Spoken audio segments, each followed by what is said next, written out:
Crossing the realms of Naruto, I endured a 3-year wait, all for the fateful night before the fall of Konoha, to infiltrate Orochimaru's terrifying laboratory. As the entire village prepared for the Chunin exams, I gambled my life to seize the god's power, the cells of Hashirama. The ecstatic activation of the system had scarcely settled when the sound of approaching footsteps echoed through the forest. Were they the Umbu of Konoha, or the watchful gaze of the serpent? In this high-stakes gamble, could I survive to claim this power capable of overturning the shinobi world? Chapter 1. After 3 long years, I finally endured. In the land of fire, Konoha village, that it was deep into the night, the inky sky resembling a canvas drenched in darkness, with not a single star to be seen. With a swift motion, a figure clad in black ninja attire leaped from a window of a wooden house on the outskirts of Konoha. After scanning the surroundings to ensure no one had noticed, he hurriedly made his way outside the village, plunging into a dense thicket of trees. This figure was known as Linmu. Tonight, he intended to undertake an action that would alter the course of his entire shinobi life. He sought the key to unlock his golden finger, a quest 3 years in the making. Indeed, Linmu was a traveler from another realm. 3 years prior, he had arrived in this world of Naruto, and like all travelers, he had acquired a golden finger known as the Hokage template system. Yet, what troubled Linmu was that the templates within the system required a key to be unlocked or exorbitant system coins to purchase the characters. Linmu inhabited the body of a mere 6 or 7-year-old child, and the tasks issued by the system were far beyond the capabilities of a child. With his meager strength, he could not even contend with the ruthless wandering ninjas outside the village. Even a wild beast of moderate ferocity could easily claim his life. I must obtain Hashirama Cells tonight, Linmu resolutely decided, determination gleaming in his eyes. His figure flickered as he slipped into a nearby thicket. This thicket concealed a secret base of Orochimaru, where the cells of Hashirama lay hidden. Were it not for the guidance of the system, Linmu would scarcely have believed that Orochimaru had the audacity to establish a secret base right beneath the noses of Konoha. Yet perhaps the most perilous places are the safest. This secret base had gone unnoticed by Konoha's ninjas for an unknown duration. Though Linmu was aware of the key that could activate the system hidden within, he did not act recklessly. As a devoted fan of Naruto, he possessed an extensive understanding of the entire Naruto universe, including Orochimaru's cunning and cautious nature. After careful consideration and planning, he chose to act tonight. The Chunin exams were currently underway, and the event was already well into its course. According to his memory, during this Chunin exam, Orochimaru disguised himself as the Kazekage to launch an invasion of Konoha alongside the Wind Country and the Sound Ninja village, resulting in chaos within Konoha.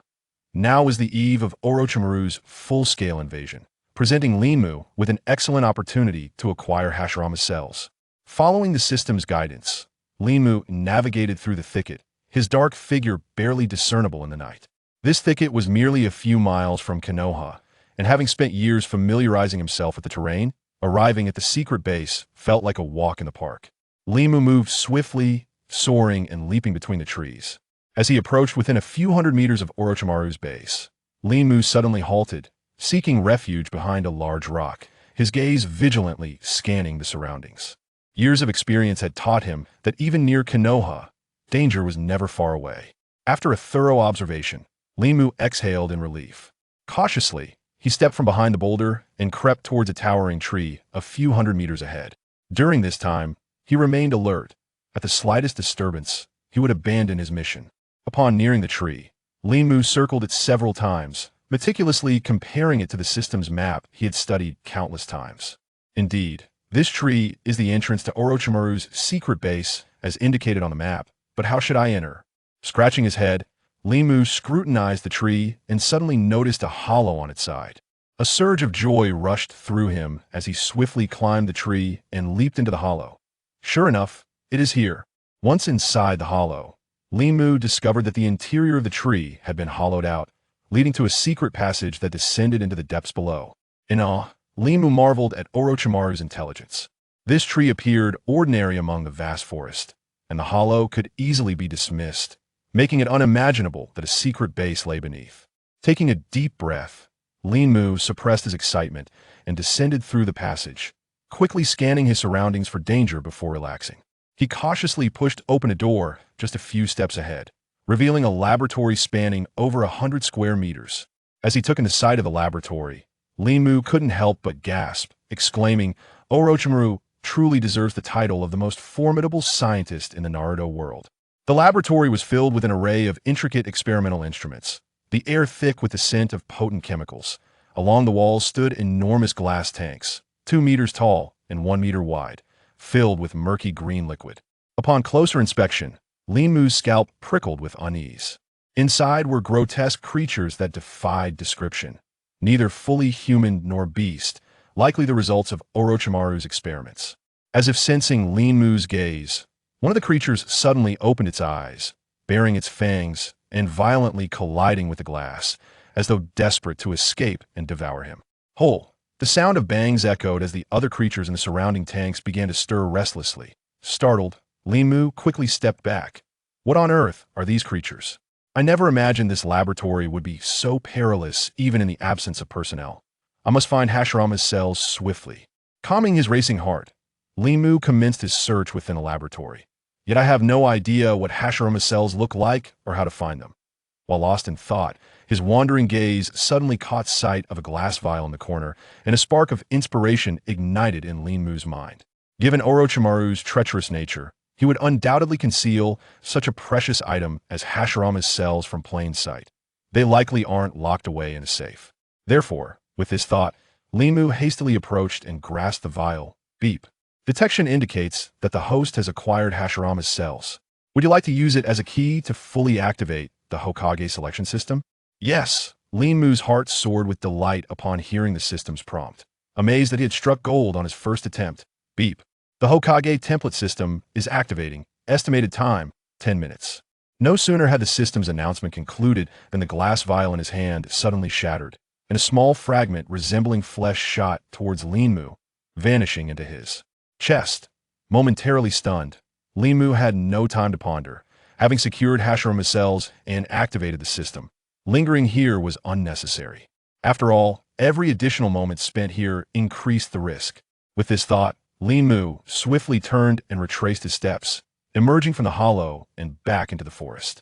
Taking a deep breath of the fresh forest air, Linmu could no longer contain his elation. For this moment, he had meticulously planned for 3 years, and at last, the system was about to activate. Before Linmu could fully revel in his joy, he suddenly felt a stirring. In his ears, a sound emerged from the dense thicket beside him. Someone is approaching. Linmu was taken aback, realizing that there was no time left to escape. His gaze swiftly scanned the surroundings, and without a moment's hesitation, he darted into the thicket beside the great tree at the entrance of the base. Chapter 2. This beauty seems familiar. The voice approached gradually from a distance, taking its time. After a couple of minutes, it finally arrived beneath the great tree. Who could it be? Linmu felt a tumult of anxiety within, uncertain whether the visitor was friend or foe. If it were a friend, that would be acceptable. But if it were an enemy, given Linmu's slight stature, the outcome could be dire. After about 5 minutes, silence enveloped the surroundings. Unable to contain his mounting impatience, Linmu extended his fingers to part the leaves and discern the situation. Little brother, are you looking for me? Before Linmu could part the foliage, he felt a cold hand resting on his shoulder. A surge of alarm coursed through him, and cold sweat broke out on his brow. Turning his stiff neck slowly, Linmu was taken aback upon recognizing the figure before him. It was a woman, to be precise, a woman of extraordinary beauty. Her clear, bright eyes sparkled. Her gently arched brows framed her face, and her long eyelashes fluttered softly. Her flawless, fair skin bore a delicate blush, and her thin lips resembled the tender petals of a rose. Linmu had never encountered such beauty in either his previous life or this one. However, he stood frozen, not merely due to her allure, but because he recognized her. This was Orochimaru. Orochimaru was adept in the art of reincarnation, and this woman was a vessel she had previously inhabited. Linmu forcibly suppressed his shock, knowing that he must remain calm. The transformed Orochimaru was unaware that Linmu had seen through her disguise. She playfully lifted Linmu's chin with her delicate, jade-like finger and smiled. What is the matter? Little brother? Am I that terrifying? Not at all. You are the most beautiful girl I have ever seen. Linmu quickly masked his inner dread, feigning innocence as he sweetly replied. Yet, internally he screamed, Why am I so unlucky? Did I exhaust all my fortune finding the Hashirama cells earlier? How could I encounter a major boss right after leaving? Haha, what an interesting little brother. What brings you here so late? The Orochimaru-formed woman chuckled lightly, her laughter intoxicating. Lin Mu's mind raced as he pondered how to respond to Orochimaru's inquiry. If he misstepped, it could spell his doom. I made a bet with my classmates to see if I dared to come into this forest at night to retrieve a branch I marked during the day. After a whirlwind of thoughts, a clever idea struck him. He raised the broken branch, which he had snapped in his earlier panic, to Orochimaru's view and continued. Isn't this brave, beautiful sister? Orochimaru glanced at Lin Mu's innocent face, contemplating. This child seems too young to lie. He appears to be a candidate for the Chunin exams. Killing him now might disrupt my plans for tomorrow. Thus, she gently ruffled Lin Mu's hair with her snowy white hand, saying, What a brave little boy you are.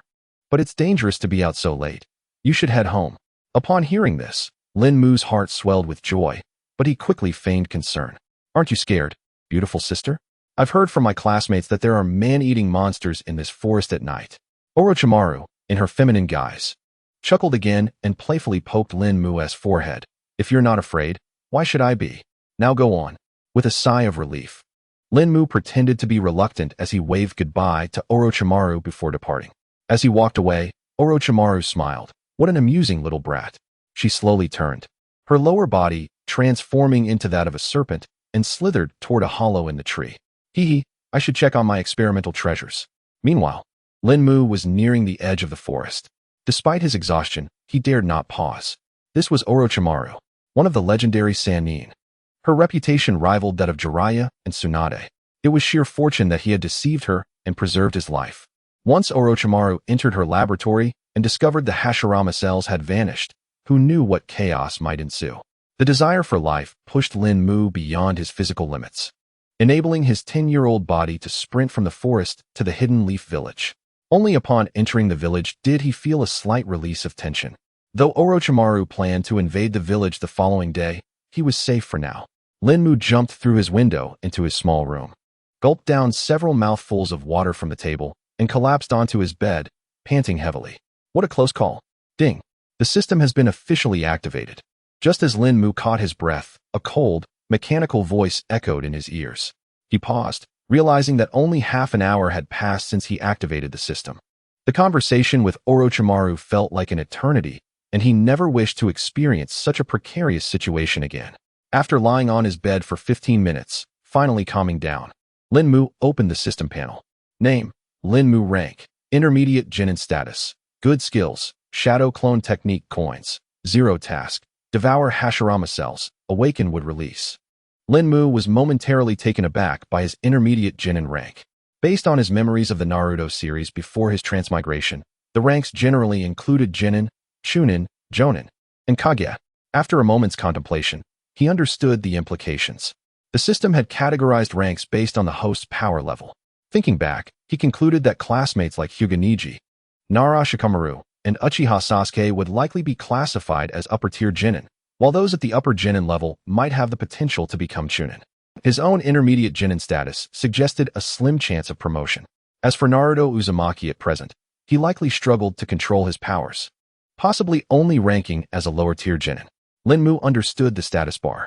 As for the skills section, the only technique he could claim as a true jutsu was the Shadow Clone technique. And regarding the coin count, he chose to ignore the glaring 0. Upon seeing the current task, Lin Mu was once again taken aback. Although he had acquired the Hashirama cells, reflecting on the hardships of the past 3 years stirred deep emotions within him. He opened the inventory, selected the Hashirama cells, and without hesitation, chose to use them, eager to experience the transformation. Chapter 3.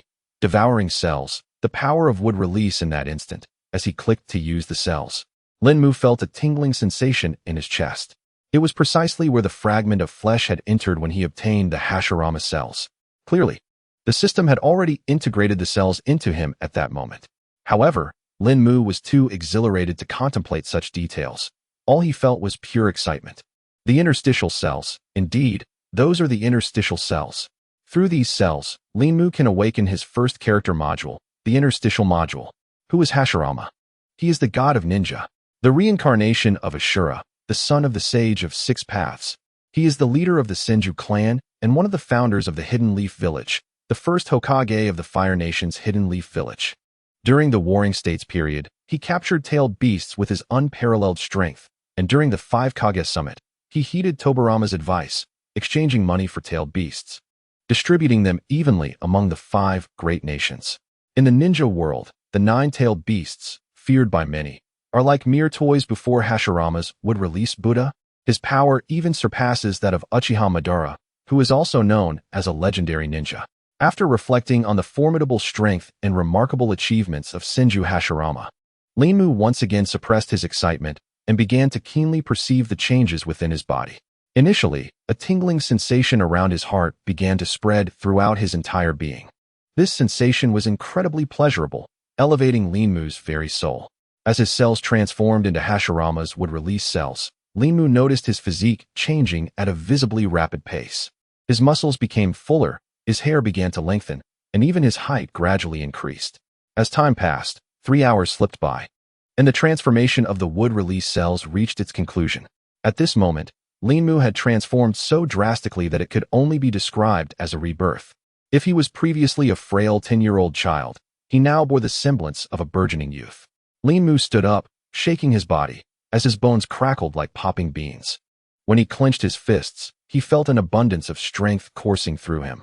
Upon summoning the system panel, he discovered significant changes. First, Linmu's rank had risen from a Genin to a Chunin of the intermediate level. Such power could even rival that of Gaara during the Chunin exams. Linmu felt an inkling that he might be able to contend with Li, who opened the 5th gate.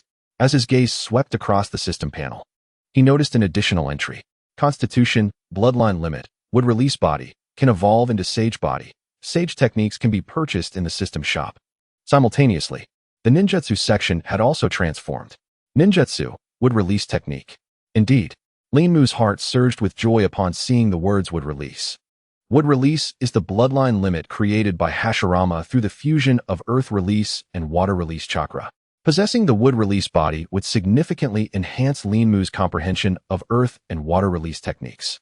Not to mention, Would-Release itself wields immense power. While Linmu reveled in the sensations of his new body, he suddenly spotted a fruit knife on the table. His movements faltered, yet after a moment's contemplation, he approached and seized the knife. He drew it sharply across his arm. In an instant, a deep and long wound formed under the sharp blade. However, astonishingly, the wound began to heal at an observable rate. Linmu felt merely a drain on his chakra, which was trivial given the vast amount provided by the wood-release body. Indeed, this was the formless healing of Hashirama. Watching the rapidly healing wound, Linmu's excitement grew.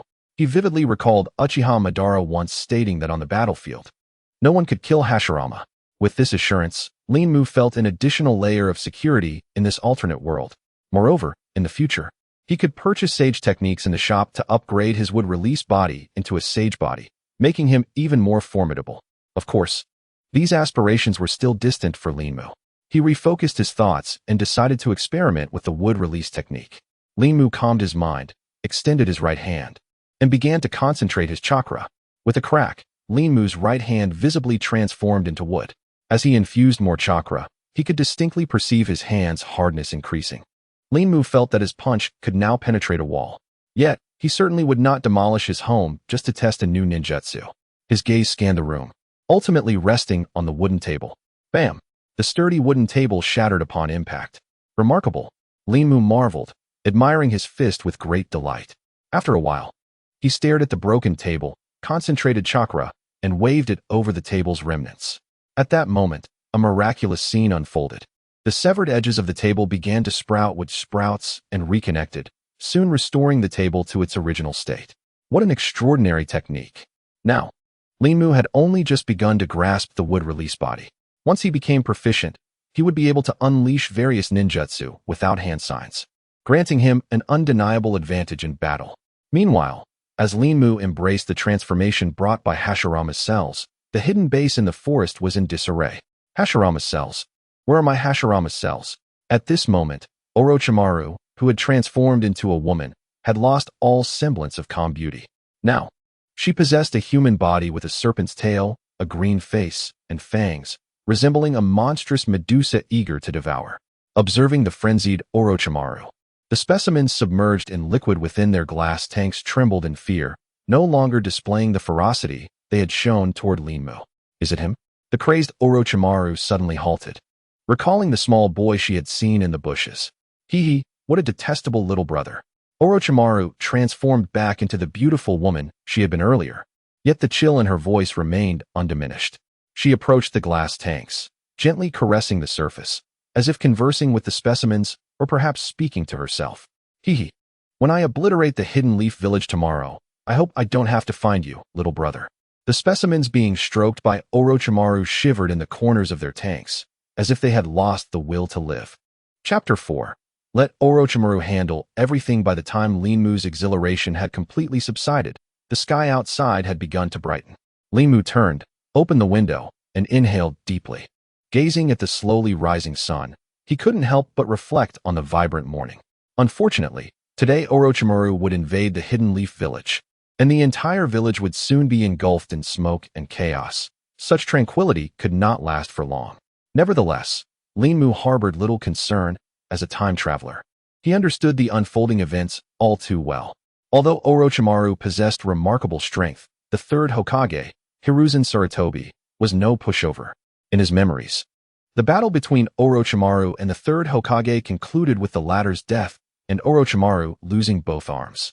However, Linmu was quite intrigued by this master-student conflict, not for the vendetta between Orochimaru and the third Hokage, but because during the battle, Orochimaru would utilize the forbidden technique left by the second Hokage, the impure world reincarnation, to resurrect the first and second Hokages. The first Hokage is none other than Senju Hashirama. Had he the opportunity to closely observe Hashirama wielding the wood release technique, his own mastery over the wood release body would undoubtedly advance significantly. Hashirama is his finest teacher, the only one capable of revealing the true essence of wood release ninjutsu. Bang, bang, bang. Just as Linmu was gazing out the window, lost in thought, there came an unexpected knock at his door. He turned and opened it, revealing a rotund little boy. Although they were all merely around 10 years of age, this boy's girth was not typical of a child his age. It was Akiyama. Upon recognizing his friend, Linmu couldn't help but smile. Akiyama is his dearest companion in this Hidden Leaf Village, and like him, he too is a war orphan. Since the establishment of the Hidden Leaf, the village has endured 3 ninja world wars, claiming the lives of countless ninjas in brutal combat. In an effort to motivate the surviving ninjas and comfort the deceased's families, the major ninja villages have implemented various policies. The children of the fallen are to be cared for by the villages, receiving education, while the parents of the deceased are granted pensions. However, the families of the deceased vary greatly in their circumstances. The ninja world is rife with clans. Prominent families such as the Akimichi, Yamanaka, and Nara clans enjoy additional support for their bereaved members. In contrast, orphans like Linmu and Akiyama, devoid of such familial ties, face a more desolate existence. It is said that like attracts like, the children of these illustrious families tend to congregate, while orphans like Linmu and Akiyama must band together for warmth and support. Yet, for Linmu, who has activated his system, such matters are no longer problematic. Even if challenges arise, they can be easily resolved with a single blow.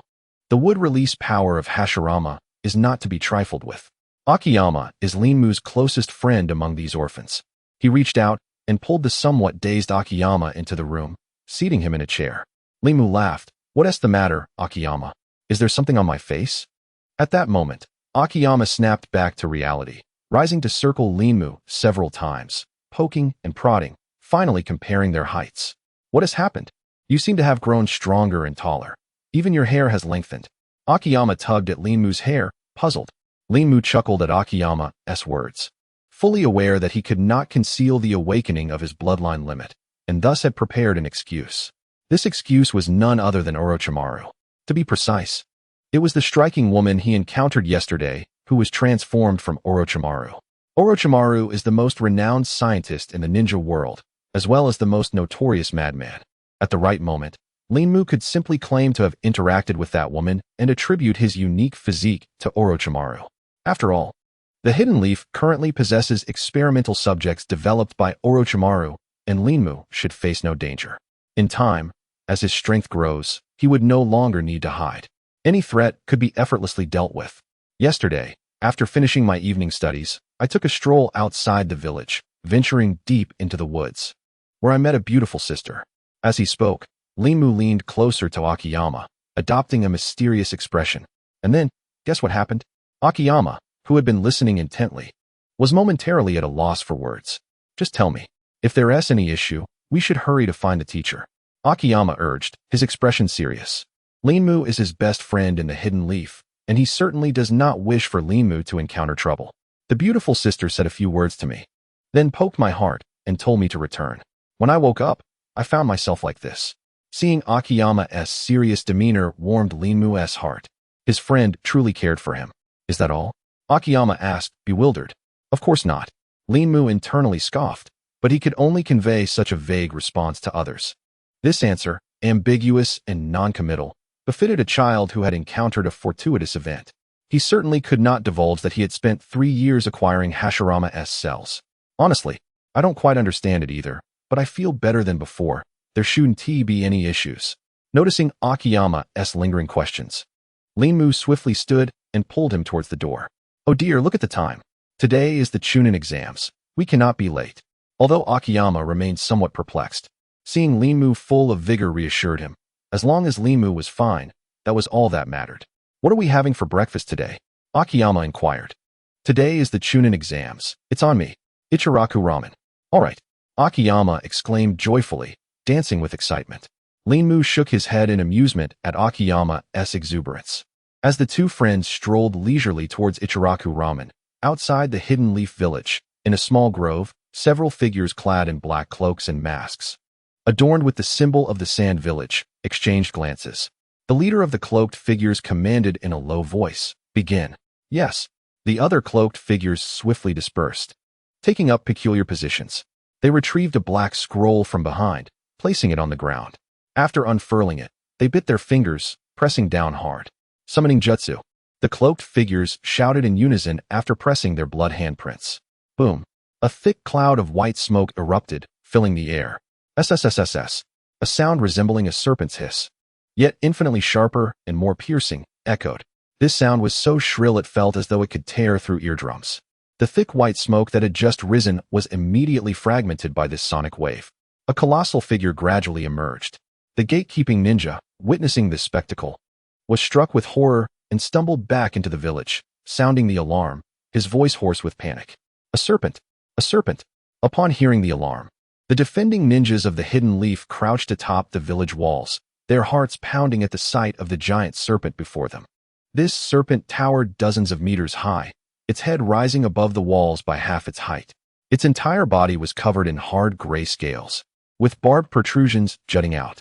Most terrifying of all, the serpent possessed 3 heads, each adorned with a pair of large, menacing blood-red eyes that emanated a chilling glow. As the serpent moved, trees toppled in its wake, and dense foliage was cleared, creating a smooth path. Thick droplets of viscous saliva dripped from the serpent's maw, causing any unfortunate vegetation or creatures that came into contact with it to wither, and even leading some animals to be corroded to mere bones. Venomous. The enormous serpent, swift despite its size, reached the village walls in mere seconds. Boom. The colossal serpent crashed violently against the city wall, which, several meters thick, appeared as fragile as paper before it, leaving a gaping breach in its wake. The wall could not impede the serpent's advance. At this moment, the ninjas, having retreated a considerable distance, retrieved kunai from their toolkits, affixing explosive tags before hurling them with great force. Bang! Bang! Bang! The ninjas displayed remarkable skill, as all the kunai struck precisely at the serpent's head. Alas, the combination of kunai and explosive tags proved utterly ineffectual against the beast. Even when one kunai detonated directly upon the serpent's eye, it inflicted no harm whatsoever. Quickly, call for reinforcements. The ninjas, witnessing the dire situation, fell back once more, and one ninja dashed away into the distance. Whoosh! Thud! Just as this ninja leaped into action, 3 kunai shot forth from a cunning angle, piercing his back and causing blood to gush forth, sending him plummeting to the ground. The remaining ninjas turned their gaze toward the origin of the kunai, and upon recognizing the assailants, they clenched their fists in fury. Damn it, it's the Sand Hidden Village. Are they seeking to wage war against Konoha? The ninjas from the sand-hidden village, having prepared thoroughly for conflict, would not be deterred by mere threats from their Konoha counterparts. Exchanging glances, they lunged towards the Konoha ninjas, igniting a fierce battle. Beyond the city gates, chaos reigned throughout the entirety of Konoha. Meanwhile, Linmu and Shoshan found themselves in the stands adjacent to the venue for the Chunin exams. Due to the Sand Ninjas' invasion, the exam was forced to be cancelled, and all participating students were gathered for protection. In front of the stands stood Kakashi Hatake, Might Guy, and several Umbu members, for even in this perilous moment, the safety of these children required vigilant guardianship. Suddenly, two figures darted forth, emanating a chilling aura as they charged towards the students in the stands. Boom! Before the figures could close the distance, a gray silhouette struck, sending the students flying. Upon recognizing the two figures, the gray-haired silhouette frowned. Unexpectedly, the enemy had disguised themselves as Umbu. This gray figure was none other than Konoha's copy ninja, Kakashi Hatake. Witnessing Kakashi's decisive action, Linmu felt a surge of excitement. Such elite ninja battles were a rare spectacle. Perhaps due to the dense crowd and multitude of students, Kakashi refrained from employing large-scale jutsu, opting instead for hand-to-hand combat. Yet, even in employing mere physical techniques, Kakashi's prowess was unparalleled. With swift precision, he struck vital points, incapacitating several lurking sand ninjas with a few punches and kicks. Oh, behold the might of Konoha's Azure Beast. Witnessing Kakashi's swift and efficient takedown of the invaders, Might Guy refused to be outdone. He had always regarded Kakashi as his greatest rival, and even in such dire circumstances, he would not allow himself to fell fewer foes than Kakashi. As a practitioner of taijutsu, his movements were unadulterated and ferocious, akin to a mountain tiger, each strike a deadly technique. Several invaders were swiftly dispatched, lying unconscious upon the ground. Linmu, seeing that the would-be assailants targeting the students had been defeated, breathed a sigh of relief. At this moment, his gaze shifted to a distant rooftop. There, on the rooftop, a square purple formation obscured vision, concealing the events within. The Four Purple Flames Formation. This was a barrier set up by four sound ninjas personally trained by Orochimaru after unlocking their curse seal powers. Once this formation was established, it could isolate the interior from the exterior. Moreover, breaking through from the outside was exceedingly challenging. Only internal forces could hope to dismantle it. Within the Four Purple Flames Formation, the third Hokage, Hiruzen Sarutobi, faced none other than Orochimaru, who was masquerading as the Kazekage. The third Hokage was still unaware that the Kazekage was impersonated by his own former pupil, Orochimaru. Linmu pondered silently. Yet he knew that even with greater insight into this Hokage-level battle, he could not partake. At that moment, within the Four Purple Flames Formation, the third Hokage was scrutinizing the barrier, oblivious to the unfolding events. Suddenly, he froze, a kunai pressed against his neck. Hiruzen's gaze sharpened as he looked towards the figure behind him, the Kazekage, and spoke in a low voice. Kazekage, is this a barrier formation? I did not anticipate that the Sand Ninjas would betray Konoha. The Kazekage, pressing the kunai against the third Hokage's throat, scoffed. The so-called treaty was merely a ruse to lull the enemy into complacency. The dull competition ends here. From this moment forth, history shall be rewritten. Hearing this, the third Hokage's eyes flickered with cold light as he commanded, Do you seek to incite war? Indeed. The Kazekage pressed the kunai harder against the third Hokage's neck. Despite facing imminent death, the third Hokage maintained his composure. We must avoid the use of force and seek a diplomatic resolution. It is not too late, Kazekage. The Kazekage, standing behind Hiruzen, fell silent for a moment, then narrowed his eyes, darkly declaring, In your old age, you have become blinded by the illusion of peace, haven't you, Hiruzen-sensei? Chapter 6. The Outstanding Actor. Orochimaru. As the Kazekage uttered the term Hiruzen-sensei, the third Hokage trembled violently, his pupils constricting, beads of cold sweat trickling down his forehead. You scoundrel! Hiruzen gritted his teeth, slowly articulating the words.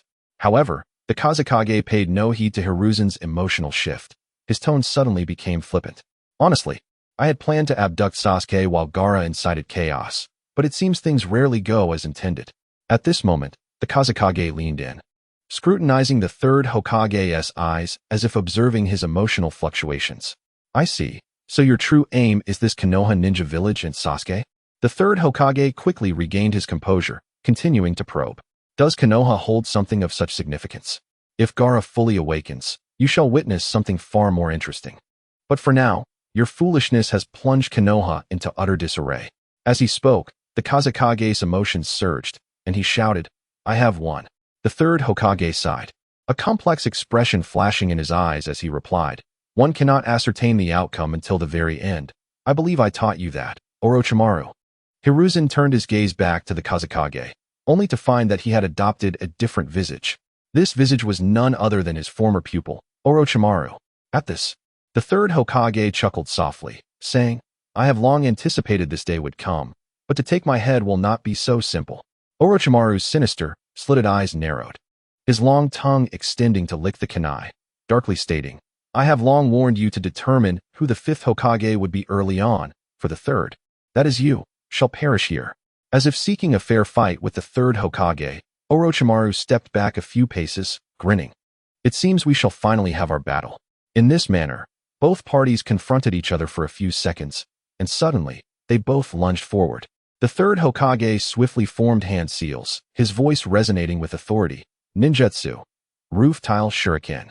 The tiles atop the roof seemed to heed his call, trembling violently before detaching and hurtling towards Orochimaru. Unperturbed, Orochimaru leaped into the air, evading the projectiles, and swiftly formed hand seals of his own. Shadow Serpent Hand.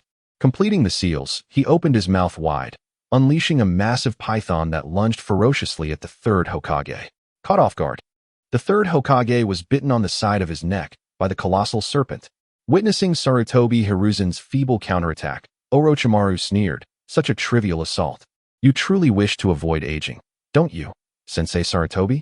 Yet before he could finish his taunt, Orochimaru's expression shifted dramatically as he spat out the snake that had bitten Sarutobi, which suddenly transformed into a mud clone, gradually dissolving into the ground. A substitution technique? Orochimaru landed gracefully, the serpent that had clamped onto the third Hokage reverting to his tongue and retreating into his mouth. Before he could react further, a commanding voice echoed from behind him. Earth Release, Earth Flow River. The third Hokage had inexplicably appeared behind him, forming hand seals with remarkable speed. The tiles beneath Orochimaru swiftly morphed into a muddy river, propelling him away. Struggling to maintain his balance in the muddy torrent, Orochimaru hastily formed hand seals once more, eager to employ a jutsu to escape. But the third Hokage would not allow him such an advantage. With a shift in his hand seals, he unleashed a new technique. Earth Release, Earth Dragon Bullet. A dragon's head erupted from the muddy river formed by his earlier jutsu, opening its enormous maw to unleash a barrage of earth and stone upon Orochimaru. Yet that was not the end. The third Hokage altered his hand gestures once again, invoking another jutsu. Fire Release, Fire Dragon Bullet. A torrent of flames erupted from his mouth, merging with the debris spewed from the Earth Dragon, relentlessly assaulting Orochimaru. The seamless combination of earth and fire release was a testament to his prowess as the Hokage of Konoha. Observing the battle from the outside, several Umbu members who could not enter the four purple flames formation were astonished by the third Hokage's advantage. Ah! Orochimaru cried out in agony, engulfed in flames and swept away by the muddy river. However, the third Hokage did not revel in successfully striking Orochimaru.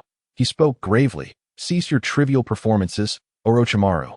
A somewhat ethereal figure emerged from the fragmented rooftop.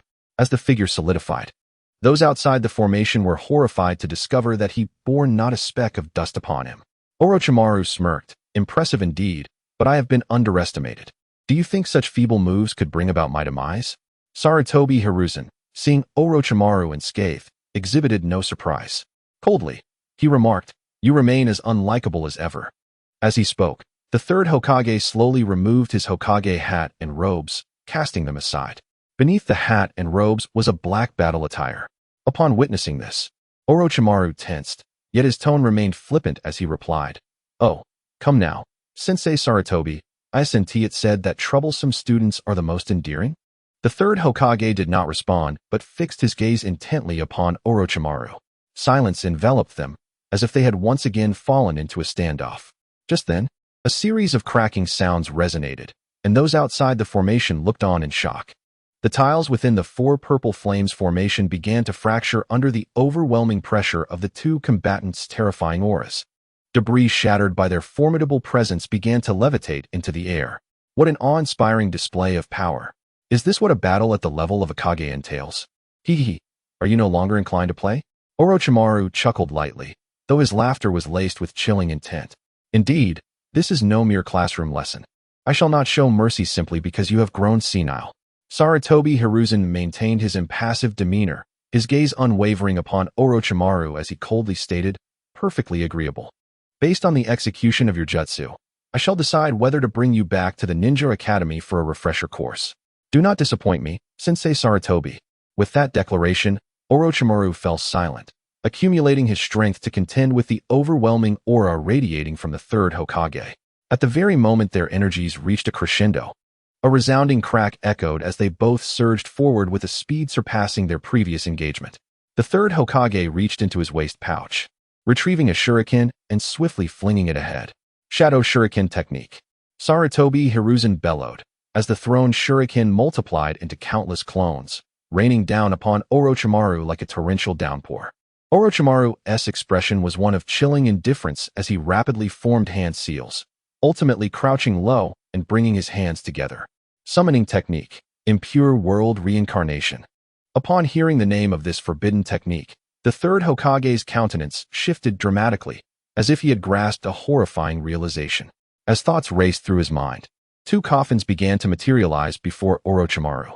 A third coffin was already halfway into existence. The shadow clones and shurikens had all embedded themselves into the coffins.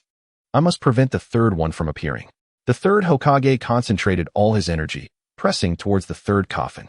Buzzing sounds filled the air as the third coffin trembled. Yet it was restrained by the formidable power of the third Hokage, unable to fully manifest. It seems the third individual shall not make an appearance. But that is of little consequence, hee hee. Orochimaru's cold laughter continued unabated, seemingly unconcerned, as the two coffins before him slowly opened, while the third coffin gradually sank back into the ground. With a resounding thud, the lids of the opened coffins crashed to the ground. The third Hokage's eyes were fixed intently upon the two figures gradually emerging from the white mist within the coffins. This is troublesome. Meanwhile, Linmu, seated in the stands of the Chunin exam, was equally shaken, his gaze locked onto the coffins. Long time no see, monkey. It's you. You've aged as well. Sarutobi. Two figures emerged from the coffins, one with black hair and the other with white. Upon seeing Sarutobi Hiruzen, they spoke in deep, measured tones. The third Hokage was now drenched in cold sweat, his body tense to the brink as he gazed directly at the two figures, declaring, I never imagined I would meet you two brothers in this manner. It fills me with regret. He then sighed. First Hokage-sama, second Hokage-sama. Those outside the four purple flames formation, upon hearing the third Hokage's words, exchanged incredulous glances. These two were the first and second Hokages, the very architects of the present Konoha. At that moment, the white-haired Senju Tobarama within the four purple flames formation slowly turned to face Orochimaru, stating, Impure World Reincarnation? Is this young man the one who summoned us with that forbidden technique? Quite remarkable. The black-haired Senju Hashirama also cast a glance at Orochimaru before turning to the third Hokage, solemnly declaring, In that case, Sarutobi, we must engage in battle. Without waiting for the few Hokage representatives to exchange further words, Orochimaru slowly stepped forward and remarked, Let us conclude this idle chatter among the elderly. It is time for us to commence. With two kunai adorned with peculiar seals appearing in his hands, he reached towards the nape of the first and second Hokage. To his astonishment, their necks yielded as if they were water, allowing Orochimaru's hand to penetrate effortlessly and position the kunai within their skulls. As the kunai entered their bodies, a fierce white smoke erupted from the two Hokage. After a considerable duration, the rigidity and pallor of their forms transformed, resembling that of living beings once more. Sarutobi Hiruzen, witnessing the gradual restoration of the two Hokage to their former selves, felt his emotions surge uncontrollably, and tears streamed down his cheeks. He had followed these two Hokage since his youth. They were his mentors. Yet, amidst the sorrow and reminiscence, a profound and boundless anger arose within him. Both Hokage had perished, their souls forcibly retrieved by Orochimaru from the Pure Land, compelled to become instruments of murder and tools of destruction. The third Hokage clenched his fists tightly, utterly unforgivable. Upon seeing the two Hokage restored, Orochimaru immediately formed a series of hand seals. The two Hokage stumbled towards the third Hokage, gradually adapting to their bodies and increasing their pace. However, at this moment, the third Hokage, faced with the two former Hokage, possessed no desire to engage in battle. The onlookers outside the four purple flames formation gasped in astonishment and shouted, "Lord Hokage," even if they appear identical. Those two are unequivocally not the first and second Hokage. Awakened by the cries from the ninjas outside, the third Hokage snapped to attention, just as a kunai from Senju Hashirama was hurled towards him, followed closely by two heavy punches and a sweeping kick. The third Hokage barely managed to defend himself in time. However, the second Hokage, Senju Tobirama, had already closed in, his fists and elbows transforming into formidable weapons, launching a relentless assault upon Sarutobi Hiruzen. In that moment, Sarutobi Hiruzen regained his composure, carefully observing his opponents and soon discovering an opening. With a decisive punch, he forced the second Hokage back. Seizing the opportunity while the first and second Hokage hesitated to attack, he quickly formed hand seals and unleashed a jutsu. Fire release, Fire Dragon Flame Bullet. The chakra within the third Hokage surged and coalesced, causing his chest to expand rapidly. With a powerful exhalation, a torrent of flames erupted from his mouth, engulfing the first and second Hokage. In response to the impending inferno, the second Hokage quickly formed hand seals. Water release, Water Barrier. A wall of water gushed forth from his mouth, effectively quelling the flames from Sarutobi Hiruzen, creating a cloud of steam that soared into the air. With relentless determination, the second Hokage continued to weave hand seals. Water release, Water Surge Wave. A massive torrent of water surged upwards, rushing towards Sarutobi Hiruzen. Reacting swiftly, the third Hokage executed a jutsu to counter the assault. Earth release, Earth Flow Wall. A massive stone wall erupted from the ceiling, intercepting the oncoming water. At that moment, Senju Hashirama charged towards Sarutobi Hiruzen, and the two Hokage clashed in a fierce exchange of physical prowess. However, after several exchanges, it became evident that Sarutobi Hiruzen was at a distinct disadvantage. His age hindered him from rivaling the reanimated bodies, especially considering that Hashirama possessed immense strength. The third Hokage exerted all his might to repel Hashirama, leaping onto the earthen wall, only to be struck down by the second Hokage's water jutsu, shattering the stone barrier. At this juncture, Sarutobi Hiruzen found himself utterly spent, kneeling upon the water's surface, gasping for breath. Suddenly, a cracking sound reached his ears. The third Hokage was alarmed. It was the first Hokage's wood release technique. Wood release, Birth of the Sea of Trees. From a distance, the first Hokage joined his hands together, and countless massive trees rapidly sprouted from the rooftop, bearing down upon Sarutobi Hiruzen. The third Hokage skillfully evaded the oncoming branches, but the relentless onslaught of attacks ensnared him, binding him to the stone wall. Chapter 8. The Tree Strike Wood Release. Birth of the Sea of Trees. Although Lin Mu was already aware of Senju Hashirama's iconic technique, witnessing it at such proximity left him profoundly awestruck. He understood that Orochimaru's Edo Tensei was imperfect, limiting Hashirama's true abilities. The might of Senju Hashirama at his peak could be likened to moving mountains and draining seas. When the true essence of wood release, true thousand hands manifested, even a colossal mountain could be flattened in an instant. Before his time travel, Lin Mu was always exhilarated watching the legendary battles between Senju Hashirama and Uchiha Madara, their power capable of reshaping landscapes. As Lin Mu's imagination soared, envisioning the grandeur of mastering wood release, an Umbu member wearing a wild dog mask approached the viewing platform. Glancing over the assembled students and stating blandly, "The crisis in Konoha has been largely averted. Most of the enemies from Sunigakure and Odogakure have been defeated by elite Jonin and Umbu members. You are to return home immediately and remain hidden. Do not venture outside without orders." Upon hearing these words, the students on the platform hastily began to depart. Although Lin Mu longed to continue observing the battle, he too had to follow suit. "Well, it's all right. I already know the outcome. Having witnessed this much, I have learned a great deal." As Lin Mu followed the Umbu member and the other students back home to seek refuge, Senju Hashirama, engaged in fierce combat with the third Hokage on the rooftop, sensed something and murmured to himself, "Would release." Yet at that moment, Senju Hashirama's body was forcibly controlled by Orochimaru. Although he was curious about the source of the wood release aura, he could not delve further. After parting ways with the others, Linmu did not return home, but instead dashed towards the outskirts of Konoha. According to his recollections, Uchiha Sasuke should be pursuing Sand Village's Kankuro, Temari, and Gaara at this time. Naruto, Sakura, and Shikamaru, having received instructions from Kakashi, were following Kakashi's summoning beast, Pakin, in pursuit of Sasuke. While Linmu was unaware of their exact whereabouts, he knew the general direction. He decided to rush over, hoping to lend a hand. Although he could not interfere in battles of Hokage-level strength, he felt confident in engaging in this Chunin-level conflict. It would be the perfect opportunity to test the wood release techniques he had just acquired. Upon reaching the gates of Konoha, he was met with the sight of devastation. The walls of Konoha and many surrounding buildings had been reduced to rubble by the three colossal serpents. Injured, unconscious, or deceased ninjas lay scattered across the ruins. Linmu did not linger. He swiftly dashed out of the city gates, discerning the direction before sprinting ahead. 20 minutes later, Linmu was astonished to find that after a sustained run of approximately 20 minutes, he was merely slightly breathless.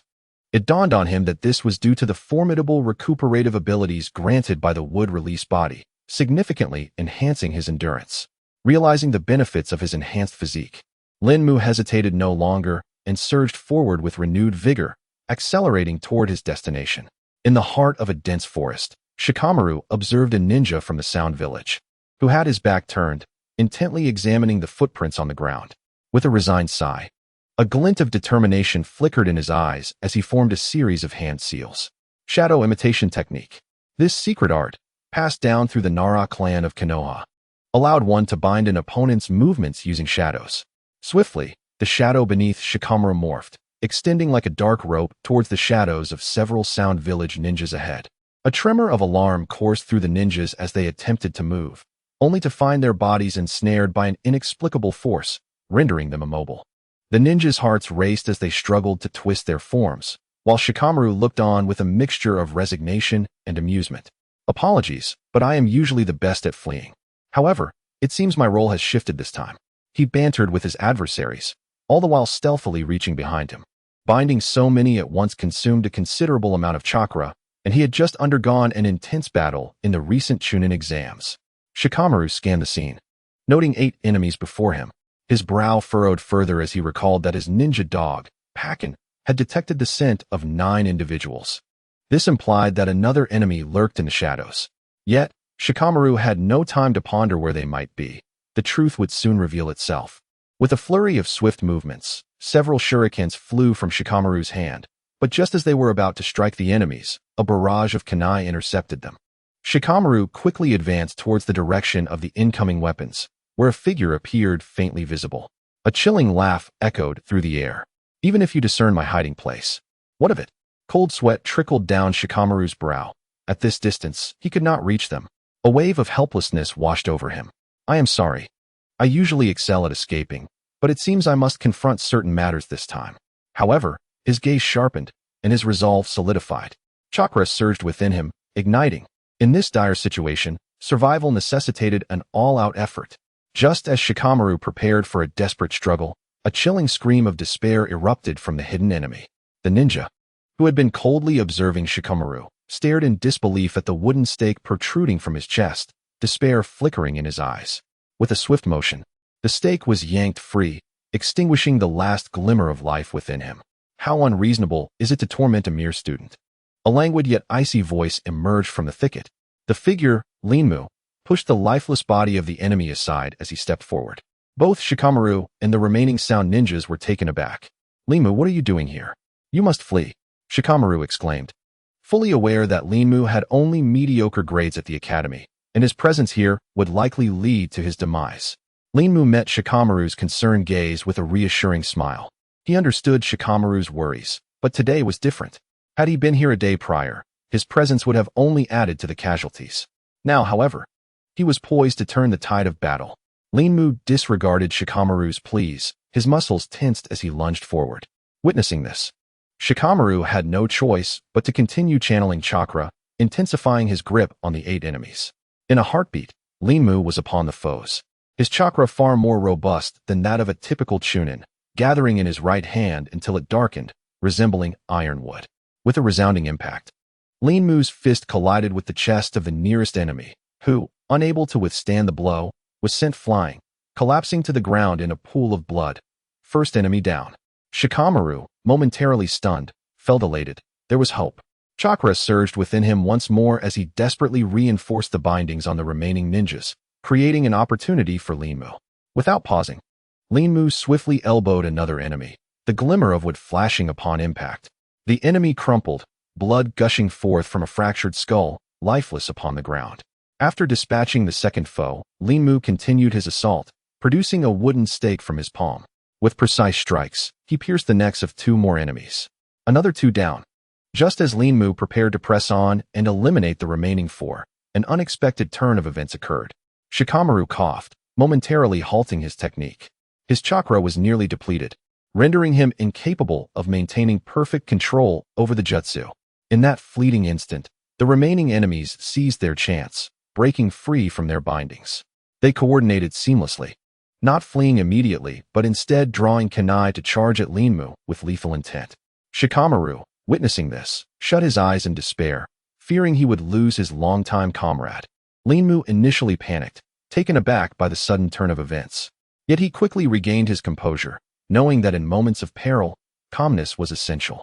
He scanned the positions of the 4 enemies before crossing his arms to shield his chest and head. Chakra surged rapidly, concentrating around his arms and back.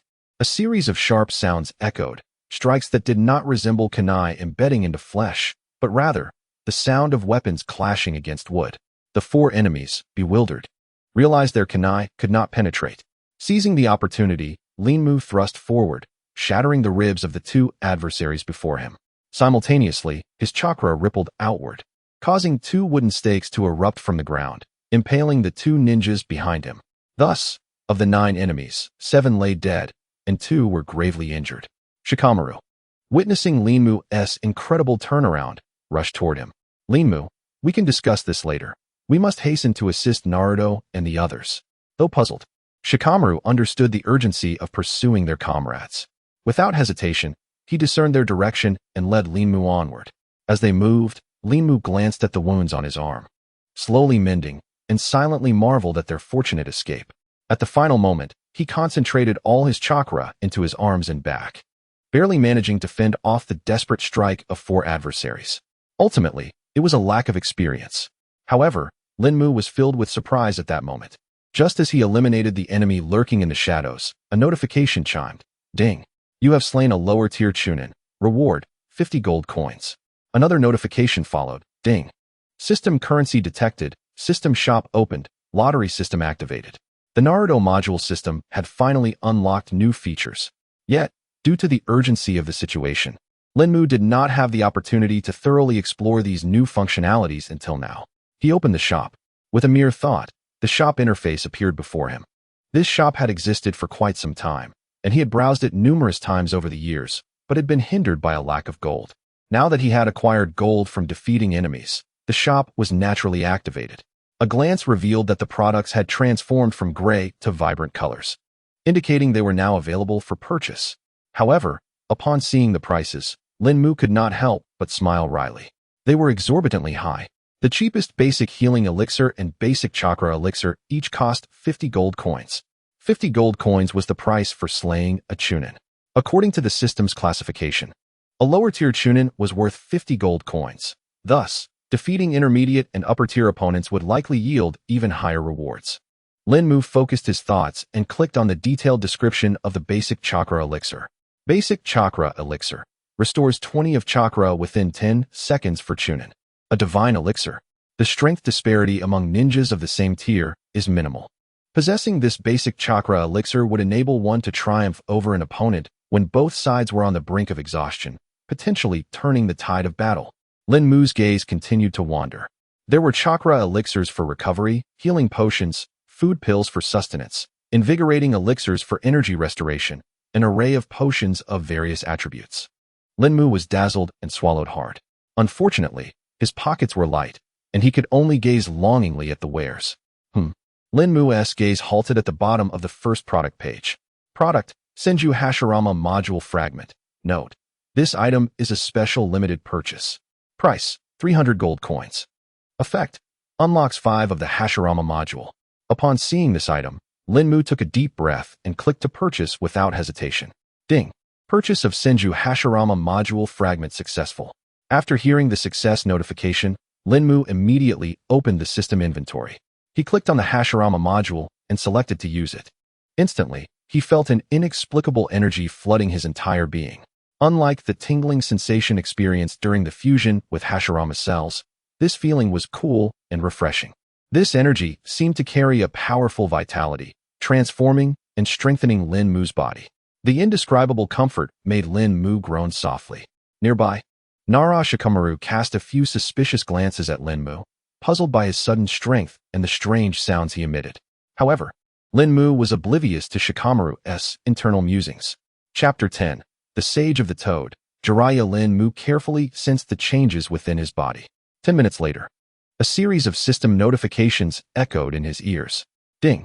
Senju Hashirama module fragment absorption completed. Ding! Congratulations, host. Hashirama module activation progress has reached 10. Ding! Congratulations, host. You have learned the wood release, tree world wall technique. Ding! Congratulations, host. You have learned the wood release, cutting technique. A wealth of information surged into Linmu's mind. And in an instant, he acquired these 2 ninjutsu techniques as though he had studied them for years. Linmu examined the information on the ninjutsu. Wood release, tree world wall technique. A defensive ninjutsu that allows a shield made of multiple wooden vines to sprout rapidly from the ground, protecting the target. Wood release, cutting technique. Wooden spikes grow from the user's arm, piercing the enemy. Once embedded, they can branch out further through hand signs, impaling the enemy from within. Note: the number of wooden spikes depends on the user's chakra. After grasping the 2 ninjutsu techniques, Linmu's eyes sparkled with joy. Although he had previously acquired the wood release body, he had not been able to perform any wood release techniques.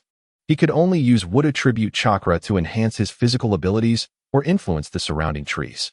However, learning the wood release, tree world wall technique and the wood release, cutting technique elevated his offensive and defensive capabilities to a new level. After thoroughly contemplating the 2 ninjutsu in his mind, Linmu focused and continued on his journey. In another part of the forest, Kankuro and Temari rushed through the woods with Gaara, who was unconscious due to the tailed beast's power. However, carrying someone limited their speed. Behind them, Uchiha Sasuke gradually closed the distance, seizing the opportunity to leap onto a large tree, blocking their path. You shall not escape any longer. Kankuro's expression turned grim. Damn it! To be pursued by Uchiha Sasuke while Gaara is unconscious. If Gaara were to awaken at this moment, Sasuke would be no threat. But in Gaara's current state, Kankuro and Temari had just expended a significant amount of chakra and were likely no match for Uchiha Sasuke. Seeing the situation, Temari did not hesitate. She leaped up and hurled 3 kunai at Sasuke with force. You take Gaara and go. I will hold him off. The plan of Tsunagakure must not be disrupted. Sasuke's gaze was indifferent as he tilted his head slightly, evading the 3 kunai's attacks. In the brief moment that Sasuke dodged the kunai, Temari soared into the air and drew out her massive ninja tool fan, swinging it with great force. Instantly, a fierce wind howled, and Sasuke, unable to evade in time, was knocked back against the tree. Before Uchiha Sasuke could regain his footing, Temari pressed the attack, swinging her fan again. Ninjutsu, Kamaitachi. Several enormous wind blades shot forth, and Sasuke desperately dodged, but the sheer density of the flames meant that one misstep caused him to be knocked to the ground, surrounded by flames.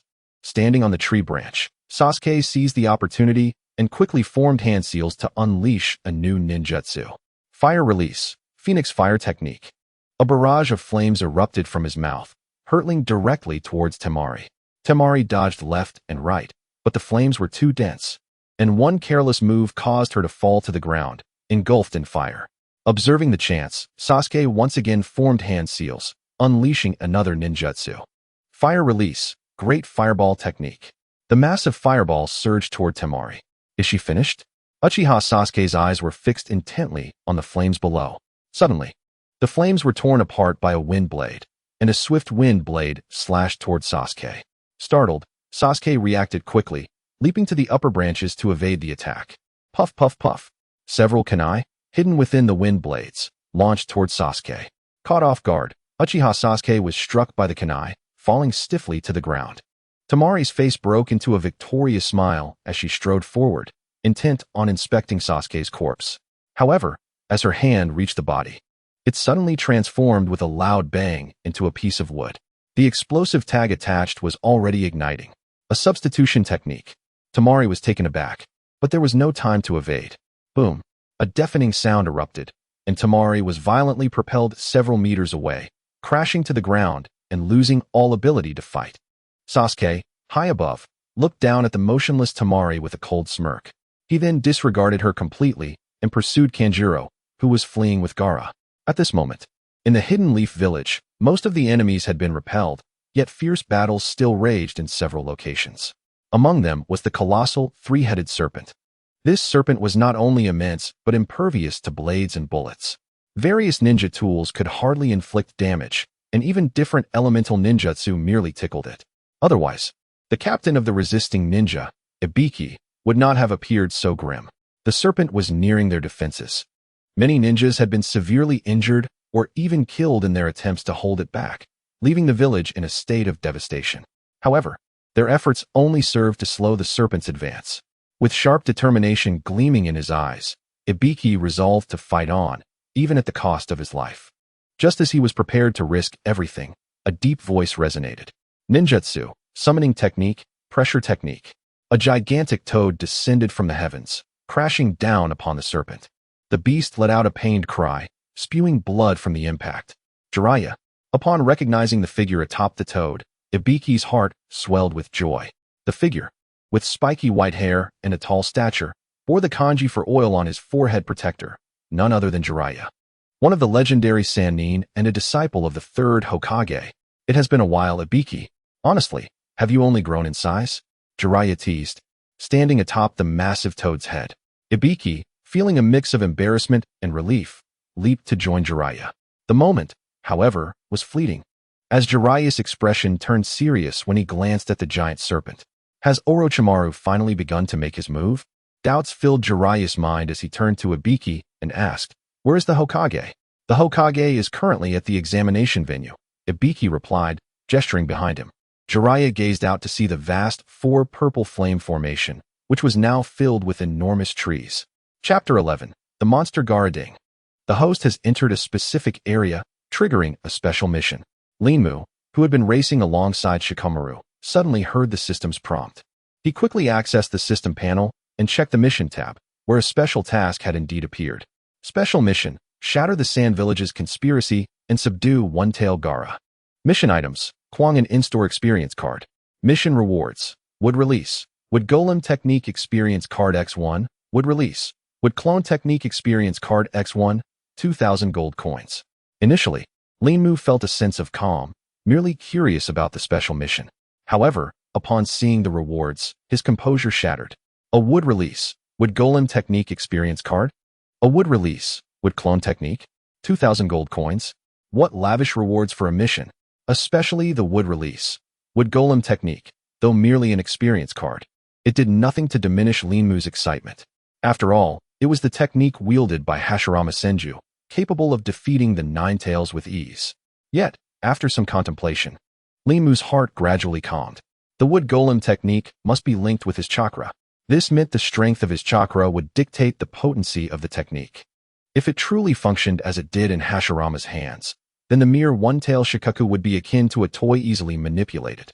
But would such a bountiful reward be granted for such an effortless task? The more Linmu pondered, the more he felt his reasoning was sound. Typically, the more challenging the task, the more substantial the rewards. Thus, the richness of this reward hinted at a daunting challenge ahead. This operation will not proceed smoothly. Linmu murmured to himself, quickening his pace. Cough. A light cough broke the tension as Gaara slowly opened his eyes. Seeing Gaara awaken, Tamari finally breathed a sigh of relief. Just moments prior, Kanjuro had been pursued by Sasuke, and to protect the unconscious Gaara, he had entrusted him to Tamari, urging her to flee. Yet Kanjuro was intercepted by the approaching oil girl, Shino, allowing Sasuke to close in once more. Had Gaara not awakened, Tamari would have been at a loss for what to do. At that moment, Sasuke stood atop a tree several dozen meters away, looking down at the two below. "I do not know what your intentions are, Sand Ninja, but I will certainly stop you," he declared coldly. Sasuke paused, then continued, I want to see your true self. Suddenly, as if stirred by Sasuke's words, Gaara clutched his head and bent over, emitting a pained scream. Crack! Gaara's skin began to fissure like breaking sand. Noticing Gaara's transformation, Tamari's expression changed dramatically. Stop! Gaara, have you forgotten our mission? She shouted. But Gaara seemed to be in a frenzied state. Ignoring Tamari as he locked his gaze on Sasuke, his voice was low, speaking as if to Sasuke, yet also to himself. You, the powerful one, Sasuke Uchiha. With companions and ambitions, so similar to me. Only by killing you, as an entity that obliterates all, can I exist in this world. Only then can I truly feel alive. As he spoke, Gaara appeared increasingly tormented, suddenly dropping to his knees in despair, howling in anguish. Suddenly, Sasuke witnessed Gaara's right side swell violently, massive claws emerging, and even his teeth morphing into sharp fangs. Gaara's entire right side transformed into a monstrous figure, adorned with strange patterns. You are my prey, he snarled, a manic grin spreading across his face as he leaped forward with astonishing speed toward Sasuke. A claw swiped out, instantly cleaving the tree behind Sasuke in two. At that moment, Sasuke, hiding behind a nearby tree, felt his back drenched in cold sweat. What sheer brute force! Had that strike connected, he would have surely sustained grave injuries, if not death. Uchiha Sasuke, have you succumbed to fear? Has your hatred and intent to kill been shrouded by terror? Is this all you are capable of? Gaara continued to roar, resembling a ferocious beast. His words struck like daggers, unlocking memories within Uchiha Sasuke. For he too was a being filled with malice and hatred. A flash of crimson light surged forth as the Sharingan activated. Lightning flickered in his hand. The electric serpent danced. This was Chidori. Uchiha Sasuke and the monstrous Gaara lunged fiercely towards one another. With a tearing sound, Gaara's monstrous right arm was severed in two by Sasuke's Chidori. A wave of agonizing pain swept through Gaara's mind, yet he seemed even more exhilarated. Ha ha! His manic laughter echoed, as sand surged from behind him, forming an enormous tail adorned with sharp, menacing spikes, radiating a terrifying power. What manner of monstrosity is this? Uchiha Sasuke, his lightning extinguished, gazed in disbelief at Gaara, who appeared to heal instantaneously from the wounds inflicted by Chidori. Gaara lunged again, gathering immense power to strike at Uchiha Sasuke. This time, Sasuke found himself at a disadvantage, his life hanging by a thread. Yet, the words spoken by Gaara echoed relentlessly in his mind. Hatred, murderous intent, power. A figure suddenly emerged within his consciousness. One who had annihilated the entire Uchiha clan. It was Itachi Uchiha. Hatred and murderous intent flooded Sasuke's mind once more. Strange patterns began to spread across his neck, coursing down his body. Having already employed Chidori twice in the recent battle, Sasuke found his chakra nearly depleted. Yet, once more, electricity crackled in his right hand. This was the power of the cursed seal. In a clash reminiscent of their first encounter, Sasuke and Gaara collided. Subsequently, Sasuke collapsed onto a branch, unconscious. Gaara, in agony, let out a pained roar as his monstrous right arm fell away, only for the sand to coalesce once more, forming a new right arm. He clenched his fist, the monstrous claw lunging fiercely towards Uchiha Sasuke, intent on obliterating him from existence, reducing him to mere pulp. Just at that critical moment, the tree trunk where Sasuke lay suddenly extended wildly, forming a wooden barrier that shielded him within. Chapter 12. Fierce Battle with Gaara. The Wood Release, Wood Wall Technique. Having just arrived at the battlefield, Linmu saw Sasuke in dire peril.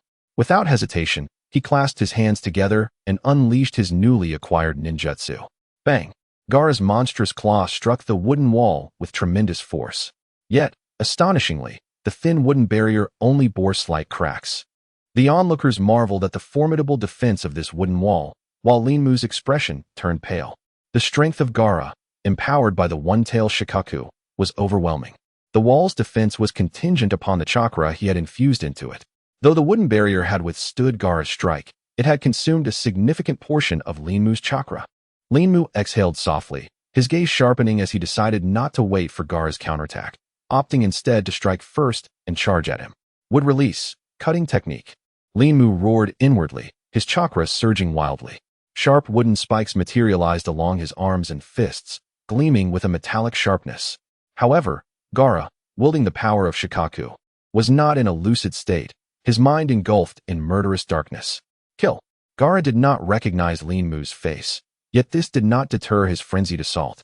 Sand coalesced around his claws, amplifying their might. Swish. The sharp wooden spikes on Lin Mu's fist pierced Gaara's claw, shattering the sand construct that had formed around it, causing sand to scatter and drift away. Ayah! Gaara let out a pain scream. Although the claw was made of sand, injury to it still inflicted pain. However, the feral beast had long lost its reason and did not care for such trivial discomforts.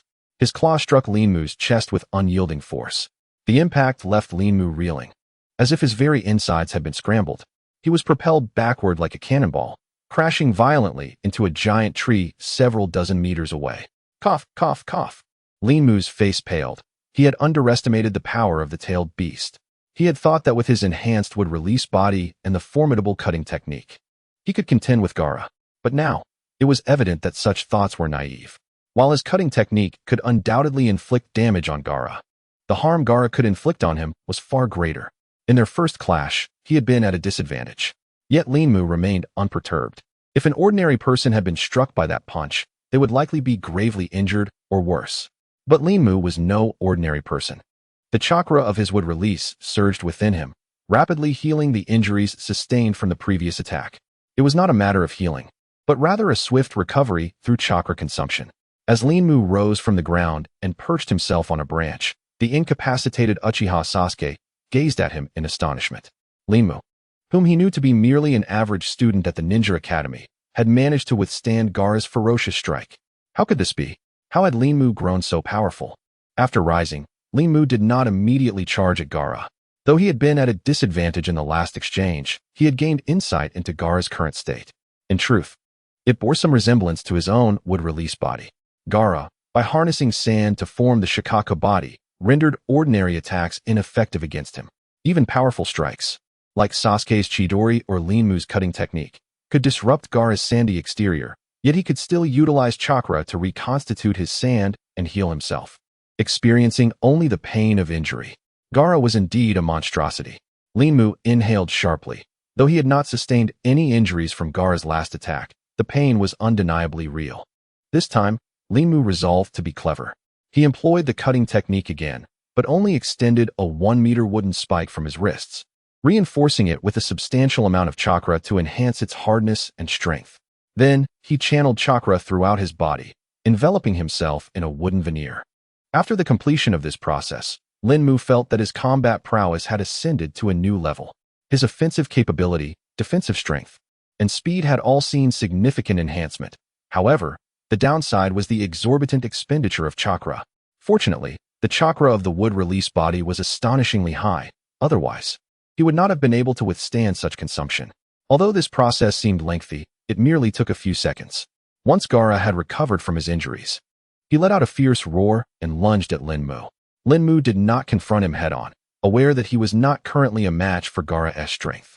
He leapt gracefully to evade Gaara's attack, then forcefully landed on a branch, using it to propel himself towards Gaara. Gaara had missed with his previous strike and was still regaining his balance.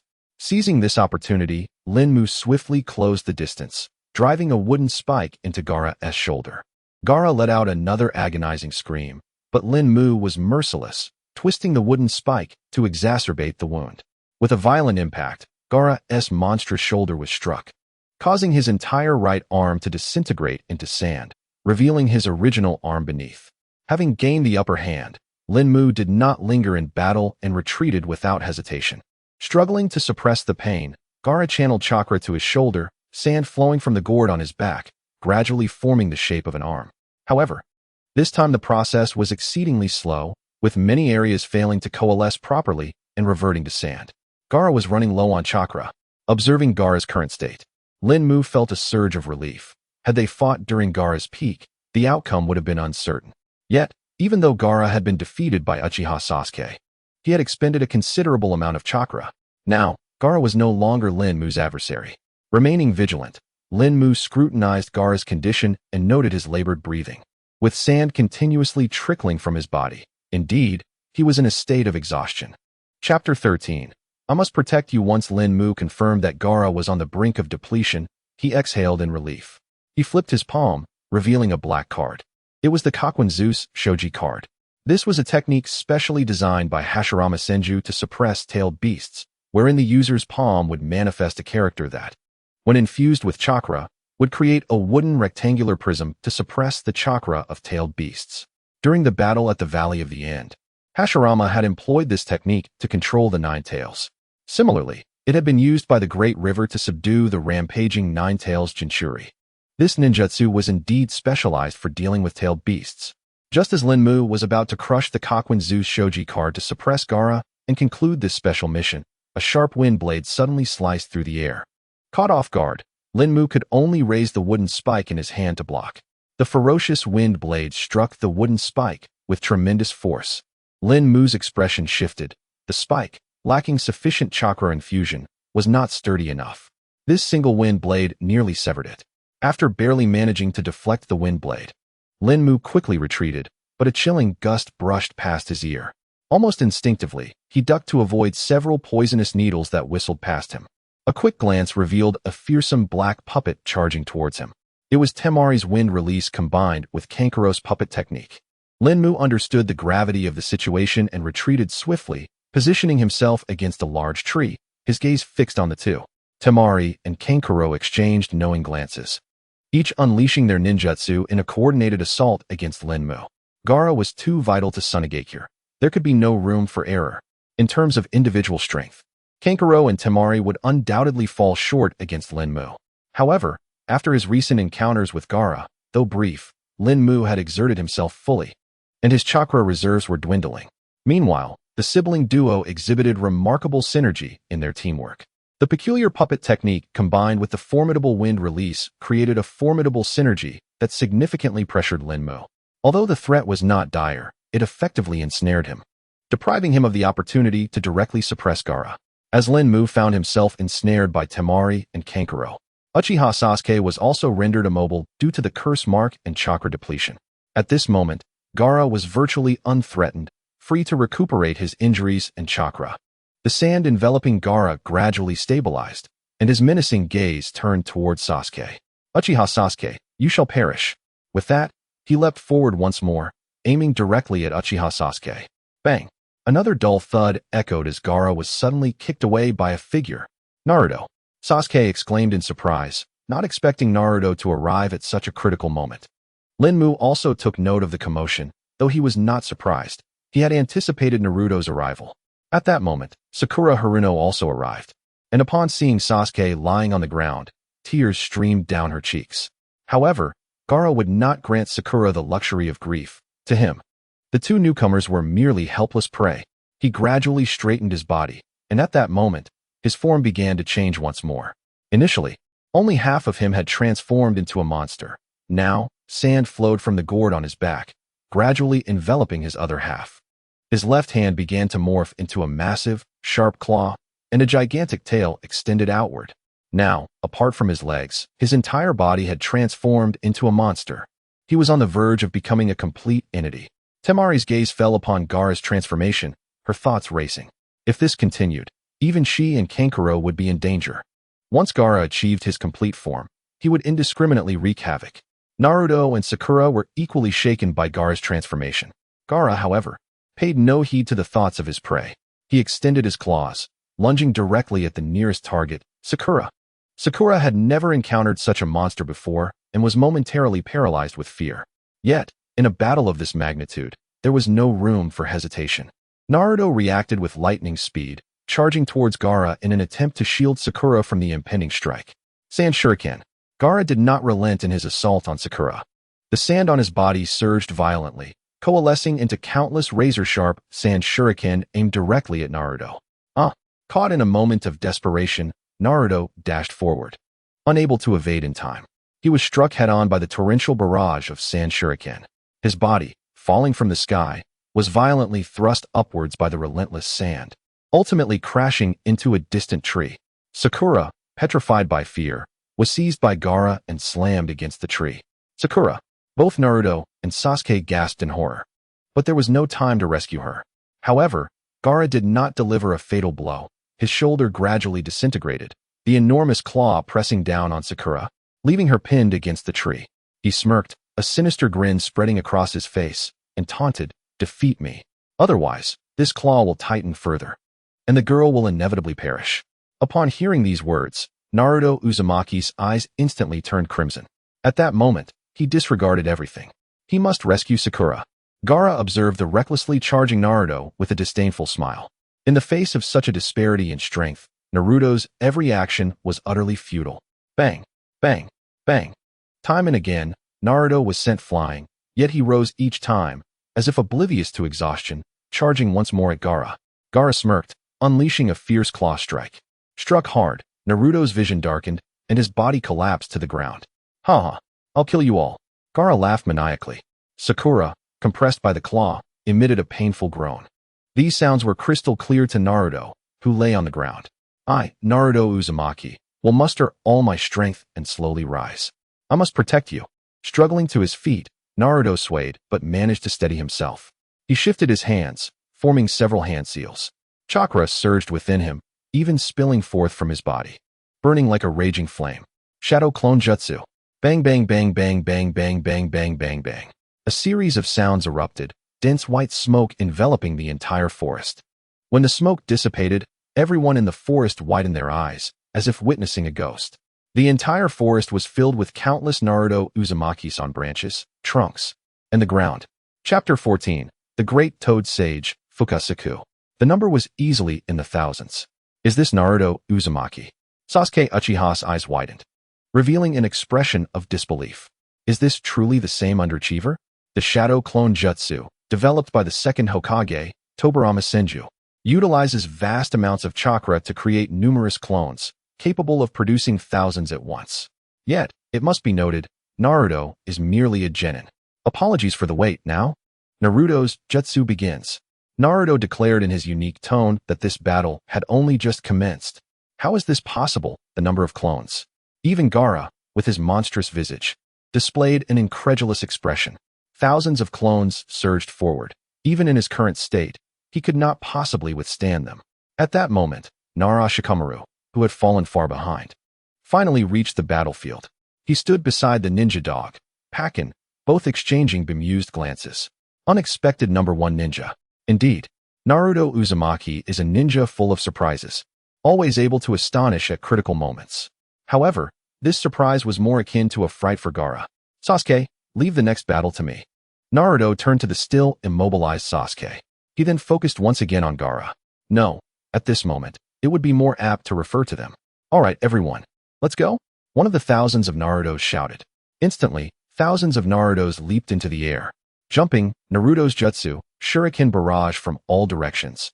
Countless Narutos simultaneously hurled their shurikens, and in an instant, thousands of shurikens swept toward Gaara like a torrential storm. Damn, these shurikens are sweeping in from all directions. Given Gaara's large stature, evading entirely was impossible.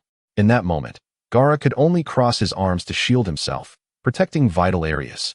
But his broad arms not only blocked the shurikens, but also obscured his line of sight. Countless Narutos surged forward. Uzumaki Naruto. 2,000 punches. 2,000 Narutos swung their fists with all their might. Even with Gaara's formidable defense, he could not withstand the assault of 2,000. In the blink of an eye, sand flew from Gaara's body, and the once ferocious and fearsome Shikaku was left in tatters. Ah! Gaara let out a pained wail, crashing to the ground. This time, it was his feet. Thousands of Narutos leaped down from the sky. For 1,000 punches, let's go. Countless Narutos descended, gazing at the dense shadows above him. Gaara, lying on the ground, could not help but recall some memories. Your mother named you Gaara, loving only yourself as a Shura. This was not out of love, but rather because she harbored hatred for this world, for you could only exist because others had perished. The Kazekage indeed issued a command to kill you, but I can refuse, for you, my dearest sister, would perish. Monster, get away. Monster. Suddenly, Gaara's body erupted with a peculiar surge. His eyes widened, and he roared, "How could I possibly lose to a scoundrel like you?" A tremendous aura surged from Gaara, a terrifying pressure radiating outward. A wave of sandy-colored energy surged upwards, adorned with bizarre patterns, which, upon closer inspection, resembled the markings on Gaara's body when he transformed into a monster. Naruto's thousands of clones dissipated in an instant under this overwhelming energy, and even Naruto's original form was sent reeling, spitting blood. Simultaneously, a massive plume of white smoke billowed skyward, enveloping the surroundings. Bang, bang, bang. Within the white smoke, a colossal figure emerged. As the immense creature moved, trees fell, and birds and beasts fled in a frenzy, while the ground trembled violently. A deafening roar erupted, its piercing sound tearing through the white smoke, causing leaves from nearby trees to rain down. In that moment, the immense monster's silhouette was revealed to all. This creature was gargantuan, towering over even the ancient trees of the forest. Its body was covered in strange curse markings, subtly shifting the surrounding magnetic field. Roar! The creature emitted another piercing cry, reminiscent of a demon's wail. Boom, boom, boom, boom, boom, boom, boom, boom. Behind the monster was a long tail, adorned with sharp spines, its length comparable to the creature itself. At that moment, the beast swung its massive tail, conjuring a raging storm. The wind howled, uprooting trees and sending them soaring. This was Shikaku. Long ago, the sage of 6 paths, Kagaya Otsutsuki, divided the 10 tails into 9, transforming them into 9-tailed beasts. These beasts were massive manifestations of chakra, which later became terrifying war machines. Each tailed beast possesses unique abilities. Shikaku wields powers of wind and magnetism, along with sealing techniques. After Gaara transformed into a tailed beast, his strength surged dramatically. With a mighty swipe of his colossal paw, swirling yellow sand suddenly erupted beneath Naruto's feet, tightly ensnaring him. Sand Ninja's Sand Coffin. As soon as Gaara's will stirred, Naruto Uzumaki would instantly be crushed into a pulp by the sands. Ha ha! Gaara, resembling a monstrous entity, cackled maniacally. The enemy he had just vanquished now teetered on the brink of life and death at his whim. The exhilaration of defeating a formidable foe and the thrill of slaughter filled his heart with indescribable joy. Only when all are dead can I continue to exist. With this thought, Gaara concentrated, drawing forth his chakra as the sands enveloping Naruto tightened rapidly. Ninjutsu, summoning technique. A thunderous shout echoed amidst the sands. White smoke surged forth, revealing a colossal figure shrouded within. Its size dwarfed even Shikaku. As the smoke dissipated, the enormous figure materialized before everyone. It was a frog, an immensely large frog. Clad in a short coat emblazoned with a prominent character, it held a massive pipe from which smoke billowed. A short blade glimmered ominously in its hand. This was Gamabunta, the summoning beast of Mount Myaboku. Naruto, previously restrained by the sands, reappeared atop Gamabunta's head. Chapter 15. Suppressing Shikaku. Gamabunta had arrived. Gazing at the enormous figure before him, Sasuke Uchiha fell into a stupor once more. The shadow clone technique and summoning technique. How many more secrets does this guy conceal? Limu pondered, while Temari and Kankuro, having battled him moments ago, had already fled the instant Shikaku appeared. However, Limu could not afford to retreat. According to the established narrative, Naruto would awaken Gaara through Gamabunta's strength and ultimately triumph over him with the power of the 9 tails. Yet, should this scenario unfold, the special mission just issued by the system would remain unfulfilled. What to do?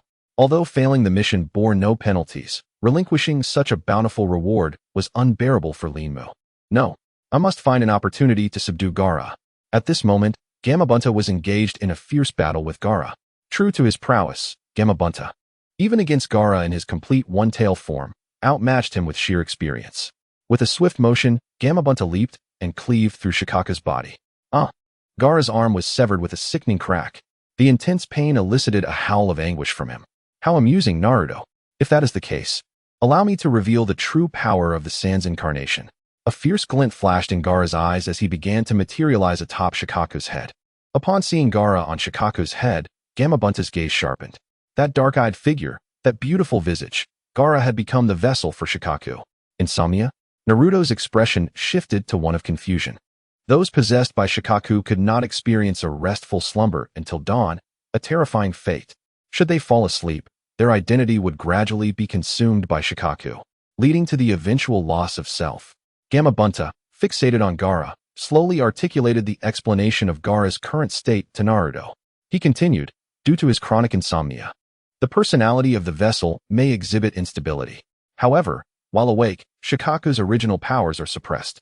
But once the vessel succumbs to sleep, atop Shikaku's head, Gaara formed hand seals, then closed his eyes, his body suddenly collapsing.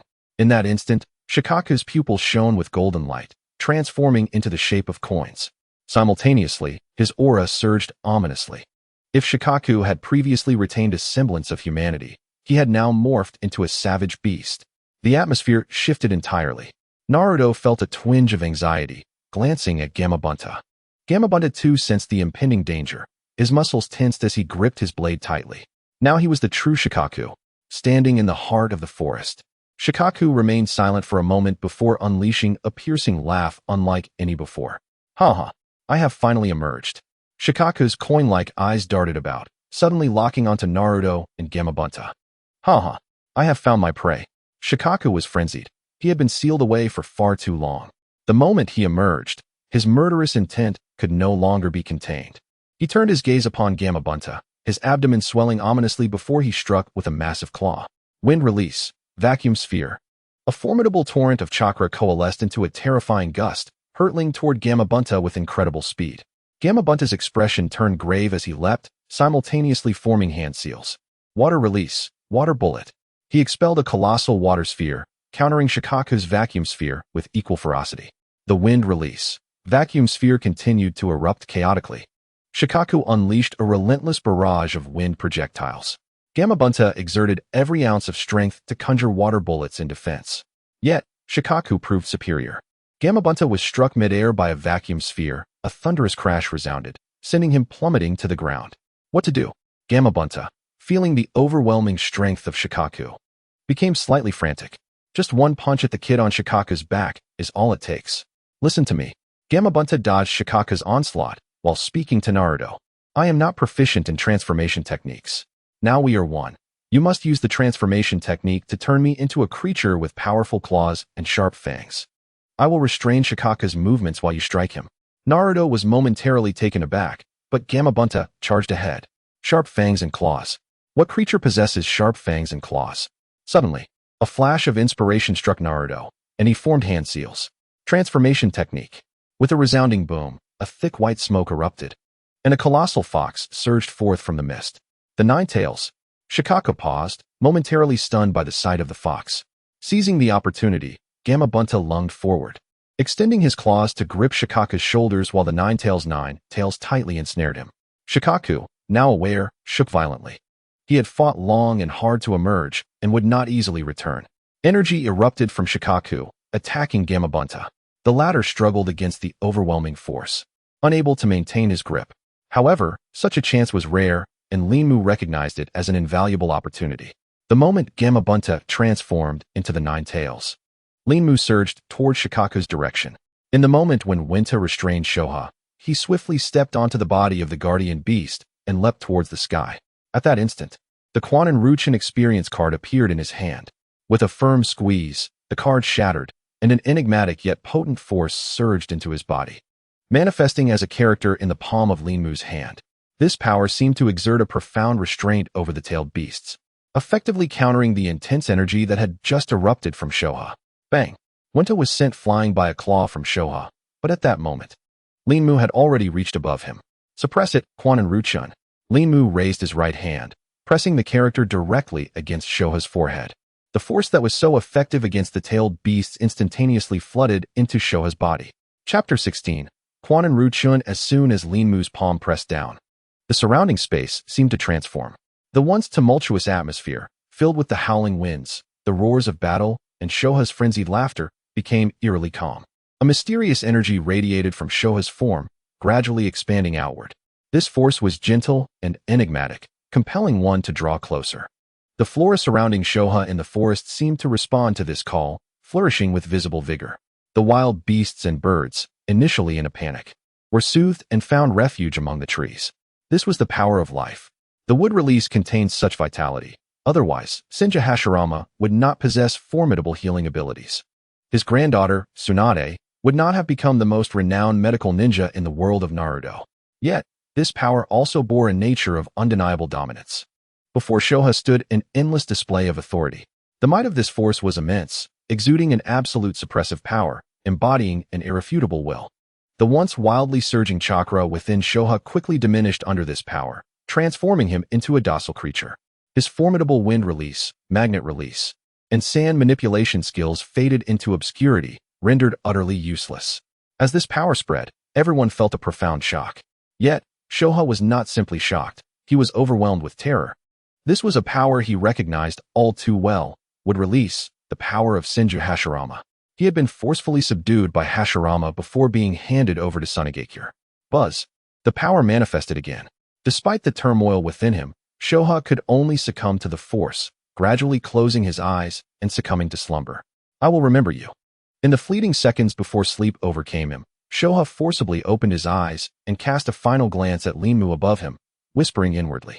The power of Shoha was completely subdued, and his form, which had been in a state of feigned slumber beneath Gaara, could no longer be maintained. With a clatter, his colossal body transformed into sand, scattering across the ground. Linmu and Gaara both plummeted towards the forest below. At this height, I might die? As they neared the treetops, Linmu concentrated the last remnants of his chakra and sent it out to the surrounding trees. Crack! The branches extended, cushioning Linmu's descent. Bang! Bang! Two muffled thuds resounded as Gaara and Linmu landed one after the other. Linmu, thanks to the trees, sustained only minor injuries, while Gaara fell directly to the ground, spitting blood and forcibly awakening from his feigned slumber. Patter, are you all right? Naruto rushed over, helping Linmu to his feet, his expression filled with concern. Cough, I'm fine. Linmu replied with a slight cough. Naruto supported Linmu to a nearby tree, then, after a brief silence, strode towards Gaara. He stood beside him, staring intently. This person resembles him too closely. It's not ordinary pain, is it? I can deeply understand your feelings for some reason. Naruto paused, a hint of sorrow flickering in his eyes. But his gaze soon turned resolute. Yet I have found someone I cherish. I will not allow you to harm my loved ones. Otherwise, even if it means killing you, I will stop you. Gaara, now awakened, widened his eyes in shock at the sorrow in Naruto's expression. He understood all too well. It was loneliness. Why? Why would you go to such lengths for others? Gaara's heart filled with confusion. This person, so similar to him, why would he be willing to sacrifice for others? Because they rescued me from the depths of loneliness and recognized the importance of my existence as a companion. At that moment, despite suffering severe injuries, Naruto's voice trembled but remained steadfast.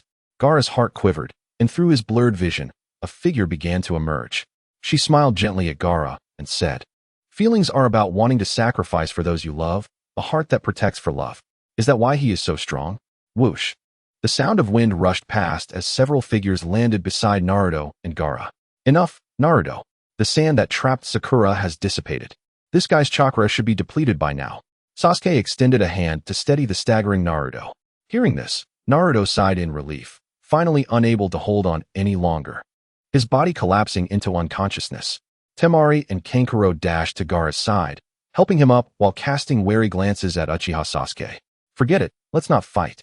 Gaara's voice was weak, his gaze unfocused, lost in thought. Kankuro and Temari exchanged glances, assisting Gaara, half carrying him away swiftly. Feelings of love. Yashimaru. As Gaara's consciousness began to fade, his thoughts shifted, locking onto a memory. In this memory, there was him and Yashimaru. Young Gaara stood beside a table, gazing at a photograph within a frame, depicting a woman who bore a striking resemblance to him. Her hair was a light shade of yellow, her eyes shimmering with tenderness. Though he had never seen her. Is this my mother? The woman I caused to perish. As he continued to stare, an inexplicable emotion surged within him. He suddenly reached for a dagger on the table and viciously thrust it towards the back of his hand. Swish. Yet, no pain from the dagger-piercing flesh was felt. Countless grains of sand erupted, obstructing the dagger and preventing it from reaching Gaara's body. Swish. Swish. Gaara's expression twisted with rage as he desperately attempted to stab his left hand with his right. But the sand's interference thwarted his efforts. Just as his emotions spiraled out of control, a gentle voice resonated in his ears. Gaara, with a subtle quiver of his body, turned to face the approaching woman. She was clad in an apron, her hands wrapped in bandages that were faintly stained with blood. The wound was inflicted by his sand. Yet, the woman appeared unperturbed by his presence, seemingly indifferent to her injury. She gently bent down, her gaze toward Gaara imbued with tenderness. Chapter 17.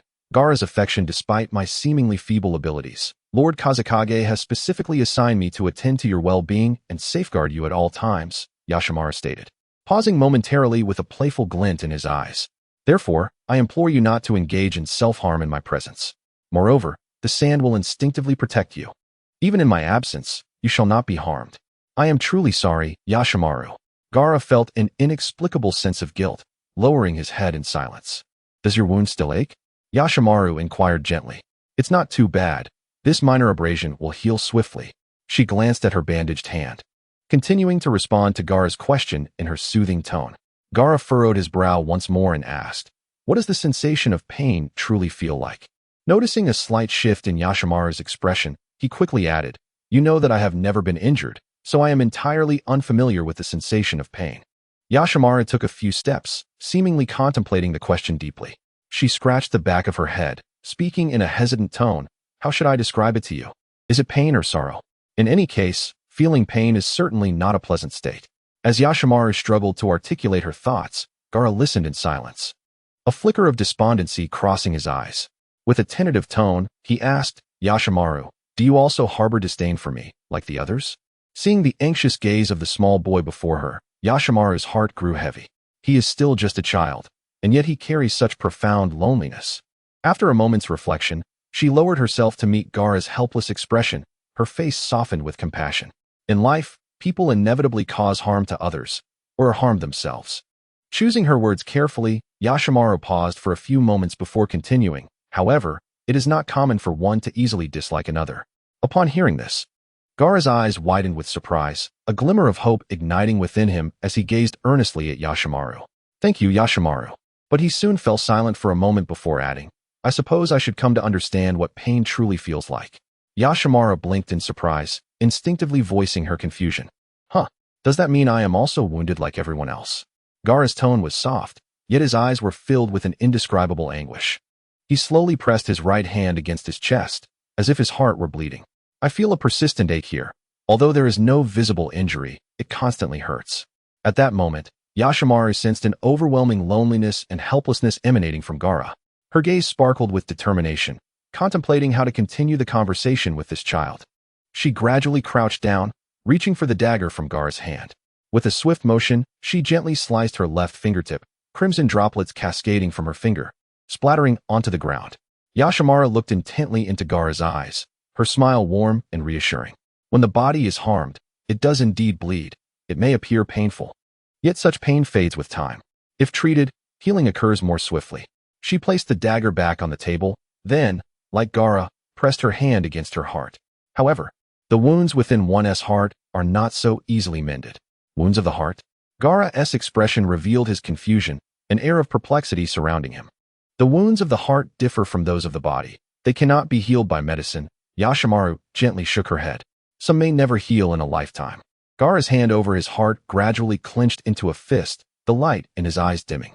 Yet, there exists something that can heal the wounds of the heart.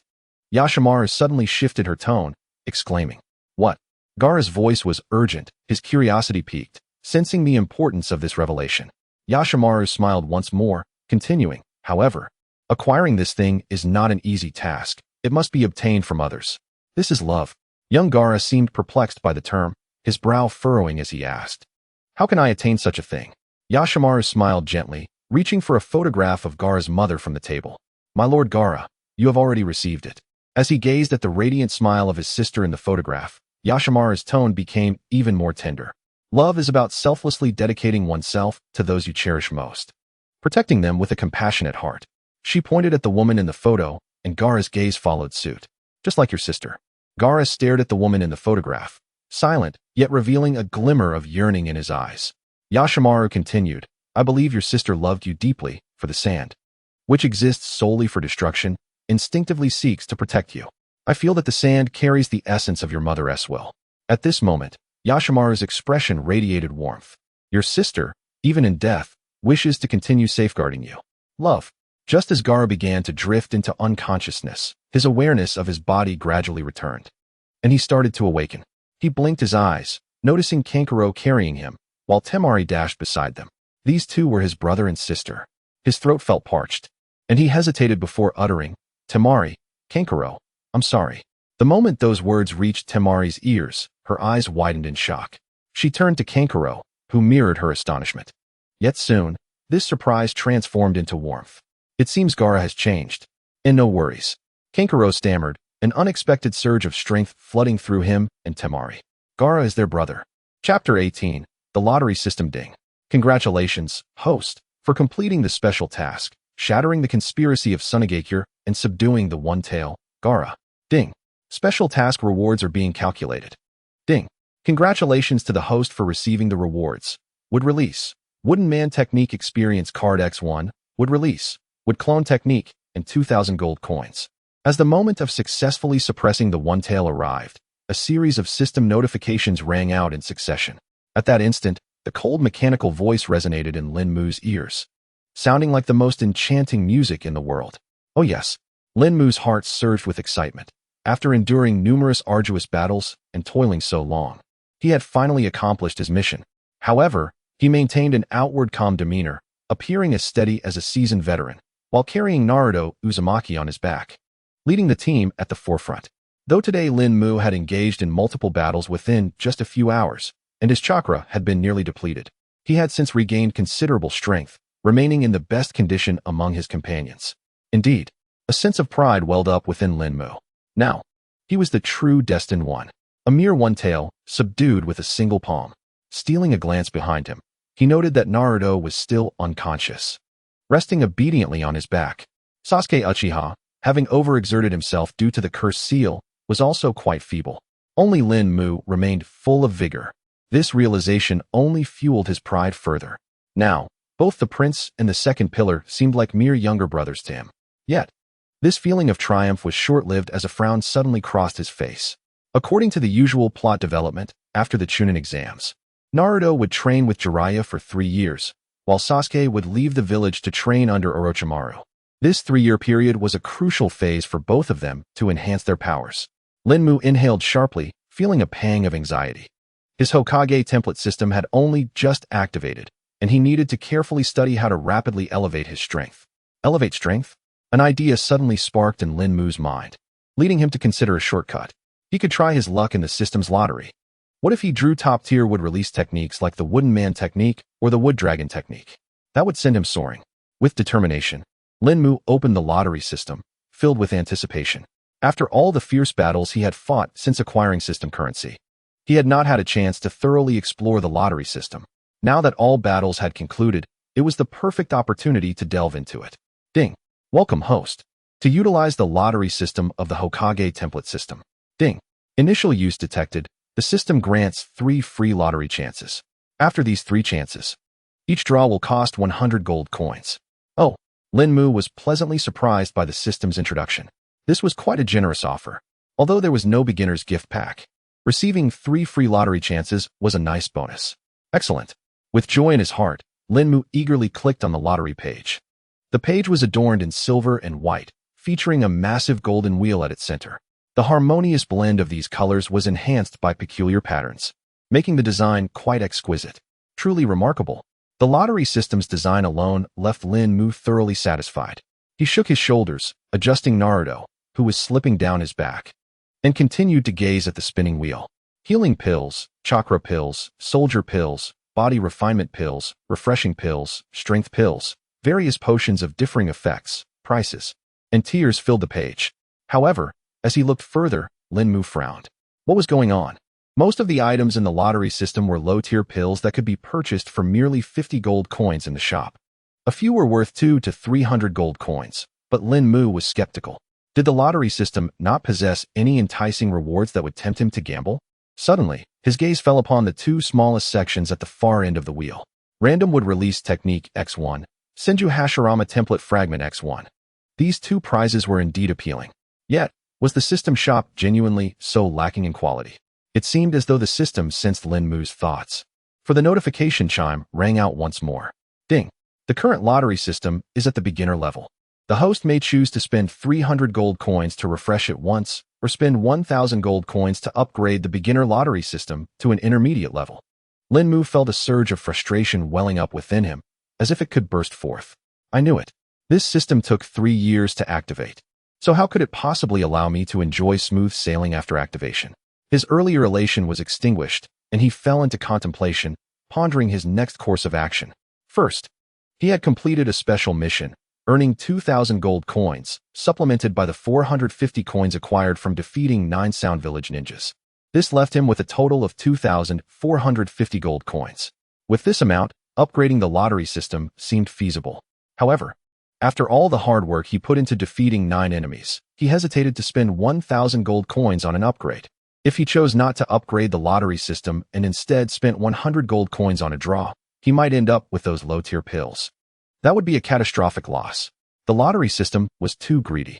Lin Mu's heart ached with frustration as he gritted his teeth. Upgrade. He resolutely suppressed his reluctance and brought up the upgrade button. However, just as he was about to press it, he hesitated once more. I still have 3 free lottery chances. Should I test my luck first? Otherwise, if I upgrade the system, I might lose the random techniques and Hashirama fragments. With this thought in mind, Lin Mu clicked the lottery button without further hesitation. Buzz. The dazzling golden wool began to spin rapidly. Lin Mu's gaze was fixed on the red pointer at the center of the wheel. Ninjutsu. Fragment. Ninjutsu. Fragment. Ninjutsu. Fragment. After 3 long years, I finally have these 3 free lottery chances. I must win something valuable. Ding. Congratulations to the host for obtaining a mid-level chakra pill X1. Lin Mu fell silent for 3 seconds before retrieving the mid-level chakra pill from his inventory. Buzz. The air shimmered slightly as a light blue pill, the size of a dragon's eye, appeared in Lin Mu's hand, adorned with beautiful, intricate patterns. Chapter 19, Wood Transformation Technique. This mid-level chakra pill was priced at 300 gold coins in the system shop. Excellent. Lin Mu continuously reassured himself. This effectively equated to a gain of 300 gold coins. Looking at the attractive blue pill in his hand, he initially intended to consume it immediately to test its effects. However, noticing Naruto still unconscious on his back, he hesitated and ultimately decided to place the mid-level chakra pill into Naruto's mouth. Buzz. The pill dissolved instantly, and a gentle blue energy enveloped Naruto's entire being. The once depleted chakra within Naruto Uzumaki was visibly rejuvenating at an astonishing rate. The intermediate chakra pill, an upgraded version of the basic chakra pill, was capable of replenishing 50 chakra points for a Chunin and 20 for a Jonin. Such formidable effects. This was the first time Lin Mu witnessed the efficacy of a chakra pill in action, although he did not directly utilize it. His heightened perception granted by his wood-release body allowed him to distinctly sense Naruto's chakra rapidly regenerating. In mere seconds, it had already reached half its capacity, and even Naruto's complexion began to regain some color. Indeed, a product from the system is always a masterpiece. Despite the tears and curses, Lin Mu remained quite pleased with the quality of the system's offerings. Observing Naruto's pallor fade, Lin Mu felt a slight sense of relief. The prince, with his naturally cheerful disposition, shared a camaraderie with Lin Mu due to their shared experience as orphans, making him one of Naruto's few friends. Earlier, Lin Mu had used his wood-release abilities to subdue Shikaku, sparing Naruto from relying on the Nine-Tails chakra, significantly alleviating his physical strain. His injuries were far less severe than Lin Mu remembered. Coupled with the powerful effects of the intermediate chakra pill, Naruto should awaken shortly. In fact, Lin Mu had amassed enough gold to purchase another pill from the system shop for Sasuke Uchiha. However, he refrained from doing so, knowing that Sasuke's suspicious nature was far sharper than Naruto's. Entrusting such a potent pill to him might lead to unforeseen complications that Lin Mu could not control. His thoughts raced, contemplating numerous scenarios, but he quickly suppressed them. The lottery was his primary focus now. After a brief trial, he had drawn an intermediate chakra pill worth 300 gold, boosting his confidence in his luck. Once more, he smiled broadly, concentrating his thoughts as he clicked the lottery button again. Buzz. The lottery system activated, and the colossal golden wheel began to spin with fervor. Ninjutsu. Fragment. Ninjutsu. Fragment. Lin Mu fervently wished for the favor of Lady Luck. As seconds ticked away, the wheel's rotation gradually slowed, and Lin Mu's tension heightened. Winning a lottery was proving to be more exhausting than his recent life-and-death battle. Finally, the wheel came to a halt. Ding. Congratulations, host. You have drawn a random ninjutsu. Ding. Congratulations, host. You have acquired the ninjutsu. Wood release. Wood transformation technique. Ding. Congratulations, host. You have successfully learned the ninjutsu. Wood release. Wood transformation technique. A surge of information regarding the technique flooded Lin Mu's mind. Within mere moments, he mastered the technique as if he had practiced it for years. The system's power allowed him to become proficient in a ninjutsu in such a brief span. Suddenly, Sasuke Uchiha hastily slowed down, nearly colliding with Lin Mu, who stood motionless ahead. Hey, why have you stopped? Lin Mu remained silent, rooted in place. Are you okay, Lin Mu? Did you get hurt? Sakura Haruno rushed to Lin Mu's side, concern etched across her face. Despite Sasuke's presence, she had witnessed Lin Mu's battle against Kenjiro and Shoyu. An admiration for him surged within her. "I'm fine." Upon catching a glimpse of the admiration in Sakura's eyes, Lin Mu snapped back to reality. His heart now belonged to Sakura, and he had no desire to compete with Naruto. He turned and resumed running, signaling that he was unscathed. Nara Shikamaru, trailing behind, furrowed his brow. Lin Mu seemed like a different person today, exhibiting peculiar behavior. Strange, very strange. In truth, Lin Mu felt better than ever. Lucky me. I am truly blessed. The wood transformation technique was not widely known, yet its practicality was undeniably powerful. This technique allowed the user to entwine branches around themselves, transforming into the likeness of an enemy, with an astonishingly realistic appearance that would be difficult for most to discern, primarily used for espionage. Its ability to disguise oneself, coupled with its remarkable authenticity, constituted the technique's greatest strengths. While it lacked the offensive prowess of the wood clone technique or the defensive capabilities of the wood barrier, its camouflage was incredibly useful in the perilous world of ninjas. Lin Mu had an inkling that this technique would prove invaluable before he truly became formidable. After all, in times of chaos, self-preservation is paramount. A raspy voice broke the silence, and Lin Mu sensed movement behind him. Naruto had awakened. Lin Mu halted once more, finding a clean patch of ground to lay Naruto down. Naruto. Tears welled in Sakura's eyes as she rushed to his side. Though she had been immobilized by Gaara's sand and unable to fight, she had witnessed Naruto's desperate struggle against Gaara, and now his awakening filled her with concern. "How do you feel?" Naruto blinked awake, finding his goddess kneeling before him, tears streaming down her face, causing his cheeks to flush crimson. Lin Mu couldn't help but smile at Naruto's flustered expression, knowing full well that Naruto was now completely fine. As a descendant of the Uzumaki clan, Naruto inherently possessed a robust physique and abundant chakra. With the assistance of Lin Mu's intermediate chakra pill, Naruto's condition was likely even better than Lin Mu's. All right. Nara Shikamaru interjected, interrupting Sakura's weeping. "It's still not safe outside. We should return to the village." The group exchanged glances and nodded in agreement. Given that Naruto had recovered, it was best to hasten back to the village. Chapter 20. The third Hokage. The journey back to Konoha was uneventful, and soon Lin Mu, Naruto, Sasuke, and the others had returned to the village. However, Konoha was no longer the vibrant place it once was. Many areas lay in ruins, littered with corpses and stained with blood. Countless medical ninjas scoured the debris, searching for any lives that could be saved. Ordinary villagers wandered through the wreckage, their expressions vacant. In this fierce war, family members, friends, mentors, and students may have already met with tragedy. Yet, this is the reality of war. Such brutal scenes are not uncommon in conflicts between nations. As Lin Mu and his companions entered Konoha, their bodies trembled at the sight. Naruto, who had been chattering incessantly along the way, fell silent. Even among those present, many had once mocked and scorned him. Yet they are all living beings, with families and friends. But now they are all gone. The once aloof Sasuke Uchiha fell into an even deeper silence, the sight of the corpses surrounding him evoking memories of that fateful night from years ago. That night, the lifeless bodies strewn across the ground were his own kin. Shikamaru Nara furrowed his brow, having always yearned for a mundane life, yet war denied him that tranquility. Unable to contain her sorrow any longer, Sakura Haruno stifled a sob. Her hand clasped over her mouth. They were merely children, around 10 years old. The brutality of war was far too cruel for them. At that moment, Rin, though not a native of the Naruto world, felt no joy from their recent victory. The lives lost before him were genuine, vibrant souls. However, being a time traveler, he possessed a maturity that surpassed that of Naruto and his peers. After a moment of silence, he broke the oppressive stillness. "Let us first seek out the teachers to ascertain the current state of the village." Although their hearts were heavy with grief, the others nodded in agreement. The deceased are gone, but those who remain must continue to live. Rin led his companions along the streets of Konoha, heading toward the ninja academy. The village had largely expelled the invaders, restoring a semblance of peace. Surely, the teachers would be at the school? The journey was marked by silence, save for the faint echoes of weeping, gradually chilling Rin's heart. War is terrifying. Soon, they arrived at the ninja academy, which was once filled with the laughter of children but now lay in eerie silence. "Naruto?" A voice broke through the stillness as Naruto Uzumaki looked toward the school building. A ninja with tied-back hair and a horizontal scar on his face emerged. Irika Yumino. Yet at that moment, Irika's face lacked the sunny smile he typically wore. Irika-sensei, what are you doing here? Where are Kakashi-sensei and the others?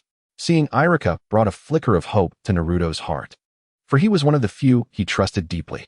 Irika did not answer his questions, but instead bypassed them, moving toward the entrance of the academy, and hoarsely uttered the second sentence since their reunion. Follow me. Without looking back, he hurried in a specific direction. Confused yet resolute, Naruto and the others followed Irika closely. After a few steps, Rin began to piece together their destination, the venue for the Chunin exams. The battle between Orochimaru and the third Hokage, Hiruzen Sarutobi, must have concluded by now. He quickened his pace to keep up with Irika. Before long, Irika led them near the Chunin exam site. The arena was littered with corpses and blood. The scenes they had traversed had rendered them numb, and their expressions remained largely unchanged. With a swift leap, Irika ascended to the rooftop, and the others followed suit. Upon landing, they were taken aback by the sight before them. The rooftop was a chaotic tangle of branches and debris, the aftermath of the first Hokage's would-release technique, the god of the forest. However, Rin had no inclination to marvel at the power of Hashirama Senju. His gaze fixed upon the center of the rooftop, where dozens of elite jonin were gathered. As he moved closer, he discerned a figure lying among them. It was the third Hokage, Hiruzen Sarutobi. Weak and powerless, he lay on the ground with barely perceptible breaths, his eyes struggling to remain open. Rin felt a complex mix of emotions upon seeing the third Hokage. Hiruzen Sarutobi, the third Hokage of the Hidden Leaf Village. A direct disciple of the first and second Hokage, had nurtured the legendary Sannin. He wielded the ability to manipulate 7 chakra types and was proficient in all the techniques of Konoha, earning the title of a master instructor. Truth be told, Rin's feelings toward Hiruzen were intricate. Upon his arrival in this world, he held no fondness for the third Hokage. As a time traveler, he understood well that Naruto, though the host of the Nine Tails, was also the son of the fourth Hokage, Minato Namikaze, and Kushina Uzumaki. He was the descendant of a hero. The fourth Hokage and his wife sacrificed their lives to save the village, and Naruto was their final hope. Yet, the identity of this hero's heir was obscured by the third Hokage. While everyone recognized Naruto as the Jinchuriki of the Nine Tails, few knew he was the son of the Hokage, leading to Naruto's suffering from prejudice and bullying. Naturally, Rin felt indignation for Naruto and harbored biases against the third Hokage. However, his perspective gradually shifted over time. The Hokage is the highest authority in the Hidden Leaf, yet Hiruzen bore none of the arrogance typical of a leader. He was kind-hearted, generous, and compassionate. He frequently visited the Ninja Academy, treating both the children of clans and war orphans with equal tenderness. He resembled a grandfather to these children, genuinely wishing for them to grow and shoulder the responsibilities of Konoha's future. One could say he was a Hokage in every sense of the word, a true elder. Everything he did was for the sake of Konoha. He upheld the legacies of the first and second Hokage and even faced death in battle for the village's sake. He truly deserved the respect of all. Chapter 21. The Will of Fire. Yet, it was Orochimaru, his own disciple, who masqueraded as the Kazekage and instigated the war between the Land of Wind and the Land of Fire. This was his grave error. Hiruzen's excessive leniency towards others had yielded irrevocable consequences. Even in the throes of battle, he still felt a twinge of compassion for Orochimaru. Rin vividly recalled the elderly man standing in the classroom of the Ninja Academy, gently patting the heads of children and earnestly expressing his hopes for them. You are the future of Konoha. The will of fire will be passed down through you. Yet now, this venerable elder lay weak upon the ground, nearing death. Third Grandpa, Naruto, standing behind Rin, was already in tears. The third Hokage was one of the kindest figures in his life. Yet now, he was about to lose another beloved figure. Slowly, more and more people gathered around Rin. Of varying ages, all silent. They had come to bid farewell to their most revered Hokage, their most respected elder. Suddenly, the dying third Hokage's eyes sparkled with a glimmer of vitality, and he let out a laugh. His complexion began to regain some color. However, no one around him displayed excitement. Instead, their faces grew more somber, for they all understood that this was but a fleeting moment of clarity before death. Why does everyone wear such expressions? Are you all saddened for me? The third Hokage's voice was deep and hoarse. his gaze gradually shifting towards the numerous young faces standing behind the Jonin. My only regret now is that I will no longer witness these youths grow and continue to protect Konoha, allowing it to radiate an unparalleled brilliance. After so many years of bearing the weight of the Hokage's responsibilities, this burden is finally being lifted. As he spoke, the third Hokage's voice became increasingly somber, his eyes slowly losing their focus. Ultimately, his eyes extinguished all light. The third Hokage had perished in battle. Lord Third, Grandpa Sarutobi. The surrounding crowd could no longer contain their grief, bursting into tears. Wah, Grandpa, what has happened to you? Konohamaru, having just returned from the shelter to the rooftop, pushed through the crowd with all his might, rushing to the side of the third Hokage's lifeless body. Grandpa, open your eyes and look at me. I haven't challenged you yet. I haven't become Hokage. This child, no more than 6 or 7 years old, was sobbing uncontrollably, having witnessed the death of his beloved grandfather right before his eyes. Linmu reached up to touch the raindrops falling on his face, feeling a chilling cold. Was even the heavens weeping for the third Hokage and the souls lost in this war? Linmu's heart had never felt such heaviness. His gaze slowly fell upon the increasingly cold body of the elderly man before him. Suddenly, he recalled a phrase often spoken by this old man. Wherever the leaves dance, the fire will burn. This is the will of fire. In that moment, Linmu began to grasp the essence of the will of fire. The third Hokage had lived his life upholding this very principle, dedicating his entire existence to Konoha. Now that he had passed away, the shadow of fire continued to illuminate the village, nurturing new leaves to sprout. The Hokage's funeral concluded, and a month swiftly passed. The loss of the deceased was irrevocable, yet the living must persist. Those who survived the harsh realities of this brutal war bore the pain of losing family and friends. But they also rekindled hope and embarked on new lives.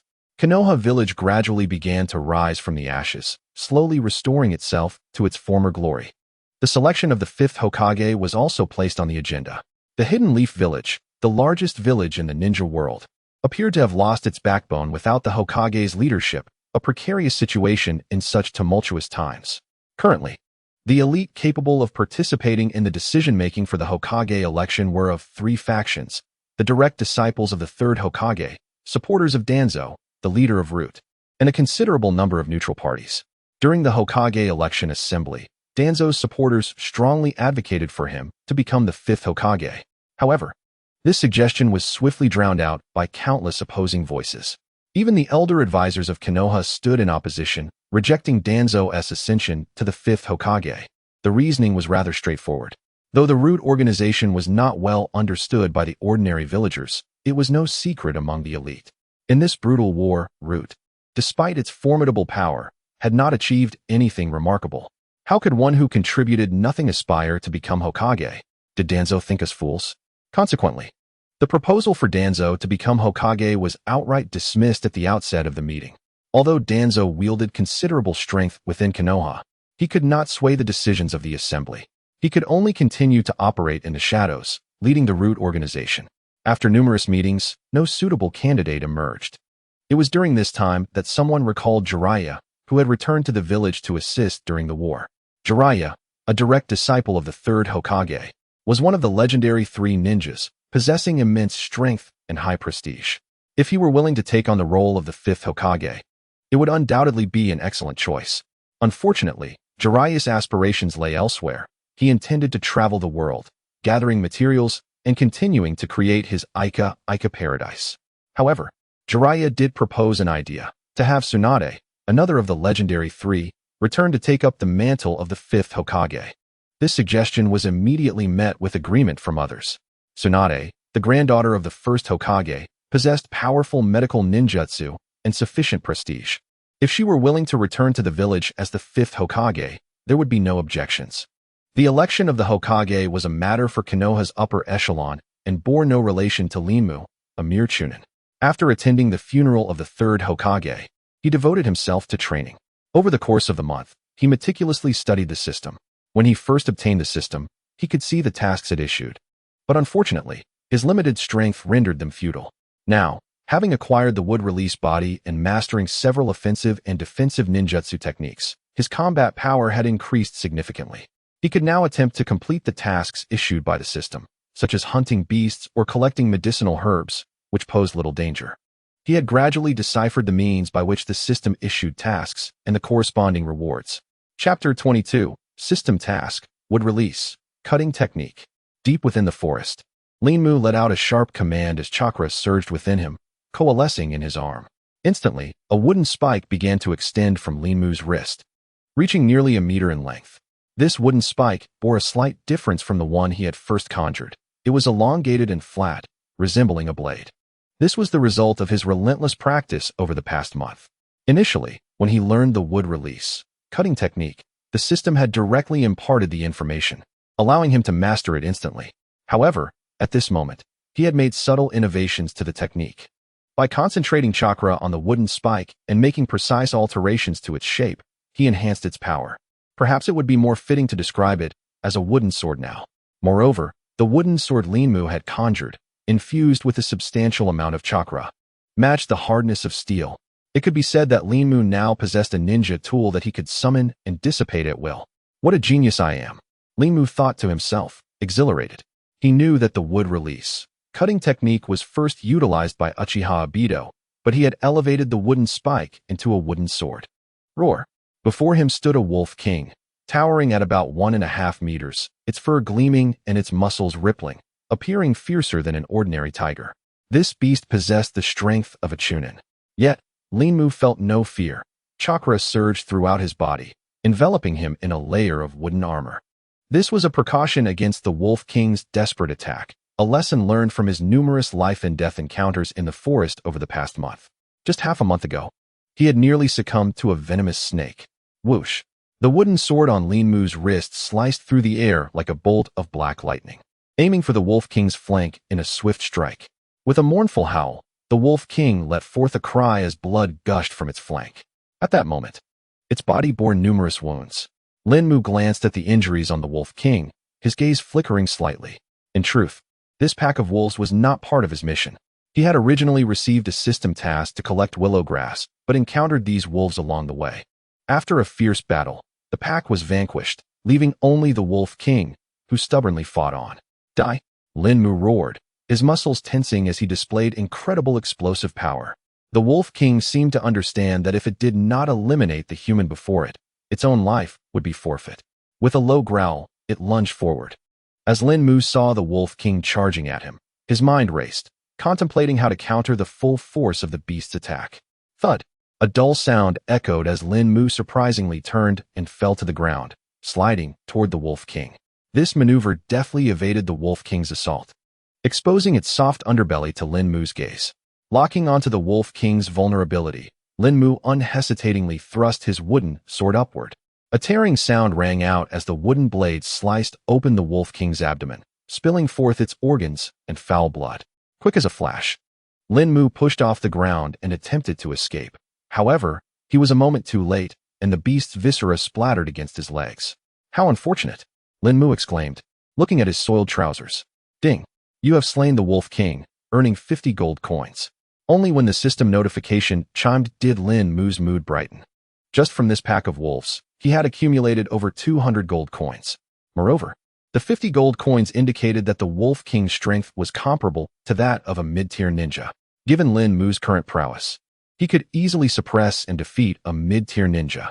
Name, Lin Mu. Rank, Upper Chunin. Status, Good skills, Wood release, Cutting technique, Wood release, Tree realm barrier. Wood release, Transformation technique. Physique, Wood release. Body, can be upgraded to Sage Body. Module, Senju Hashirama Module, 15 activated, gold. 3,300 tasks. Main task, elevate rank to Jonin. Reward, Senju Hashirama Module fragment. Side task, collect 100 willow grass. Deadline, 1 week. Reward, 100 gold coins. Eliminate 1 phantom leopard. Deadline, 1 week. Reward, 100 gold coins. Over the past month, Lin Mu had discerned that the main task of the system was to level up. Within the major ranks, enhancing minor strengths would prompt the store to refresh special items, namely Hashirama fragments. After diligently training for half a month, he had advanced to Upper Chunin, prompting the system store to offer the special item, Hashirama fragment, priced at 1,000 gold coins. Although the cost was steep, he did not hesitate to purchase it, subsequently consuming it.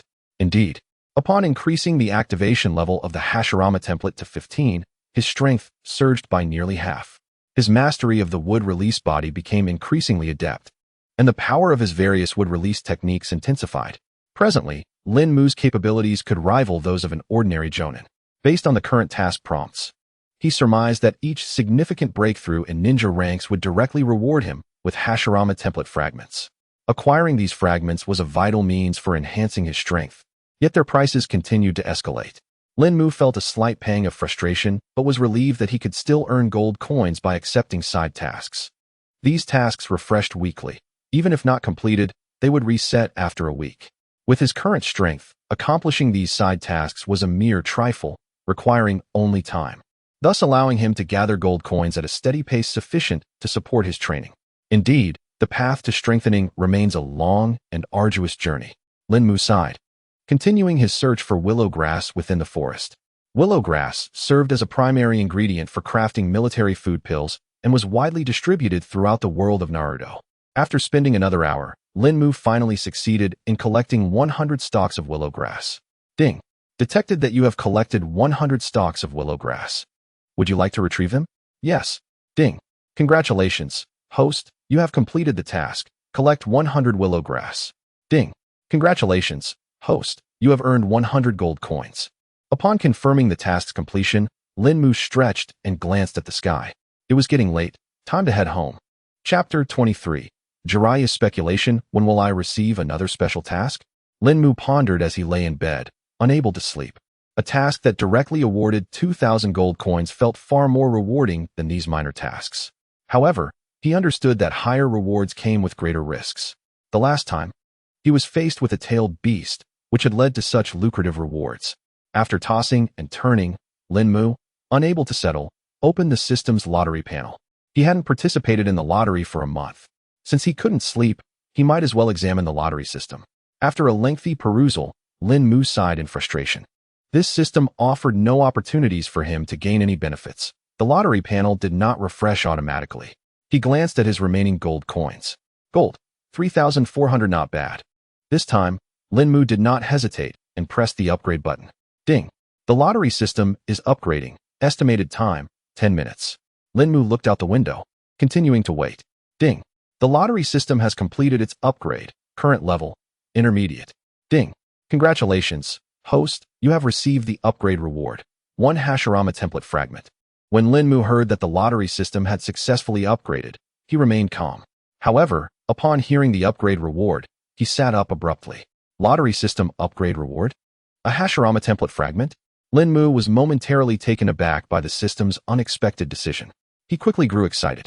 Opening his inventory, he selected the Hashirama template fragment and promptly clicked to use it. Ding! Congratulations, host, you have successfully used the Hashirama template fragment. A familiar sensation of coolness enveloped Lin Mu. He closed his eyes to meditate, and indeed, he felt an enhancement in all aspects of his physical capabilities, further strengthening his mastery of the wood release body. His rank should now be perilously close to that of a jonin. Ding! Congratulations, host. The Hashirama template activation progress has reached 20. Ding! Congratulations, host, you have successfully learned the wood release, great forest technique. Ding! Congratulations, host.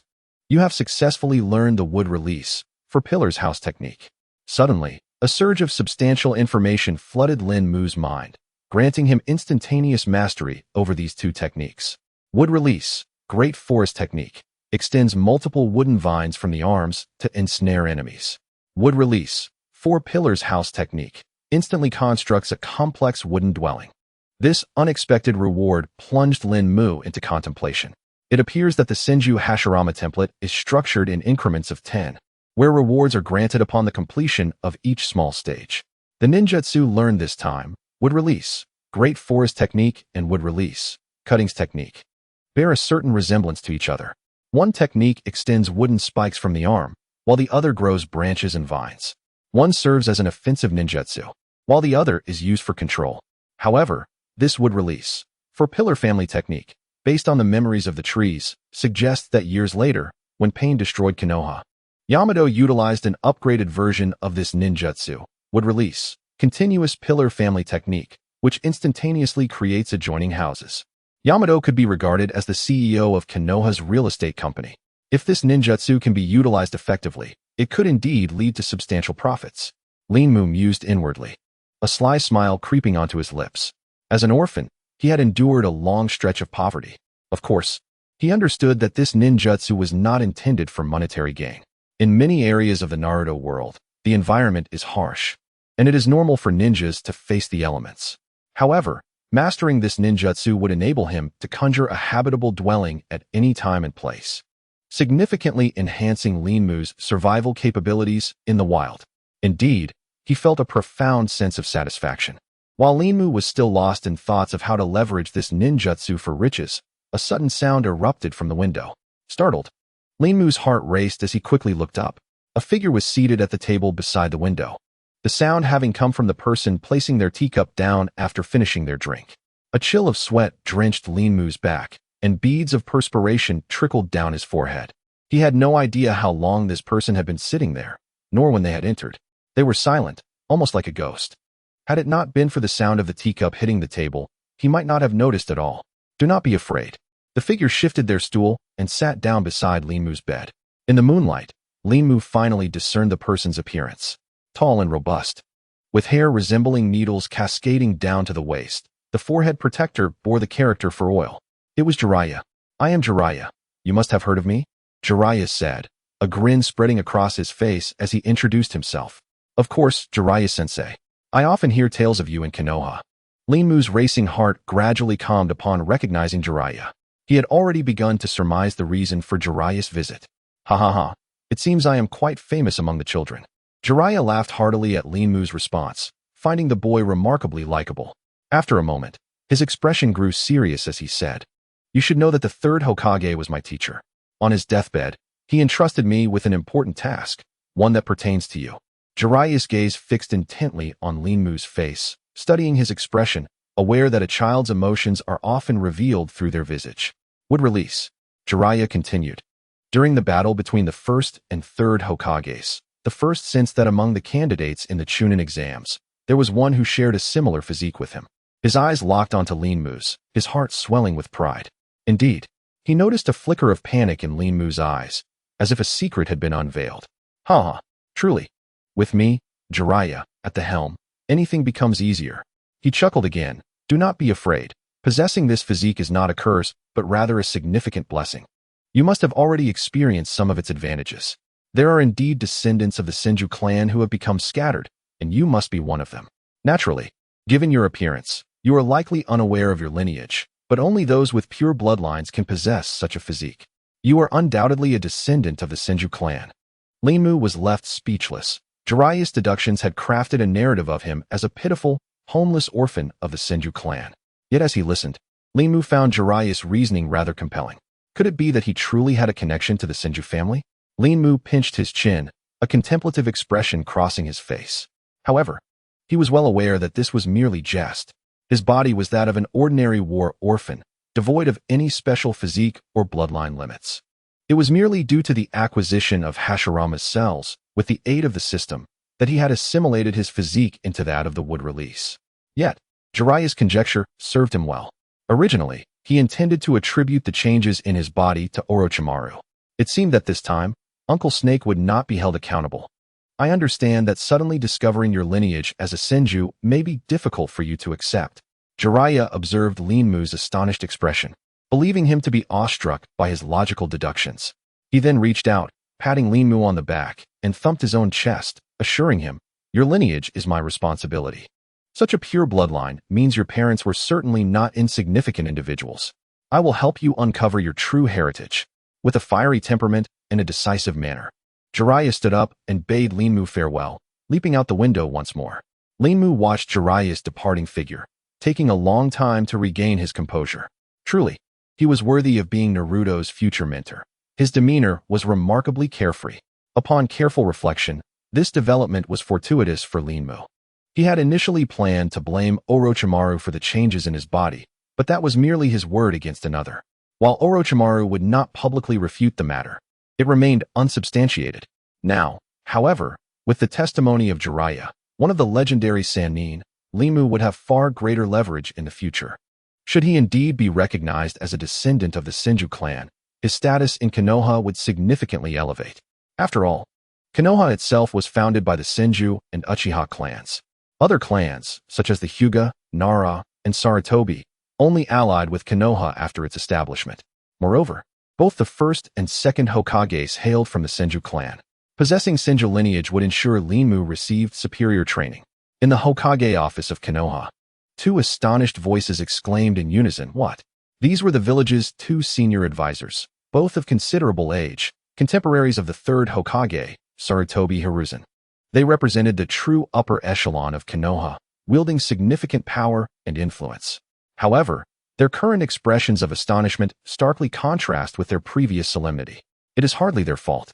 The news brought back by Jiraiya is indeed profoundly shocking. One must acknowledge that the illustrious Senju clan has been gradually declining since the demise of the first and second Hokage. Although it has not met the same fate as the Uchiha clan, which was nearly obliterated, leaving only Sasuke and Itachi, it lacks the remarkable figures that once shone as brightly as the first and second Hokage. To date, the only notable representative remaining is Tsunade, the granddaughter of Hashirama Senju. Yet now, Jiraiya informs them of a child with pure Senju lineage who has mastered the wood release technique. How could they not be astonished? Jiraiya, are you certain there is no mistake? This matter leaves no room for error. Mito Gate's advisor expressed with utmost seriousness. He, along with advisor Orochimaru and the third Hokage Hiruzen Sarutobi, as well as the leader of Root, Shimura Danzo, had once served together as guards for the second Hokage, Tobirama Senju. They are acutely aware of the significance of the Senju bloodline. This matter should be accurate. Following Lord Sarutobi's instructions, I have investigated all the participants present in the Chunin exam audience over the past month. Jiraiya's demeanor, too, was grave, devoid of the playful spirit he exhibited with Linmu. Only the child named Linmu displayed something extraordinary, and what? Upon seeing Jiraiya pause, Orochimaru urgently pressed for clarification. I have personally witnessed this child utilizing the wood release technique.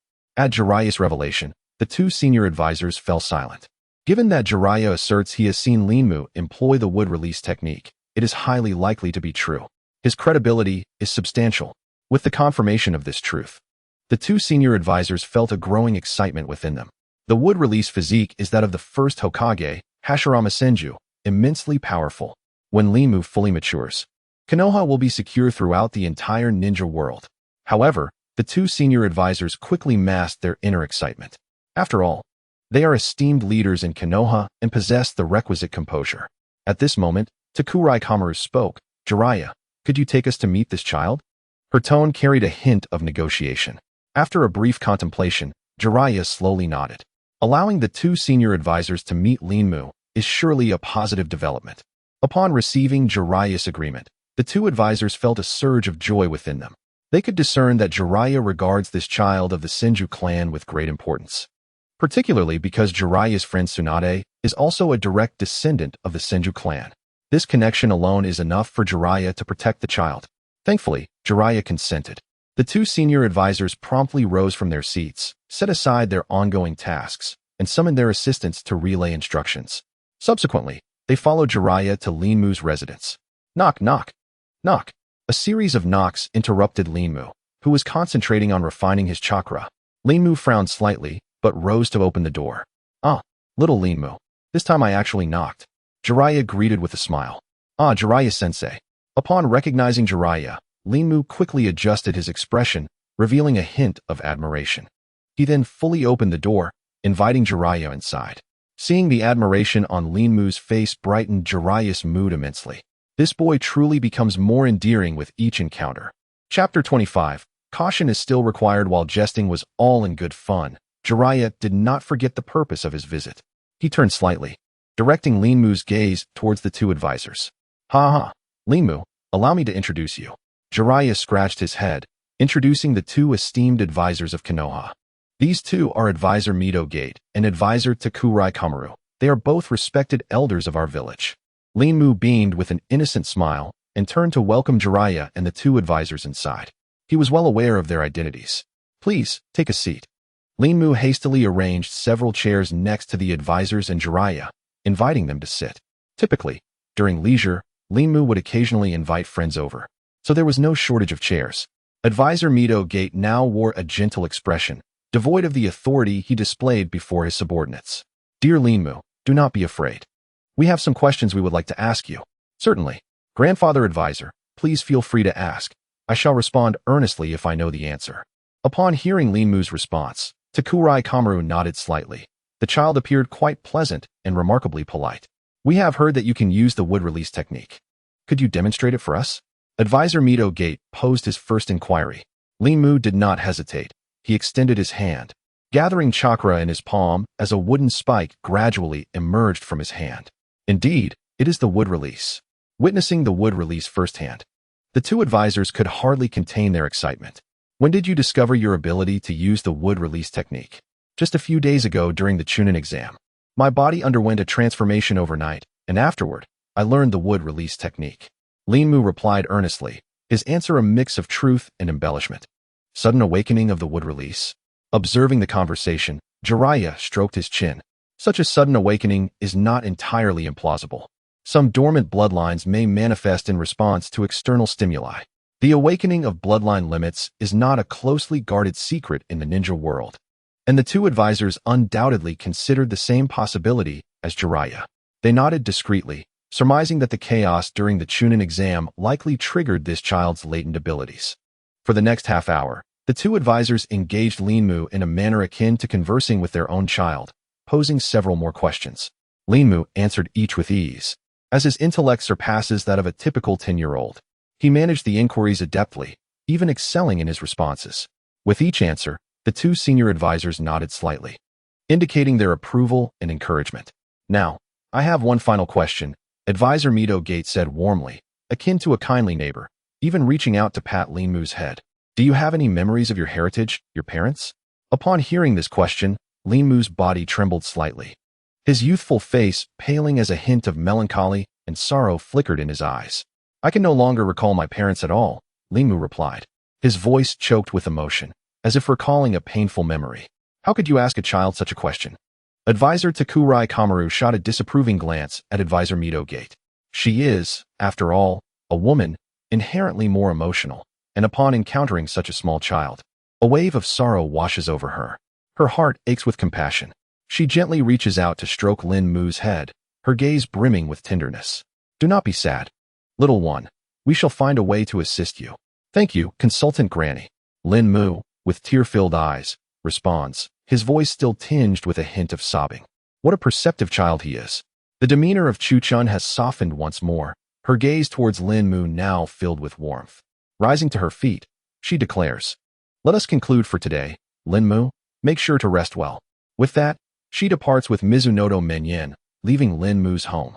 Linmu rises and walks to the door, watching the two esteemed consultants as they leave. As they turn back, he waves his hand in farewell. It is only after their figures have completely vanished that he closes the door, letting out a sigh of relief. Thank goodness I can act. Pretending to be innocent before the two senior consultants has indeed taken a toll on Linmu. Suddenly, as Linmu relaxes, his body stiffens. He has completely forgotten that Jiraiya is still in the room. After all, for the past half an hour, he had been engaged in conversation with the two senior consultants, while Jiraiya had quietly listened from a corner, saying nothing. In his nervousness, he had overlooked Jiraiya's presence. No, that cannot be right. It has to be Jiraiya. He must have employed some technique to diminish his presence and conceal himself. When the two senior consultants departed, they did not even call for Jiraiya. Gasping as he feels Jiraiya's intense gaze upon him, Linmu is gripped by a sense of tension. Suddenly, Jiraiya bursts into hearty laughter from his position by the bed. What an amusing little brat. Hearing Jiraiya's laughter, Linmu feels a slight easing of his tension, and he considers joining in with a few awkward chuckles to relieve the awkwardness. However, upon glancing up to see Jiraiya's serious expression, his laughter abruptly ceases. Senior Jiraiya. He stutters, his voice trembling, yet he musters the courage to speak, attempting to break the silence. Jiraiya continues to gaze at him, seemingly lost in thought. After a long pause, he finally speaks. I do not know what secrets you harbor, but you undoubtedly possess the bloodline of the Senju clan. In that case, why not accompany me for the time being?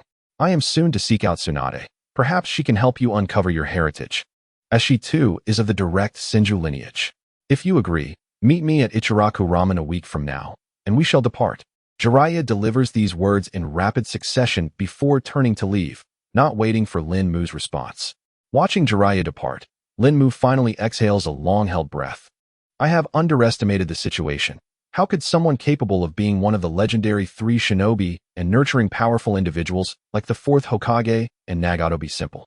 Wiping the cold sweat from his forehead, Lin Mu realizes he must remain more cautious in the future.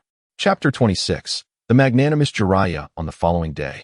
As Lin Mu continues his diligent training, a group of figures swiftly converges in a desolate desert landscape. Judging by their attire and the forehead protectors they wear, they are ninjas from the Sand Village. Moments later, they halt atop a massive rock, adjacent to which lies a vast pit. This pit is surrounded on all sides by enormous boulders, a common yet well-concealed sight in this barren expanse. Once the teammates have gathered, the ninja who had been waiting atop the stone gestures and declares, "This is the place." The other ninjas follow his indication, peering into the depths of the pit. However, upon discerning the scene below, they collectively tremble, clenching their fists as uncontrollable rage flashes across their faces. Within the pit lie 3 corpses, swarmed by countless flies and insects. One of the bodies is clad in a white robe and wears a blue conical hat adorned with the character for wind. This is none other than the deceased Kazekage of the Sand Village. The death must have occurred some time ago, likely before the Chunin exams commenced. The ninja who had initially awaited their arrival, despite being consumed by fury, forces himself to remain calm and begins to analyze the situation. Is that so? So it is.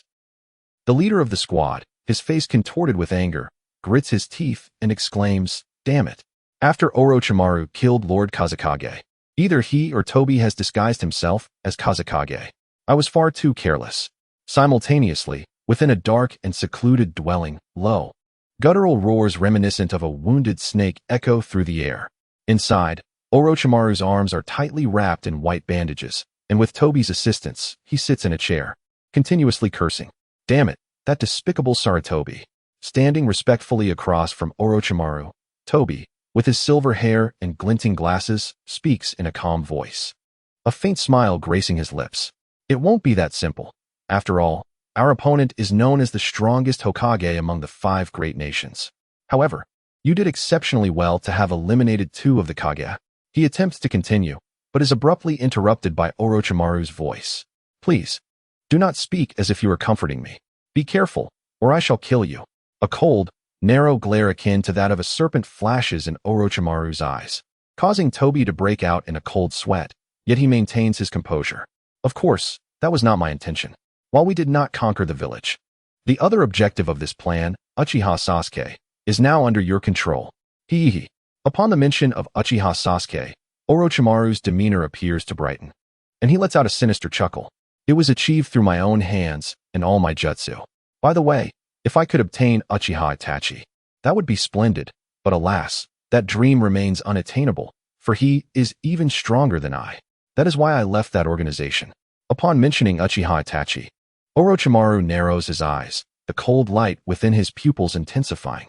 The image of a stern-faced man, his Sharingan glowing with a sinister red light, flashes in his mind.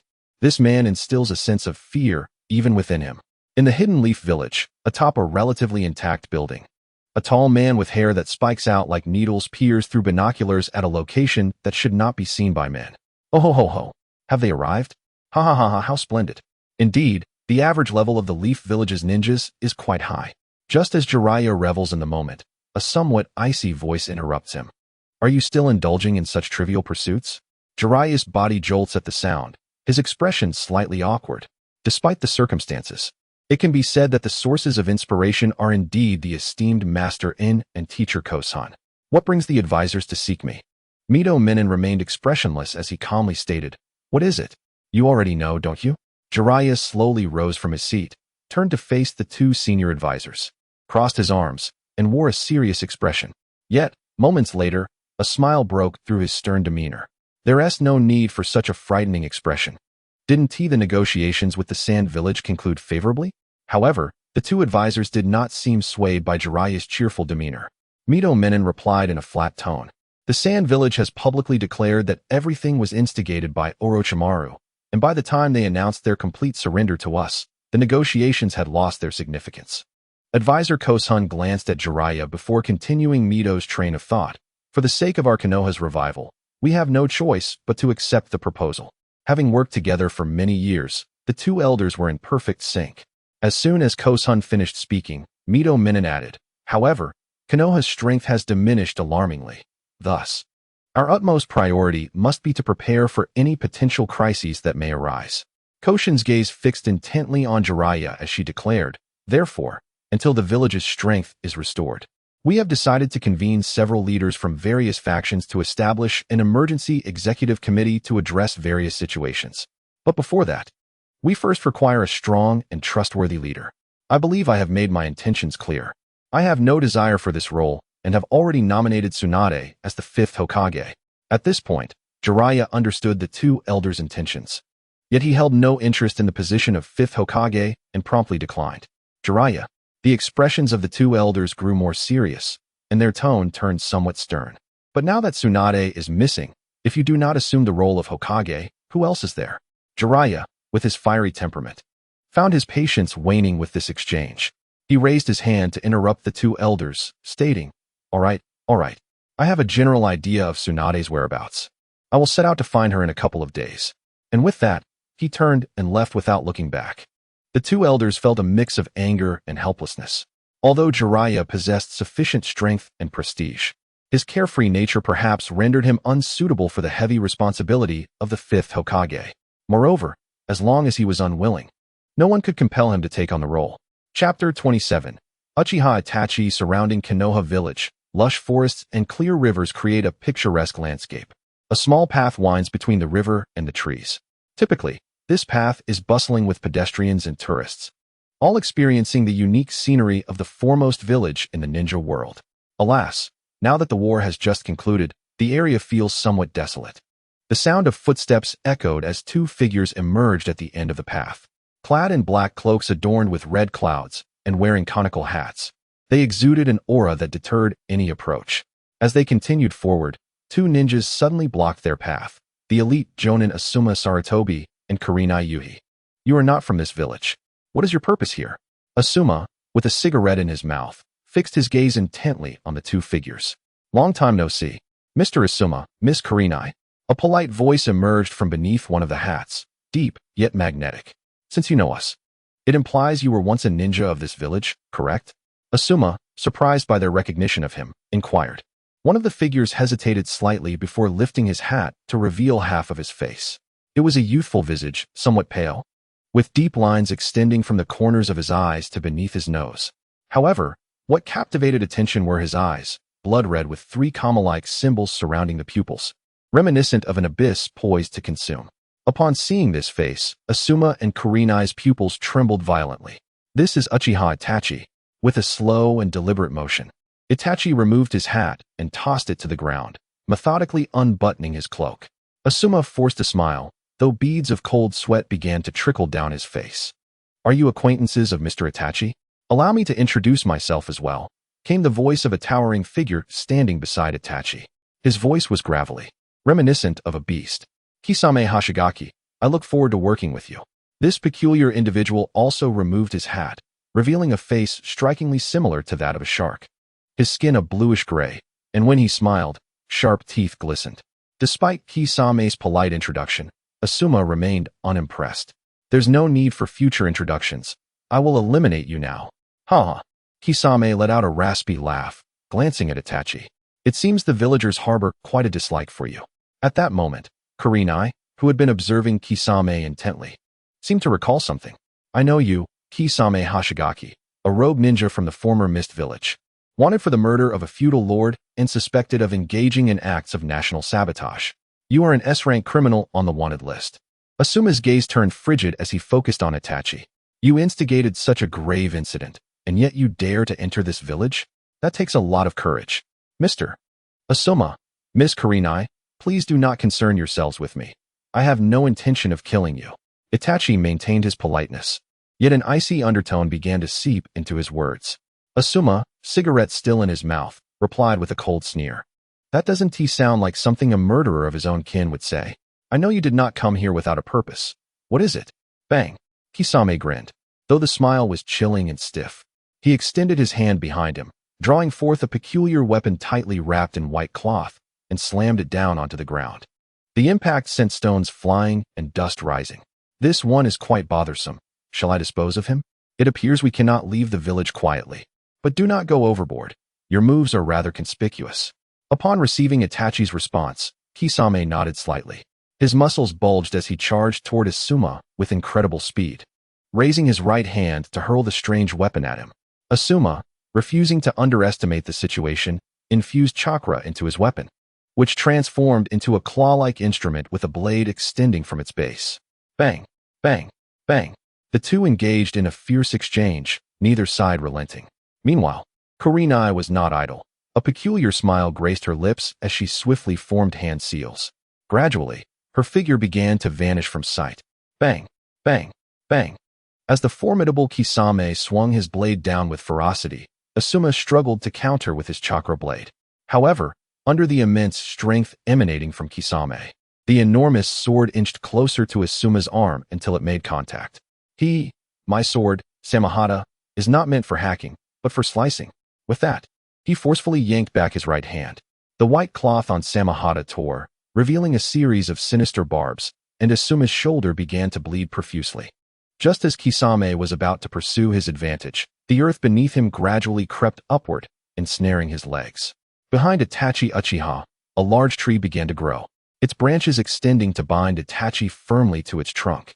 Yet, Itachi remained unperturbed, slowly raising his gaze skyward. The figure of Red emerged from within the tree. Brandishing kunai aimed at Itachi. A smirk of disdain curled at the corner of Itachi's lips. A flash of red light glimmered in his Sharingan, and in an instant, their positions switched. The red figure found itself where Itachi had been trapped, while Itachi stood coolly beside the tree, observing her coldly. Such an illusion holds no power over me. With that, a blade emerged from Itachi's robe, thrusting towards the red figure with the swiftness of a lightning strike. The red figure's eyes widened in disbelief, as her illusion was reflected back at her. But her reflexes were sharp. She dispelled her jutsu just in time. Though the backlash caused blood to spill from her lips, she managed to lower her head, narrowly avoiding Itachi's lethal strike, but a few strands of her hair were severed. Seeing her evade his attack, Itachi wasted no time.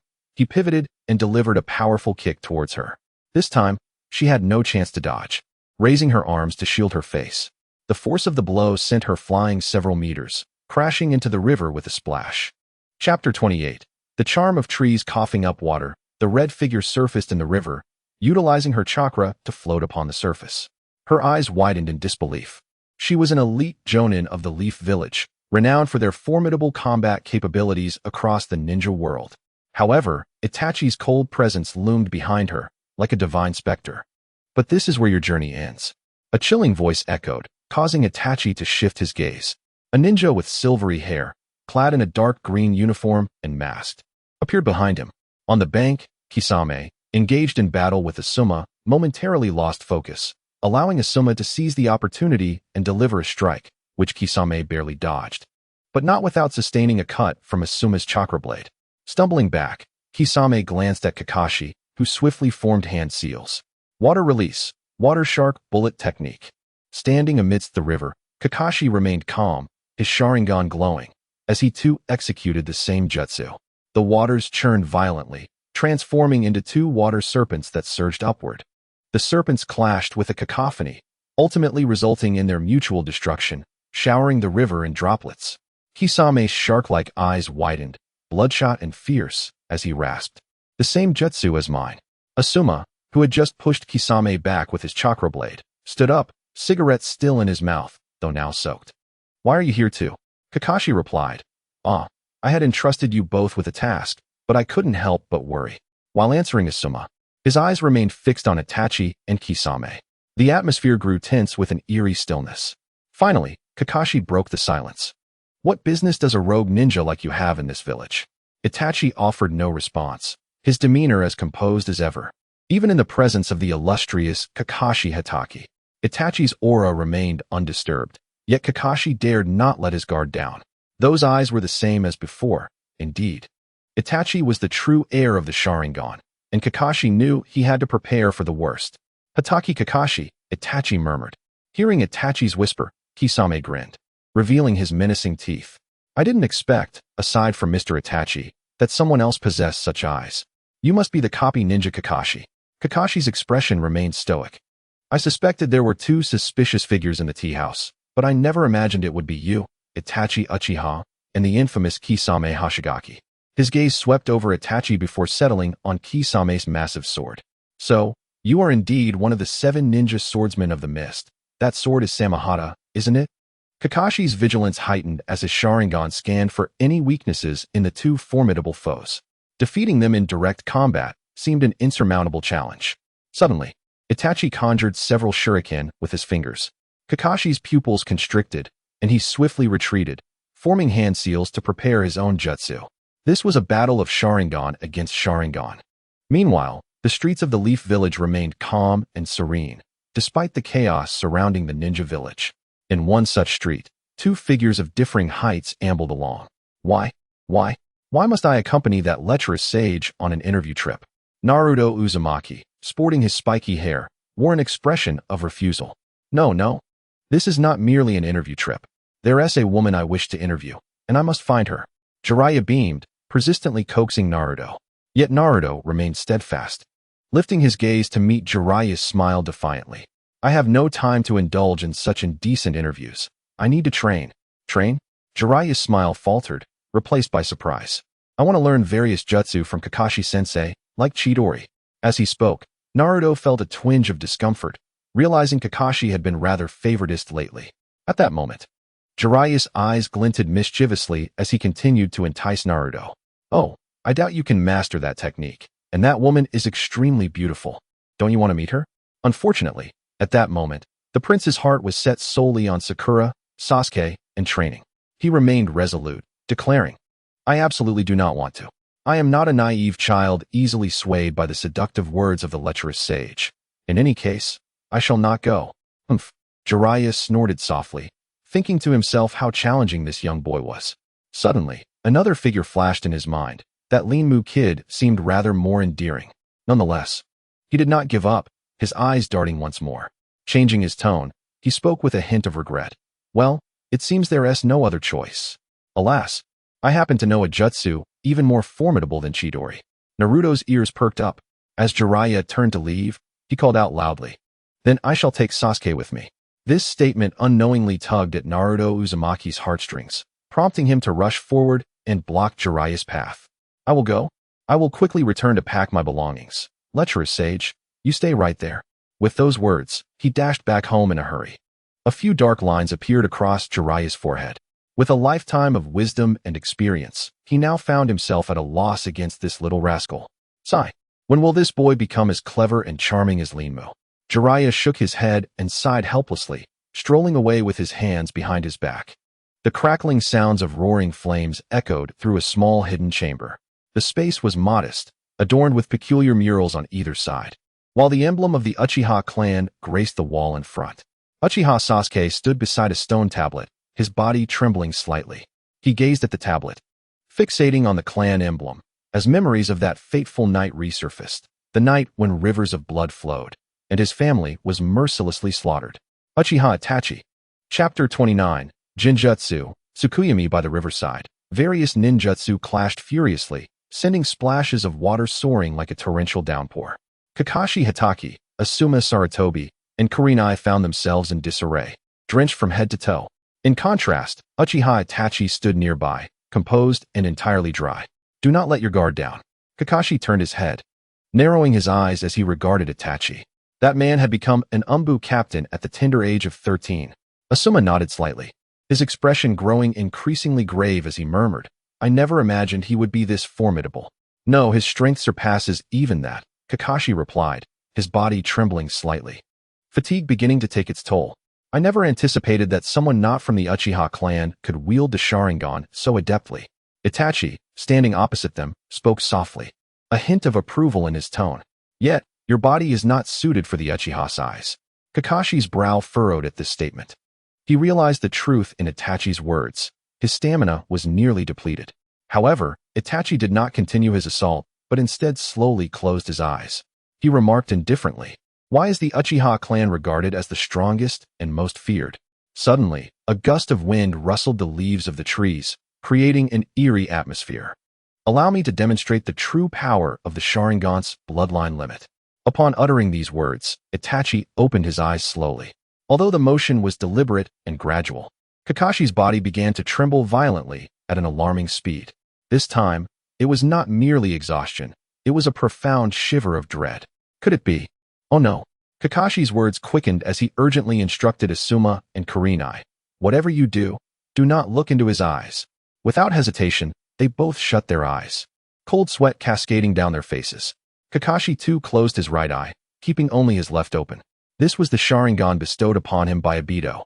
He could not afford to meet Itachi's gaze. Doing so would be fatal. Indeed, possessing the Sharingan could provide some resistance against this Mangekyo Sharingan. Itachi's tone remained impassive, yet now it was laced with overwhelming confidence. He then shifted his tone. However, this unique ocular technique, Tsukuyomi, is inescapable. Drip, drip, drop. Beads of sweat trickled down Kakashi's face, soaking his mask. Each drop fell into the river, producing faint sounds, yet he dared not wipe it away. At this moment, any movement could cost him his life. Drip. Another drop of sweat fell into the river. Kakashi realized the world before him had transformed. The once bright blue sky and gentle breeze had vanished, replaced by a dim, ominous hue reminiscent of an apocalyptic landscape. Before him, he found himself bound to a cross. Uchiha Itachi stood before him, wielding a long blade, staring at Kakashi. Without the bloodline limit, how long can you endure? Kakashi gasped, blood vessels bursting in his eyes. The excruciating pain engulfed his mind, almost unbearable. Itachi plunged the blade into his abdomen, blood gushing forth. Ah! Kakashi could no longer contain himself and roared in anguish. After what felt like an eternity, he struggled to open his eyes and glanced down at his abdomen. To his astonishment, it was unscathed. This is an illusion. Before him stood two identical Itachis, both brandishing long blades, aimed at Kakashi's abdomen. In the realm of Tsukuyomi, space, time, and even quality are all under my control, Itachi declared, each word accompanied by a thrust of the blade into Kakashi's body. For the next 72 hours, I shall continue to pierce you. Ah! Kakashi screamed in despair. Yet he felt utterly powerless to resist. Gradually, he closed his eyes. Time passed, Kakashi's eyelids fluttered, and he opened his eyes once more. Yet, he was met with another version of himself, alongside two more Itachis. His pupils trembled violently, the remnants of his blurred consciousness snapping into clarity. In the realm of Tsukuyomi, space, time, and quality are all under my control, the two Itachis repeated, mirroring their previous actions. The searing pain he felt was identical to before. Ah! Kakashi shrieked, forcing himself to remain calm. This is an illusion. As if sensing Kakashi's thoughts, Itachi's voice echoed once more. Do not underestimate this technique, believing it to be mere hallucination. This pain is no illusion. It is indistinguishable from the agony of reality. How long can your spirit withstand it? The knife in hand relentlessly plunged into Kakashi's body. As countless Uchiha Itachis moved like program machines, time flowed slowly, and Kakashi lost track of how long it had been, but his spirit teetered on the brink of collapse. At that moment, Uchiha Itachi halted his movements, his icy and merciless words cutting through the air. There are 71 hours, 59 minutes, and 59 seconds remaining. Had only a second passed since then? Kakashi felt the multitude of knives piercing his abdomen. He was nearing the edge of despair. This was torment. This was agony. This place resembled a hell on earth, and Uchiha Itachi was the harbinger of death. What is wrong, Kakashi? Are you still keeping your eyes closed? As those words left his lips, Kakashi suddenly crumpled to the ground. Panting heavily, he sank to his knees in the river. Gritting his teeth, he murmured, I cannot give in yet. Kakashi was utterly weakened, and with his nearly shattered mind, he slowly pondered, why does he not kill me? This would be effortless for him. Summoning every last ounce of his strength, Kakashi trembled and asked, Are you searching for Sasuke? Uchiha Itachi's eyes flickered slightly. Chapter 30. You resemble the fourth Hokage. No. Uchiha Itachi replied, swiftly regaining his composure and continuing in a voice as cold and mechanical as ever. It is the legacy of the fourth Hokage. Kakashi furrowed his brow as memories of a conversation with Jiraiya surfaced in his mind. It was a dialogue concerning Naruto, the Nine Tails, and Akatsuki, a group known as Akatsuki, comprised of 9 rogue ninjas, most of whom were S-rank criminals with peculiar quirks. Among these members was Itachi himself. Jiraiya's words echoed in Kakashi's thoughts, and he now grasped Itachi's intentions. The target was the Nine Tails within Naruto. I know, the operation involves more than just the two of you. Is the organization called Akatsuki? Hearing Kakashi utter the name, Itachi's demeanor shifted for the second time. The first was upon hearing Sasuke's name. He spoke indifferently, Kisame, take Mr. Kakashi away. Let the other two vanish. A single casual remark sealed the fate of the three. Kisame nodded silently, and then, with astonishing speed, charged towards Kakashi, brandishing his enormous sword. Konoha Steel Hurricane. Suddenly, a vibrant voice rang out. A massive splash erupted from the river as Kisame was sent flying by a powerful kick. Upon seeing the muscular figure clad in a green jumpsuit, Kakashi could no longer hold on and collapsed into the water. Might Guy bent down, retrieved Kakashi from the river, and hoisted him onto his shoulder. Observing this, Kisame attempted to charge again with his sword raised. Stop! Uchiha Itachi's calm voice halted Kisame in his tracks. We did not come here to wage war. Regrettably, there is no need to remain. Let us return. Just as they were about to make their move, it was thwarted. Kisame bared his sharp teeth in apparent disappointment, but in the next instant, he vanished alongside Uchiha Itachi. In a picturesque field, where birds chirped and flowers bloomed, a gentle river flowed. Uzumaki Naruto was now elated, chattering incessantly like a bird. Hey, pervy sage. What ninjutsu are you going to teach me this time? Last time it was the water walking technique. Will it be the fire walking technique this time? Or perhaps walking in the air? A line of black marks appeared on Jiraiya's forehead, as well as on the trees behind him. Time flew by, and in the blink of an eye, a week had passed. Linmu arrived punctually at the Ichiraku ramen shop, where Jiraiya and Naruto were already enjoying their noodles. Next to Naruto sat a steaming bowl of ramen. Linmu smiled knowingly, and without hesitation, he sat down and began to eat. He did not forget to shout, "Thank you, Lord Jiraiya, for the treat. You little brat." Jiraiya huffed, reaching over to ruffle Linmu's hair, leading to a playful scuffle among them. After finishing their meal, they all set out to train.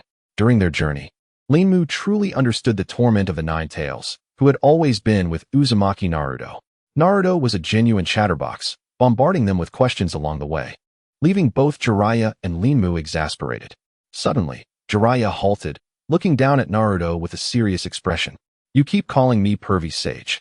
Do you not realize how formidable I am? Ah, a very formidable pervy sage? Jiraiya felt slightly attacked. Listen closely. He clenched his fist and leaped onto a nearby bridge. While performing his signature dance, he proclaimed, "The Toad Sage is a title concealed from the masses. There is nothing to hide. I am indeed." He twisted his head, shaking his wild white hair, and continued in a rhythmic tone, "One of the legendary three ninjas, the white-haired boy, the Toad Sage, capable of silencing even crying children, Lord Jiraiya. That is me." As Jiraiya gestured dramatically, his gaze filled with anticipation for Naruto's reaction. "Oh," Naruto replied, looking perplexed, and then continued walking forward with a blank expression, leaving Jiraiya frozen in his exaggerated pose. Linmu, trailing behind, felt the awkwardness for a brief moment but quickly recovered, cheering out loud, "Wow, Lord Jiraiya is so cool. The title of the three ninjas is truly impressive. It is an honor to train with you." This flurry of flattery transformed Jiraiya's expression from stiff to relaxed, eventually blossoming into a broad smile. "Good lad." Jiraiya took a few steps back, wrapping an arm around Linmu's shoulders, and said, "As long as you train diligently with me, one day you too will become as powerful as I am." Linmu nodded repeatedly, his eyes shining with admiration and his expression perfectly in tune. Ha ha ha. Jiraiya was in high spirits and decided to ignore the solitary figure of Naruto ahead. Instead, he grasped Linmu's arm, regaling him with tales of his past exploits. Linmu, of course, was fully engaged, responding with well-timed expressions and questions that made Jiraiya feel even more at ease.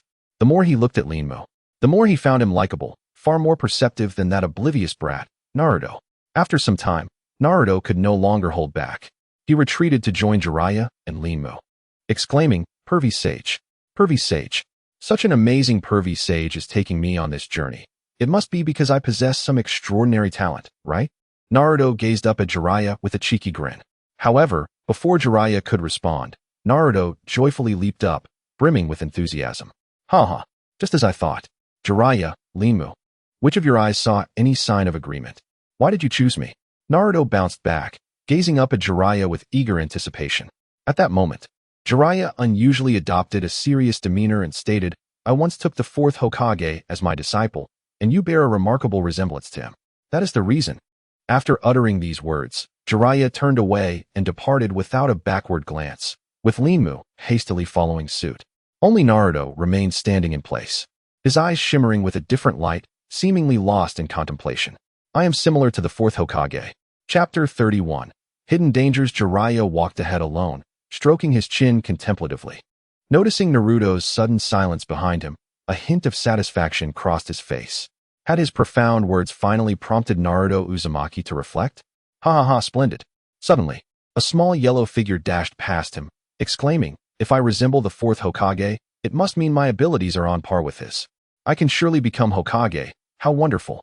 Linmu, witnessing Naruto's exuberance, couldn't help but place a hand on his forehead and let out a gentle sigh. "You resemble the fourth Hokage because he is your father." Originally, a deep smile had graced Jiraiya's lips as he intended to further encourage Naruto Uzumaki. However, upon witnessing Naruto, overly excited and stepping into a pile of dog waste, his composure faltered. His facial muscles twitched, and his expression shifted as he pointed a finger at Naruto, lamenting, "The only similarities you share with the fourth Hokage are your hair and your stubborn personality." "What did you say? You lecherous old sage," Naruto retorted angrily, jumping up and playfully tussling with the perverted sage.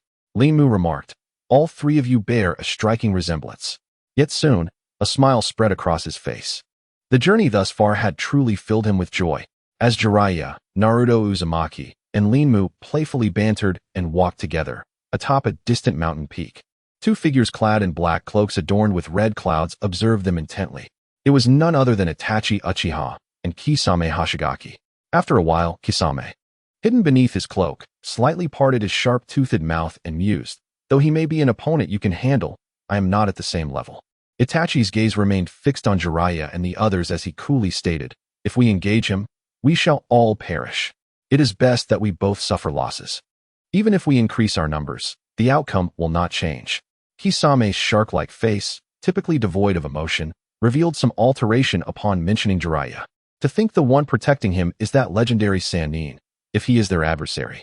Then both the Uchiha clan of Konoha and the 7 ninja swordsmen of the mist become inconsequential. However, even the strongest have their weaknesses. Itachi's tone remained indifferent as he rose, his black pupils transforming into the crimson glow of his Sharingan. Those eyes seemed capable of perceiving all that exists in the world. In the Hidden Leaf Village, within Kakashi's room, Asuma Sarutobi, Kurenai Yuhi, and Might Guy were present. Yet, their host, Kakashi, lay unconscious on the bed. From their demeanor, it appeared they had yet to locate Naruto. Might Guy, seated on a stool, broke the silence. "Do you not find it strange? They've infiltrated the village. Finding Naruto should be quite simple, considering Itachi knows his appearance." Asuma, without a cigarette, fiddled with his smoke box. Suddenly, footsteps echoed, prompting Might Guy's eyes to flicker as he signaled for silence. Kakashi. Itachi Uchiha entered the room, his gaze landing on the unconscious Kakashi. And a look of astonishment crossed his face. "Why is Kakashi lying in bed? And all the Jonin are here. What is going on? What has happened?" Itachi bombarded them with questions. "And nothing," Might Guy stammered, his gaze evasive, attempting to sidestep the inquiry. Just as Itachi was about to press further, another ninja burst into the room, loudly inquiring, "I heard that Itachi has returned. Is that true?" All the Jonin turned to the newcomer, their expressions subtly shifting. However, the ninja, evidently unaware of the current situation and oblivious to the Jonin's reactions, continued, "Moreover, I heard he is looking for Naruto." Only upon uttering those words did he notice Itachi Uchiha standing in the center of the room. Upon hearing that name, which had haunted his dreams countless times, a veil of blood seemed to cover Itachi's eyes.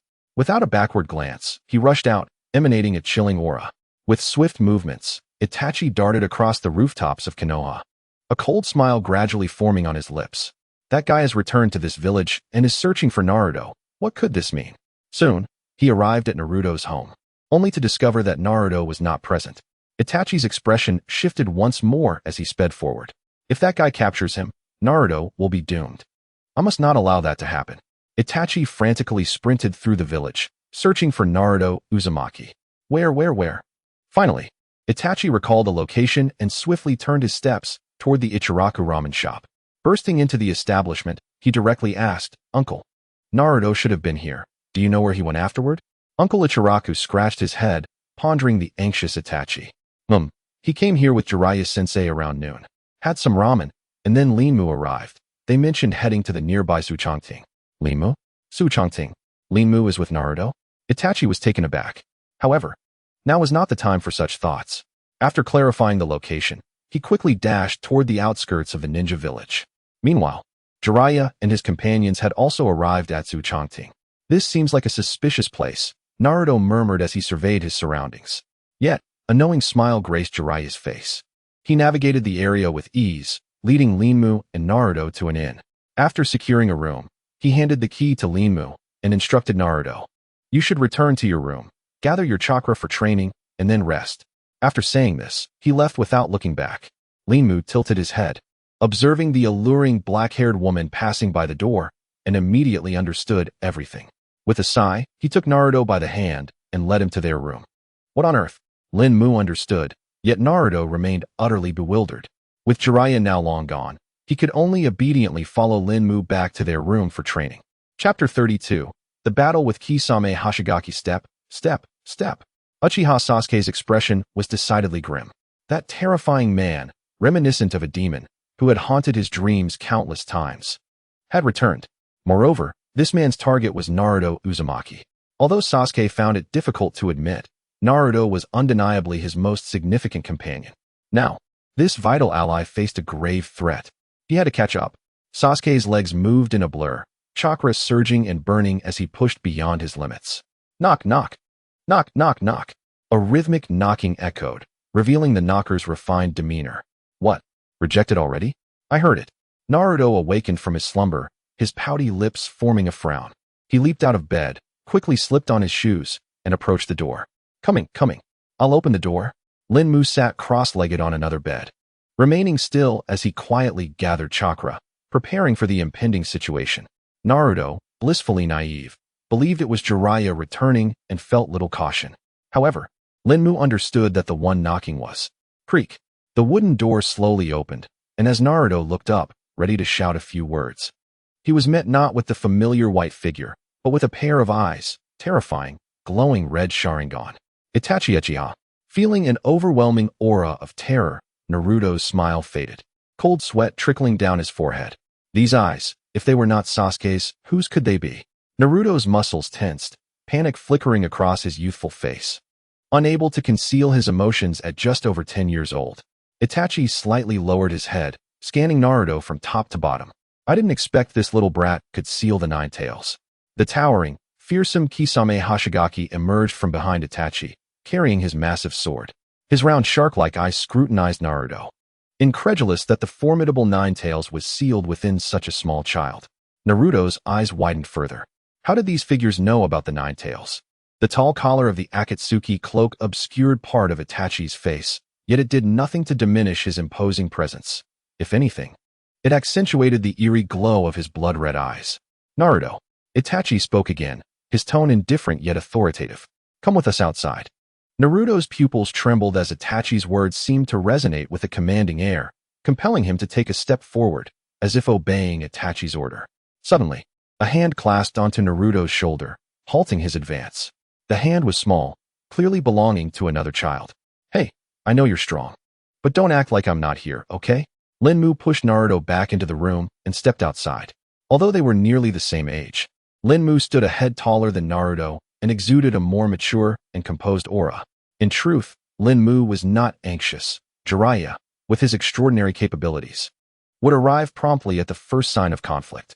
Even if Linmu faced these two alone, he held a trump card. This little brat, Kisame, bared his sharp teeth, feeling an unsettling aura emanating from Linmu, an aura of danger. As one of the 7 ninja swordsmen of the mist, Kisame possessed a finely tuned instinct honed from years of combat.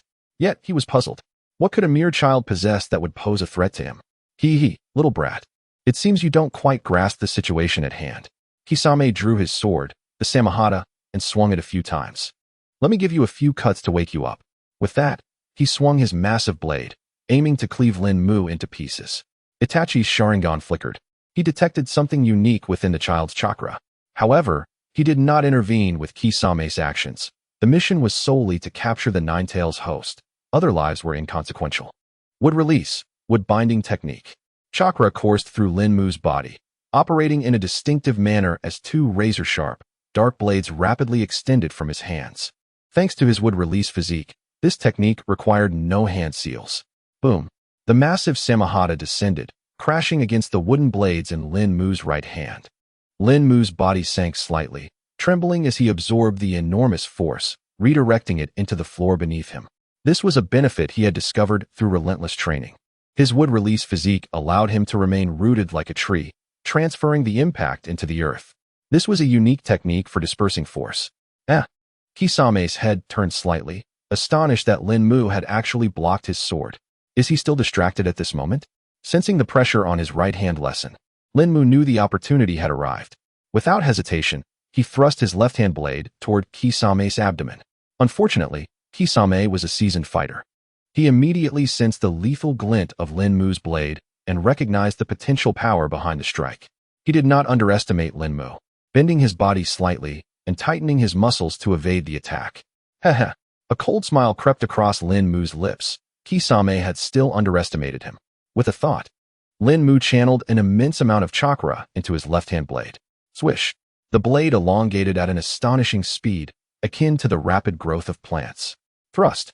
The razor-sharp, dark blade pierced into Kisame's abdomen. Kisame stumbled back, clutching his wound as blood gushed forth, staining his cloak. Lin Mu's muscles tightened as he surged forward, his arms' blades relentlessly slashing.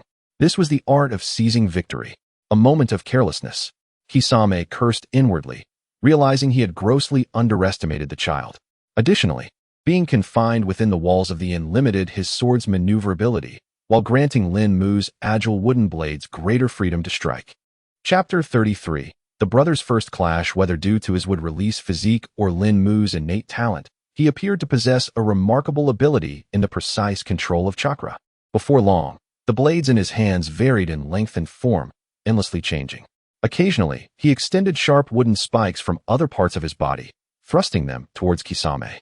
For a moment, Kisame found himself struggling to adapt to this bizarre combat style, placing him at a slight disadvantage.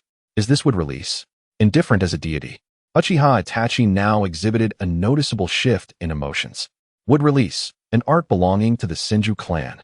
The Senju and Uchiha clans have long been sworn enemies.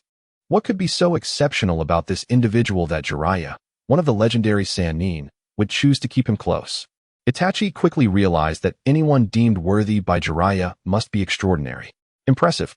Meanwhile, the previously shoved into the room, Naruto Uzumaki, could not help but peek out to witness the fierce battle between Lin Mu and Kisame Hashigaki. The last time he saw Lin Mu fight was in the forest. But the opponents in these two encounters were incomparable.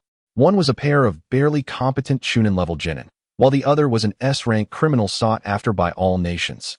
The disparity between these two battles was beyond description. Has Lin Mu's strength progressed so rapidly? Kisame, do not squander time. Our window is limited. It would be disastrous if Jiraiya returns. Understood, Kisame replied, his aura suddenly transforming into that of a ferocious beast. With a resounding crash, he seized the moment to swing his massive blade, striking Lin Mu. Given Lin Mu's current strength, he could not withstand Kisame's overwhelming power in a direct confrontation. He crossed his arms to block the blow, but was immediately propelled through the wall and into the courtyard outside the inn. Kisame glanced at Uchiha Itachi, then leaped from the gaping hole created by Lin Mu, continuing his pursuit. Lin Mu. Naruto's heart raced as he yearned to dash outside and check on Lin Mu's condition. However, in the next moment, he froze, for Itachi's blood-red Sharingan was fixed upon him.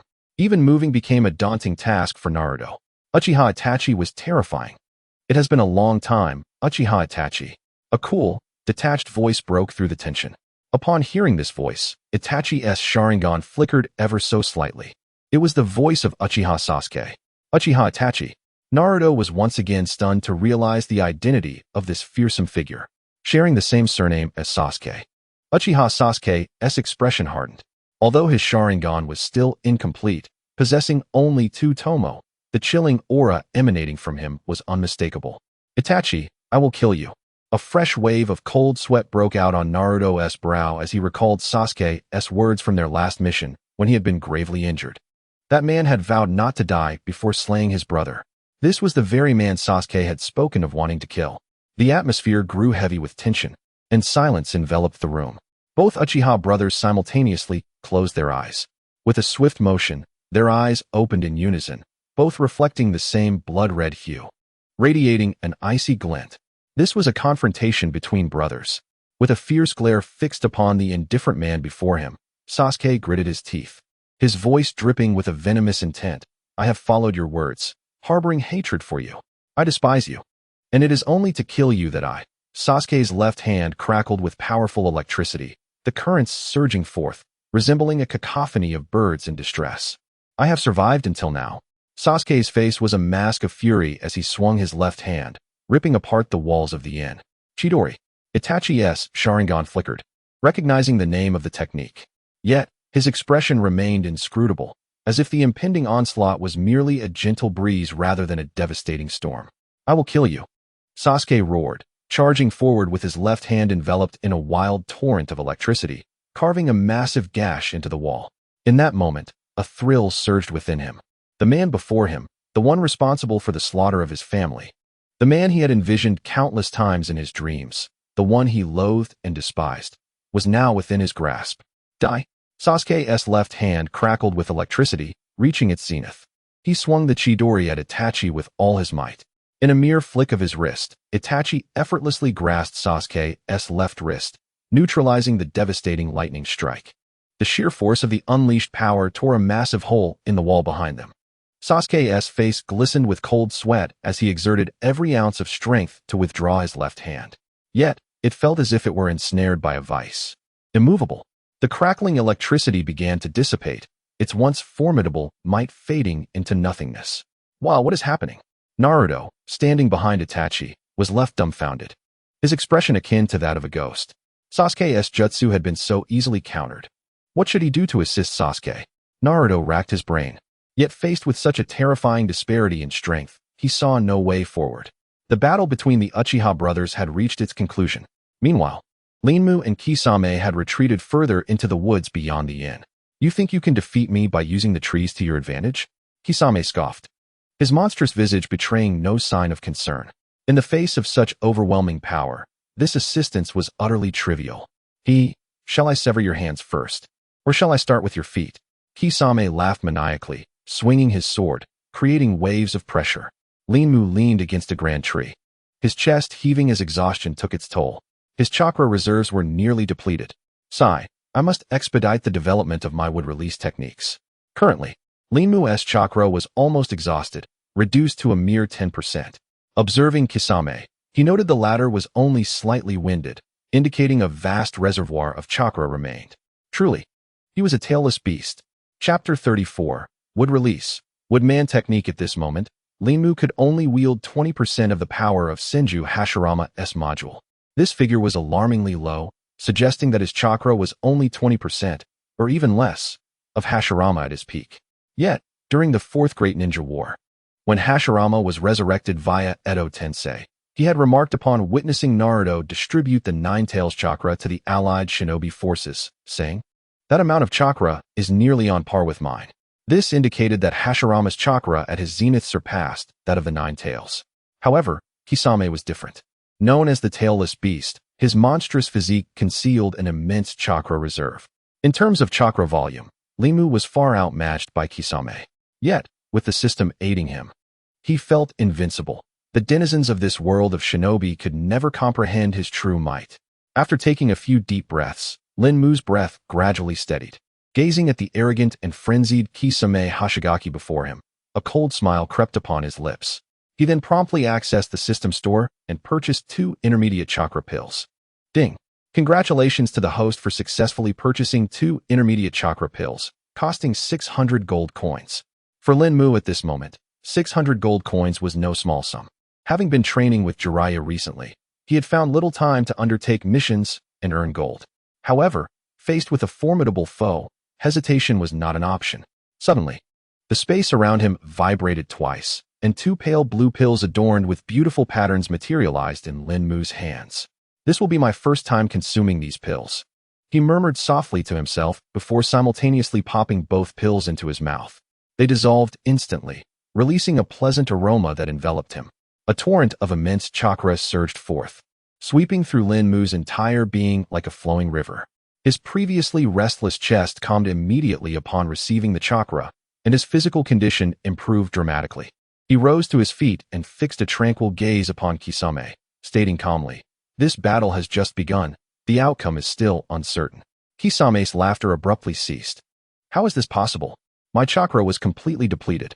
His face was a mask of confusion and disbelief. How could someone who was just leaning against a tree in weakness suddenly stand strong and invigorated? The enigmatic power of the system was certainly beyond his comprehension. Lin Mu cast a detached glance at Kisame, his right fingers curling slightly, and once again, a wave of spatial distortion manifested. This time, a black-green card appeared in his hand, and upon closer inspection, the peculiar patterns on it seemed to form a massive wooden figure. "After chasing me for so long," Lin Mu grinned wickedly, revealing a sinister smile. "Now it's your turn to take a break from the beating." With a sharp motion, he crushed the black-green card in his hand. As with his previous use of the wooden technique, this force seemed to emerge from thin air. Countless thick branches rapidly sprouted from the rich soil beneath Lin Mu, intertwining and merging, growing larger until they coalesced into an enormous wooden figure. This wooden giant towered above all, its height dwarfing even the mightiest trees in the forest, surpassing even the strength of the one-tailed Shikaku. Wood release, wooden giant technique. Lin Mu, standing atop the colossal wooden figure with his arms crossed, bore an expression of nonchalance and elegance. Is this indeed one of the most powerful abilities mastered by Senju Hashirama? It certainly brings a feeling of lofty heights. Looking down, Lin Mu observed Kisame, who was already significantly taller than an average adult, now barely reaching the wooden giant's ankles. Kisame was left dumbfounded, his mind in a state of bewilderment. What in the world is happening? Where did this immense wooden figure come from? Today has already seen several events that have shattered my worldview, regardless of its size. Without power, it is futile. Kisame growled fiercely, attempting to reassure himself while bolstering his own courage. "I will cut you down." His muscles twitched rapidly as chakra surged into his blade, the sword seemingly coming alive as it expanded its barbs. Then, Kisame leapt into the air, swinging his blade toward the wooden giant's legs. "Humph, overestimating yourself."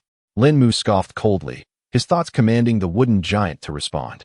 In an instant, he felt a profound connection with the giant, as if he and it were one. Excitement flickered in his eyes as he faced the oncoming Kisame without a hint of fear. "Prepare to meet your end." Lin Mu directed the giant's massive leg to kick toward Kisame. With a resounding impact, Kisame was struck by an irresistible force. He was sent flying like a cannonball, crashing through several ancient trees before finally collapsing to the ground. Coughing up a mouthful of blood, Kisame's gaze shifted, the ferocity in his eyes replaced by fear. Even the most ferocious beasts exhibit fear when confronted with an insurmountable foe. The blade, having been caught in the impact, writhed on the ground as if in agony. "Flee!" The thoughts surged within Kisame, and he could no longer suppress his desire to escape. The seemingly harmless boy before him was the true monster. Compared to him, what was Kisame? With a swift turn, Kisame darted deeper into the forest. Cough, cough. He spat out another mouthful of blood, understanding that if he did not escape, death awaited him. What's this? Planning to run? Lin Mu, now standing tall and looking far and wide, quickly spotted Kisame fleeing into the depths of the forest. Not a chance. He willed the giant to chase after him, knowing that he had only utilized the wooden giant technique once and could not afford to let Kisame escape. The once lush forest was ravaged as the giant crushed everything in its path. Boom, boom, boom. Lin Mu needed no guidance, merely setting a direction for his giant to follow. Trees of all sizes were uprooted and toppled under its colossal weight, creating a vast path through the forest. Kisame glanced back, his eyes wide with despair. The speed of Lin Mu's wooden giant far surpassed his own. There was no escape. After a moment of silence, Kisame made a quick decision. Though the wooden giant was immensely powerful and seemingly invulnerable, the user himself was the greatest weakness of this technique.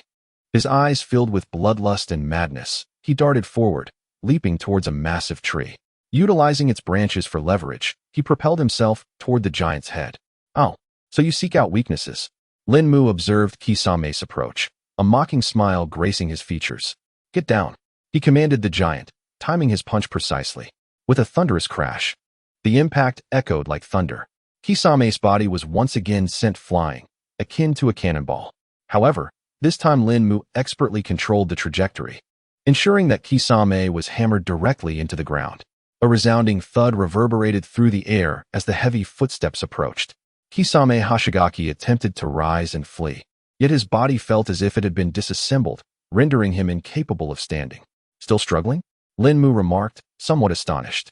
He was well aware of the formidable power of the wooden puppet. The fact that the shark man could still move was astonishing. A sinister smile crept across Lin Mu's face as he commanded the giant to bend down, its colossal fist descending upon the prostrate Kisame with relentless force. Bang, bang, bang. With 3 powerful strikes, the ground was indented, leaving Kisame immobilized in a deep crater. He opened his mouth, seemingly to utter something. You can still speak and wish to curse me?" Before he could voice his thoughts, Lin Mu's voice rang out, laced with irritation. "Silence." The wooden giant then rose. Its massive foot lifted high before coming down with a tremendous crash. Boom, boom, boom. After 3 more stomps, Kisame was utterly incapacitated, his companion Samahata lying stiffly beside him, as if it had become a lifeless object. Observing Kisame lose consciousness, Lin Mu exhaled in relief and hastily dismissed the wooden puppet technique, his body collapsing to the ground. Although this summoning was achieved through an experience card, subsequent control over the puppet required his own chakra. After the 3 punches and 4 stomps, his own body was nearing its limits. This creature is indeed a monster. Its body is remarkably resilient, Lin Mu mused, completely forgetting that he had been the one relentlessly pursuing Kisame moments ago. Suddenly, Lin Mu's gaze seemed to catch sight of something. He stepped closer to Kisame's body and contemplated the nearby Samahata. "Samahata, allow me to take you." He reached out to grasp the hilt of the sword. As his hand made contact, the blade thrashed violently as if it possessed a life of its own. Lin Mu frowned. Perhaps sensing his dissatisfaction and recalling the terror of being dominated by the giant wooden figure, Samahata softened and ceased its resistance. Now that's more like it." Lin Mu nodded in satisfaction and lifted the sword for inspection. "Not bad. Such a formidable blade is fitting for a man of my stature." It seemed that Samahata sensed Lin Mu's thoughts, bending to nuzzle against his shoulder. "This sword appears to be quite agreeable." Thus, the battle on Lin Mu's side came to an end, yet Naruto Uzumaki continued his arduous struggle. He gathered chakra throughout his body, but he could not recall any jutsu that could save Sasuke Uchiha in this moment of desperation. Itachi Uchiha tightened his grip, causing Sasuke to emit a piercing scream. "Sasuke!" Upon witnessing Sasuke's injury, Naruto's eyes instantly filled with rage. His chakra surged violently, a hint of crimson chakra erupting around him, burning like flames. "Is that the Nine Tails chakra?" Itachi's expression shifted slightly as he raised an idle hand toward Naruto. However, he did not reach him, for another figure had appeared behind Naruto. "You underestimate me far too much. A real man like Jiraiya cannot be seduced by women." Jiraiya had mysteriously appeared behind Naruto, a beautiful woman draped over his shoulder, his face radiating pride and confidence. "I am far more skilled at using sweet words to deceive women. I am not swayed by their beauty. A man of my caliber has women coming to him willingly." The atmosphere suddenly turned awkward, with Naruto pointing at Jiraiya in exasperation, despite Itachi's presence nearby. Using such pathetic tactics to garner attention from women clearly excites you. Stop acting so impressive, you lecherous sage. Cough. I've told you not to refer to me that way in front of others. Jiraiya, feeling somewhat embarrassed, scratched the back of his head. Meanwhile, he couldn't help but think, Lin Mu must be in awe of my prowess right now. Lin Mu? Where is Lin Mu? He looked ahead, only to find Itachi standing alone. The expressions of Jiraiya and Itachi grew increasingly grave. To divert my attention from Naruto, you employed hypnotic eyes on the woman. Such despicable tactics. Upon Jiraiya's arrival, Itachi's grip slackened, and he let Sasuke fall to the ground. Itachi's tone carried a hint of realization. No wonder Kakashi was aware of this. So the source of the intel was you? He lowered his gaze to the massive toad blocking him, stating coolly, "Our organization, Akatsuki, has issued the highest order to capture Naruto." What is happening? At the center of the storm, Naruto was filled with confusion, completely oblivious to why these individuals sought him. Bang! The enormous toad shielding Naruto dissipated into smoke. And Jiraiya stepped forward, blocking Naruto's path with an unwavering demeanor. I will not relinquish Naruto to you. Itachi's expression shifted as he finally spoke. That may not necessarily be the case. Chapter 36. Only I can kill him. You have arrived at an opportune moment. Jiraiya stood protectively before Naruto, his imposing stature exuding an undeniable aura. I shall deal with you first, and then turn my attention to that wretched Kisame. Even in the face of the notorious Itachi, Jiraiya maintained his composure and confidence, as if the esteemed wielder of the Sharingan was inconsequential before him. In truth, this was justified. Although Itachi was indeed powerful and instilled fear in many, he had only risen to prominence in recent years. Jiraiya, one of the legendary Sannin, had been a formidable force in the ninja world for far longer. The tension among them thickened, as if the very air had been compressed to a solid state. Suddenly, a cry erupted, filled with suppressed agony and profound unwillingness. Sasuke, who had been defeated by Itachi in an instant, struggled to prop himself up, slowly rising to his feet. His voice, hoarse and choked, resembled that of an injured beast. Do not interfere, he bellowed, swaying unsteadily, yet striving to stabilize himself. Only I can kill this man. Breathing heavily, Sasuke's immense chakra had been drained, leaving him unable to maintain his Sharingan. He clenched his fist tightly and swung it fiercely toward Itachi. Yet, with his faltering steps and unsteady gait, he was nearly toppled over. How could he muster the strength to attack? Nevertheless, he pressed on, even if his Chidori could not pose a threat to Itachi. In Itachi's eyes, there was a complete absence of emotion. He cast a fleeting glance at Sasuke, his tone as frigid as a millennium of ice. I have no interest in you at this moment. Itachi's voice was indifferent, yet when he struck, he showed no mercy. He raised his left leg and delivered a powerful kick to Sasuke's abdomen. With a resounding thud, Sasuke was propelled several meters away, crashing heavily against the wall at the end of the corridor. Slowly, he slid down to the ground, his head bowed, seemingly too exhausted to rise again. Sasuke, you bastard! Naruto, witnessing his important comrade being attacked, felt a surge of panic. Almost losing his sanity, he charged towards Sasuke. Naruto, I told you not to interfere, didn't I? Sasuke, whose body was beginning to convulse, lifted his head and shouted hoarsely. Supporting himself against the wall, he wobbled to his feet once more. I have said, living is for this day? For this day? With a swift motion, Sasuke's still maturing Sharingan awakened again, determination etched on his face. Itachi was the man he must kill, the very reason for his continued existence. Ah! Sasuke roared as he rose, desperately lunging toward Itachi at the end of the corridor. He would spare no effort to slay Itachi, even at the cost of his own life. Thud! Itachi, observing the approaching Sasuke, casually raised his hand and effortlessly blocked Sasuke's full-force punch. It was as if he regarded the attack with disdain. With an impassive expression, Itachi swung his elbow forward, delivering a crushing blow to Sasuke's face. Spurt! The impact sent Sasuke reeling, blood spilling from his mouth as he was hurled back against the wall once more. Yet it was not over.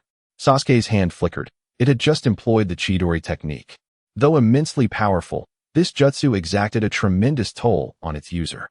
Now, Sasuke's hand was rendered useless, incapable of forming seals. A flicker of an inexplicable and complex emotion danced within Itachi's deep-set pupils, but he concealed it expertly, allowing no one to perceive the warmth beneath his veneer of coldness. This battle is mine, Sasuke bellowed in fury. Itachi glanced at Jiraiya, then back at Sasuke, and slowly began to approach him, lifting his leg. He grasped Sasuke firmly. Thud! Thud! Thud! Thud! Thud! Again and again, Itachi unleashed a barrage of punches and elbow strikes, leaving Sasuke utterly defenseless. Blood flowed from him with each relentless blow. Why was there such a vast chasm between them? Finally, Sasuke could endure no longer. Collapsing to the ground, his eyes betraying deep-seated resentment and helplessness. The disparity between him and Itachi was unfathomable. What have I been doing until now? He thought. Itachi bent down once more, grasping Sasuke by the neck and lifting him against the wall. His mesmerizing Sharingan bore into Sasuke's soul as his cold words slipped from his lips. You are weak. Why are you so weak? Because your hatred for me is insufficient. The final words dwindled to a whisper, Itachi's face close to Sasuke's ear, resembling a loving elder brother confiding in a younger sibling.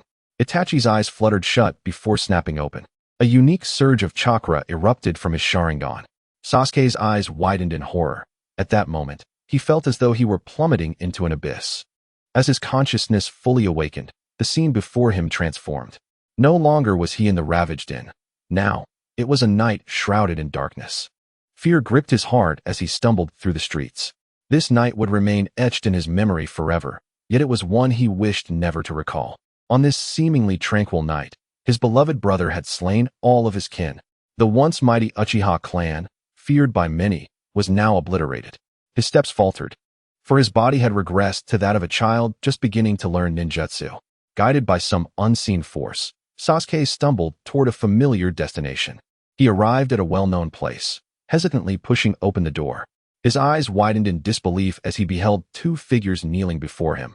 Uchiha Fugaku and Uchiha Mikoto. Father, mother. Perhaps it was the vividness of the illusion, but despite knowing he was ensnared in Itachi's genjutsu, the sight of his parents stirred the softest corners of his heart. Chapter 37. The might of Amaterasu. These two figures, who had appeared countless times in his dreams, offering him boundless affection, now stood before Sasuke once more. His eyes reflected shock, hesitation, longing, and fear. He was acutely aware that this was an illusion, yet he yearned to gaze upon their forms just a moment longer. As he prepared to step forward to examine his beloved parents more closely, a shadow clad in a ninja uniform, a long blade strapped to its back, emerged behind them. Sasuke's eyes bulged, his throat constricting with the urge to scream, for he knew what was about to transpire. He wanted to shout, to rush forward, but he found himself immobilized. Crack! The figure behind Fugaku and Mikoto struck with a vicious blow. With a flash of steel, two lifeless bodies collapsed to the ground. Sasuke was engulfed in agony and despair, longing to roar, to seek vengeance, to annihilate the cold, unfeeling specter before him. Yet an invisible force bound him, rendering him unable to scream, unable even to shed tears. Buzz! Suddenly, another figure appeared in the room, standing behind Sasuke, whispering in his ear, "You are weak. For the next 24 hours, you shall wander through that day." Stop! Stop! Stop! Stop! Sasuke clutched his head, screaming internally. Yet his parents continued to fall before him. Time and again, simultaneously, the man who had murdered them, with a mocking smirk, materialized repeatedly before him. In the real world, Sasuke's eyes were tightly shut. His youthful face contorted with terror and despair, involuntarily emitting mournful cries. In the realm of illusion, the slaughter continued unabated. Your kind holds no value in life. The shadow of one who has just wielded a blade seemed to glimpse Sasuke, a cold chuckle escaping his lips. My foolish brother, if you wish to slay me, then harbor your hatred, loathe me, and live on in your grotesque existence. Flee with all your might. Cling to life with every ounce of strength. In the real world, Sasuke's eyes flew open, releasing a heart-wrenching wail before he succumbed to unconsciousness. Sasuke! Naruto Uzumaki could no longer contain himself. He crossed his feet and charged toward Itachi Uchiha. You must cease this at once. Even though he knew he was outmatched, he felt compelled to fight, for this was his most cherished friend. Jiraiya's gaze shifted slightly. He hesitated no longer, swiftly forming hand seals. Ninja art, toad mouth binding technique. The words flowed from Jiraiya's lips as he slammed his hands onto the ground, transforming the surroundings. A pink, fleshy wall began to spread, engulfing the entire inn as if it were swallowed by the maw of a toad. Naruto's feet sank into the toad's muscular cavity, rendering him immobile. Itachi's expression shifted, realizing he too was ensnared. What a pity, Itachi! A confident smile broke across Jiraiya's face. You are already within my belly. I have summoned the esophagus of the great toad of Mount Myaboku. After all, you are both wanted criminals. You shall become nothing more than the food of a rock toad. What is this? Naruto struggled fiercely, yet found himself incapable of breaking free from this binding. Naruto, stay put. Do not worry, this is my ninjutsu. Although Jiraiya was focused on confronting Itachi, he took a moment to caution Naruto, fearing the boy might act recklessly. With a frown, Itachi exerted force beneath him, snapping the two fleshy tendrils binding his feet. His Sharingan whirled rapidly, seemingly seeking a weakness in this jutsu. He quickly gauged his surroundings and sprinted toward the end of the inn's corridor. Jiraiya had made his move, Leaving now was the best decision. Useless. Until now, no one has ever escaped this place. Jiraiya's tone remained infused with unwavering confidence, convinced that Itachi could not possibly evade capture here. He struck the ground forcefully, causing the toad's esophagus to writhe violently. The space began to constrict, as if aiming to pulp Itachi into a mere mass of flesh. Thud, thud, thud. Itachi's pace quickened, yet the tendrils extending from the fleshy wall were even swifter. With a graceful leap, Itachi evaded the attack of the tendrils. At that moment, the end of the inn's corridor was within sight. Itachi slowed slightly, chakra coalescing within his Sharingan. Boom, boom, boom. A series of thunderous sounds erupted as the entire esophagus of the toad trembled violently. Jiraiya's expression shifted. He hastened in pursuit of Itachi's fleeing form. Oh, lecherous sage. Naruto Uzumaki, somewhat taken aback, hesitated before quickening his pace to follow Jiraiya. Whoosh. Jiraiya halted, and Naruto came to a stop as well. It was gone. Naruto stood in stunned silence, witnessing the end of the fleshy wall give way to a large, circular opening, ablaze with black flames. As he gazed upon the scene, Jiraiya's expression turned grave. He pondered, how could this fleshy wall have been breached? He had utilized this toad mouth binding technique countless times, and every enemy ensnared within had met their demise. Yet now, Itachi had escaped. Thud, thud, thud. In the distance, Itachi ran across a river, his expression grim, beads of sweat trickling down his face. Although he had escaped Jiraiya's ninjutsu, it had taken a severe toll on his eyes. The exhaustion was monumental. He needed a place to rest his body. As for Kisame Hashigaki, why was he taking so long to deal with a mere child? Could there have been unforeseen complications? Perhaps I am overthinking it. A mere child could hardly pose a threat to Kisame. He dismissed his worries, his muscles trembling as he accelerated once more. Everything could be addressed once he distanced himself from this place. Not only Tsukuyami, but even Amaterasu had been employed. Itachi's current physical condition was dire. He could barely maintain his Sharingan. Cough, cough. Itachi covered his mouth, coughing several times, his condition worsening. Chapter 38. Indeed, there is some skill within the inn. Naruto Uzumaki observed the flickering black flames with a furrowed brow. What kind of fire is this? Why is it black? He reached out a finger, seemingly intent on further examining this peculiar flame. Jiraiya's expression shifted as he swiftly pulled Naruto back, admonishing him sharply, do not approach carelessly. Naruto stumbled back, prepared to protest. But upon seeing Jiraiya's serious demeanor, he swallowed his words. Jiraiya's face grew grave. He scrutinized the black flames before retrieving a scroll. How did that fellow manage to escape from here? This question plagued his thoughts. And what are these black flames?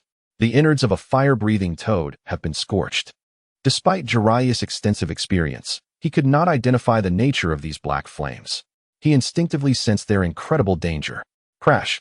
Jiraiya unfurled the scroll on the ground, taking out a brush and meticulously inscribing strange symbols and patterns on the blank parchment. Good.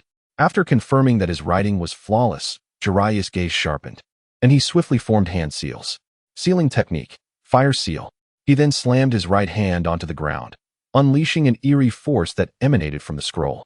This force resembled an invisible hand, gradually extending over the raging black flames. The strange sound emanated as the power fully enveloped the flames, drawing them back into the scroll. At last, a sealing character appeared in the center of the scroll. Phew, this should be safe now.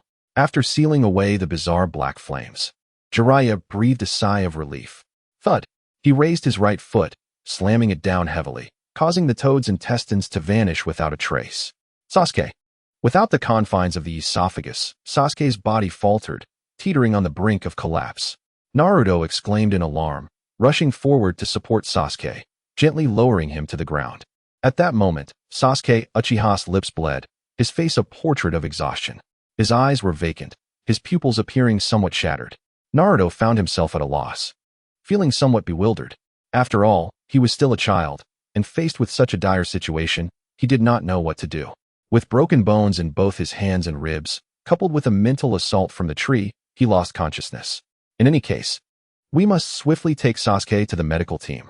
Jiraiya stepped forward to examine Sasuke Uchiha's condition, his expression grave as he slowly spoke. Naruto, now somewhat silent, raised his head to look at Jiraiya and asked, Pervy Sage, Sasuke will be alright, won't he? Jiraiya's demeanor remained serious, He knew how significant Sasuke was to Naruto. After a moment of careful contemplation, he replied, "It seems the psychological trauma is quite severe." Hearing Jiraiya's ambiguous and vague response, Naruto clenched his teeth tightly. Suddenly, he stood up, his emotions getting the better of him as he shouted, "Damn it! What did that guy do to Sasuke? Kirby Sage, tell me." Though he had been frightened moments ago, he resolved to pursue those two cloaked figures and bring them down. They must be after me, right? Jiraiya's expression shifted slightly upon hearing Naruto's furious words, yet he spoke calmly. "Even if you go now, you would only be killed. The disparity in strength is too great. I have only just managed to keep them away from you." Naruto felt a surge of anger, his mind consumed with thoughts of Sasuke's injuries, leaving little room for anything else. "Are you saying I should hide from them forever? Live in constant fear every day?" At this moment, Jiraiya's gaze hardened, his expression turning severe as he barked, "Be quiet." Naruto was taken aback by Jiraiya's sudden outburst. In his mind, Jiraiya was always the jovial pervy sage, his teacher who guided him in training. He had never witnessed such a stern side before. The anger on his face dissipated, and he lowered his head. Seeing Naruto fall silent, Jiraiya sighed, and after a long pause, continued, "You are far too weak at this moment. Although I am unaware of the true nature of the Akatsuki organization and their intentions behind capturing the tailed beasts, I cannot deny that each member possesses a terrifying strength. Just like Itachi Uchiha and Kisame Hashigaki, who were subdued only in the end, their inherent power was frighteningly formidable, bordering on that of a Kage. The Nine Tails is one of the most powerful demons in this world, and if Naruto could master its strength, he would stand at the pinnacle of power. Yet, currently, Naruto was bound by the Nine Tails. The Nine Tails was considered the most potent entity among the tailed beasts, while its Jinchuriki was merely a weak and ignorant child. This was precisely what attracted those with malicious intent to pursue Naruto. This time, it was Jiraiya who stayed close to Naruto, ensuring his safety. But what about next time? What about in the future? For the first time, a sense of urgency surged within Jiraiya. Teaching Naruto to train and rapidly enhance his strength to gain the ability to protect himself was of utmost priority.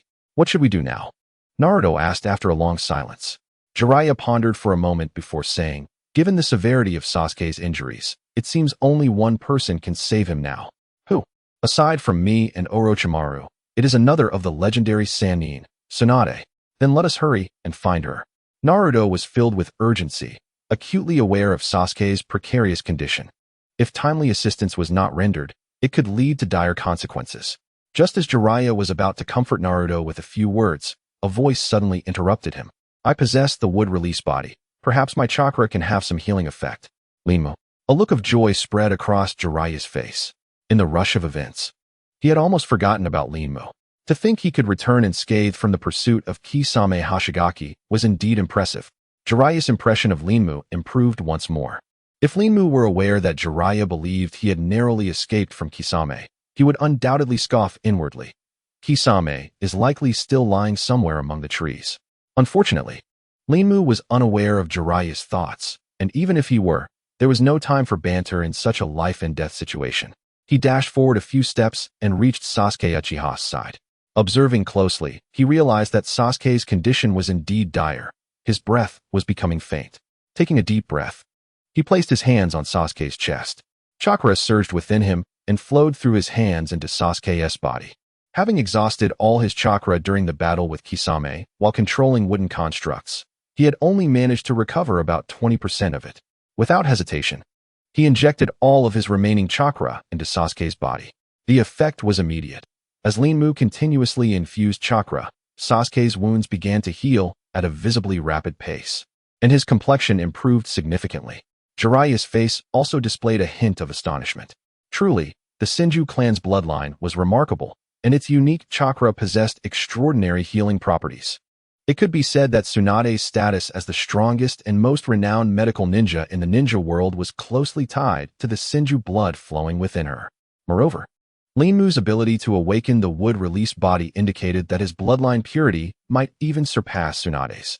What kind of mysterious background did this boy possess? Jiraiya pondered in silence. He had been a classmate of Tsunade's, taught by the third Hokage, Hiruzen Sarutobi. Over the years, they had fought side by side, and he prided himself on knowing her better than most.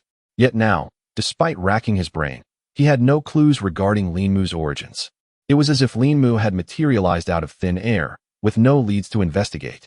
With his hands pressed against Sasuke's chest, Linmu continuously transmitted chakra while glancing up at Jiraiya. He could naturally see the contemplative look in Jiraiya's eyes. He felt speechless. Jiraiya was undoubtedly speculating about his background again. What a self-righteous old man. My would-release body comes from the system. You won't find any clues. Coughing lightly, Sasuke's eyes fluttered open, gradually regaining consciousness. This should be fine now. Sasuke. Ha ha ha. I knew you would be just fine. Naruto Uzumaki, witnessing Sasuke's significant recovery, felt an immediate surge of joy, returning to his original demeanor. Linmu observed Naruto's exuberance with a sense of exasperation. Indeed, the prodigal heir and the brooding counterpart are a truly fated pair. Just moments ago, I barely escaped from being relentlessly pursued and slashed by Kisame Hashigaki. Yet here you are, brimming with happiness. Linmu couldn't help but think, with a touch of shamelessness, of the undeniable chemistry between Naruto and Sasuke, completely forgetting that he was the one who had just been pinned down and pummeled. Linmu, what is that you have on your back? The now animated Naruto's eyes suddenly caught sight of the Samahata strapped to Linmu's back. Upon hearing Naruto's inquiry, Jiraiya instinctively directed his gaze toward Linmu's back. This object seems rather familiar. Ah, you mean this? Linmu drew the large blade, Samahata, from his back and placed it on the ground. This is Samahata, the formidable sword of Kisame Hashigaki. He ran his hand over the hard spikes of Samahata, feeling an inexplicable comfort as the blade seemed to respond with a slight twist. Thanks to this sword, that bizarre individual lost chakra when he attempted to strike me. Linmu spoke with a serious expression, weaving a tale. Then the sword repelled that strange man, landing beside me, and with its aid, I barely triumphed over him. He raised Samahata and swung it vigorously a few times, exuding an imposing aura. This sword seems to have taken a liking to me. It feels quite natural to wield. Naruto gazed at him with envy, his eyes fixated on Samahata, swallowing hard as he exclaimed, "Really? As a man destined to become Hokage, I still lack a suitable weapon." Linmu's heart scoffed. Of course, it's a fabrication.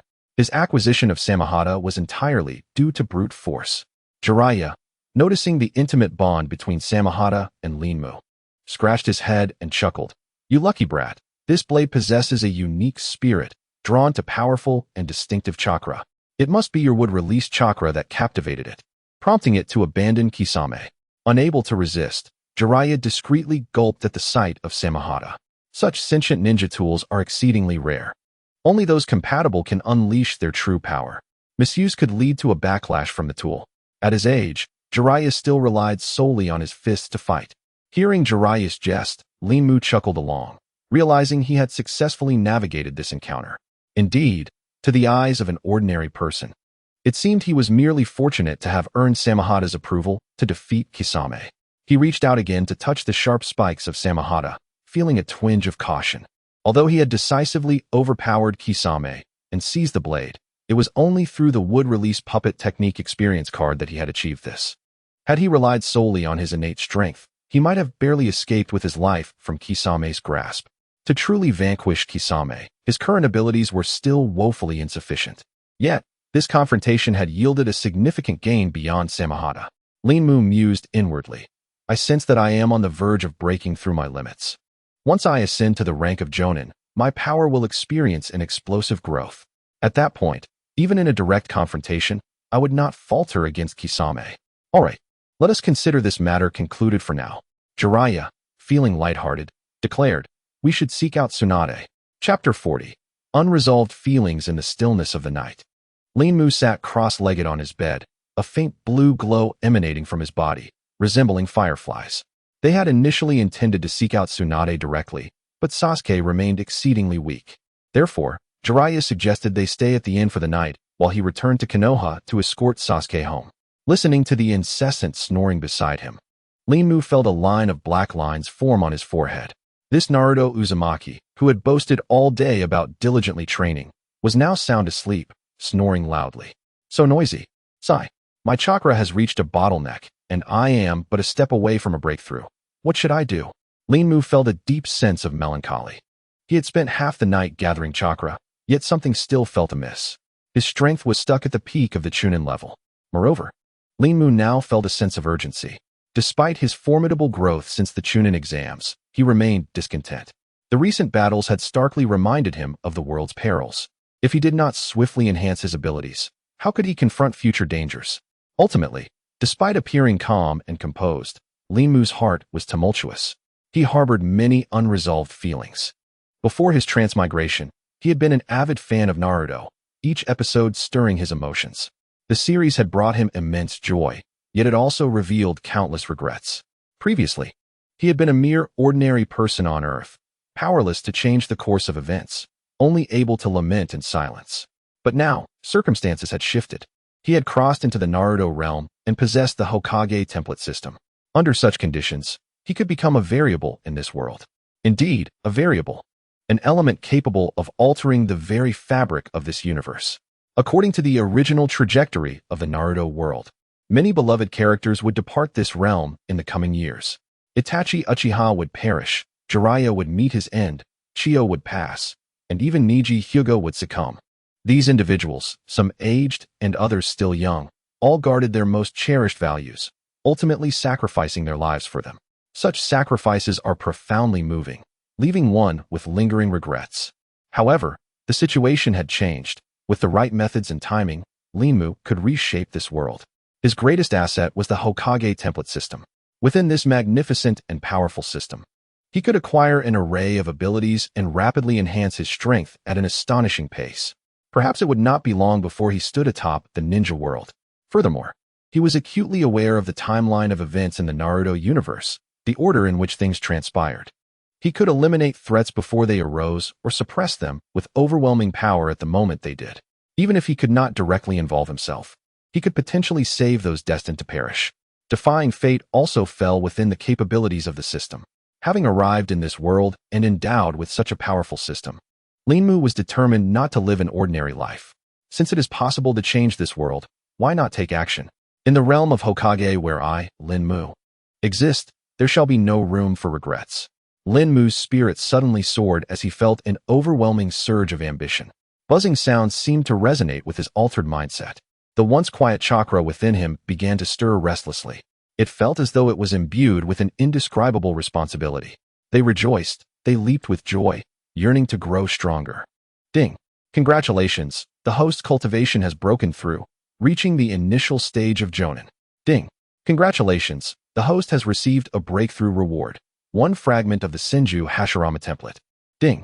Congratulations, the host has successfully learned the ninjutsu. Would release. Multiple would clone technique. Ding! Congratulations, the host has successfully learned the ninjutsu. Would release. Exploding gun tree. Ding! Congratulations, the host has acquired the purchasing rights for wood release. Wooden man technique. A series of system notifications echoed continuously in Lin Mu's mind, leaving him momentarily dazed. Before he could fully regain his composure, a torrent of immense information surged into his consciousness. He had learned 2 advanced ninjutsu. He meticulously contemplated these techniques.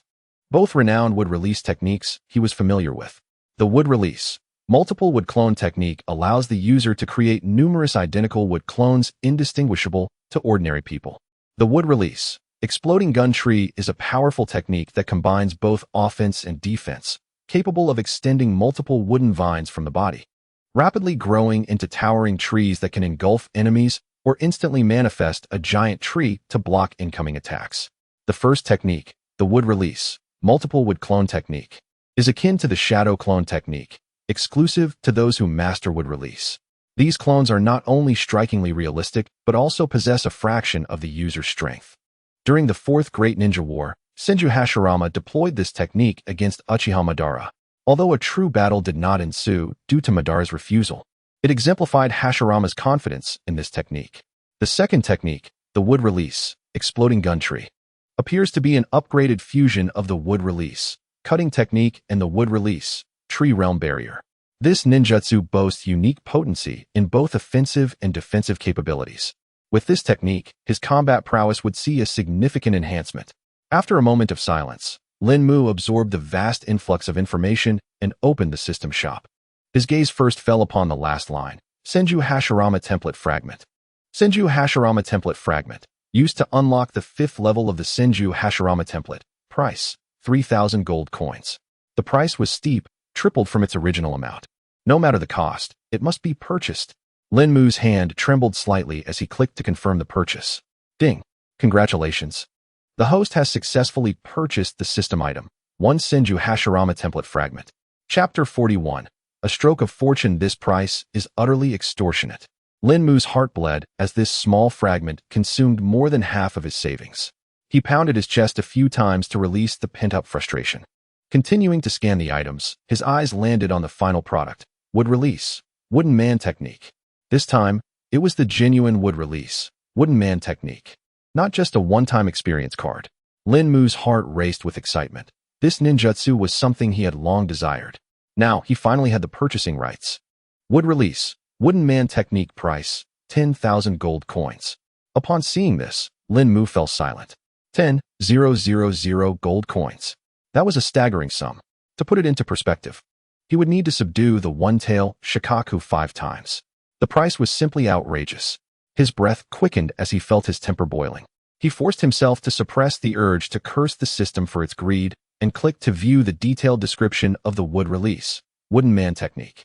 Wood Release, Wooden Man Technique, transfers chakra to trees, causing them to grow rapidly and manifest a giant wooden man, rivaling the power of a complete Susanoo.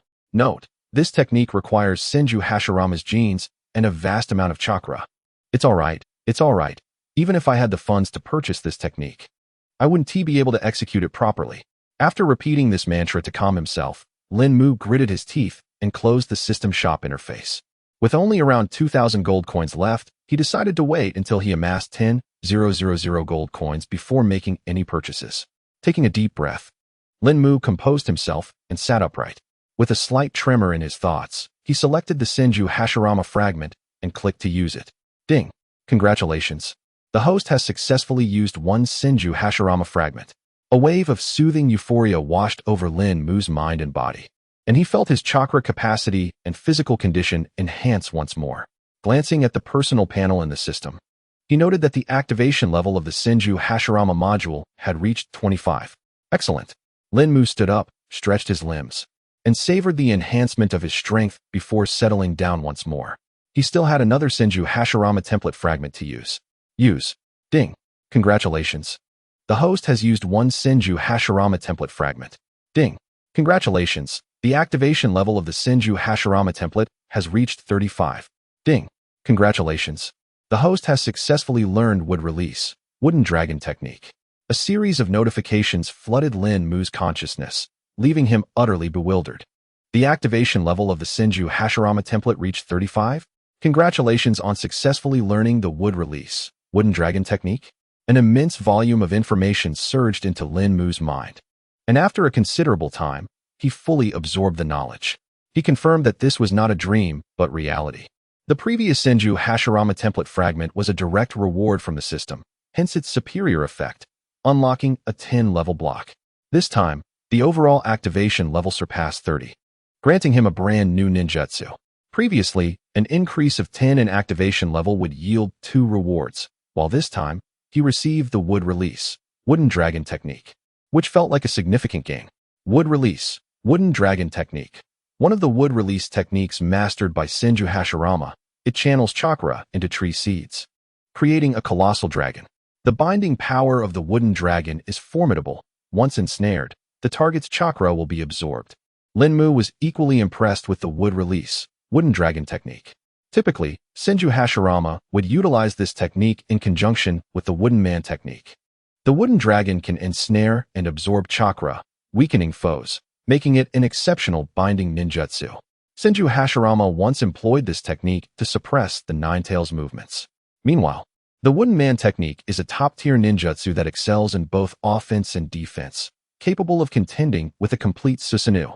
In summary, the series of transformations that unfolded this evening left Lin Mu utterly astounded. Could it be that the system is aware that both the Crown Prince and the Second Pillar, the destined heirs, are on the brink of a significant surge in power? Thus, it has bestowed upon me some valuable resources to facilitate my rapid growth as well. Indeed. Regardless, Lin Mu is now brimming with achievements. In fact, he feels a surplus of energy, leading his mind to wander into fanciful thoughts. He wonders where the formidable Kisame is hiding and yearns for a true confrontation. Currently, Linmu's confidence is soaring. He believes that even relying solely on his own strength, he could engage Kisame in battle. At the very least, he would not find himself in such a dire predicament as before. The more he contemplates, the more exhilarated he becomes, almost desperate to test his newfound strength. Test his strength? Suddenly, Linmu's gaze froze, slowly settling on Naruto Uzumaki. Why not give him a try? Once this thought emerged, it grew uncontrollably, becoming a fervent desire. However, testing his strength on Naruto was out of the question. Naruto remains quite weak, still yet to master the Rasengan. What Linmu truly contemplated was the Nine Tails sealed within Naruto. Just a little test. Although Linmu is overflowing with confidence, he remains self-aware. After all, the Nine Tails is one of the most powerful demons in this world. And even with his current surge in strength, he would be nothing against the Nine Tails. He concentrated the abundant chakra within him. With a sound reminiscent of growing trees, a wooden dragon slowly emerged from Linmu's shoulder. However, its length was quite short, only about 30 centimeters. This wooden dragon, imbued with spirit, took to the air for several circles, seemingly confirming its target, before soaring directly towards the slumbering Naruto. Naruto continued to snore blissfully, oblivious to Linmu's intentions. The small dragon landed delicately on Naruto's abdomen, precisely where the seal of the Nine Tails was located. It was both a lock and a weak point. The diminutive wooden dragon remained still upon Naruto's belly, yet a peculiar wave of energy began to emanate. It had begun. The wood release technique was gradually absorbing Naruto's chakra and continuously drawing forth something within him. After some time, the blue glow beneath the little wooden dragon began to shift, gradually revealing a crimson hue. It has come. Linmu's face lit up with excitement. The chakra of the Nine Tails had finally manifested. This red chakra was strikingly distinct. If the ordinary blue chakra resembled a docile sheep, then this blood-red chakra was akin to a ferocious and tempestuous tiger. In terms of both quality and power, it far surpassed the ordinary blue chakra. After absorbing the Nine Tails chakra, the small wooden dragon seemed to undergo a transformation, slightly writhing its body. Linmu was somewhat taken aback. He had not anticipated that acquiring the Nine Tails chakra would be so effortless. Even though the Nine Tails was firmly sealed by the 8 trigrams, it shouldn't have been so powerless against him. Linmu waved his arm, and the small wooden dragon reluctantly detached from Naruto's body, returning to his palm. Gathering the chakra within him, Linmu began to form a hand made of wood-release chakra, slowly reaching out to grasp the chakra carried by the wooden dragon. Suddenly, Linmu felt a jolt in his mind, as if struck by a thunderous roar. Before he could fully regain his composure, a raspy voice, faint yet discernible, echoed in his mind. "Are you toying with me, you little brat? Once I am free, the first to be eliminated will be the one who sealed me, and the second will be you." Was that the voice of the Nine Tails? Linmu was slightly astonished. He hadn't expected the Nine Tails to communicate with him through the fluctuations of chakra. After careful consideration, he began to understand. Chakra, in its essence, serves as a bond connecting individuals. It was not surprising that the Nine Tails, being one of the most potent collections of chakra in existence, possessed such an ability. However, even though Linmu heard the Nine Tails' voice, it did not imply that he would heed its words. No matter how formidable the Nine Tails might be, it was merely a caged beast at present. It posed no threat to Linmu, who could even weaken the Nine Tails' power with his wood dragon technique. With a self-deprecating smile, Linmu thought about how the chakra he had absorbed was but a trivial amount to the Nine Tails. Nevertheless, such an act was sufficiently distasteful. After meticulously studying the Nine Tails chakra, a glint of determination flashed in Linmu's eyes. A torrent of wood-release chakra surged forth, swiftly extinguishing the Nine Tails chakra. Indeed, while the power of the Nine Tails chakra exceeded that of ordinary chakra, Linmu's chakra was not ordinary. It was a significantly advanced form of wood-release chakra. Furthermore, wood-release chakra proved remarkably effective at suppressing tailed beasts. After some time spent tinkering, Linmu felt fatigued. He yawned and soon succumbed to a deep slumber. Within Naruto's body, in a dimly lit ceiling space, the immense fox opened its blood-red slit eyes and let out an enraged roar. It sensed that the chakra it had just lost was being crushed and vanished from existence. At that moment, the Nine Tails felt a familiar yet foreign aura. This was the essence of wood release. A complex expression crossed the Nine-Tails' eyes as thoughts of Hashirama Senju surfaced in its mind. The man who could effortlessly overpower it. Once an invincible force, the Nine-Tails had found itself nearly powerless in the hands of Hashirama. Is the power of wood release manifesting once again? The Nine-Tails roared. When I escape, the first to perish will be the one who sealed me within, followed by the one who wields wood release. Of course, no matter how loudly the Nine-Tails bellowed, its voice could not penetrate the formidable 8-trigram seal. Before a grand, towering structure, a beautiful woman with golden hair and green attire held a pig by its leash. She surveyed her surroundings and spoke softly. Yes, this shall be the place. Huh. The noticeably younger woman beside her gasped, her eyes widening in disbelief. This was a town entirely dominated by casinos. The mature woman's little pig let out a couple of human-like grunts, as if it were sweating profusely. On a rustic path through the countryside, 3 figures strolled leisurely. Jiraiya, Linmu, and Naruto Uzumaki. Jiraiya gazed up at the sky before closing his eyes to feel the direction of the wind. He then spoke. We are still quite far from our destination, and the weather is about to change. It may rain soon. Let us take shelter here for the time being. Saying this, he took the backpack from Naruto's back and retrieved a handful of food pills, popping them into his mouth. As he chewed, he directed, You two, go gather some branches and leaves. We need to set up a shelter. Getting drenched in the rain would not be ideal. Surprisingly, Naruto did not engage in a retort with Jiraiya. Instead, he nodded silently, preparing to search the distant woods for some branches and leaves. At that moment, Rinmu stepped forward. But Naruto's arm halted him from leaving. Without waiting for Jiraiya to speak, Rinmu swiftly formed a few hand signs and pressed down forcefully on the ground. Wood release, 4 pillars house technique. The ground suddenly trembled violently. After a few breaths, a rather exquisite wooden house slowly emerged before everyone. Let us simply stay in the house. Why bother with a temporary shelter? Rinmu chuckled, pulling Jiraiya and Naruto into the house. Jiraiya's eyes sparkled with curiosity as he glanced around, laughing. Ha! You never cease to surprise me. Though it lacks furniture, it is far superior to a makeshift lodging. Furniture? Rinmu's lips curled into a faint smile. With a wave of his right hand, chakra flowed forth, settling throughout the wooden structure. A rumble echoed, and immediately, a large bed, a table, and 3 stools appeared before them. Jiraiya appeared somewhat astonished. The ability to conjure a house and furniture in such a short time indicated Rinmu's impressive strength.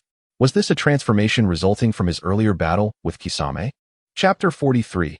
Rasengan. Jiraiya and Rinmu continued to chatter about the practical applications of wood release. After a lengthy discussion, they reached a conclusion. Wood release practitioners are indispensable allies for traveling and executing missions. However, it was truly unfortunate that there were so few wood release users in the world. While Jiraiya and Rinmu were sharing laughter, Naruto suddenly interjected, Hey, pervy sage. Since the incident with Sasuke, Naruto had been unusually quiet, a stark contrast to his usual demeanor. He gathered his thoughts and, with a forlorn gaze, asked, Why are those guys fixated on me? Surely, the pervy sage knows the reason? Upon hearing this, Jiraiya's expression was initially serious, but moments later, a smile broke through. Some things are not necessarily bad for you to know, he began to explain, rather than them being interested in you. It is more about what resides within you. What exactly is this thing? It is a monster that attacked Konoha. Isn't it? Why do they desire it? Naruto pondered, placing a hand on his abdomen, confusion swirling within him. Jiraiya's expression turned grave once more. He realized that this issue was troubling Naruto, which could hinder his future training. Indeed, the Nine-Tails has historically appeared at the crossroads of eras, a formidable demon capable of destruction. Jiraiya gradually elucidated the tale of the Nine-Tails to Naruto. In the past, people feared the Nine-Tails as a natural disaster. As for why those individuals seek such a power, frankly, I do not know their motives. However, since the Nine-Tails is sealed within you, they may wish to harness that power for themselves. As he spoke, a hint of veiled sympathy crossed Jiraiya's face. You are still just a child. To be coveted by such a being is truly cruel, yet it is fate. Nevertheless, I will protect you. As he spoke, a smile returned to his face, reassuring Naruto of his safety. I need to become stronger quickly. All right, let's find that Tsunade person and start training. Naruto, ever the optimist, had remained silent for quite some time. However, after Jiraiya's explanation, the fog in his heart began to clear, and he felt invigorated once more. Rinmu, following behind, observed Naruto's revitalization and joined in Jiraiya's laughter. Now, that is the true Naruto Uzumaki. As the trio's footsteps echoed, they gradually entered a bustling town. Is the super beautiful woman you want to interview Tsunade? Naruto inquired, furrowing his brow. Jiraiya looked down, seemingly surprised by Naruto's question, and chuckled. You're quite quick on the uptake. So what if she is? She is one of the legendary Sannin, just like me. How old is she? Well, she should be around my age, I suppose. Old hag, perhaps? Imagining Tsunade's appearance sent a shiver down Naruto's spine, his features scrunching up in distaste. After walking a few more steps, he couldn't resist asking, so, what kind of person is Tsunade? Are you interested in her? Jiraiya stroked his chin, contemplating how to describe Tsunade. To put it simply, she is quite an annoying person, and she has a penchant for gambling. Nearly everyone in every nation knows her. Since she's so famous, we should be able to find her quickly, right? Naruto bounced with excitement. Jiraiya pondered for a moment and said, it may not be that simple. She despises aging and has likely used special jutsu to alter her appearance. As he spoke, Jiraiya's peripheral vision caught Rinma's presence. Being of the Senju clan, he hoped this journey would yield answers from Tsunade. Even if she is actually 50, she could easily pass for 20. Rinmu listened intently, envisioning Tsunade's visage. He had yet to have a direct encounter with any of the legendary Sannin, and Jiraiya's vague words left Naruto feeling perplexed. How much time will that take? I cannot afford to waste any time, for every moment must be dedicated to your training. Your time to become strong is now. Seemingly reading Naruto's mind, Jiraiya bore an encouraging smile. Training? Naruto's eyes widened with anticipation. What powerful jutsu will the pervy sage teach me? Jutsu? Jiraiya stroked his chin again. Perhaps I should pass on that technique to Naruto, considering his unique connection to its creator. Thus, he resolved to impart his teachings forthwith. Jiraiya extended his right hand and declared, Naruto, pay close attention to this ninjutsu. Subsequently, chakra began to gather continuously on his palm, in a manner that was both chaotic and seemingly governed by some inexplicable order. Linmu's eyes widened in astonishment. A strange vibration emanated from Jiraiya's right hand, and soon the chakra coalesced into a spherical form, shimmering with a cerulean light. Glancing around, Jiraiya's gaze fixed upon a large boulder. Without further ado, he moved closer and shouted, Rasengan. He then forcefully pressed the blue sphere against the massive stone. Instead of the anticipated explosion of shattered debris, a perfectly circular indentation appeared on the boulder. This was the remarkable result of compressing chakra's power to an extraordinary degree. Truly, it was more astonishing than merely smashing the stone. Such was the prowess of the fourth Hokage's technique. Linmu's eyes sparkled with excitement. He was well aware of the legendary reputation of the Rasengan. This formidable ninjutsu was conceived by the fourth Hokage, Minato Namikaze, who drew inspiration from the tailed beast bomb and devoted 3 years to its development. By concentrating chakra in his hand and allowing it to flow in an irregular manner while compressing it, he formed a palm-sized sphere of formless chakra. Its might was unparalleled, rivaling that of the Chidori. Chapter 44. I shall stand at the pinnacle of the ninja world, finally witnessing the living Rasengan ignited Linmu's exhilaration. This ninjutsu, he believed, was something every fan of Naruto had fantasized about performing themselves. With a Rasengan in hand, one could conquer the world. The Rasengan was an exceptionally difficult A-rank ninjutsu, and its immense power matched its challenging training requirements. Developed over 3 years by Minato Namikaze, it was ultimately popularized by his son, Naruto Uzumaki. Beyond its formidable strength, the Rasengan possessed a significant advantage. It required no hand seals. Among all ninjutsu that do not necessitate seals, it could undoubtedly claim the title of the most powerful. Its speed of release, practical application, attack potency, and chakra consumption offered exceptional value. Furthermore, it could be shaped into various forms based on the nature of the chakra used. If one were to identify the ninjutsu most frequently employed by Naruto Uzumaki, it would undoubtedly be the Rasengan. It felt almost sacrilegious not to perform a few Rasengan during each battle. Linmu observed as Jiraiya explained the principles of the Rasengan to Naruto, feeling a pang of envy. If one could master the Rasengan, who would ever resort to fighting with mere fists? However, Linmu refrained from asking Jiraiya to teach him this technique. Setting aside whether Jiraiya would even consider imparting it to him, the Rasengan was not merely a technique for Jiraiya, it represented a legacy. It was derived from Minato Namikaze. one of Jiraiya's most cherished disciples. Transmitting the Rasengan to Naruto, a descendant of the fourth Hokage, was only natural. Even within the entire ninja world, few could wield this technique. It was not something just anyone could learn. Some individuals, despite receiving instruction, would find their comprehension insufficient to master it. Of course, Limu would never admit to lacking talent. He simply felt that having recently acquired numerous ninjutsu, the Rasengan was merely an optional addition to his repertoire. His wood release, exploding wood technique allowed him to conjure massive trees for both offense and defense, providing a comprehensive skill set. Moreover, he could also employ advanced techniques like the wood dragon technique. Thus, whether or not he learned the Rasengan would not significantly impact his strength. Even if he mastered it, it would only serve as an embellishment. With the legacy of the Senju clan coursing through his veins, he would certainly not fall short of anyone. Even if that individual had a teacher as formidable as Jiraiya, he was definitely not feeling envious. Alright, that is the fundamental principle of the Rasengan. Did you understand? Jiraiya inquired, his gaze shifting to Naruto. Having taught numerous students, he harbored considerable confidence in his teaching abilities. Yet, Naruto wore a perplexed expression. The theoretical explanation had left him utterly bewildered. Jiraiya was somewhat speechless. Among all the students he had instructed, Naruto's comprehension might very well be the weakest. However, it mattered little. After all, he was the son of Minato Namikaze. How far could he possibly fall? Besides, he himself had once been similar.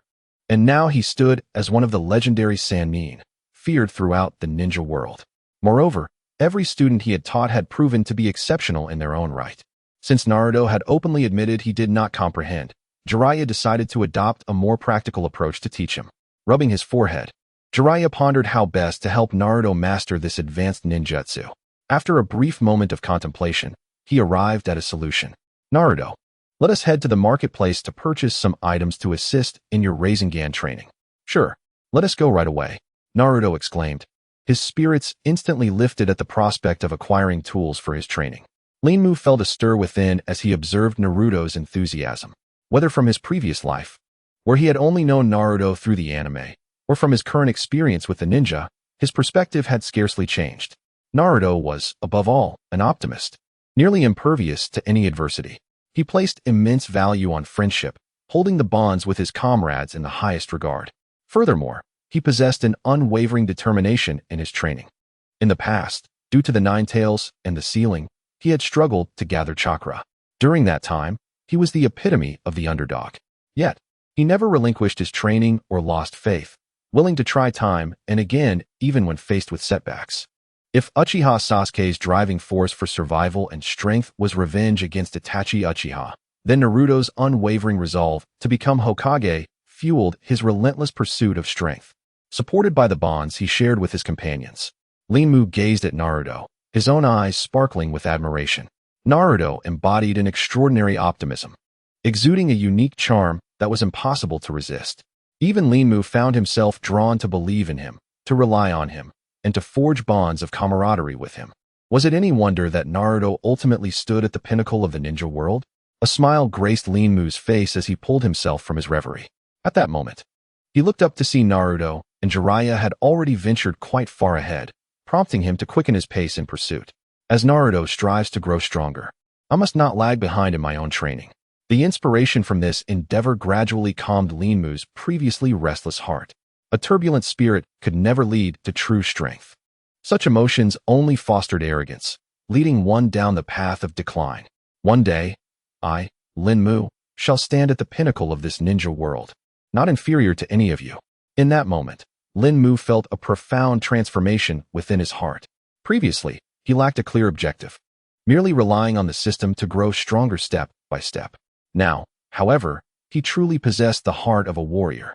He had resolutely determined to ascend to the summit of the ninja realm. Naruto is indeed charismatic. This leap in mindset owes much to him.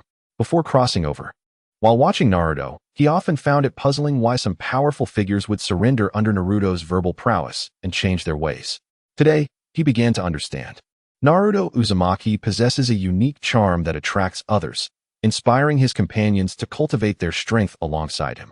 Truly, the prince is deserving of his title. Even I, who traversed here with a golden finger, am gradually being influenced by him. Chapter 45. Konohamaru is the true genius boss.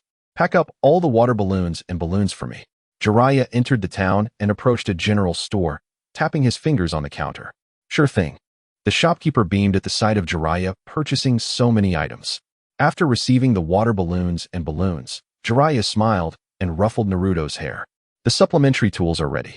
Now I will take you to train in this advanced ninjutsu. Naruto's eyes sparkled with excitement as he hurried after Jiraiya. Linmu had initially intended to explore the market, but seeing the enthusiasm of the master and disciple, he decided to follow suit. The trio soon arrived at an open space outside the town. After surveying the surroundings, Jiraiya found a comfortable spot and stopped. He reached into his bag and produced a water balloon, handing it to Naruto.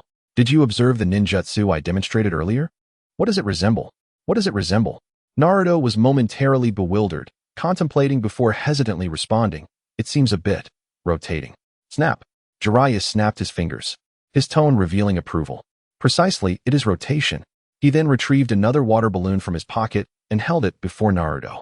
A humming sound of chakra resonated. The water balloon in Jiraiya's hand vibrated violently, with protrusions appearing. Boom. The water balloon burst open, and throughout this process, Jiraiya made no physical movements, merely demonstrating the dexterous application of chakra. Naruto stared, dumbfounded. Linmu's eyes also reflected astonishment. The exquisite control of chakra was truly beyond reach. This was merely the initial step in mastering the Rasengan, highlighting the complexity of the technique. Noticing Naruto's astonishment and Linmu's surprise, Jiraiya couldn't help but feel a sense of pride. He continued explaining, in the tree climbing training, you must concentrate and maintain chakra in necessary areas. In the water surface walking training, you must release a certain amount of chakra. You've practiced both. Jiraiya pointed at the water balloon in Naruto's hand. Setting the training goal. In this water balloon exercise, you need to create a flow of chakra, which is to say, rotation. Naruto squinted at the water balloon, feeling somewhat at a loss. Create a flow of chakra? The detailed instructions for ninjutsu will come once you grasp the basics. First, concentrate your chakra in your hand like in tree climbing, and then, like in water surface walking, continuously release chakra. After that, you must train to agitate the water within the balloon using chakra. Jiraiya patiently addressed Naruto's confusion. I understand. Upon hearing Jiraiya's explanation, Naruto's eyes brightened. It seemed he had grasped the essence of the technique. I'll use chakra to rotate the water rapidly until the balloon bursts. Your comprehension is improving. Jiraiya praised. All right. We will train until evening. Sure. Naruto was instantly invigorated. His passion for training was already high, and with a clear target, it soared even higher. Watching Jiraiya diligently instructing Naruto, Linmu felt a surge of emotion. This is what a true teacher should be. The way he conveyed the rotation of chakra so flexibly allowed even Naruto to understand in one go. Linmu recalled the future scene of Naruto returning to Konoha to teach Sarutobi Konohamaru the Rasengan. It seemed that Sarutobi Konohamaru was indeed the true genius. Pulling back from his drifting thoughts, Linmu suddenly realized something. Throughout Jiraiya's instruction, he had been standing nearby, indicating that Jiraiya had not shied away from teaching the Rasengan in his presence. Was Jiraiya intentionally imparting the Rasengan to me? A warm wave surged in Linmu's heart. He is treating me as one of his own. Jiraiya, in both past and present, has always been someone I admire. Yet, according to my memories, he will meet his demise in a few years. This cannot be allowed. Linmu's resolve deepened, whether as Naruto's friend or for his own sake. He must prevent Jiraiya's death. My current strength is insufficient to confront such threats. The path of training remains arduous. Linmu sighed softly, directing his gaze toward Naruto, who was diligently training, and shifted his focus. He began to sit cross-legged on the ground, continuously refining his chakra. Wonderful, the water is rotating. It seems easier to burst than I imagined. Linmu had barely settled when he heard Naruto's exuberant voice. He opened his eyes to glance at Naruto, then closed them again to continue his own training. This ninjutsu, even in its initial stages, is not so easily mastered. Jiraiya, observing the immensely spirited Naruto, found it difficult to dampen his enthusiasm. He turned and sat against a large tree trunk. After taking a few swigs from his gourd, he finally spoke. Then I shall rest a bit before you burst it. Wake me once you've succeeded. Naruto suddenly sensed Jiraiya's condescension, his temper flaring as he retorted, at this rate, you can't even take a nap. Just wait, I'll master this by today. Unfortunately, Jiraiya's eyelids had already drooped shut, ignoring Naruto. If mastering the Rasengan were that simple, even the genius 4th Hokage Wu Ti have taken 3 years to develop it. Time flew by unnoticed, and before long, evening arrived. Lin Mu, who had been sitting cross-legged and refining his chakra for most of the day, slowly opened his eyes. He felt his strength had progressed once more. Break it. The voice of Naruto Uzumaki echoed once again, though now it bore a different tone than it did at noon. At the onset of the day, his voice rang out loudly and powerfully. However, after several hours of relentless practice, it had grown deeper. Break it. Naruto bent down, leaning on his legs, his chest heaving violently. By this afternoon, his chakra was nearly exhausted. Yet the water orb in his hands showed no sign of breaking. Chapter 46. Grilling training. Have you broken it yet? After taking a brief nap beneath a tree, Jiraiya opened his eyes and looked at Naruto in the distance, perplexed. Naruto turned back, glancing at the drowsy Jiraiya, and recalled his bold claims from earlier. Instantly, he felt an overwhelming sense of embarrassment. I wonder if this counts as having learned it. Naruto scratched his orange hair awkwardly. It seemed he hadn't merely taken a short nap. He had slept for quite a while. Jiraiya stood up, retrieving a flask of sake from behind him, only to discover it was empty. He sighed and turned to leave. At this moment, Naruto became anxious and rushed to grab the pervy sage. I ask you, how can I break it? Jiraiya heard Naruto's question and furrowed his brows in confusion. Didn't I say I wouldn't explain in detail until you broke it? He stroked his chin, observing the weary Naruto, and smacked his lips. I intended for you to discover it through trial and error to master the technique. Let me give you a slight hint about this ninjutsu. Try making the water spin. Naruto nodded, extending his right hand and lifting the water orb, once more gathering chakra. Buzz, buzz, buzz. The water orb spun a few times before settling back into stillness. Which way should the water turn, left or right? Jiraiya inquired. Noticing Naruto had ceased channeling chakra. Left. Naruto instinctively replied, but then felt puzzled. Could this ninjutsu really be dependent on the direction of chakra rotation? Left indeed. Jiraiya placed his hand atop Naruto's head, closing his eyes to sense. Sure enough, you are the type that rotates to the right. Confusion deepened on Naruto's face as he wondered what the pervy sage was up to. Seeing Naruto's bewilderment, Jiraiya chuckled and explained, to gather chakra, energy must be mixed. Everyone unconsciously causes energy to rotate within their body, forming chakra. The direction of this energy rotation, left or right, varies from person to person. In this training, if the direction of the water's spin opposes your own rotation, the flow of chakra will be obstructed, repelling each other and preventing smooth rotation. At this point, Jiraiya's face showed a hint of helplessness. Such matters are generally grasped through one's own intuition. But how could you tell I rotate to the right at a glance? Naruto asked. Hee. Jiraiya wore an inscrutable smile. If the energy at the top of your head rotates to the right, you are the right rotating type. If to the left, then you are left rotating. It's quite simple.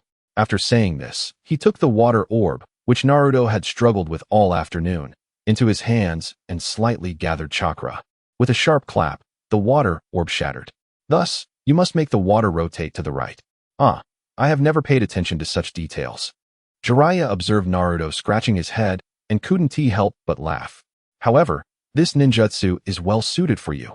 It requires no hand seals. Just chakra. No need to memorize any complex seals. Even a fool could do it. Puff. Lin Mu, hearing Jiraiya's slightly disparaging remarks, couldn't help but chuckle. After a brief moment of surprise, Naruto quickly reacted, jumping up and shouting, I am not a fool. I am destined to become Hokage one day. Once I find the trick, mastering this ninjutsu will be a piece of cake. I could perfect it in 3 days. 3 days? Both Jiraiya and Lin Mu exchanged amused glances. Jiraiya's expression turned serious as he slowly articulated, 3 days? This technique was left behind by the 4th Hokage. It took him 3 whole years to master it. The difficulty level of this ninjutsu is classified as A rank, making it one of the second most challenging techniques. Jiraiya held up 3 fingers, waving them before Naruto's eyes. To learn this ninjutsu, you must go through 3 stages of training. Breaking this water orb is the first stage. If you cannot even accomplish the first stage, there is no point in continuing. Now, you must try it for yourself. Then I will return to the street. I still need to gather intelligence. What are your plans? Naruto stared at the water orb, his expression shifting dramatically. The genius ninja, the fourth Hokage, took 3 years to master it. The difficulty level is A rank. A technique left by the fourth Hokage. I cannot afford to take 3 years to train. Suddenly, a bright smile broke out on Naruto's previously solemn face. Ha! Jiraiya turned his back to Naruto, a hint of satisfaction gracing his features. This child farewell, but know your limits. After bidding farewell to Naruto, Jiraiya shifted his gaze to Linmu. Linmu smiled. Then I shall train here as well, Jiraiya-sensei. This forest greatly benefits my wood release abilities. Jiraiya nodded slowly, offering no further words, and turned to leave the woods. Time flew swiftly, and before long, 3 days had passed. Naruto squatted in the forest, drenched in sweat, repeatedly letting out frustrated roars. Damn it! It's been 3 days since I asked the pervy sage for the trick, and the rubber has stretched this long. Why won't it break? What is different between me and the pervy sage? Naruto seethed with anger and frustration, yet he felt utterly helpless. The fourth Hokage was a genius. He had taken 3 years to learn this ninjutsu. Naruto believed his talent was not particularly exceptional, and certainly could not be compared to such a remarkable figure as a Hokage. Yet, he did not have 3 years for training. He needed to grow stronger, faster, and stronger. Naruto let out a powerful roar, venting his inner turmoil. Then, a resolute expression returned to his face as he bent down to continue refining his chakra. He must master this ninjutsu. Not far away, Linmu remained seated in meditation, watching Naruto struggle with his training. Linmu couldn't help but feel fortunate. Thankfully, I possess a system. All ninjutsu is directly infused into my memory, allowing mastery within mere breaths. Otherwise, the time spent on training would surely not be less than Naruto's. Chapter 47. This is a standard mission in the deep of night. In a forest far from the town, howl, howl, howl. A series of thunderous roars reverberated through the forest, echoing continuously. Linmu found himself affixed to the side of an ancient tree, suspended a good 7 to 8 meters above the ground. The tree he clung to trembled violently. With a grave expression, Linmu peered downward. Below him stood a colossal bear, towering over 3 meters when upright. Its eyes, the size of eggs, glowed a fierce crimson, exuding an aura of bloodlust. The bear's razor-sharp fangs emitted a ghostly white gleam even in the darkness. It seemed to be in a frenzy, relentlessly battering the ancient tree in an attempt to dislodge Linmu from his perch. This system task was proving increasingly arduous. It was one of Linmu's routine assignments for the week. The task was to slay a ferocious wild bear, with a reward of 300 gold coins. Was this truly just a routine task? It felt like a threat to his very life. Ever since he set out on this training journey with Jiraiya, he had undertaken fewer ordinary tasks. His last expenditure of 3,000 gold coins on Senju Hashirama template fragments had left his finances in disarray. Now that he finally embraced a mode of free training, he felt compelled to undertake some tasks to replenish his coin reserves. After all, he had acquired the right to purchase the wood release, Wooden Man technique. If he could amass 10,000 gold coins, his power would experience a terrifying leap. However, upon seeing the reward of 300 gold coins, Linmu sensed the gravity of the situation. Killing a Chunin only yielded 50 coins. Yet this ferocious wild bear offered a staggering 300 coins. This indicated a 6-fold disparity. Based on the bounty, one could ascertain just how formidable this wild bear truly was, at least 6 times the strength of an average Chunin. Such power could rival that of a typical Jonin. Nevertheless, even in the face of a beast boasting Jonin-level strength, Linmu remained undaunted. The moment he caught sight of the bear, he charged forward, eager to finish swiftly and claim his reward. However, the bear's initial swipe jolted him awake. With a resounding thud, Linmu was sent flying 6 meters. Akin to a ragdoll. Such incredible strength. Had this bear mutated? To think it would only reward him with 300 gold coins. How unscrupulous of the marketplace. The bear grew increasingly frenzied, seemingly impervious to pain, displaying no signs of injury despite the countless wounds inflicted upon it. Its attacks became more reckless, and rather than diminishing, its combat prowess escalated. This was truly ferocious. After another glance at the wildly attacking bear below, Linmu inhaled deeply. This time, he was determined to subdue the beast. Would release, great force technique. Linmu swiftly formed a series of hand seals, channeling his chakra in a unique manner to influence the surrounding trees. Crack, crack. The branches of nearby trees extended wildly, transforming from sturdy limbs into vine-like tendrils that ensnared the ferocious bear. Roar! The bear bellowed again, its powerful body yanking forcefully, snapping the entangling branches and restoring its freedom. But in that moment, it revealed a vulnerability. Would release, exploding gun tree. Lin Mu shouted, his chakra surging wildly, akin to flames igniting. His muscles contorted, extending tendrils that coiled around his right hand. In a visible surge, Lin Mu's right hand expanded, growing to the size of his entire body. The chakra continued to flow into that arm, rendering it even sturdier and heavier. Die. The moment the Great Forest technique ensnared the ferocious bear, he began to condense his right hand. As the bear successfully broke free from the Great Forest technique, his exploding gun tree was primed. The bluish chakra emanating from his feet vanished, and Lin Mu propelled himself off the ancient tree, hurtling toward the massive bear like a cannonball. In terms of raw power, this technique was the most potent among the ninjutsu he currently possessed. Exploding gun tree. The colossal wooden fist crashed down upon the bear's head. Boom! A tremendous roar erupted as the bear was driven into the ground, leaving a half-meter deep crater beneath it. Lin Mu landed a short distance away, gazing at the massive beast in the pit, his chest heaving.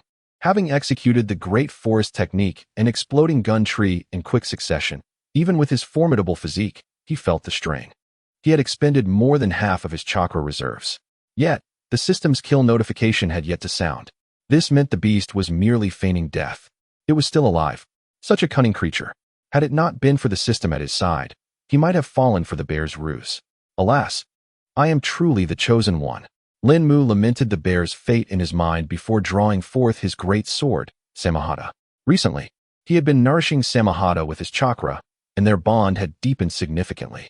Sensing its master's murderous intent, the spikes on Samahata stood erect, and the blade became even more resilient. With both hands firmly gripping the great sword, Lin Mu leaped, charging toward the colossal bear at breakneck speed. However, just as he approached within a meter of the giant bear, which had been lying still as if lifeless, it suddenly sprang to life. Its massive paw swung, aiming to flatten Lin Mu into a pulp. Just as anticipated, Lin Mu mused, grateful for his wits. He executed an astonishing maneuver, narrowly evading the bear's massive paw as it swiped past him. A sharp pain erupted in his back as the bear's claw grazed him, tearing through flesh. A fierce glint appeared in Lin Mu's eyes as he swung Samahata toward the bear's neck. The sound of flesh being rent filled the air as a large swath of skin from the bear's neck was sheared away by Samahata. Blood gushed from the wound, and the bear, struck at its vital point, staggered a few steps before collapsing to the ground. Ding! Congratulations to the host for completing the ordinary task. Slay one ferocious wild bear. Reward: 300 gold coins. Lin Mu's legs buckled, and he slumped to the ground. The battle was finally over. Chapter 48. Wait for the day I become Hokage. In a restaurant, Lin Mu sat across from Naruto Uzumaki. The tray before them was laden with a bountiful array of dishes, replete with chicken, duck, fish, and meat. A steaming bowl of tofu soup wafted fragrant aromas, while a generous serving of rice sparkled enticingly, making one's mouth water. Naruto, gazing at the delectable feast before him, swallowed hard. I'm about to dig in, he exclaimed, clapping his hands together before reaching for the chopsticks on the tray. Smack! As I just picked up the chopsticks, my hand trembled slightly, causing them to clatter back onto the tray. Naruto Uzumaki attempted to grasp the chopsticks once more, yet his hand shook uncontrollably, resulting in another drop. What is the matter? Gazing at the fragrant dishes before him, Naruto found himself unable to use the chopsticks, and a surge of frustration made him jump in exasperation. Lin Mu observed Naruto's frantic demeanor and couldn't help but chuckle softly. He then reached out, pulling Naruto's arm towards him. A gentle, vibrant wave of wood-release chakra flowed into Naruto's right hand. Naruto's eyes widened in astonishment. His hand felt remarkably cool, and the trembling symptoms significantly diminished. What a marvelous power! Lin Mu watched Naruto's astonished expression and remarked, wood-release chakra possesses a formidable vitality, excelling in therapeutic effects. Your hand has been overworked and injured by your own chakra. A little treatment from me will alleviate it greatly. Wonderful, thank you. Feeling the restoration of his right hand, Naruto's spirits lifted. He then reached for the chopsticks again. This time, they did not slip from his grasp. He held them firmly in his hand. It's time to dig in, he declared once more, and Naruto began to devour his meal with fervor. After days of relentless practice on the first stage of the Rasengan, he faced immense physical and mental strain. Being able to enjoy a hearty meal during this time was truly a blessing. Linmu chuckled again at Naruto's voracious appetite, before also picking up his chopsticks to eat. Although he was not engaged in such grueling ninja training, his own recent experiences had not been easy. The combat missions assigned by the system were exceedingly challenging, at times even threatening his life. This was likely due to his breakthrough in ninja rank, prompting the system to elevate the difficulty of ordinary tasks to the level of Jonin. After several days of practice and contemplation, Linmu began to comprehend the nuances. The Jonin rank encompasses a broad spectrum, divided into lower, mid, and upper tiers. Presently, he was merely at the lower tier of Jonin, yet the system assigned tasks across the entire Jonin spectrum. This disparity explained the immense pressure he felt during several ordinary missions. The differences between the three subtiers of Jonin far exceed those among the three subtiers of Chunin. When Linmu absorbed Hashirama Cells to unlock the template, he directly elevated his ninja rank to mid-Chunin. Coupled with the strength of the wood-release body and his adeptness in wood-release techniques, he reached the pinnacle of mid-Chunin. Thus, he found tasks at the Chunin level to be remarkably simple, devoid of difficulty. However, now that his rank had only ascended to the initial tier of Jonin, even with the augmentation from his wood-release body and techniques, his strength could not be accurately gauged by rank alone. Yet, when faced with top-tier ordinary tasks at the Jonin level, he still felt the strain. This was a natural phenomenon. Furthermore, such high-intensity battles were not without their benefits. True strength always emerges through relentless combat. Even with the system enabling him to master ninjutsu, without practical experience in the field, it would all be mere theory. The Hokage template system could bestow him with physical prowess in ninjutsu, but it could not impart the experience of battle. Thus, his combat experience could only be accumulated through continuous struggle. Despite being of similar age to Naruto and Sasuke Uchiha, Linmu's combat experience far surpassed that of these two destined prodigies. This experience stemmed from a period of incessant life and death struggles. The two prodigies were still young, learning ninjutsu under their teacher, with their true potential yet to be realized. At this moment, Linmu's strength surpassed theirs. "Linmu, are you full?" Naruto's sudden inquiry jolted Linmu from his thoughts. Linmu paused, but upon noticing the empty plate before Naruto, who was gazing intently at Linmu's meal, he quickly grasped the implication. If you want to eat, just say so. There's no need for pleasantries." Linmu laughed heartily, then extended his hand to push his tray towards Naruto. "You've expended too much energy over the past few days. It would be wise to replenish your strength." Seeing Linmu's generosity, Naruto eagerly pushed his own meal forward, his eyes sparkling with delight. "Linmu, you are too kind. When I become Hokage, I will surely repay you." "All right, just make sure to look out for me then." Linmu, in high spirits, teased him further. Now, Naruto's mouth was full of Linmu's food, and he mumbled in response. Don't worry. I, Naruto Uzumaki, always keep my promises. Just wait for the day I become Hokage." Linmu couldn't help but chuckle again, then fell silent, watching as Naruto devoured his meal. Had it not been for the memories of the Hokage, Linmu would find it hard to imagine that this gluttonous child, barely over 10 years old, would one day become a hero renowned throughout the ninja world, saving the Hokage world and rising to the position of the 7th Hokage.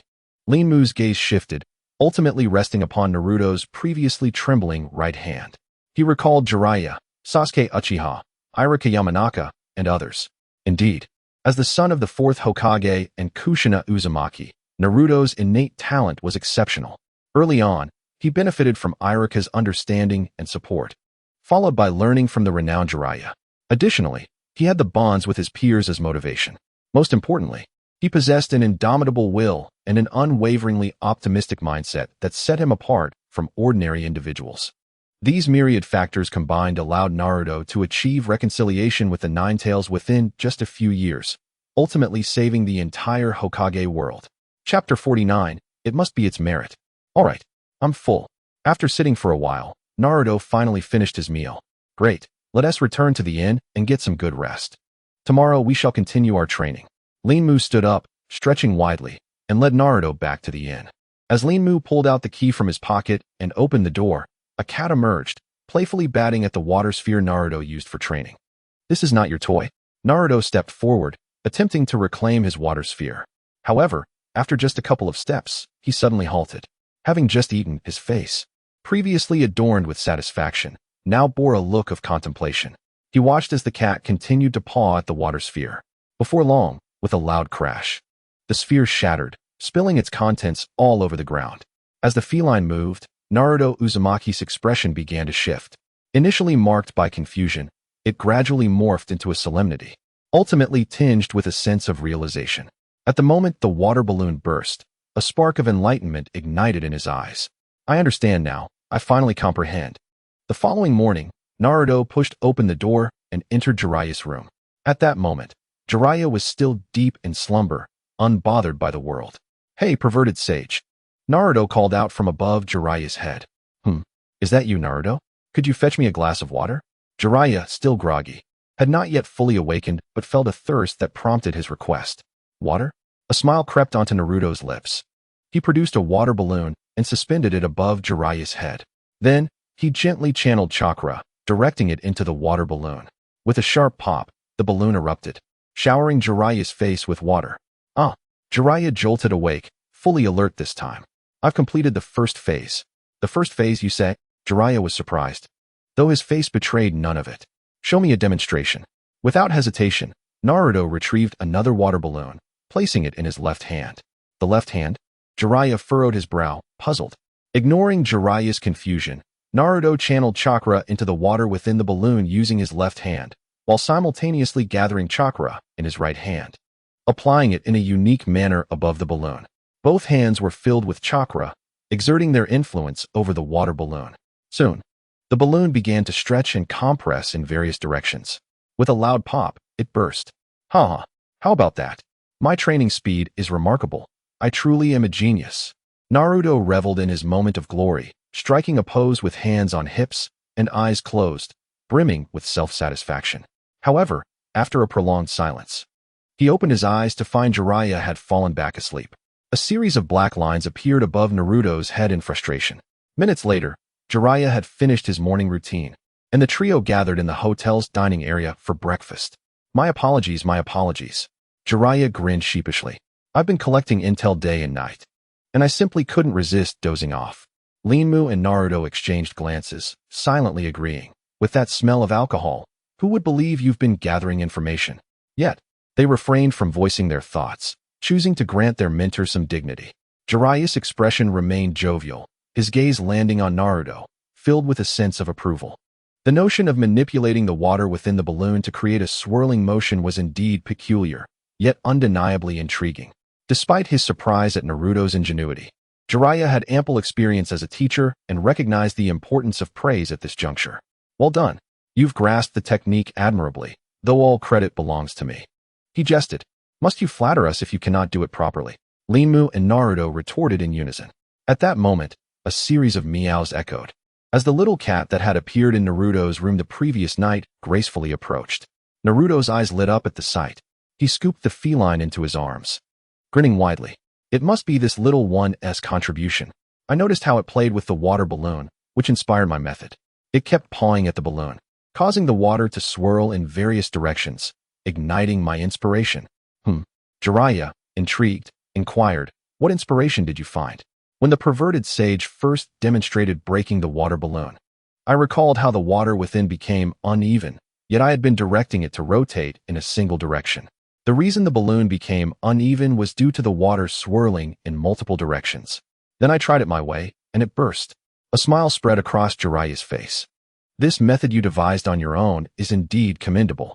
The first phase is now complete." "Fantastic. Truly befitting of the future Hokage," Naruto exclaimed, bouncing with joy. Observing Naruto's exuberance, Jiraiya's expression shifted to one of curiosity. The technique of the Rasengan is notoriously challenging, often placing a heavy burden on one's chakra network if overexerted. Yet, here was Naruto, brimming with vitality after relentless training. Jiraiya's gaze instinctively shifted to Linmu. Noticing Jiraiya's scrutiny, Linmu simply smiled in return. Indeed, it was Linmu's would release chakra that had aided in healing Naruto.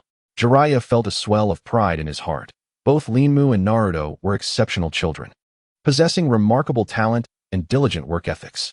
More importantly, they exhibited commendable character traits, optimistic, valuing friendship, and respecting their mentors. According to Jiraiya's long-held educational philosophy, only such individuals could rise to true strength and ultimately stand atop the pinnacle of the Hokage world. They possess talent, faith, perseverance, and bonds of camaraderie.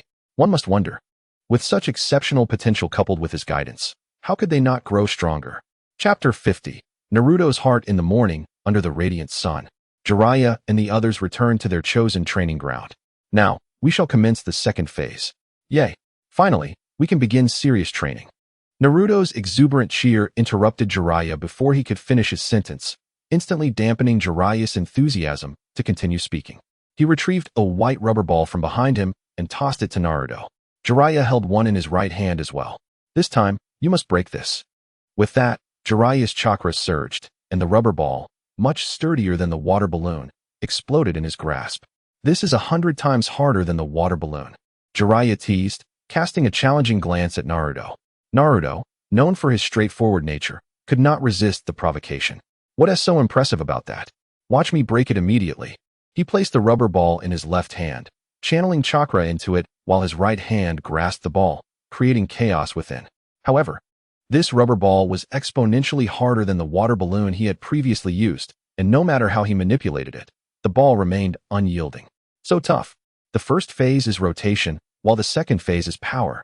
Without water, it is challenging to envision the direction of chakra's rotation, making it arduous to rotate chakra itself. Jiraiya raised his hand, displaying 2 fingers as he spoke. The next step depends on your ingenuity. Once you successfully break the rubber ball, we shall proceed to the next phase of training. I will go gather intelligence. At the mention of collecting information, a meaningful smile spread across Jiraiya's face. He turned and left, as if truly on an urgent mission. Wait. It's been so long since we trained together. Accompany me. Even a nap would suffice. Naruto exclaimed, his urgency evident. How could he start training with just a few words before Jiraiya departed? Stop whining. Jiraiya's tone suddenly grew serious, laced with a hint of sternness. Have you misunderstood? I said I would teach you ninjutsu, but I am not obliged to guide you hand in hand. If you cannot manage on your own, then this is where it ends. Stop acting like a child. You must aspire to be an exceptional ninja. Naruto was left speechless, cold sweat trickling down his face as he felt he had committed a grave error. Gathering his resolve, he finally said, then at least teach me some tricks. Jiraiya seemed to have anticipated this plea. He turned, his expression calm, and extended his right hand, palm up. Money. Naruto, now flustered and blushing, shouted. What do you mean by being an exceptional ninja? You're nothing but a despicable, profit-driven adult, far from an exceptional ninja. Huh? Then train by yourself, Jiraiya scoffed. Turning away. I will train myself. Naruto's stubbornness flared up. What was so great about that? He had managed to pass the first phase of training on his own. In the blink of an eye, night had fallen. In a clearing within the forest, a figure lay on the grass, gasping for breath, his chest heaving violently. Naruto's hands trembled intensely. Breaking the rubber ball was far more challenging than breaking a water balloon. He had spent the entire afternoon practicing. Yet he was still making no progress. A soft patter of footsteps approached. Linmu silently settled beside Naruto, sitting at his right. After a moment of silence, Linmu broke the tranquility. I understand your desire to grow stronger swiftly. You have many tasks ahead. However, all of this must be within the limits of your body. I hope you grasp the principle of moderation. Naruto was pushing himself too hard. As his friend, Linmu felt a pang of concern. After contemplating for a long while, he decided to impart a few words of caution to Naruto.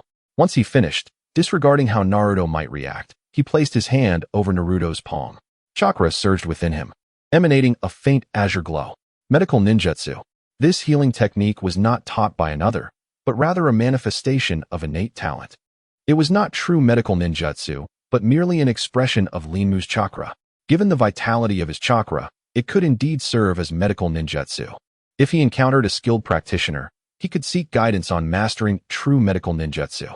Linmu believed that with more detailed and systematic learning, his healing abilities would only strengthen. Ah, that feels so good, came Naruto's low, hoarse groan. His hands, overworked from chakra usage, had trembled painfully before. Thankfully, Linmu's daily treatments allowed him to endure for so long. Another moment of silence enveloped them until Naruto finally spoke, breaking the stillness. I truly have many things I wish to accomplish. There are people I love whom I want to protect. I do not want to lose anyone important again. If I had the strength of the perverted sage, perhaps the third Hokage would not have died. Sasuke has always sought vengeance against his brother. But that man is far too strong. I must continue to grow stronger to help Sasuke.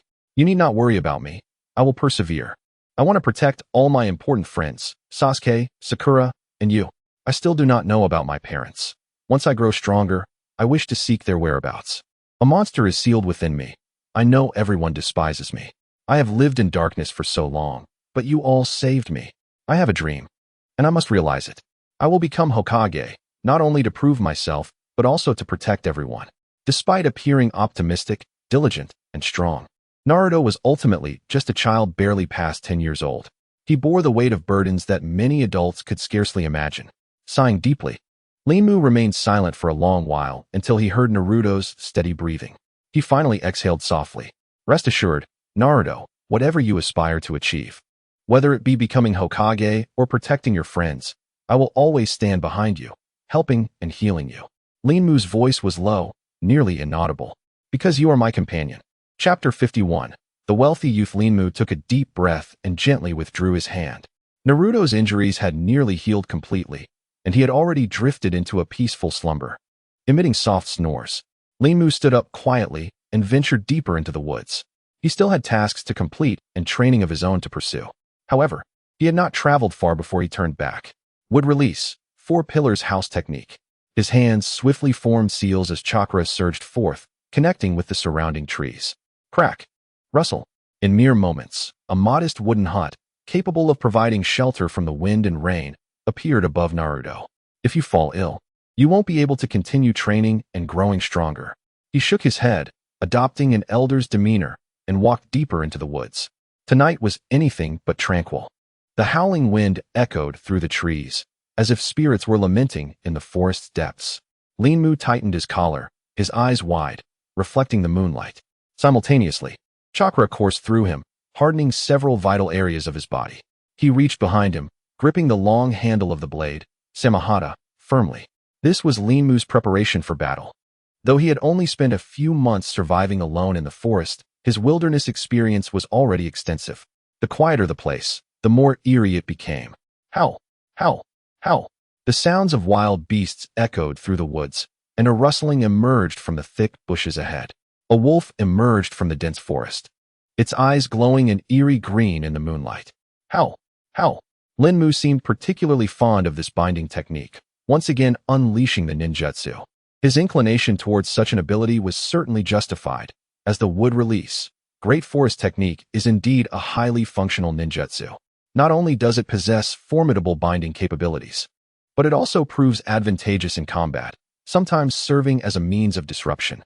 With a series of crackling sounds, tendrils began to sprout from the earth, while branches from the surrounding trees extended towards the 6 elite jonin before him.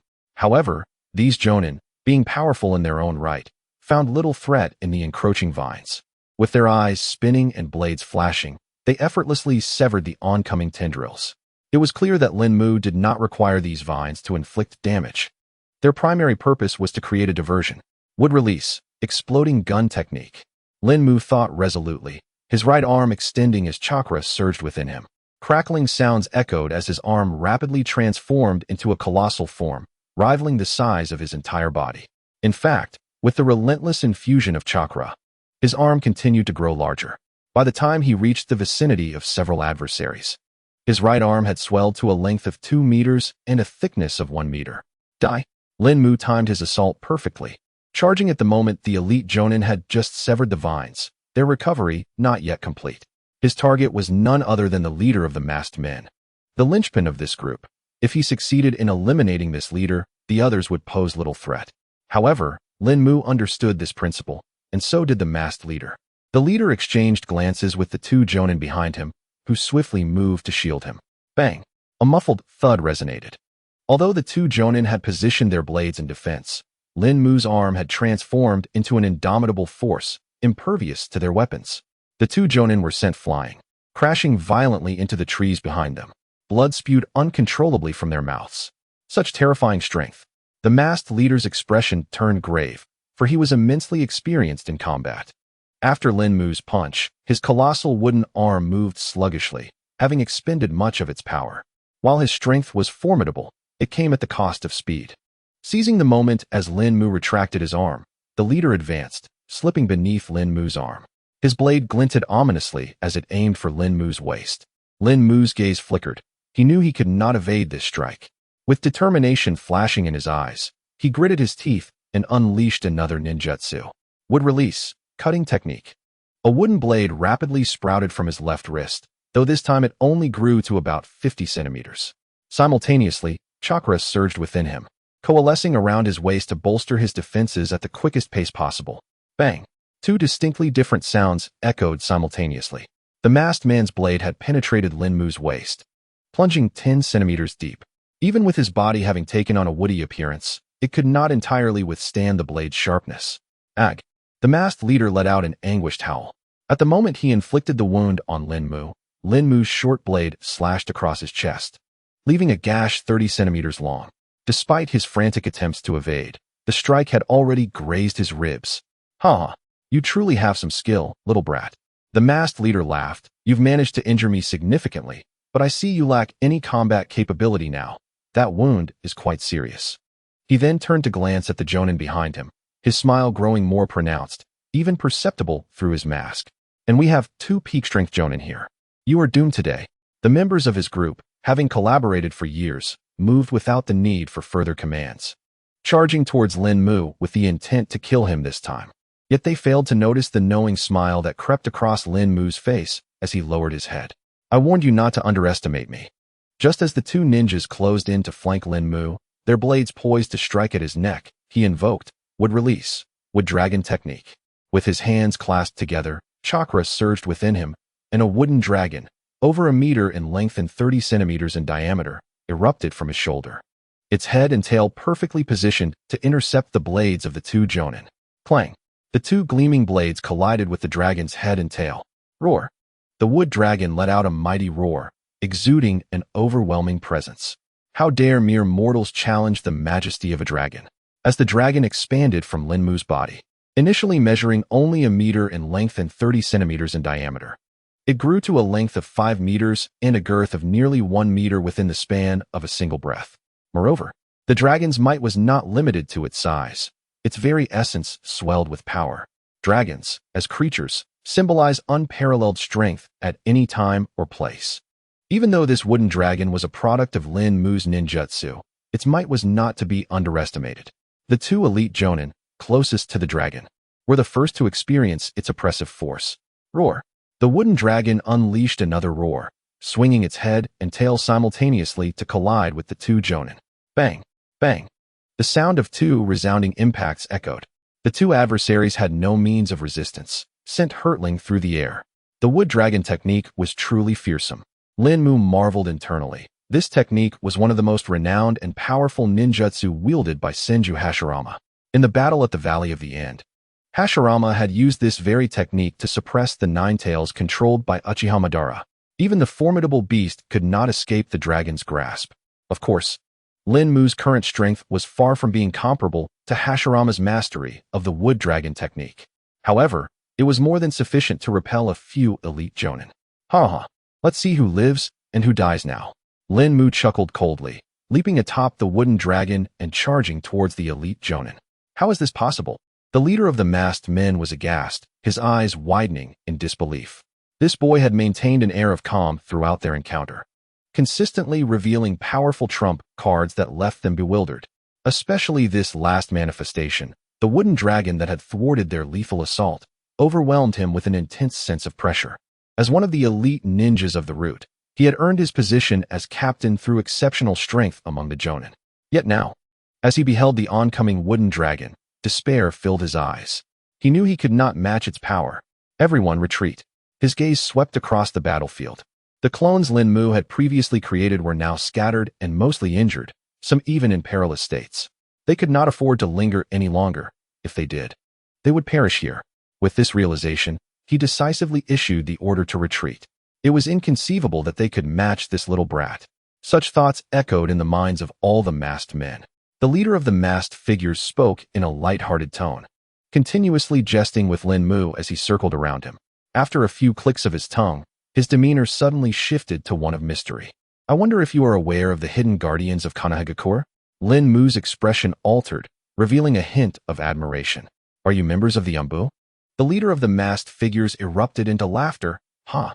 I didn't expect you to know about the Umbu. He quickly reined in his laughter, adopting a more serious tone. Indeed, we are members of the Umbu. Since you are familiar with us, you must also understand that we are an elite, unnamed force of exceptional ninjas selected from the village, tasked with protecting the Hokage and the Hidden Leaf Village.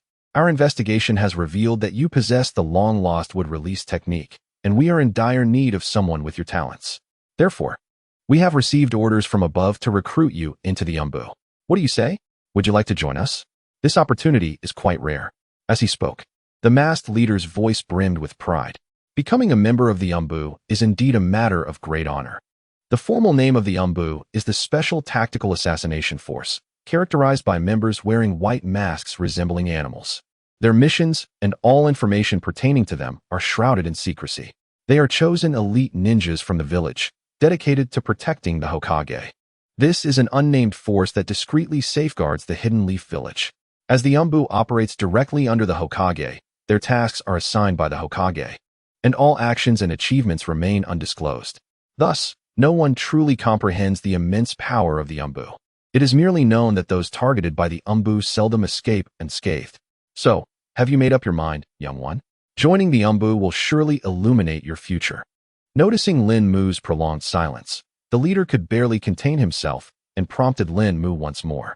Yet, Lin Mu remained unresponsive. As 2 more minutes elapsed, just as the leader was on the verge of losing patience, Lin Mu finally spoke.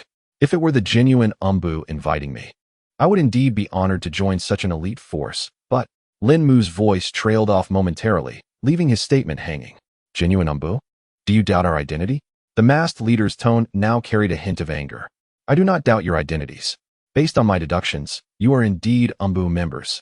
But you are not merely that. You are members of Root, are you not? Upon uttering the name Root, all the masked figures present visibly flinched. Although their expressions were concealed, Lin Mu was certain they were all taken aback.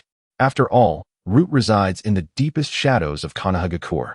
Many adults who grew up in the village are unaware of its existence. Yet, this 10-year-old child had spoken its name with such certainty, as if he possessed profound knowledge of the organization. A flicker of barely concealed killing intent glimmered in the eyes of several masked figures. Despite the palpable hostility, Lin Mu remained undaunted. His tone calm. You are indeed members of Root. Spare me your ridiculous ruses. It was your leader, Danzo Shimura, who sent you to capture me, wasn't it? At the mention of Danzo Shimura's name, the masked figures lost their composure entirely. Their hands instinctively reached for their blades, and murderous intent radiated from them. Who exactly are you? The leader gestured for the others to refrain from attacking. This child knows far too much. He must harbor some secret. Lin Mu scoffed lightly and continued. The Umbu of Konoha is a mysterious organization directly under the Hokage, obeying only the Hokage's commands. With the 3rd Hokage now deceased, and the 5th Hokage yet to be appointed, pray tell, whose orders are you following? Initially, Lin Mu had felt puzzled upon hearing these individuals claim to be Umbu members, but upon witnessing their astonishment when he mentioned Root, he became convinced that they were indeed Danzo Shimura's minions. Chapter 53. Life and Death Battle. Why would members of Root seek me out? Just as he resolved one question, another emerged in Lin Mu's mind. However, mere seconds later, he began to grasp the reasoning. This was a mysterious organization established and commanded by Danzo Shimura, one that was even more concealed than the Umbu. Their deeds were far more unspeakable, and the 3rd Hokage, Hiruzen Sarutobi, had tacitly approved of their existence. Danzo and Root became Konoha's most direct and effective sword, eliminating all threats within and beyond the village with a stance of better to kill than let slip. Following the Uchiha clan massacre, Hiruzen Sarutobi ordered Danzo to relinquish his role as Hokage's advisor and demanded the dissolution of Root. Although the organization was disbanded, many of its members remained in the Umbu, continuing to pledge their allegiance to Root and serve Danzo. This organization had a significant interest in individuals with unique abilities. For instance, both Kakashi Hitaki and Yamato were once members of Root, only to withdraw later. The individuals seeking him out might be attracted by his wood-release abilities, aiming to recruit him into the ranks of Root and make him one of Danzo's lackeys. After all, everyone knew the immense value of wood-release ninjutsu. Lin Mu cast a discerning gaze over the figures before him, understanding that should he refuse to comply and decline to return to Konoha with them, these masked figures would resort to any means necessary to eliminate him. You are quite well informed for a child to know of our existence. After a prolonged silence, the leader spoke again, his tone reverting to its previous demeanor. Since you are aware of all this, you should also know who truly wields power in Konoha. Following Lord Danzo is the only path to true enlightenment. The man's voice grew fervent as he gestured emphatically, as if he were a devoted acolyte extolling the virtues of a deity he revered. To be loyal to Lord Danzo is your unparalleled honor. Now, tell me your answer. Lin Mu's gaze flickered, but he quickly resolved his response. In that case, I shall whoosh. At that moment, Lin Mu propelled himself, vanishing from his spot. Chakra surged around his wrists, and a razor-sharp wooden blade extended from his arm. Swish! Lin Mu's sudden strike was swift as a viper's strike. One of the masked figures standing to the left of the leader barely had time to react before Lin Mu's hands crossed, severing his head cleanly. Splatter! Blood erupted like a fountain, splattering across the surroundings. Lin Mu understood that given Danzo's nature, his orders must have been clear: either bring Lin Mu back or eliminate him. Possessing the body of wood-release is a fearsome thing. If one cannot remain loyal to oneself, it becomes a significant peril. Thus, Lin Mu chose to strike first. After severing the first victim's head with his wooden blades, he swiftly lunged at the two masked figures beside him. Unfortunately, by this time, the others had already reacted, dispersing in all directions. Though Lin Mu's blades caught them off guard, they only managed to inflict superficial wounds on their shoulders. I shall annihilate you all, Lin Mu declared, his countenance cold as a sinister smile crept upon his lips. Only 4 or 5 individuals had followed the masked leader out. Yet he knew there were other foes lurking within the dense forest. Now, facing the merciless Root organization, he had no choice but to fight for his life. Fortunately, he had recently advanced in his ninja rank, greatly enhancing his combat abilities. Otherwise, he would undoubtedly face a grim fate today.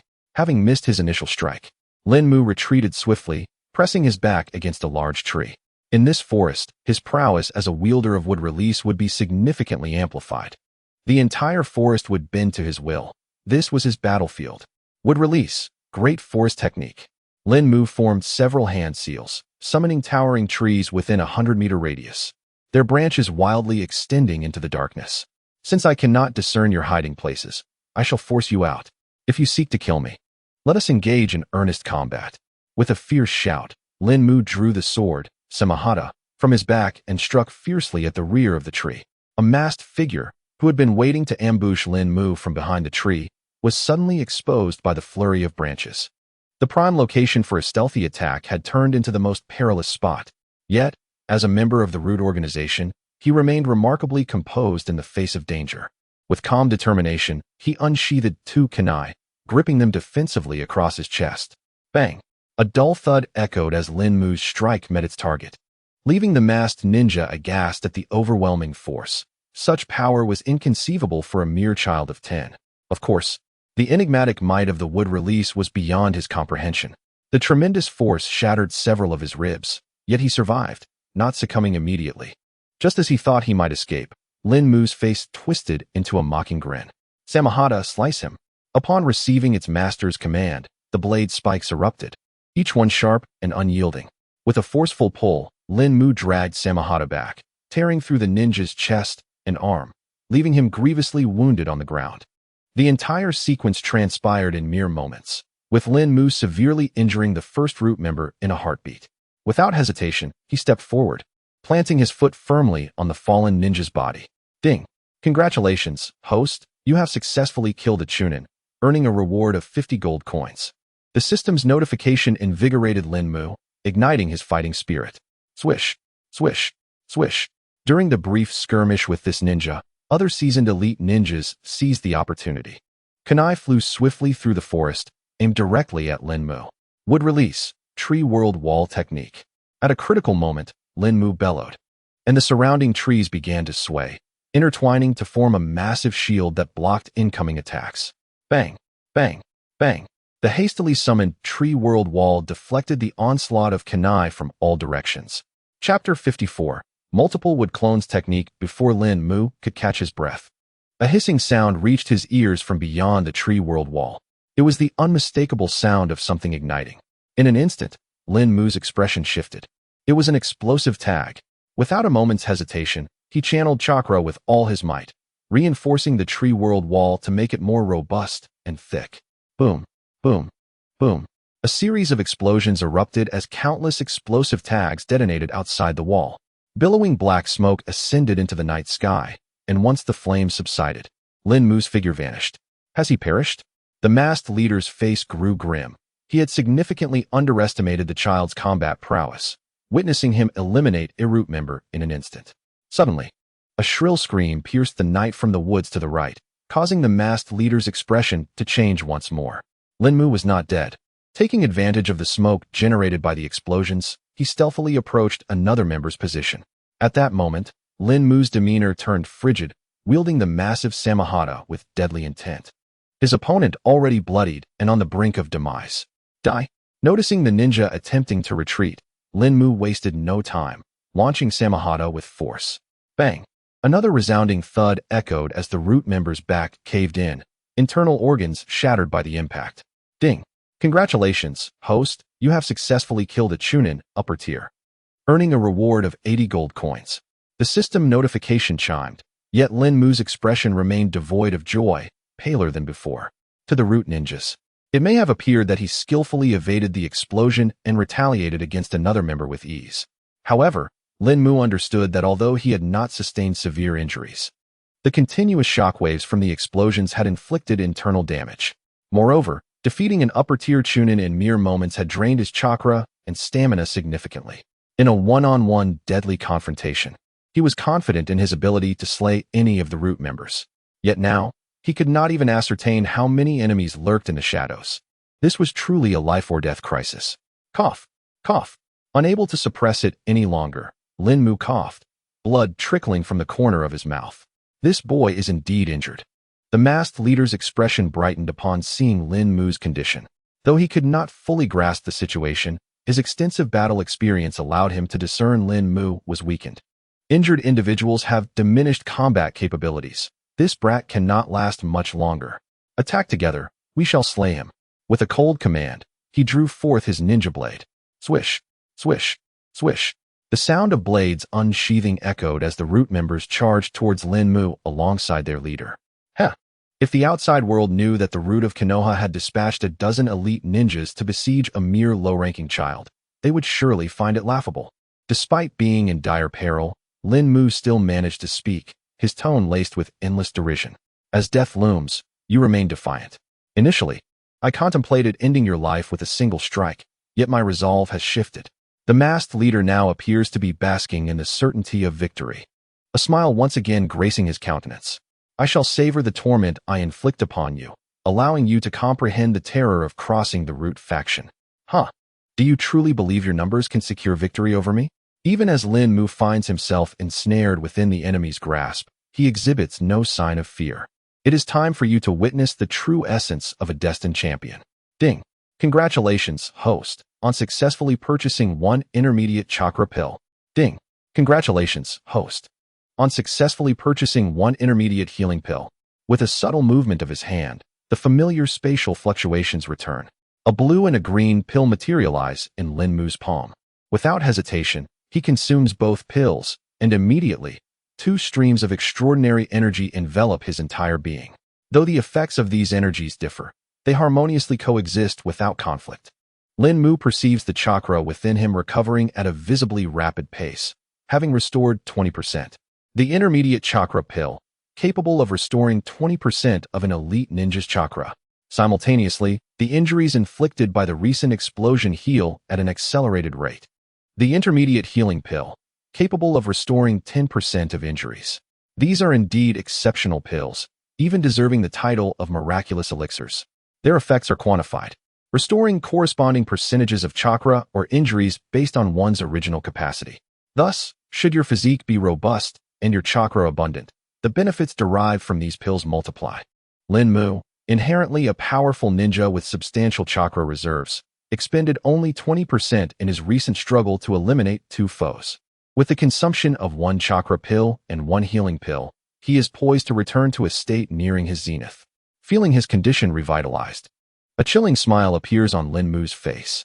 He swiftly forms several hand seals. Wood release, multiple wood clone technique. As his chakra circulates, Lin Mu senses his body transforming, akin to that of a tree, constantly dividing, growing, and flourishing. The sound of burgeoning wood echoes as Lin Mu's form is succeeded by numerous clones. Within mere moments, dozens of Lin Mu clones emerge, filling the entirety of the woodland clearing. The masked leader's forehead begins to bead with cold sweat. How is this possible? Such a high-level forbidden technique. How could a mere child master it? Yet, even as he grapples with disbelief, the evidence stands before him. This marks Lin Mu's inaugural execution of the multiple wood clone technique. He experiences an extraordinary sensation, a shared consciousness among him and all his clones. Their thoughts align, allowing any encountered issue to be sensed by all. This is the profound mystery of the multiple wood clone technique. However, there is no time for reflection as battle beckons.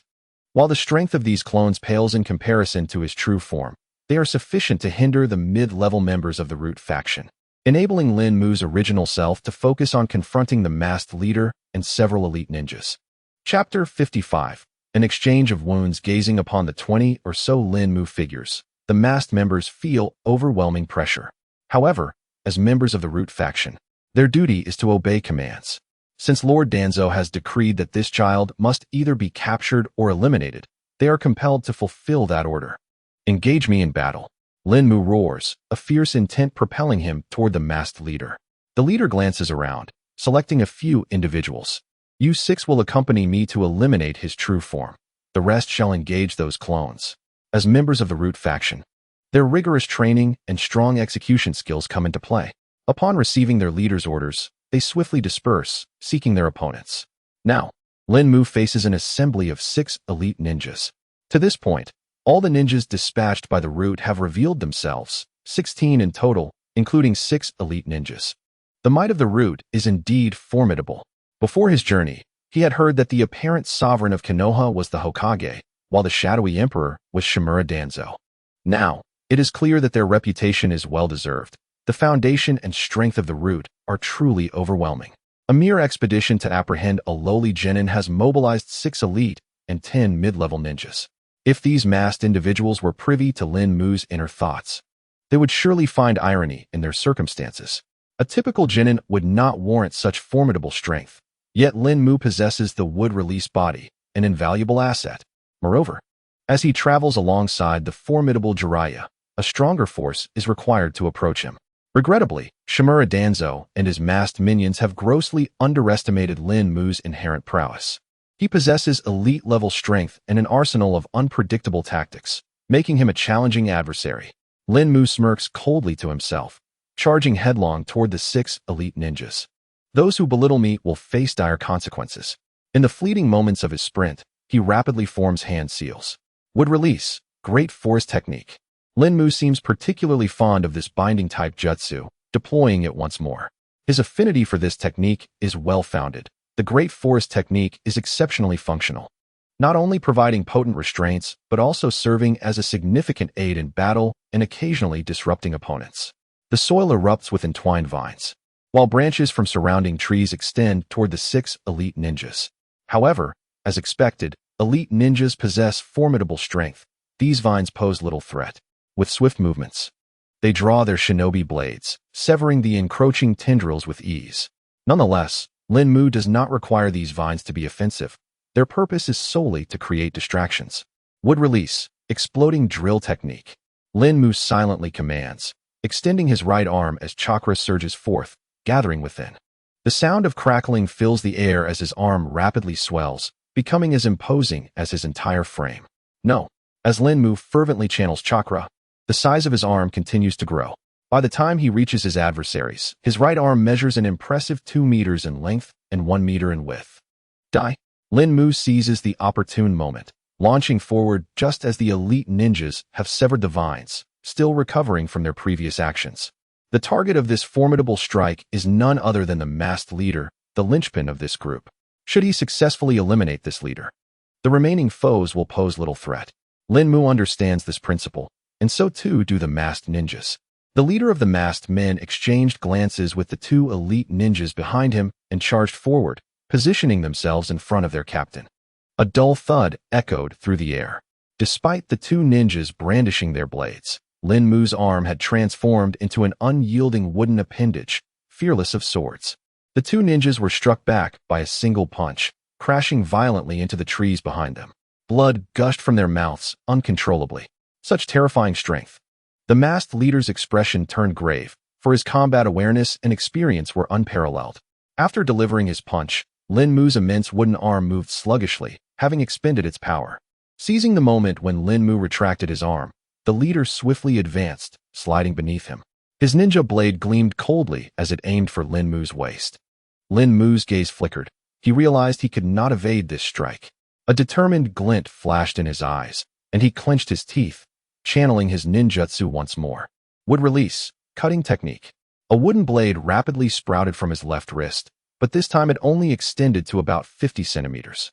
Simultaneously, chakra surged and concentrated around his waist, bolstering his defensive capabilities at an extraordinary speed. Bang! The two distinct sounds resonated simultaneously.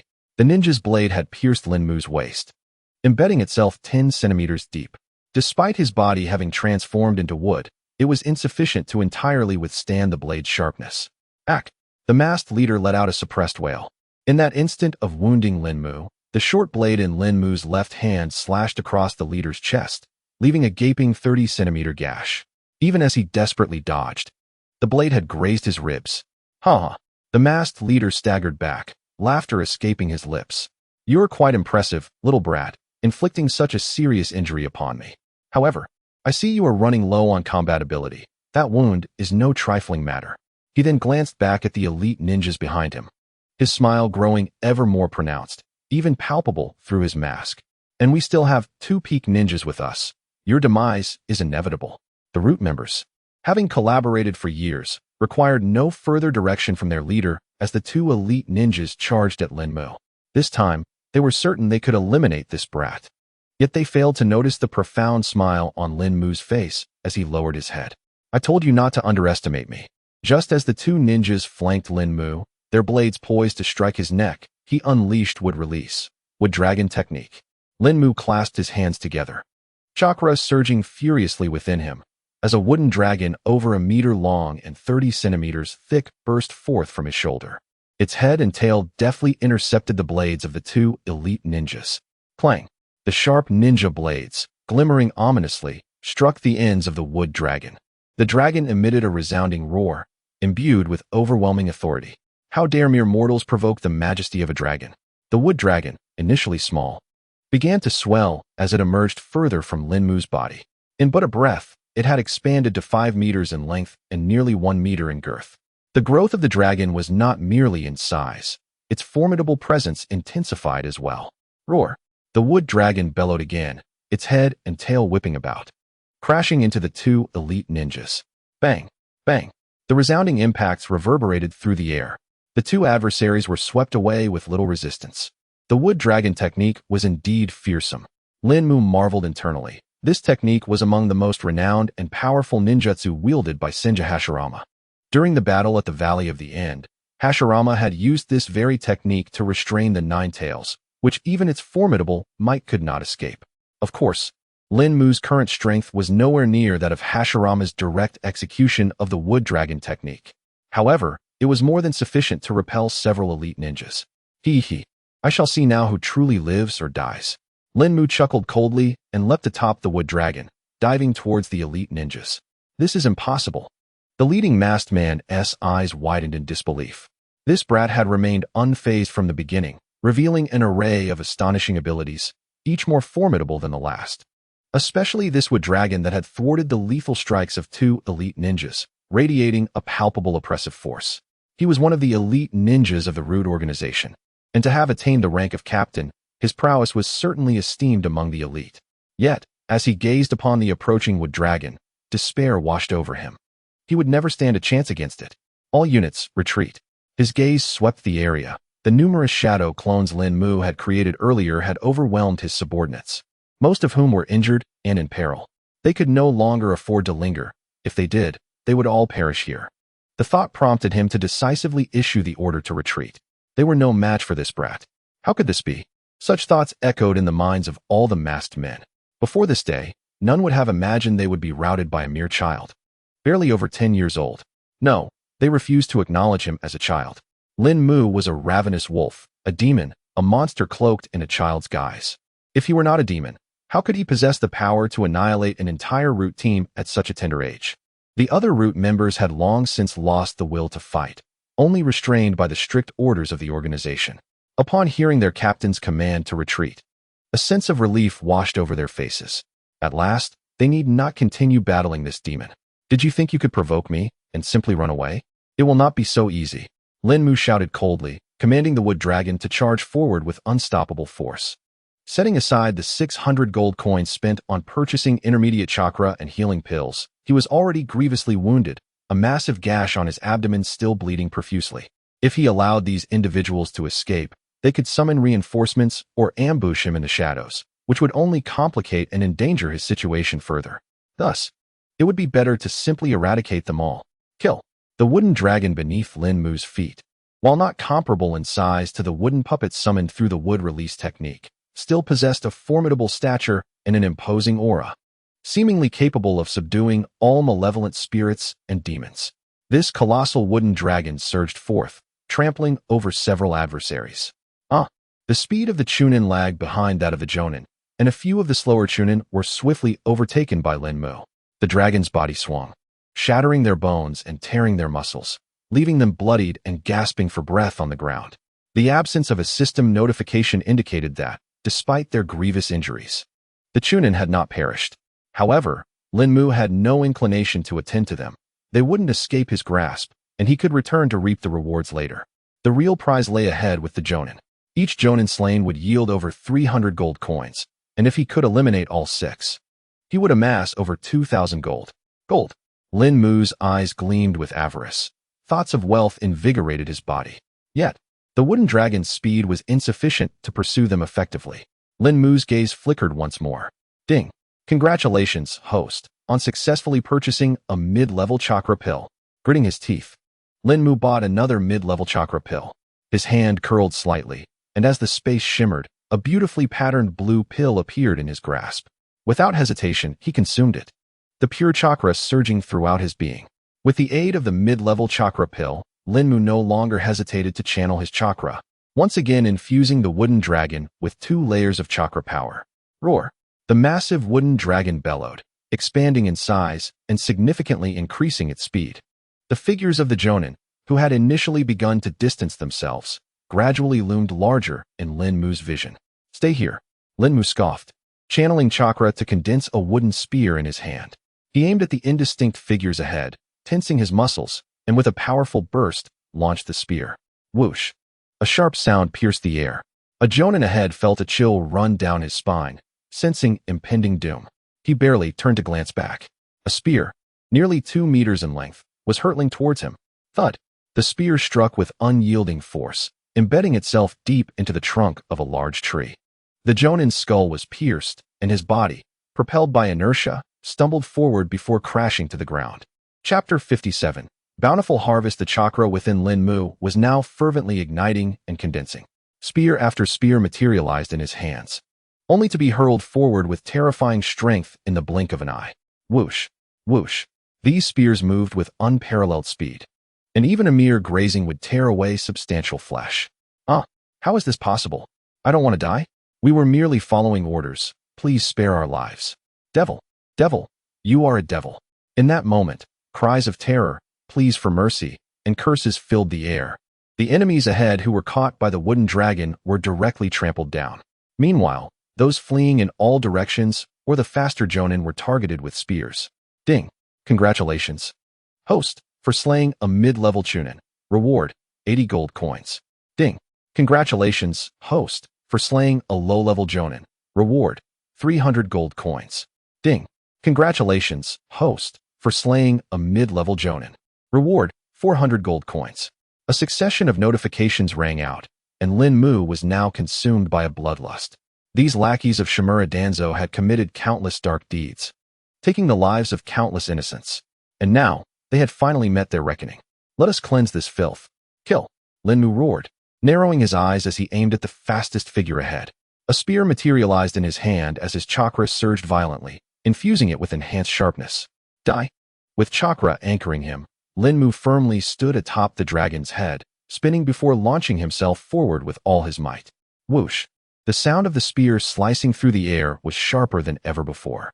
The leader of the masked figures felt a rush of dread as the specter of death loomed over him.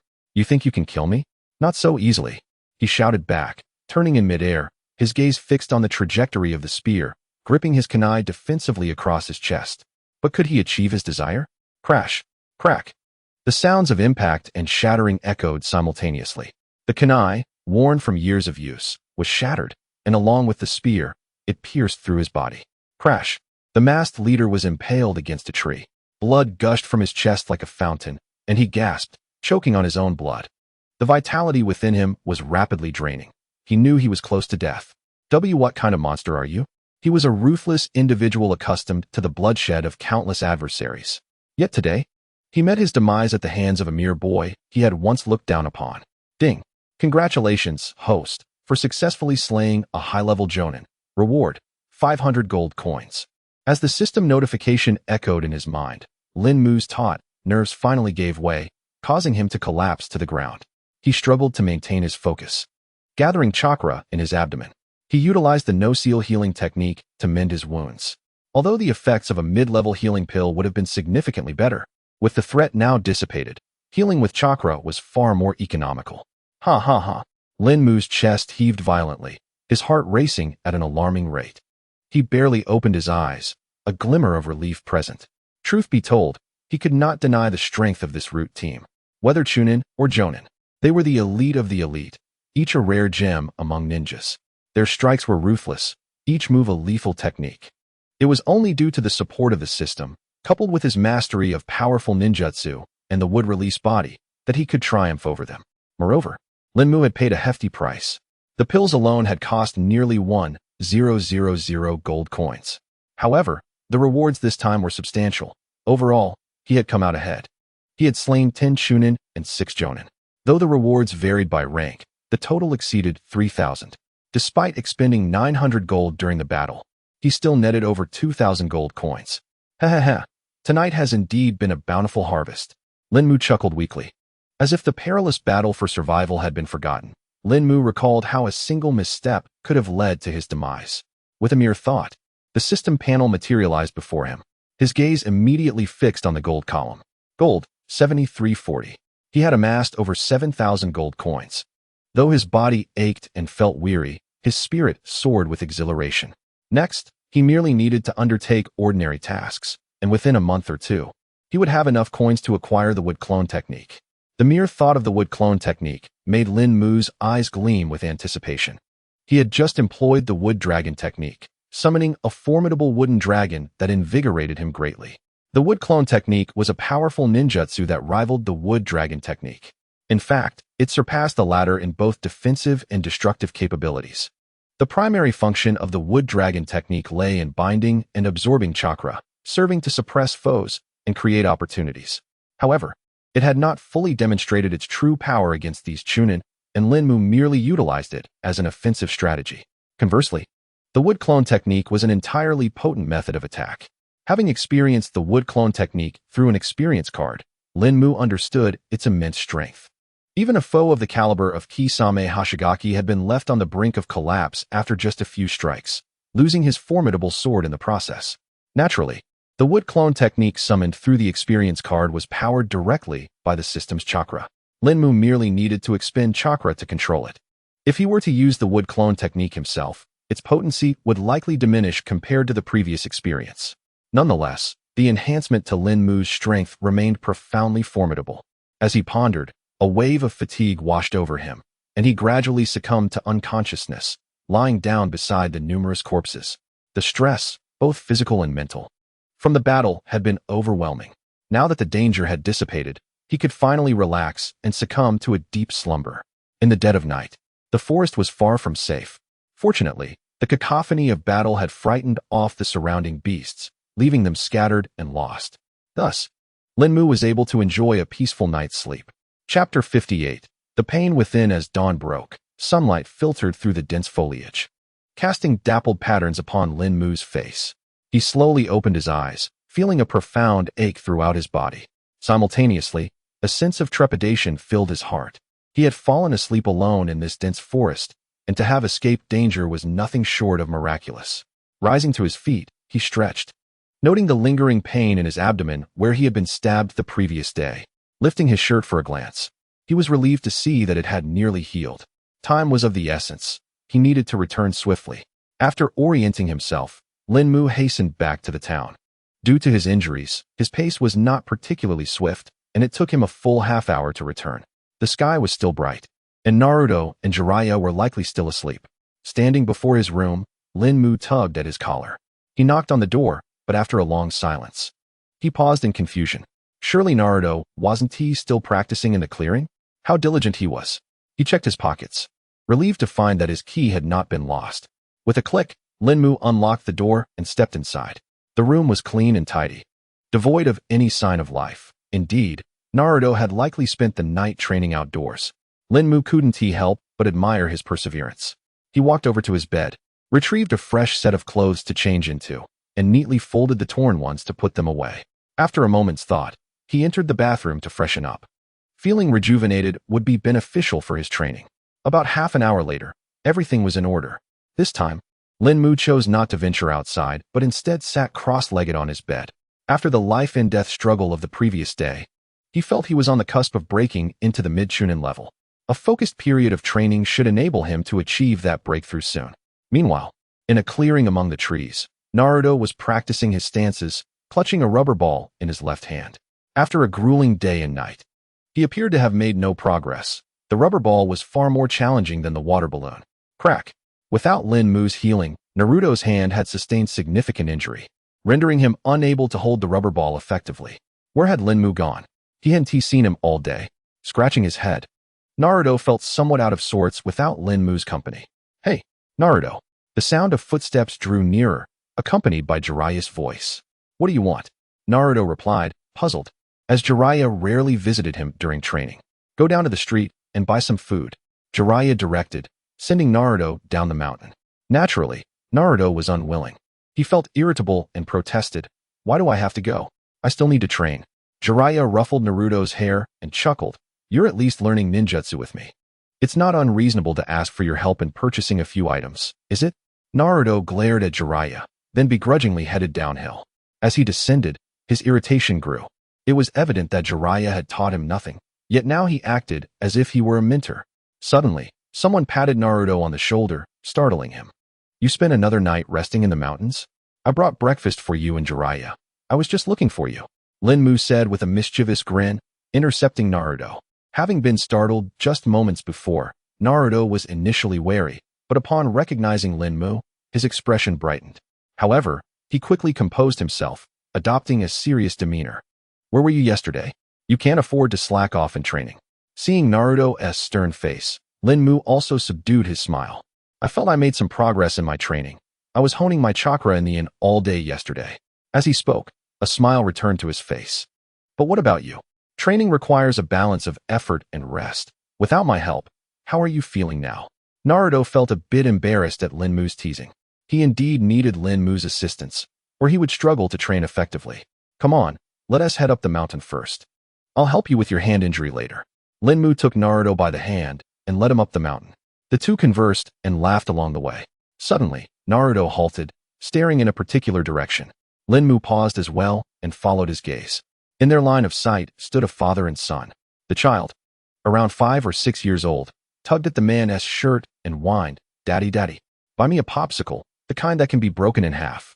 The young father wore a face full of affection as he bought an ice pop and broke it in half, offering one piece to his child. The little boy, somewhat reluctant, exclaimed, I can eat it all by myself. Ha ha. The young father couldn't help but chuckle softly, ruffling his son's hair and replying, No way. You need to save room for the dinner that your mother will cook when we get home. The child, displaying remarkable understanding, did not protest but instead took his father's hand as they headed back. Naruto Uzumaki observed the retreating figures with a lingering gaze, his eyes brimming with a sense of loneliness. His parents, the very ones who had given him life, were strangers he had never met. Yet, they had appeared countless times in his dreams, engaging with him in conversation, sharing meals, and even practicing ninjutsu together. They would scold him and discipline him whenever he faltered. However, every time he awoke in the morning, they would vanish without a trace. He truly missed them. Linmu, witnessing Naruto's expression, felt a pang of sorrow in his heart. The fourth Hokage, Minato Namikaze, and Kushina Uzumaki were indeed heroes of Konoha. They had thwarted the Nine Tails. In their roles as ninjas, they had performed admirably, yet as parents, they had failed to fulfill their responsibilities. Even if they had not wished to depart, they would have wanted to witness Naruto's growth. Naruto had endured years of neglect and disdain. Who could fathom the suffering this child, barely over 10 years old, had endured? He should have been the son of the Hokage, respected and thriving under the sun. Instead, he was treated as a monster, living in darkness and shadows. Linmu, too, was at a loss on how to comfort Naruto. Both before and after his transmigration, he had been an orphan. Although he could not fully empathize with Naruto's pain, he understood it to some extent. Chapter 59. The second phase completed. Naruto. Linmu composed himself and took a step forward, placing a hand on Naruto's shoulder. I believe your parents must have been great heroes who sacrificed for Konoha. They surely wouldn't want to see you in despair from up above, would they? Naruto, somewhat lost in thought, snapped back to reality, wiping his reddened eyes. A bright smile returned to his face. I, Naruto Uzumaki, will become the Hokage of the future. My parents will undoubtedly be proud of me. Ha! Linmu and Naruto exchanged a glance, bursting into laughter before walking side by side up the mountain. This was the true essence of a young prince. Soon, they arrived at the clearing where they would train, the very spot where Jiraiya awaited them. Linmu had already delivered breakfast from Jiraiya to Naruto. At that moment, Naruto trotted over and handed Jiraiya his breakfast. But his expression shifted as he scratched his head in embarrassment. Could you spare a bit of time to train with me today? He looked at Jiraiya with eager anticipation. Upon hearing Naruto's request, Jiraiya's face instantly displayed a look of refusal. I don't have that kind of time. I need to head out to the streets right away. Jiraiya's tone became stern. If you don't think for yourself and master the techniques, no matter how long you wait, you won't succeed. I told you this 3 weeks ago. Stop acting like a child. You are a true ninja now. Jiraiya's words rendered Naruto silent. His lips trembled as if he would burst into tears. I know this without you saying it. I was just asking. Let us finish up and hurry. You lecherous sage. But Naruto ultimately laughed heartily. Linmu, observing the scene, wished to say something but found himself at a loss for words. The fourth Hokage, Minato Namikaze, was Jiraiya's most esteemed disciple, and Naruto was the son of the fourth Hokage. Jiraiya was fully aware of these truths, yet he could not express them to Naruto. Such realizations would only come to Naruto when he became strong enough to discover them himself. Even if he were to learn them now, it would serve him no purpose. Jiraiya had to maintain a facade of sternness to encourage Naruto's training and growth. Even though this approach might sadden Naruto, he had to persist in this manner. True strength would never come from being a sheltered flower. One could not depend on others to survive. With a serious expression, Jiraiya turned and walked away, ignoring Naruto, who remained stationary. Linmu looked up at Naruto, who hung his head, his shoulders slightly shaking. Linmu managed a few forced laughs, approaching and patting Naruto's shoulder. What are you daydreaming about? Aren't you eager to train? Hurry and extend your hand. Let me heal you. My time is precious. All right. Naruto's moment of melancholy was disrupted, and a radiant, determined smile returned to his face. Training was now the foremost priority. Once Linmu had treated Naruto's hand, Jiraiya had already arrived in town. Ugh, Jiraiya really. Always lying. A seductive woman sat on Jiraiya's lap, her arms wrapped around his neck. Jiraiya laughed heartily. What are you saying? Everything I say is the truth, haha. However, his demeanor shifted to one of seriousness. Where has that kid Linmu been? He still carries the scent of blood, and his murderous intent hasn't dissipated. Could there be danger near this town that he encountered yesterday? Yet, Jiraiya soon reassured himself. Since Linmu was safe now, he must have successfully overcome any dangers. His mood lightened, and he grinned widely, tightening his embrace around the woman. As night fell, Naruto had fallen asleep, but the pain in his hands caused him to grimace in discomfort. Linmu was not truly adept in medical ninjutsu. His chakra could only alleviate Naruto's injuries, but not fully heal them. Thus, the pain remained quite severe. Tapping footsteps approached, and Jiraiya stood above Naruto, staring down at him with a distant expression as if flooded with memories. After a long moment, he let out a deep sigh and quietly departed. The next morning, Naruto arrived early at the training site. After numerous attempts yielded no results, he knelt down in frustration. Damn it! No matter what I do, I can't break it. Such thoughts were merely wasting chakra. Moreover, the greater the effort, the more intense the pain. Yet, he felt that unless he unleashed his chakra explosively, the rubber ball would never burst. Just as Naruto wrestled with his agony, his eyes widened, as if struck by inspiration. He quickly reached down to grab the rubber ball that had fallen to the ground, struggling to stand tall once more. Through pain, one can discern the flow of chakra. With this understanding, I shall endure until I reach the very limits of my agony. Uzumaki Naruto's gaze transformed into one of unwavering determination as he clenched his teeth tightly, a radiant blue chakra enveloping his entire being. With both hands grasping a rubber ball, he channeled his chakra into a surging torrent. No, this is insufficient. I can withstand more.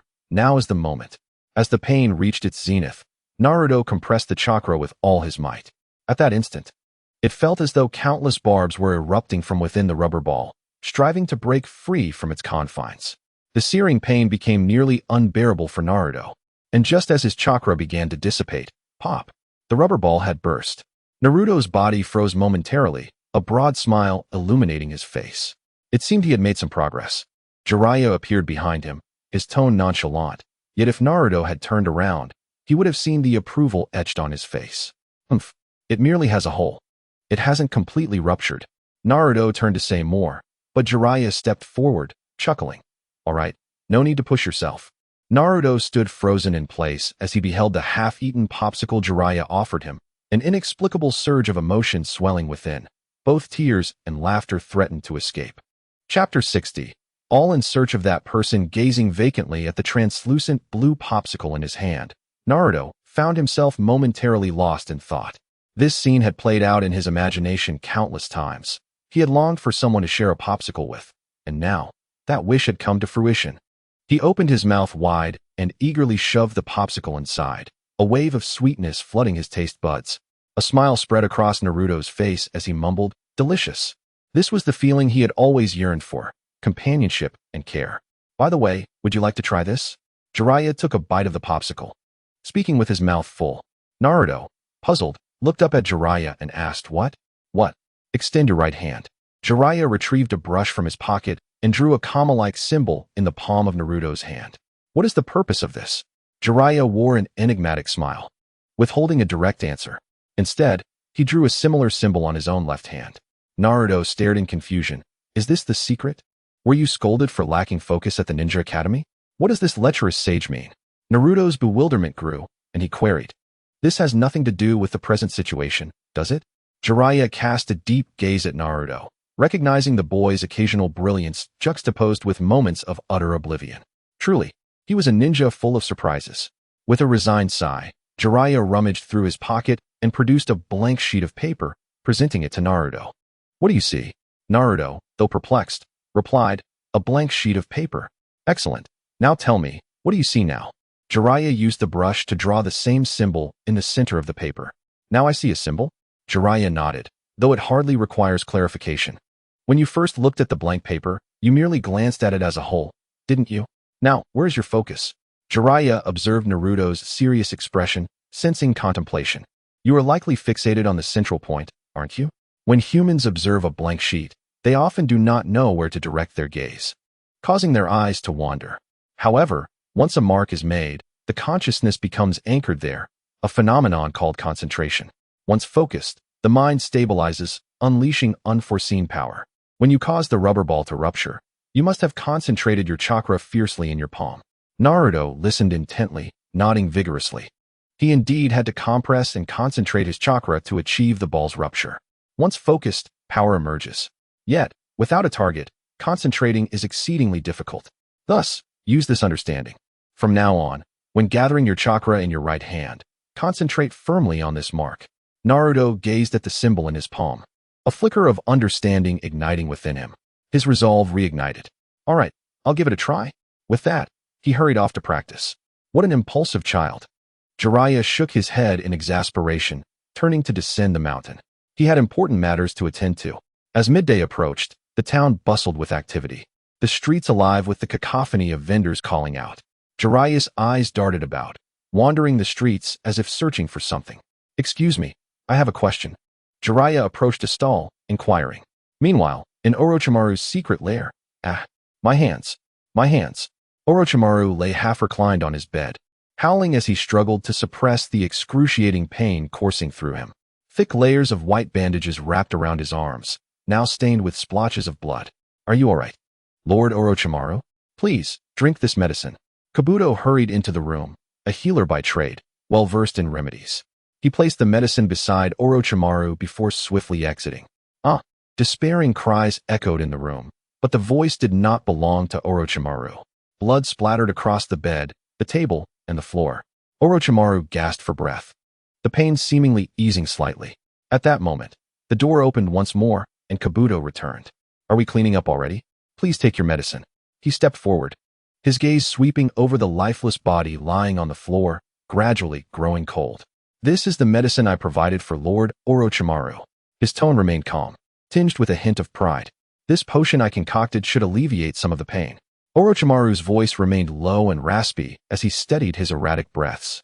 I do not require such comforting medicine. The burning pain in my hands. Who would have thought it could be this excruciating? Kabuto adjusted his glasses, his tone still calm. That is the curse mark left by Sarutobi Hiruzen, the third Hokage, before his demise. Without hesitation, Orochimaru interrupted. Enough with your idle chatter. Tell me, have you located that individual? Yes, I have heard she is located in a place on Shortbook Street. Orochimaru repeatedly murmured this place's name through clenched teeth. And then suddenly, his expression changed, revealing a sinister smile. This is the place. However, the other party is one of the legendary Sannin. Kabuto's words carried a hint of caution. Ha, this matter will not be so straightforward. Liang Yao always spoke with a tone of warning. Orochimaru and Kabuto engaged in a clandestine dialogue, seemingly in search of someone. If that is the case, let us embark on our quest to find him tomorrow. Very well, Lord Orochimaru. Kabuto bowed respectfully before turning to leave. Bang! As he exited, Kabuto quietly closed the door, plunging the room once again into an eerie darkness. Only Orochimaru's snake-like eyes glimmered with a chilling light. I must retrieve my hands. Chapter 61. Fortune awaits. As night approached, the tavern buzzed with activity. Jiraiya produced a photograph. Inquiring of the patrons at the bar, have any of you seen this individual? The photograph depicted a delicate girl with lovely golden hair, neatly tied back. No. After querying several patrons without success, Jiraiya felt a twinge of disappointment. Linmu sat at a table in the tavern, sipping a glass of fruit wine leisurely. In truth, he already knew where Tsunade was, but he refrained from disclosing this information. To do so would raise suspicion. However, Linmu was not anxious. He anticipated that Jiraiya would soon learn of Tsunade's whereabouts in this very tavern. Just as he settled his thoughts, a nearby patron caught sight of the photograph in Jiraiya's hand and remarked, I recognize that woman. I even know where she is now. Jiraiya's eyes gleamed with hope after his fruitless search, and he immediately turned around, laughing heartily. Shall I buy you a drink? The man at the table also wore a smile, seemingly recalling something delightful. No need, for I have already profited enough from that lady. Jiraiya and Linmu could easily imagine how much this patron had gained from Tsunade. After all, anyone who gambled would surely relish encountering such a perennial loser. Has this guy lost everything again? Jiraiya sighed helplessly. Linmu also felt a bit speechless, considering that Tsunade's gambling habits were rooted in her family background. Hashirama Senju, revered as the god of shinobi, was invincible and roamed the ninja world, but he had one flaw, an affinity for gambling. As Tsunade was his most beloved granddaughter, she had inherited little in terms of skills, yet she had fully embraced the art of gambling. Moreover, she was a guaranteed loser. She was the most sought-after mark in the gambling world. The satisfied patron who had profited from Tsunade took a sip of his drink and continued, after losing everything. She said she would change casinos. Do you know where she went? Shortbook Street. Ha. Thank you for the information, my friend. Jiraiya laughed heartily, clapping the patron on the shoulder and pulling Linmu along as they exited. Now that we know Tsunade's location, We shall set off to find her tomorrow. Your Senju clan's bloodline is so rich. Perhaps you are even related to her. After such a long search, Jiraiya felt elated upon finally receiving this information. The next morning, Jiraiya, Lin Mu, and Naruto Uzumaki rose early, packed their belongings, and set off for Tsunade's location. Meanwhile, just a few hundred meters from Shortbook Street, two figures emerged, gazing intently at the scene ahead. One of the legendary Sannin, Lady Tsunade, remains in that Shortbook Street. After surveying the surroundings, Kabuto spoke. Orochimaru's expression was grim, beads of sweat forming on his forehead. Yet, it was evident he seemed in good spirits. My hands are saved. Even if it's a bitter remedy, that esteemed lady is not merely bitter in nature. Kabuto forced a smile, though they were once comrades in arms as fellow Sannin. They had long since parted ways, and Orochimaru was gravely injured due to his assault on Konoha. Seeking Tsunade's aid for healing would not be an easy task. It's nothing, Orochimaru said as he descended the mountainside, his tone imbued with an inexplicable confidence. In a game hall on Shortbook Street, a beautiful woman with flowing golden hair sat poised before a gaming machine. Ding ding ding ding ding. The machine chimed continuously until 3 sevens appeared before Tsunade's eyes. A cascade of coins poured out from the machine. Congratulations to the guest at Station 44 for winning the jackpot. Everyone, feel free to place your bets, the loudspeaker announced, seemingly celebrating Tsunade's victory. Many patrons around her cast envious glances. Winning such a grand prize in a game hall like this is indeed a rare feat. How extraordinary. Lady Tsunade, you've won the jackpot this time. Ino, cradling a small pig, looked on with excitement at Tsunade's hard-fought victory. I actually rolled 3 sevens? Yet, a frown marred Tsunade's face, devoid of any joy. Without hesitation, she pressed the start button again. Ding ding ding ding ding ding ding. The machine emitted another series of crisp sounds. This time, Ino looked utterly dumbfounded. 3 sevens again. Pressing start once more. Ding ding ding ding ding ding ding. The sounds of the game soon concluded, revealing yet another set of 3 sevens. Now, all the players in the casino were in a state of agitation. What kind of luck is this? Before long, Tsunade had amassed several boxes of coins. Amidst the envious gazes of fellow gamblers, she departed the game hall. I can't believe I hit the jackpot. It feels ominous. Wait a moment, Lady Tsunade. Ino, burdened with a heap of items, hurriedly chased after Tsunade. What's wrong? You've won such a large prize. It's like a miracle, yet you seem unhappy. Tsunade suddenly halted, her expression grave. I have a bad feeling about this town. We must leave at once. Outside, footsteps echoed continuously. I know a bit about Lady Tsunade. I was once part of the medical team. She was the first to propose adding a medical expert to the 4-man team, which is now considered common knowledge. It was a groundbreaking idea. A purely combat-oriented team without emergency medical skills would surely face dire consequences on the battlefield. The sunlight glinted off Kabuto's glasses, obscuring his gaze. Yet his tone conveyed a sense of respect as he shared his thoughts and insights regarding Tsunade. However, Orochimaru appeared to regard Kabuto Yakushi's perspective with disdain. He coldly remarked, "A wealth of war experience merely transforms into knowledge for devising strategies. The sacrifices of many have birthed these plans. Only through loss does one begin to grasp the essence of things, ultimately earning the title of medical expert, becoming one of the legendary Sannin of this world. All of this is due to those sacrifices." Kabuto chose to remain silent. After all, Orochimaru, as one of the Sannin, possessed far greater authority in such matters than he did. Chapter 62. Strength emerges amid life and death in the mountains. Naruto Uzumaki lay on the ground, gasping for breath. His body had reached its limit. Yet, he soon rose again, clutching that object resembling a rubber ball. Persevere, persevere. A voice within him continually urged, supporting, encouraging, and compelling him forward. He took a deep breath, striving to regain his optimal state, and then attempted once more. Focus, focus, focus. Now is the time. A gleam sparked in Naruto's eyes as he seized the sensation. His hands swiftly glided over the rubber ball, and his chakra began to gather within him at an astonishing speed, converging in his palms. Boom. The chakra could no longer be contained and erupted forth. The thin layer of rubber was shattered into countless fragments, scattering into the air. However, the tremendous force of the chakra explosion did not cease there. It unleashed a wild torrent of energy. The ground before Naruto was blasted into a deep crater, debris flying, and he himself was propelled far away. leaving a long trail etched into the earth. Thud, thud, thud. A rapid series of footsteps approached, and Linmu swiftly emerged from the thicket, reaching out to steady Naruto's back. Halting his momentum, Linmu's eyes scanned over Naruto's palm, which was already emitting wisps of smoke. The injury was indeed severe. At that moment, Jiraiya also appeared beside Naruto. His gaze fixed on Naruto's hand, his heart filled with astonishment. What an impressive individual. The density of his chakra is so high that it nearly scorches his palm. This is truly astonishing. Such a level of training was not something everyone could endure.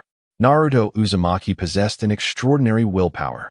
Linmu felt not only shock, but also a deep admiration. He believed he could not match Naruto's tenacity.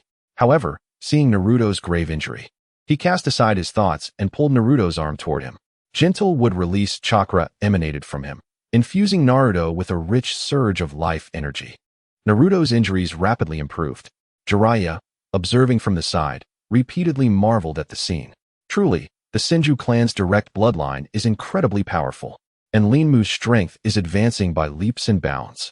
Jiraiya, proficient in sage techniques, possessed a keen sense of the energies and chakra of others. He could distinctly feel that Linmu's chakra had significantly increased in both quantity and quality. It seemed even his physical attributes had improved greatly. Such a leap in strength was beyond explanation and could only be attributed to the miraculous nature of the wood release. How enviable is this innate talent? Jiraiya mused in his heart. This was true genius. Although Naruto also had remarkable talent, his progress stemmed largely from his indomitable will and relentless training. In contrast, Linmu had spent most of his time meditating, refining his chakra. If Linmu were aware of Jiraiya's current thoughts, he would undoubtedly be speechless. For what he did was not merely meditating to refine chakra. Each time he trained alongside Naruto in the mountains, he would venture out at night for continuous real combat. Over the past few weeks, he had faced numerous life and death crises. It was through this relentless trial by fire that his strength had surged.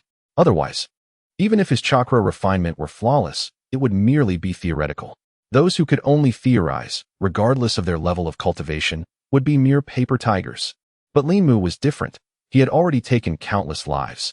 Should he face peers in battle, the mere aura of terrifying killing intent emanating from him would instill great fear. This was one aspect of the foundation of a strong warrior. He was confident that, at this stage, neither Naruto Uzumaki nor Sasuke Uchiha would stand a chance against him. Linmu would forever reign supreme among his peers. Soon, under Linmu's gentle and life-infused chakra, Naruto's eyes gradually opened. He spoke, "I broke it." Jiraiya let out a hearty laugh, his face radiating with unreserved praise. "You did splendidly. It seems the second stage has concluded. Let us promptly commence with the third stage." "That can wait. Next, we must go meet Tsunade. I have already pinpointed her location." Jiraiya had initially planned to set off today, but Naruto's injury had caused a delay. "Tsunade?" Naruto paused, glancing at Linmu, who was supporting him. Would the legendary Sannin have any connection to Linmu? They both belonged to the Senju clan. As one of his closest friends, Naruto was aware that Linmu's heritage was somewhat extraordinary. He hoped Linmu would gain something valuable from this quest for a master. "Let's go?" Jiraiya exclaimed enthusiastically, urging the two to leave. Linmu quickly followed, and Naruto stood, brushing off the dirt from his clothes, then descended the mountain with Jiraiya and Linmu. After traveling for a considerable distance, Jiraiya noticed Naruto's unusual silence along the way and inquired, "What's the matter, Naruto? You seem rather downcast." Naruto instantly lifted his head, a frown adorning his face. "We're still in the midst of training, right? There is still a third stage. I've only completed the second." Jiraiya revealed his familiar, cunning smile. "The third stage is a bit special. We can train while on the move." With that, he retrieved a balloon from his pocket, inflated it, and tossed it to Naruto. Naruto looked bewildered. The third stage involves using the softest balloon? Linmu, standing nearby, began to understand Jiraiya's intent. This was to use the soft balloon to assist Naruto in successfully gathering the Rasengan. If Naruto could successfully contain the turbulent and chaotic chakra within that small balloon without damaging it, then he would have essentially mastered the Rasengan. Ha ha ha. Jiraiya laughed heartily. Although Linmu understood, Naruto remained perplexed. He chuckled. "It looks like just holding a balloon. Should I show you how to do the same with my left hand?" Jiraiya extended his left hand, mimicking the action of grasping the balloon. Suddenly, the blue chakra in his hand surged continuously, ultimately forming a perfect sphere. Chapter 63. The exceedingly difficult third stage. Buzzing. The chakra in Jiraiya's hand coalesced, creating a stunning blue orb, remarkably similar in size and shape to the balloon in his right hand. How impressive! The chakra spun irregularly, accelerating in speed, yet it formed a beautiful circle, akin to a miniature typhoon. Jiraiya spoke with pride. Is the interior of the balloon in your right hand akin to that of your left? Naruto, astonished, could not help but inquire. Indeed, with Naruto's question, Jiraiya felt an overwhelming sense of satisfaction, having finally astonished the boy. He then turned his gaze towards the trees nearby, noticing Linmu's expression of shock, which only heightened his contentment. Despite the vast amount of chakra swirling around, the balloon remained utterly still. Its power was greater than when he had burst a rubber ball, and the rotation was evidently faster. Naruto was perplexed. How could this be possible? This third stage required a complete application of everything learned previously, while maintaining it. In other words, achieving the strongest rotation and power of the chakra. Further creating a membrane inside the balloon, envisioning the chakra compressed within. Linmu listened intently to Jiraiya's explanation, marveling internally. The third stage sounded simple, but was exceedingly difficult in practice. The continuous compression and rotation of chakra would accumulate immense energy. Now, to stabilize this powerful energy was akin to an insurmountable challenge. This required exceptional control over chakra. I understand. Naruto's eyes sparkled, as if he had grasped the essence of it. It was about maintaining the rotating power learned in the second stage, while ensuring the fragile balloon did not burst. Jiraiya nodded with a smile, his face glowing with approval. This was the fastest comprehension he had witnessed thus far. Thus, continue practicing along the way. After saying this, he smiled and prepared to leave. However, Naruto had yet to finish his questions. But why must we undertake this training? This time, Jiraiya did not respond directly, but turned his gaze towards Linmu. This kid has been rather peculiar lately. Linmu, what do you think is the reason for undertaking this third stage of training? Linmu was momentarily taken aback, surprised that Jiraiya would pose such a question to him. After a brief silence, he hesitated before speaking. The power of chakra differs after dispersing and condensing. The training in the third stage should elevate the chakra's potency to a new level. Genius. Jiraiya's eyes filled with admiration. A moment of understanding can lead to profound insights. All training requires merely a spark to ignite further comprehension. This level of insight was even on par with Minato Namake's. What a promising talent. Ultimately, Linmu was akin to Jiraiya's half-disciple. He held a great fondness for this perceptive and mature child. He even entrusted Linmu with the teachings of the Rasengan, a highly secretive technique. Yet, he could not fathom Linmu's current thoughts, such a powerful ninjutsu, yet no desire to learn it.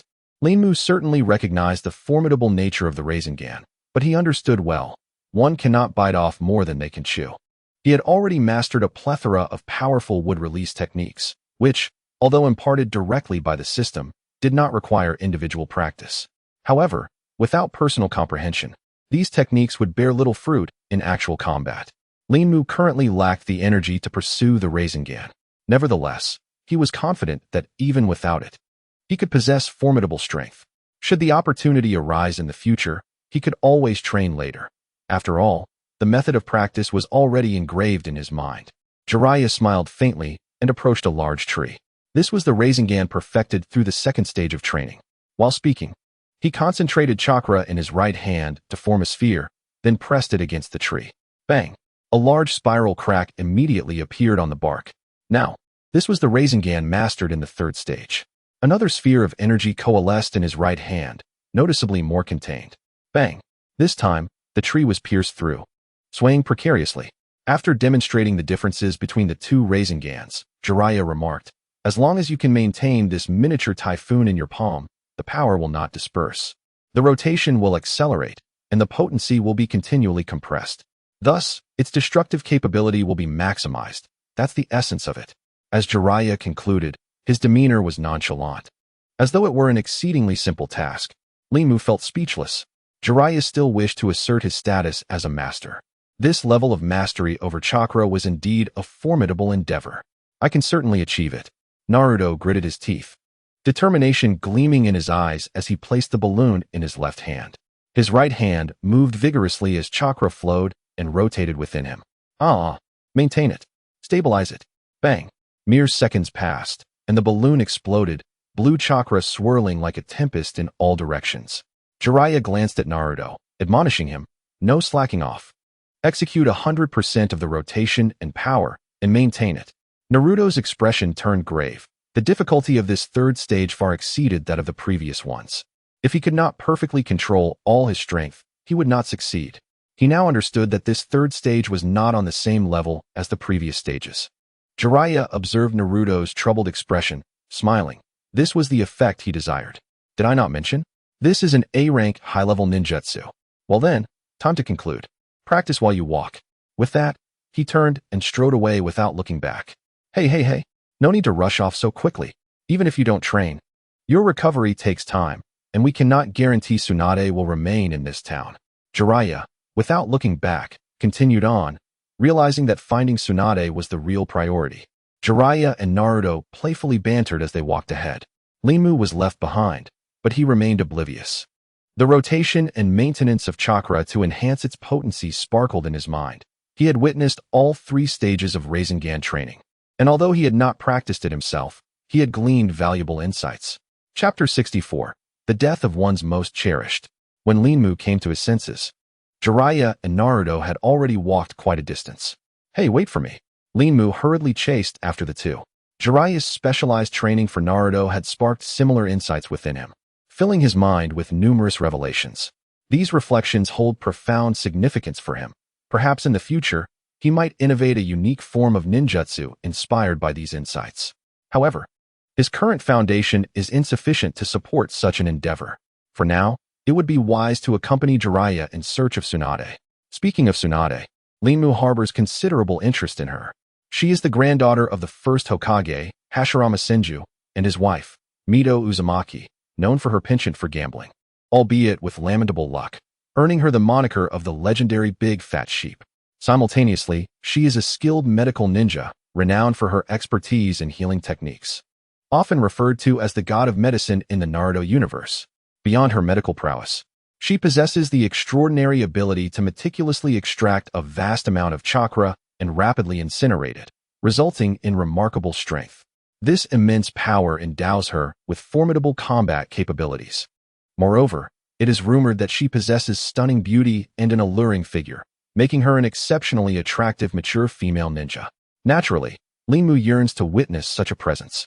Additionally, with his current wood-release body, acquiring some medical ninjutsu from Tsunade would greatly benefit his future endeavors. Meanwhile, as Jiraiya, Linmu, and Naruto are still en route, Orochimaru and Kabuto have already arrived at Shortbook Street. Tsunade gazes at Orochimaru and Kabuto across the way, casting a glance at the building that Orochimaru's summoned serpent has effortlessly obliterated, her expression darkening. At this moment, neither Orochimaru nor Kabuto utter a word. Kabuto remains his usual calm self, sunlight reflecting off his glasses obscuring his gaze, while Orochimaru wears a sinister smile, reminiscent of a serpent poised to strike. It has been quite a while, Orochimaru. Tsunade's lips part slightly. Their allegiances have diverged, and despite their past camaraderie, she wishes to avoid further interaction with Orochimaru. I have been searching for you for quite some time. Orochimaru chuckles softly, his pallor evident. What business could you possibly have with me at this juncture? You aren't hoping to reminisce, are you? Tsunade's demeanor is icy, offering Orochimaru no semblance of warmth. They are no longer allies. Orochimaru's laughter is raspy, yet his smile remains unwavering. Actually, I have a small favor to ask of you.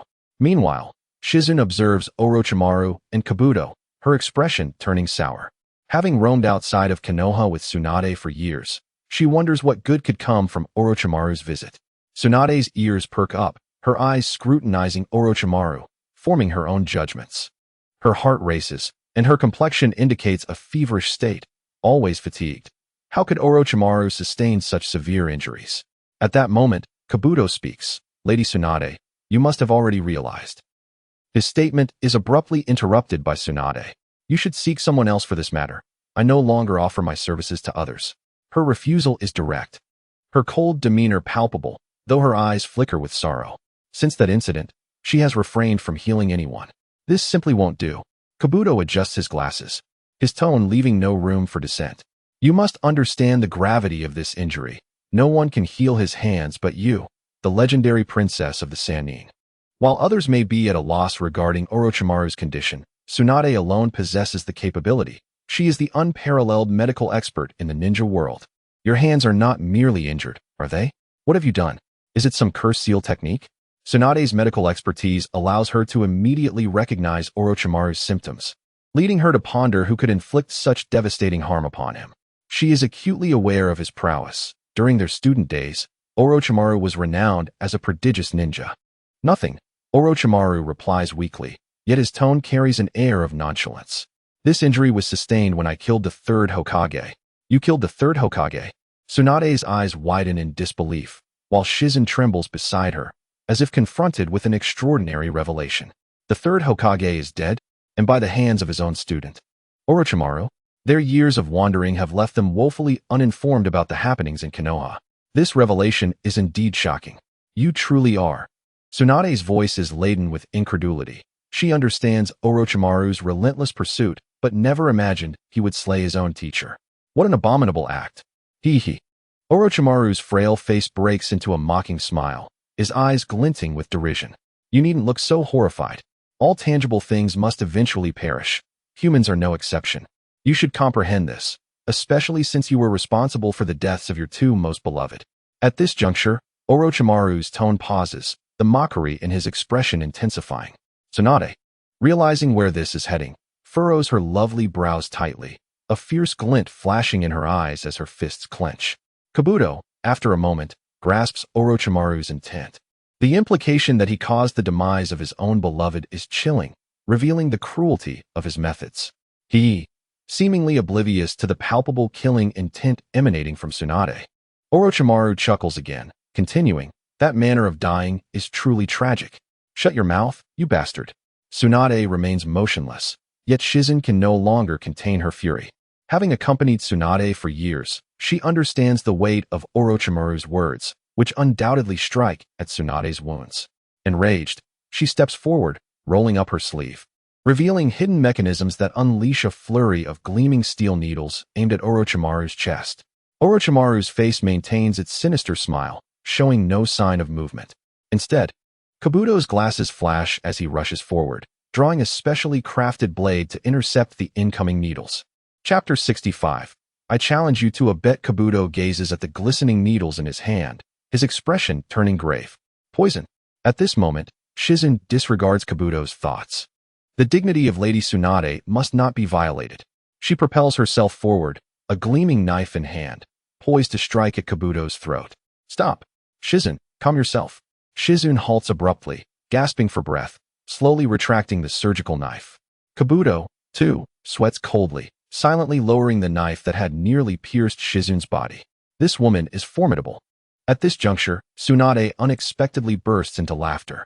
Her rosy lips glisten with a radiant sheen, her melodious voice resonating. Orochimaru, you have always been this way. You know my character well enough. Do not toy with me. After uttering each word with palpable intensity, Tsunade's gaze became fierce once more. Her right hand clenched into a fist, swinging back with immense force. Bang! A tremendous roar echoed as her seemingly casual punch shattered the entire wall. What terrifying strength!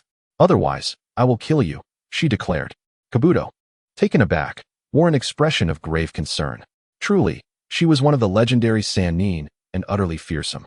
Orochimaru, however, remained unfazed. He was far too familiar with Tsunade's character. Kabuto no longer held the calm demeanor he had previously exhibited around her. He bent slightly, gripping his knife tightly, and spoke in a low voice. We are not here to provoke you. We merely wish to negotiate. Negotiate? Tsunade scoffed, her voice laced with rising anger. Do not joke with me. I have already told you to disappear from my sight. Kabuto maintained his serious demeanor, resolute in achieving the objective of this mission. Please, do not take such a tone, for only you can heal Lord Orochimaru's hands. I dislike repeating myself. Disappear. Tsunade's voice was cold, an overwhelming aura emanating from her, as though the very air around them had been suffocated. The young man before her continued to negotiate, seemingly oblivious to her words, which had entirely eroded her patience. Am I to engage in conversation with you, as if I were approachable? When I dominated the shinobi world, you were still playing in the mud.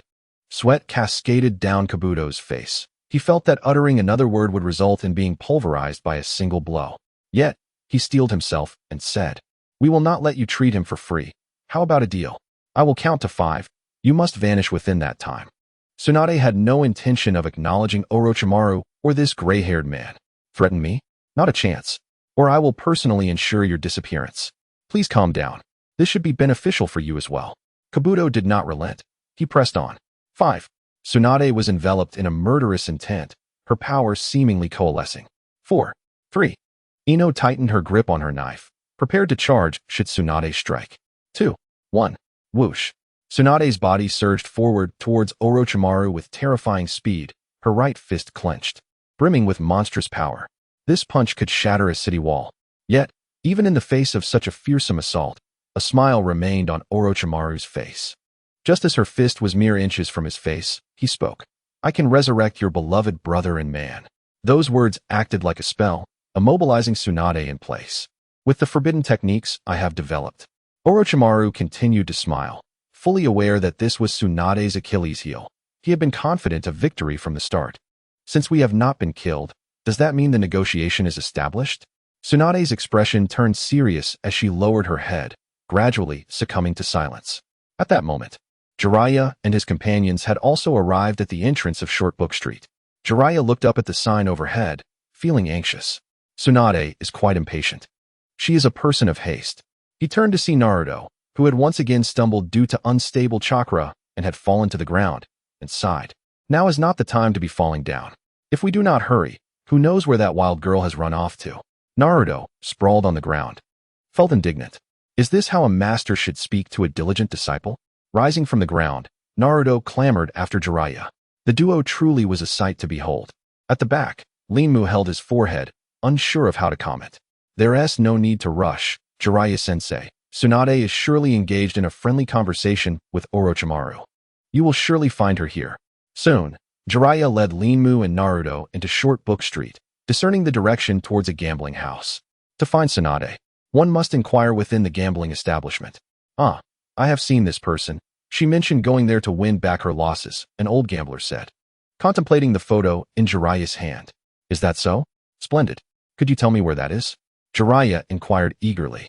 The man's face broke into a smile. "What are you talking about? This is a casino.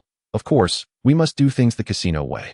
With that, he took out a pair of dice, shook them vigorously in a cup, and placed it on the ground. "Let us make a deal.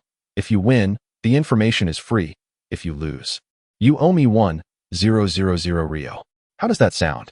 Jiraiya, naturally possessing a generous spirit, saw no harm in a little gamble. He was about to agree. But Linmu had already taken a seat opposite the gambler. "That wager is a bit too small." Linmu smiled as he spoke. "I will wager, if I win. You tell us the information and give us 3,000 Rio. If I lose, we will give you 5,000 Rio." The gambler was taken aback. A child wanting to join their game and proposing such substantial stakes was indeed unexpected. "Ha! You little rascal, gambling is not for children your age. Better call an adult." The gambler chuckled, dismissing Linmu's words as child's play. "Then shall we have another round?" Linmu remained seated, unwavering. He looked up at Jiraiya and said, "Jiraiya-sensei, let me handle this. I feel lucky lately and might just win 3,000 Rio." "You little rascal." Jiraiya began to dissuade Linmu, but suddenly noticed a gleam in Linmu's eyes, as if he were signaling something. He halted his words, scratching his head and chuckling. "Normally, a child your age should not engage in gambling. But since you are so enthusiastic, let us allow you this one time." Afterward, he turned to the middle-aged gambler, stating, "In that case, let my young disciple represent me in this gamble, and we shall adhere to the terms he just proposed." With Jiraiya's endorsement, the middle-aged gambler ceased his objections. "Honestly, this is my first time gambling with a child like you. Just remember, if you lose, do not shed any tears," he remarked, as he picked up the dice, shaking them again before placing them on the ground. "You know the rules, right? If the total of the dice is even, it's ding. If odd, it's ban." "Understood. It's simply guessing even or odd, quite straightforward," Linmu replied innocently, waving his hand. Jiraiya watched Linmu's confidence, a sense of doubt creeping into his heart. What scheme is that little rascal concocting? However, Linmu, though young, is shrewd and unlikely to engage in a losing venture. A smile crept onto the face of the middle-aged gambler. Truly, He is an unknowing child. The simpler the game, the more intricate its nuances. The depths here are profound. It appears I may make a considerable profit this time. To be honest, he felt a twinge of guilt at the thought of winning money from a mere child. Well then, will you choose ding or ban? The middle-aged gambler rapped his knuckles against the cup resting on the ground, producing a crisp sound. I choose. Lin Mu elongated his tone, tantalizing everyone's anticipation. He inwardly chuckled, for it was the man opposite him who was truly unaware of the risks involved in gambling here. The casino was constructed largely of wood, including the wooden floor, the cup the gambler held, and even the dice concealed beneath it. The essence is the wood. As someone possessing the wood escape technique, Lin Mu had an extraordinary affinity and perception towards wooden objects. Even though the cup was opaque, he only needed a slight sense to discern the value of the dice within. It felt akin to having X-ray vision. There was no way he could lose this game. He too tapped the cup on the ground, feigning deep contemplation. Ha ha, come on kid, just say it. You might just win 3,000 taels outright. The middle-aged gambler erupted in laughter at the hesitation painted on Lin Mu's face. I'm rolling in profits. He laughed, and Lin Mu joined in, smiling. I'll take a wild guess and choose ban. Is it really that casual? Jiraiya felt a pang of uncertainty. If Lin Mu lost, the money would come from him. Are you certain? Absolutely. The dice will surely show an odd number. All right, let us reveal them. The middle-aged gambler wasted no time and swiftly lifted the cup. 5. 2. It's ban. Victory. Lin Mu immediately secured 3,000 taels and some information regarding Tsunade. Jiraiya was overjoyed, having gained 3,000 taels effortlessly. This money would allow him to indulge for quite some time. However, the expression of the middle-aged gambler shifted, his demeanor darkening. What kind of luck did this little brat possess? Nevertheless, he adhered to the casino's rules, producing 3,000 taels in silver notes and placing them before Lin Mu. Lin Mu smiled again, reaching for the money, only to have his hand obstructed by the man's outstretched arm. Would you care to gamble once more with me? The middle-aged gambler chuckled. You have quite the luck. Young one, let us play again. If you win, I shall give you an additional 5,000 taels. If I win, you will pay me 5,000 taels. What do you say?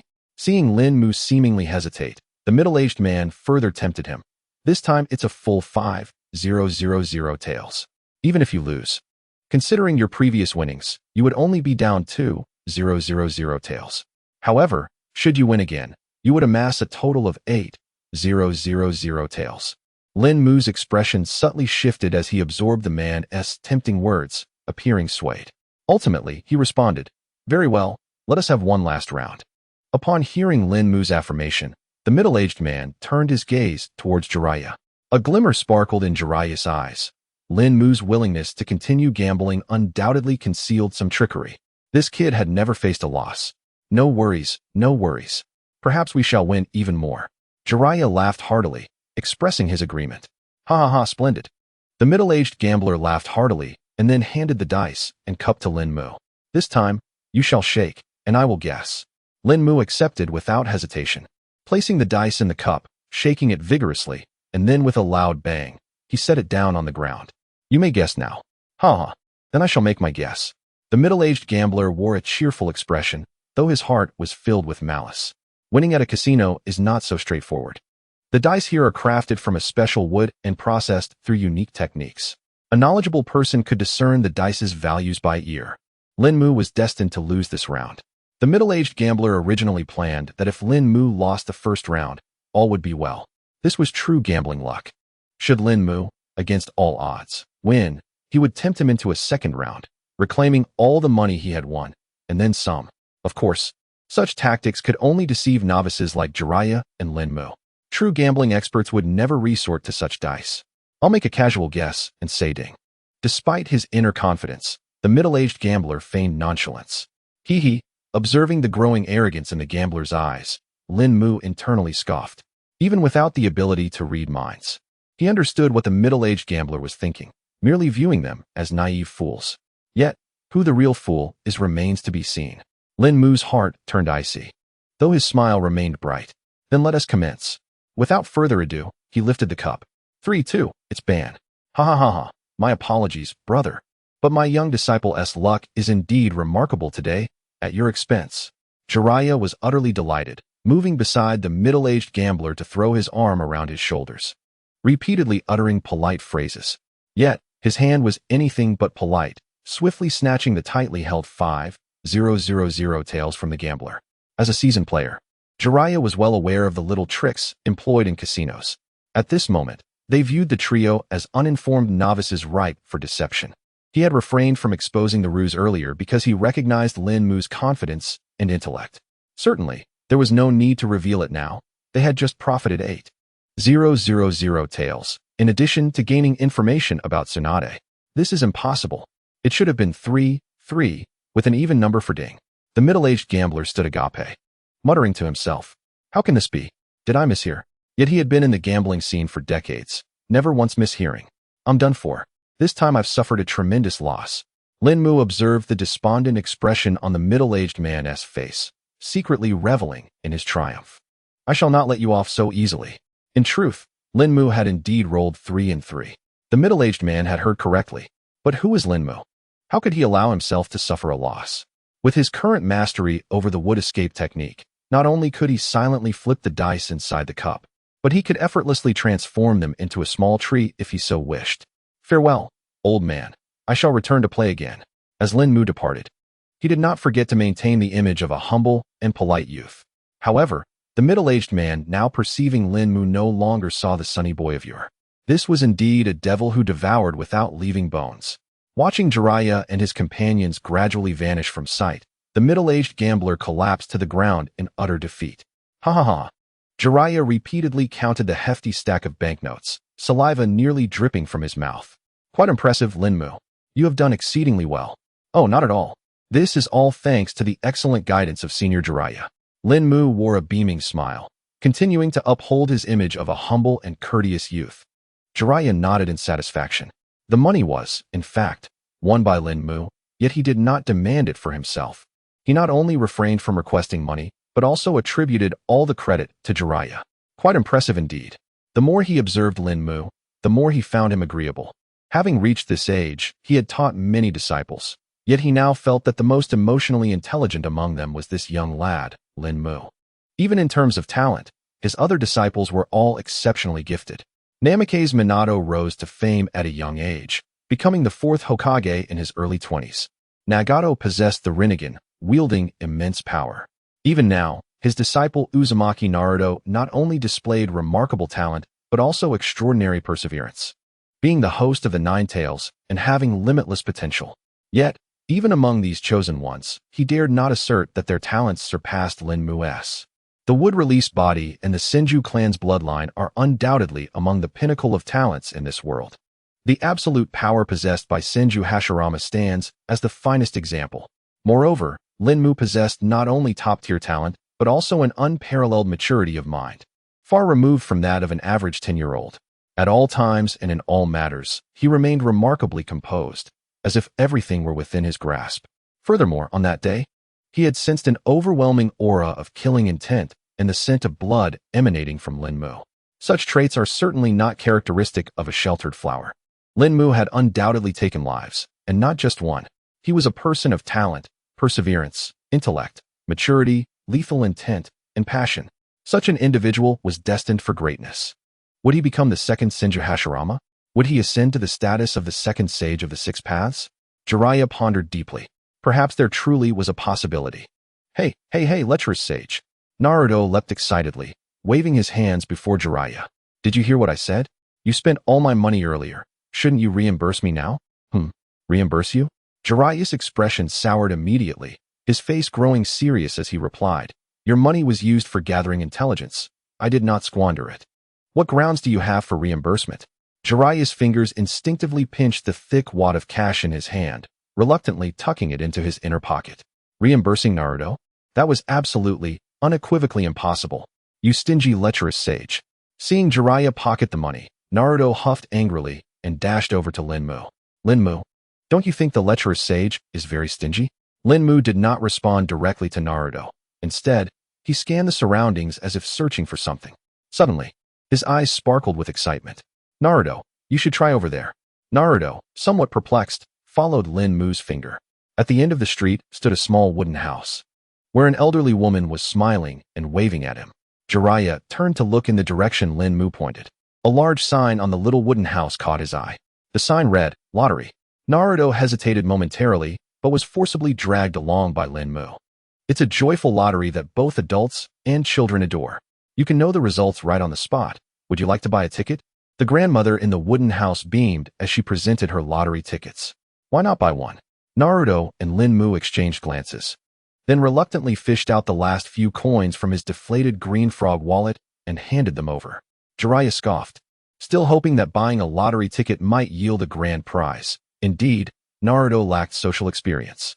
3 minutes later, Naruto raised his round green frog wallet high above his head, his eyes sparkling with excitement.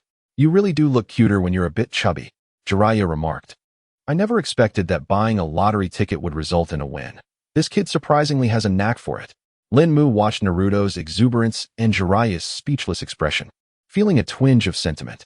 This is the true fated child. Chapter 68. Tsunade's weakness. The short book street was not particularly large. Jiraiya had searched many places here, but still found no trace of Tsunade.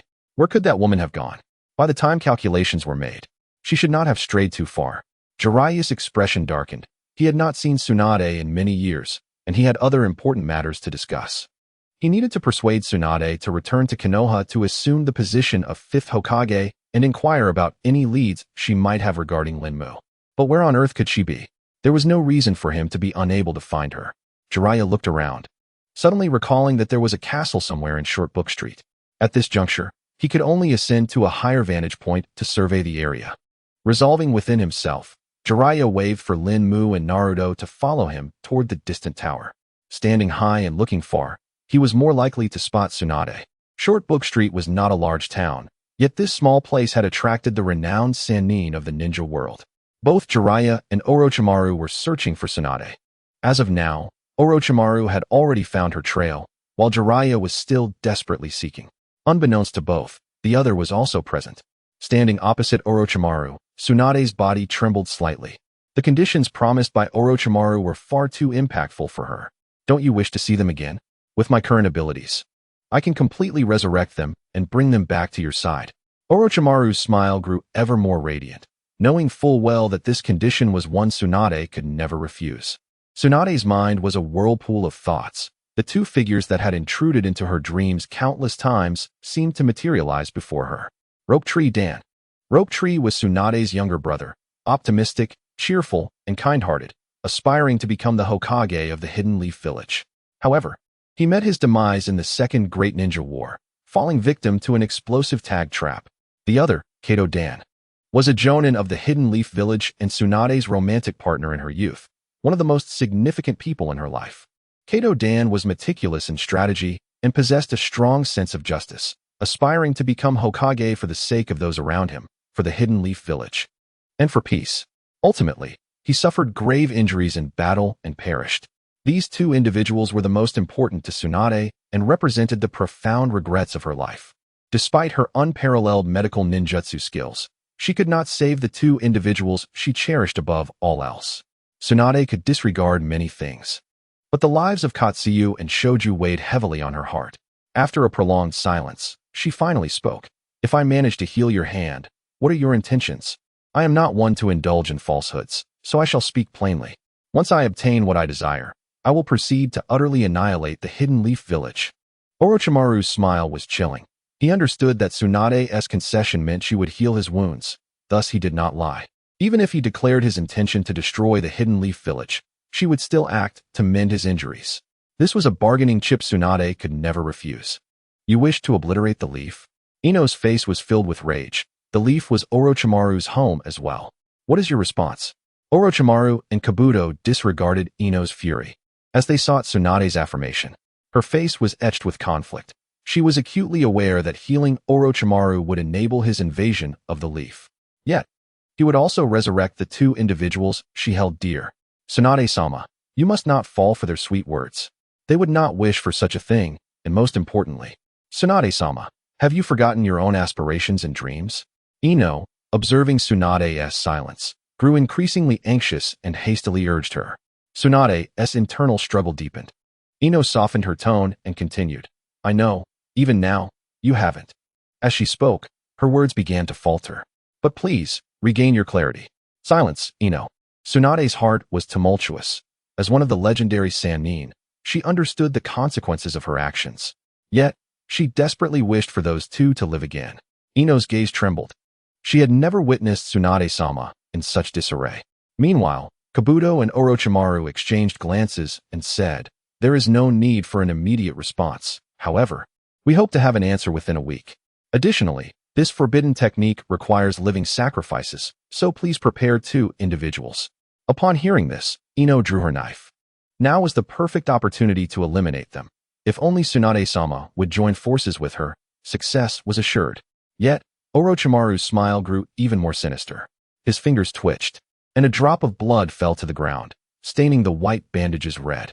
As he raised his hand, blood dripped steadily down. The sight of blood sent Tsunade into violent tremors, as if she were facing the most terrifying of beasts. Orochimaru maintained a calm demeanor, speaking coldly. "I am indeed weakened, but I am also aware of Tsunade's vulnerabilities." Upon hearing this, Ino's expression shifted, as if she had realized something. So that was it.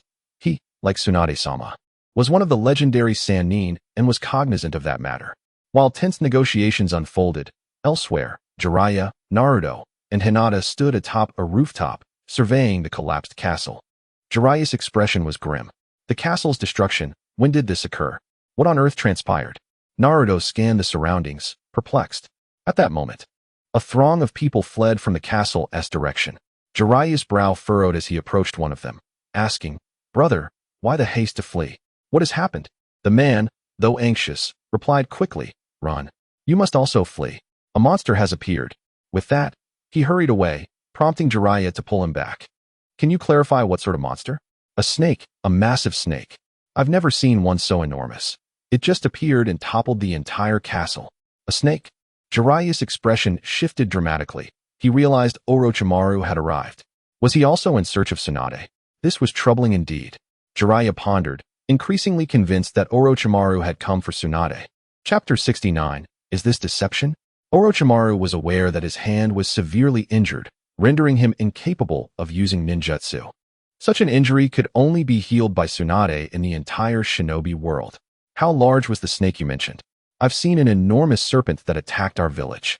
Naruto pursued the middle-aged man, eager to ask more questions. Jiraiya swiftly pulled Naruto back, gravely stating, "We must leave immediately, Naruto. That snake is likely the same one you encountered." With that, he quickened his pace, continuing the search for Tsunade. Moments later, they found themselves amidst the ruins. Jiraiya's gaze swept over the area before he turned to leave. Naruto examined the debris closely, wondering if this destruction was caused by the snake. Hinata, too, contemplated. According to his recollection, this wall had been shattered by Tsunade's fist. The sheer strength she possessed was indeed terrifying. Since Tsunade had departed from this place, her negotiations with Orochimaru must have reached a preliminary conclusion. Hinata reflected for a moment before deciding to follow closely behind Jiraiya. He had indeed grown stronger. But in battles involving the legendary Sannin, he was still far from being able to contribute meaningfully. For now, he would simply stay close to Jiraiya. In time, when he grew more powerful, he could intervene in such matters, and it wouldn't be too late to resolve them then. "What is it? You've been urging me to move since earlier. Where exactly are we going?" Naruto grumbled, perplexed by Jiraiya's urgency. Yet, he understood that something significant must have occurred, and after a few complaints, he hurried along. As night fell, the bustling streets remained lively, filled with the laughter and play of children and adults alike. However, amidst the joyous atmosphere, Tsunade found no solace.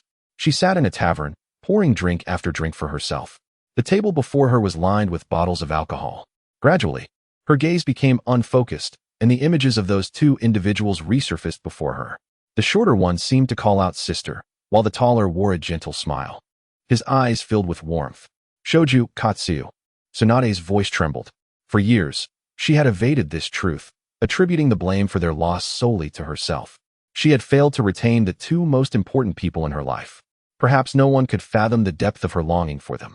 In the early days, she would see their faces every time she closed her eyes. Even after all these years, they frequently visited her dreams. However, now Orochimaru claims he can resurrect Rope Tree and Kato Dan, bringing these two individuals back to her side.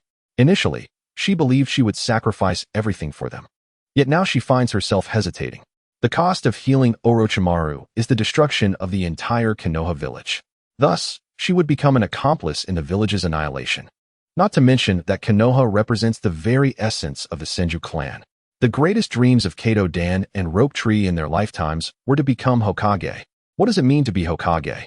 The Hokage is the guardian deity of the Hidden Leaf Village, the embodiment of its spirit. If they were to return and witness the village's obliteration due to their revival, their hearts would surely be unable to accept such a fate, wouldn't they? What am I to do? Tsunade's eyes brimmed with conflict, and she found herself at a loss in making this decision. Boss, another bottle. Tsunade lifted the bottle to pour into her mouth, only to discover it was empty. Resolutely, she raised her hand to order another drink. Seeing this, Shizun reached out to press her hand down. Lady Tsunade, you've had too much. Don't mind me. Tsunade, with blurred vision, forcefully pushed Shizun's hand away. Outside the tavern, Jiraiya and his companions stood. What the heck? I can't find anything, running around aimlessly. What is the use of this? We have no leads.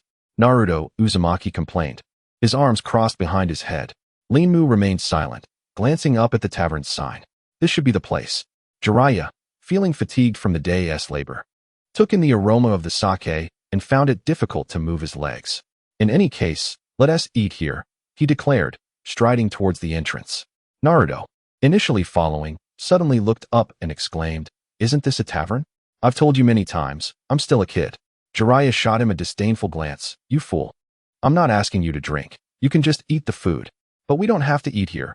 We could go somewhere else, like a ramen shop. Naruto persisted, unwilling to relent. Jiraiya's expression transformed into one of exasperation. You little fool. All the intel is gathered in places like this. Just as he was about to continue his lecture, his voice abruptly halted, for he spotted a mature woman with light yellow hair. Tsunade, Jiraiya exclaimed in surprise, while Naruto was equally astonished. Had they finally found her? Following Jiraiya's shout, Linmu's gaze also shifted toward her. Indeed, she was an exceptionally beautiful woman, albeit somewhat dazed. Upon recognizing Jiraiya, Tsunade's eyes widened, and the remnants of her inebriation vanished. Jiraiya, what are you doing here? Haha, finally found you. I'm exhausted. Jiraiya laughed heartily, leading Naruto and Linmu to Tsunade's table. That sister is Tsunade. Naruto's eyes fixated on her face, which appeared to belong to someone in their 20s. His gaze gradually drifted downward. She's really 50? Is this a deception? At that moment, Naruto truly believed it. Seated beside Tsunade, Shizun stared intently at Jiraiya. To see two of the legendary Sannin in one day was quite remarkable. Tsunade raised her cup, taking a few sips, and sighed, speaking of which. Today is indeed a day for reuniting with old friends. Jiraiya filled Tsunade's cup with more sake, then raised his own, drinking it down in one gulp. It must be Orochimaru. Chapter 70. Absurdity. Jiraiya was known for his drinking prowess, despite having consumed quite a bit with Tsunade. He now adopted a serious demeanor as the matter at hand arose. What exactly transpired? What is Orochimaru's objective in seeking you out? Shizun opened her mouth to respond, but was immediately silenced by Tsunade's glance. After taking another sip of her drink, Tsunade fell silent for a moment before saying, It's nothing, he merely greeted me. As she spoke, Tsunade drew a deck of playing cards from her pocket and began shuffling them with remarkable skill. Clearly a seasoned gambler. After a few moments, she neatly stacked the cards face down on the table and slowly continued, So, what brings you here? Jiraiya's expression grew more serious, for he knew Tsunade well. It was best to address the matter directly. Tsunade, I'll be frank.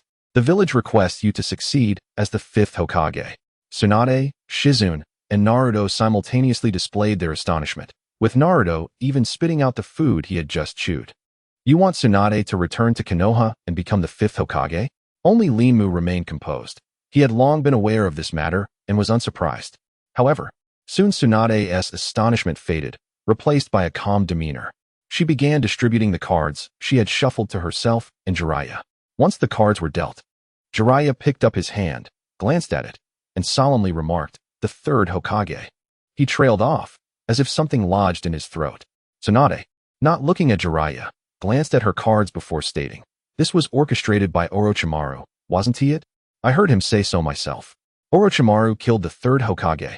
At the table, everyone was privy to this information except for Naruto, whose emotions surged. The third Hokage was someone he deeply respected. He turned to Jiraiya, exclaiming, "Who exactly is Orochimaru?" Jiraiya's expression shifted, and he spoke gravely. "Orochimaru is one of the legendary Sannin, just like us." Hearing this, Naruto's agitation intensified. He stood up, his hands slamming onto the table. Why would he do this? They were all ninjas of Konoha. Why would he act this way? Tsunade's expression turned icy as she stared at her cards, her lips parting slightly. Who is this boy? Regarding Naruto, Jiraiya chuckled softly. His name is Naruto Uzumaki. Tsunade's eyes widened in surprise. This orange-haired boy is the Jinchuriki of the Nine Tails? Wait a moment. I haven't finished speaking. Naruto, now filled with rage, disregarded the authority of the Sannin. He needed to understand this matter thoroughly. What kind of person is Orochimaru, the one who killed Hokage Grandpa? He is one of the legendary Sannin. Yet why does the perverted sage know but do nothing? As the whirlpool, Naruto extended his right hand, pointing towards Tsunade across from him. He inquired, "What on earth is going on with this person becoming the fifth Hokage?" "Naruto, you need to be quiet," Jiraiya interjected, not addressing Naruto's question, but rather speaking in a composed manner. "But I insist you keep silent."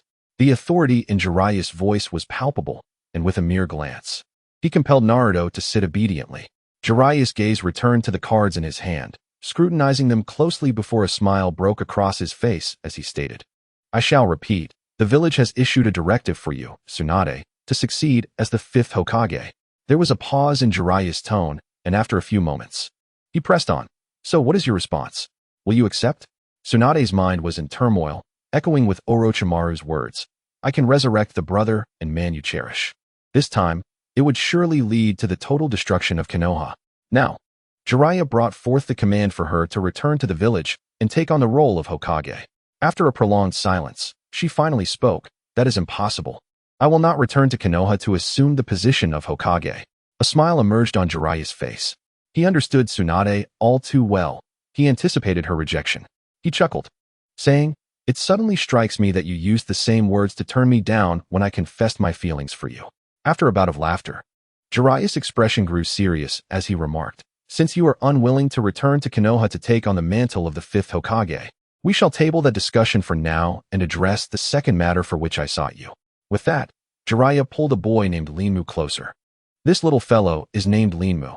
I wonder what feelings you might have upon meeting him." Tsunade was taken aback by Jiraiya's actions. Having only just met the child, how could she possibly have any particular feelings? Yet, she recognized that Jiraiya was not one to act frivolously. There must be something significant about the boy. She scrutinized Linmu closely, but found nothing particularly remarkable at first glance. Jiraiya affectionately ruffled Linmu's hair, urging, "Now, show her your chakra." Without hesitation, Linmu extended his right hand forward, conjuring a swirling mass of blue chakra. Jiraiya's eyes shifted with interest. The way Linmu displayed his chakra bore similarities to the Rasengan. Suddenly, the sound of shattering glass echoed in the air as Tsunade's wine glass slipped from her hand, shattering upon impact with the floor. How can this be possible? Tsunade felt as if she hadn't been so astonished in decades. No, her emotions transcended mere surprise. This was utterly absurd. This child possessed an extraordinarily pure would-release chakra. How could this be? She was the direct granddaughter of Hashirama Senju, the purest bloodline of the Senju clan. Yet now, she sensed that this child, whom she had just met, bore a lineage even more authentic than her own. What on earth is this child, Jiraiya? Tsunade stammered, momentarily at a loss for words. The entire occurrence felt surreal, as if she were trapped in a dream. Jiraiya, pleased with Tsunade's reaction, erupted into laughter. After some time, he composed himself, stating, "The matter concerning this child is precisely what I wish to discuss with you today." His demeanor shifted to one of seriousness, for he regarded Linmu as his disciple, and thus, he was deeply invested in the child's future. This boy is an orphan of the Hidden Leaf. Having suddenly awakened his would-release Kekkei Genkai during the Chunin exams, Jiraiya methodically articulated his analysis. "As you are aware, due to your history, I have conducted research on the Senju clan. You should know better than I that since the first Hokage, no one has awakened this Kekkei Genkai. Therefore, I suspect this child is a direct descendant of the Senju clan, for only such a possibility can explain the origin of his would-release capabilities." Tsunade remained in shock from the revelation she had just received. After a lengthy pause, she reached out to touch the would-release chakra forming in Linmu's palm. Instantly, an overwhelming vitality enveloped her, invigorating her own chakra flow. This life energy was undeniably pure would-release chakra. She, being the granddaughter of Hashirama Senju and his favored descendant, had become intimately familiar with the nature of would-release chakra. Yet, she felt an unsettling notion that Hashirama's chakra was not as vibrant as this child's. Quickly, she shook her head to dispel the thought. How could I think such a thing? Grandfather Hashirama is the god of shinobi. There is no way anyone could surpass him. After clearing her mind, she took a deep breath, her thoughts racing. Was this child truly a descendant of the Senju clan? Who were his parents? If he were indeed of pure Senju lineage, the implications were monumental. Though the Senju clan had not been entirely annihilated like the Uchiha, their status had gradually declined since the establishment of the Hidden Leaf Village. Following the deaths of the two Hokages, Hashirama and Tobirama, their situation had worsened. Presently, the entire village might not even have a stronghold for the Senju clan. Their bloodline had thinned due to intermarriage and other factors. It had become nearly impossible to encounter anyone with a lineage as pure as her own. The emergence of this child signified that the entire Senju clan could rise again under his leadership. This child would become the most formidable guardian of Konoha. Do you know my origins, sister? Linmu asked, gazing intently at Tsunade, feeling a bit bashful. Tsunade, momentarily lost in thought, stared at the smiling child before her, his presence evoking a profound sense of familiarity. When the boy smiled, it was as if her brother had returned to her. Tsunade's expression grew dazed. This child felt eerily reminiscent of her brother, the resemblance in essence overshadowing their physical differences. Jiraiya observed Tsunade, and with a single glance, he discerned her innermost thoughts, recognizing the familial longing in her eyes. He had indeed brought Linmu at the right moment. Respecting Tsunade's contemplation, he allowed a significant silence to linger before breaking it. What are your thoughts? Do you understand this child's background? Tsunade furrowed her exquisite brows, having already contemplated every possibility that crossed her mind. However, there exists not a single memory of this child, yet there is an undeniable blood connection between us. I have never laid eyes on this child, nor do I know their lineage, but the feeling of our shared blood cannot be mistaken. My gaze turned gently towards Linmu. Regardless of the circumstances, this child must undoubtedly be a member of the Senju clan. However, as Tsunade spoke, her tone shifted once again. Even if you bring this child to meet me, I will not accept the position of the fifth Hokage. At this moment, Jiraiya remained silent, while Naruto could no longer contain himself. He stood up, pointing at Tsunade, exclaiming, "Pervy sage, did you not say that we should bring her back to the village for her to treat Sasuke and Kakashi-sensei? But now, how can you ask her to become Hokage? Moreover, she has outright refused." Seeing Tsunade's continued silence, Shizune felt a pang of anxiety. Surely Lady Tsunade does not truly wish to collaborate with Orochimaru. Jiraiya, maintaining his composure, lifted his cup and took a delicate sip, stating in a grave tone, "Do not be so agitated. Only Tsunade is fit to be the fifth Hokage. In this era of terrifying warfare, she has made immense contributions to Konoha's victories. In terms of combat prowess and medical expertise, none can compare to her. Furthermore, she is the granddaughter of the first Hokage, and with her capabilities, it is unimaginable that anyone else could be more suitable for this position. Once she becomes Hokage, she will return to the village, and as you mentioned, she will indeed be treating those two. This decision comes from the highest ranks of Konoha, and you, as a mere genin, have no place to interject." Jiraiya's lengthy discourse left Naruto speechless, crossing his arms and sulking in a corner. Yet, there was truth to Jiraiya's words. Tsunade, in terms of her combat ability as a ninja, her medical skills as a healer, and her prestige within her family, was indeed the most fitting choice for the fifth Hokage. Regrettably, she still did not agree to the matter. Suddenly, a beautiful smile appeared on Tsunade's face as she teased. "This child is quite different from your previous disciple. His eloquence, intellect, and even his appearance leave much to be desired." Tsunade's jest immediately ignited Naruto's fury. Upon hearing this, Jiraiya chuckled, his gaze reflecting a flicker of nostalgia. Compared to the fourth Hokage, anyone would pale in comparison. After all, that individual was the finest ninja of all generations. Gifted in ninjutsu, possessing a sharp mind, and beloved by all, he was, much like myself, undeniably handsome. When the fourth Hokage was mentioned, a beaming smile spread across Jiraiya's face, for he took immense pride in his most accomplished and exceptional disciple. Chapter 72. Delivering a beating mentioning Minato Namikaze. Jiraiya brimmed with pride. Indeed, having such a remarkable disciple as Minato was a source of honor. Linmu observed the smile on Jiraiya's face and found himself lost in memories. Minato was also one of his favorite Hokage characters. He served as the fourth Hokage of the Hidden Leaf Village in the Land of Fire, succeeding shortly after the conclusion of the Third Shinobi World War. Renowned for securing victories through his swiftness in battle, he earned the moniker Yellow Flash, which brought him fame throughout the shinobi world. He was among the heroes of the Third Shinobi World War, ultimately sacrificing his life to seal the Nine Tails and save Konoha, earning the title of the village's guardian hero. Simultaneously, he was Naruto Uzumaki's father, and this connection was one of the significant reasons Jiraiya took Naruto as his disciple. However, Tsunade seemed rather indifferent to the fourth Hokage, her attention still fixed on the cards in her hands. Then, she suddenly spoke, her tone tinged with sarcasm. But your esteemed disciple, the fourth Hokage, met his end rather swiftly, wagering his life for the village. Her eyes subtly flickered towards Naruto. She then swallowed the second statement she had initially intended to voice, letting his child suffer in this world. With a sigh, she continued, life is not akin to money. Wagering one's life so easily is an act of folly. Upon hearing these words, Naruto's anger became even more pronounced, his knuckles turning white from clenching his fists. This woman before him seemed to harbor disdain for Konoha's hero. Yet, Tsunade appeared utterly unconcerned about the opinion of this young blonde boy. She lifted her cup, taking a delicate sip, a hint of crimson gracing her snow-white cheeks.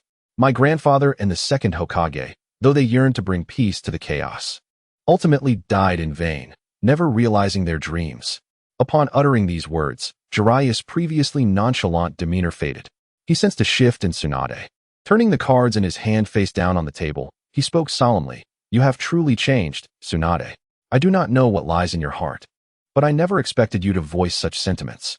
Once, Tsunade viewed the Hidden Leaf Village as her home, with her most cherished individuals aspiring to become Hokage.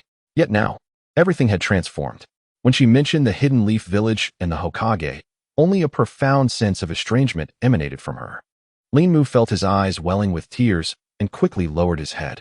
Although his would-release body stemmed from the Hokage template system, it was indeed a genuine manifestation of would-release, a bloodline limit of the Senju clan. He could sense the blood connection he shared with this melancholic yet beautiful woman, a feeling of intimacy. Tsunade's earlier words resonated with emotion, directly impacting him. It was the resentment and frustration born from losing one's dearest loved ones. The two closest individuals to Tsunade, her brother Nawaki and her lover Dankato, had both aspired to become Hokage, ultimately sacrificing themselves for the Hidden Leaf Village. As the saying goes, love for the home extends to the crow, and hatred can also spread. Had these two not made Hokage their lifelong aspiration, had they not fought for the Hidden Leaf Village against their enemies, perhaps they would not have perished. Tsunade rested her chin on her hand, speaking with an air of indifference. You speak the truth. I have indeed changed, for time alters people.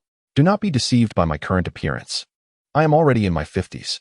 Tsunade's gaze remained fixed on the cards in her hand, yet countless figures flickered through her mind, eventually settling on an image of a frail, elderly man. Even Sarutobi-sensei, in his advanced years, remains obstinately self-righteous, and thus, he too has met his end. Each of Tsunade's words felt like blazing flames, scorching Naruto's heart. He felt as though he might ignite at any moment. Being inherently impulsive, if not for the fact that this woman was a friend of the pervy sage and one of the legendary Sannin, he would have already lost his temper. Linmu sensed Naruto's unusual agitation and felt a stir within him. The Hokage represented Naruto's faith, and the Hidden Leaf Village was his home. Naruto would never allow anyone to tarnish the reputation of Konoha or the Hokage. Alas, Linmu let out a quiet sigh, then reached out to grasp Naruto Uzumaki's arm.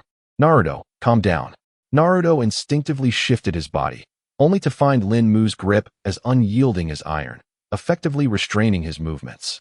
Helpless, he huffed in annoyance, turning his head to the side in a sulk. Jiraiya, of course, noticed the interaction between Linmu and Naruto. Naruto's temperament was still too volatile. After all, he was still quite young. However, seeing Linmu suppress Naruto's rising anger, he felt a sense of relief. He feared that Naruto, in a moment of impulsiveness, might clash with Tsunade, the only female among the legendary Sannin, who was not as easy to deal with as he was. At that moment, Tsunade uttered a remark that ignited Naruto's fury. The Hokage is trash. Only fools would aspire to that. With a resounding bang, Naruto slammed his fist onto the table. How dare you insult the Hokage?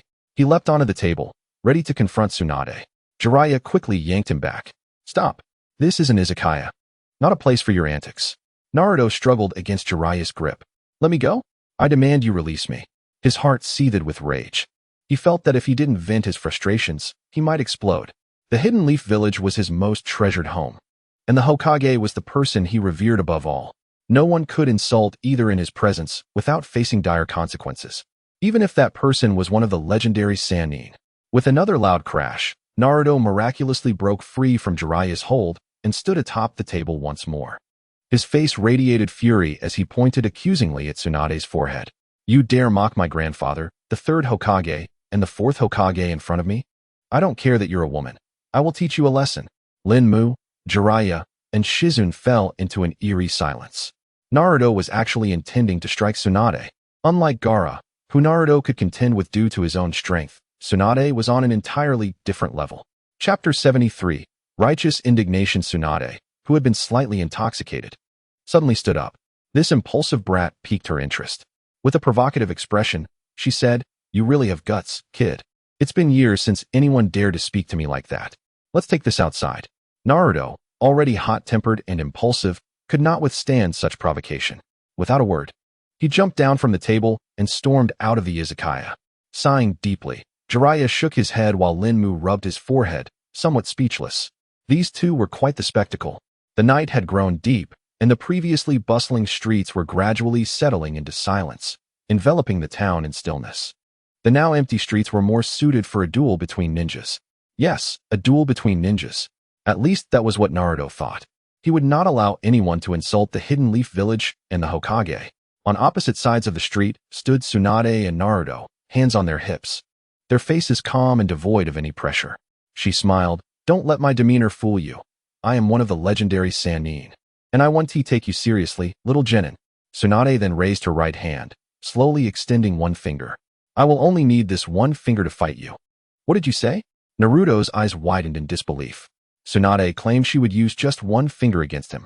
After a few seconds of stunned silence, his anger grew. This was blatant disrespect. Did you not understand? I said that one finger is more than enough to handle you. Tsunade dismissed Naruto as fury. Reiterating her earlier words with a casual flick of her finger, her expression filled with challenge. Come at me, you little brat. Naruto's face darkened ominously. How dare she look down upon him? He was prepared to make her pay. Muscles tensed, he charged forward, pulling out several small shuriken and hurling them ahead. Then, he grasped a kunai tightly in his right hand, ready for battle. Tsunade remained relaxed, almost dismissive, even closing her eyes. With a whoosh, the shuriken sliced through the air, but Tsunade merely tilted her head to evade them. At that moment, Naruto, kunai in hand, was nearly upon her.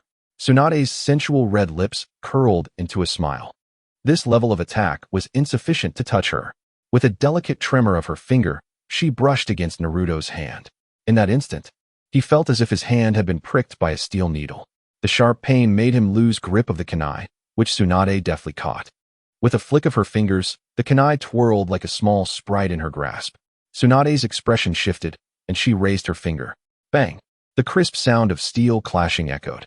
Naruto's forehead protector flew off, knocked to the ground by Tsunade's kunai. Damn it! Naruto gritted his teeth, struggling to regain his balance.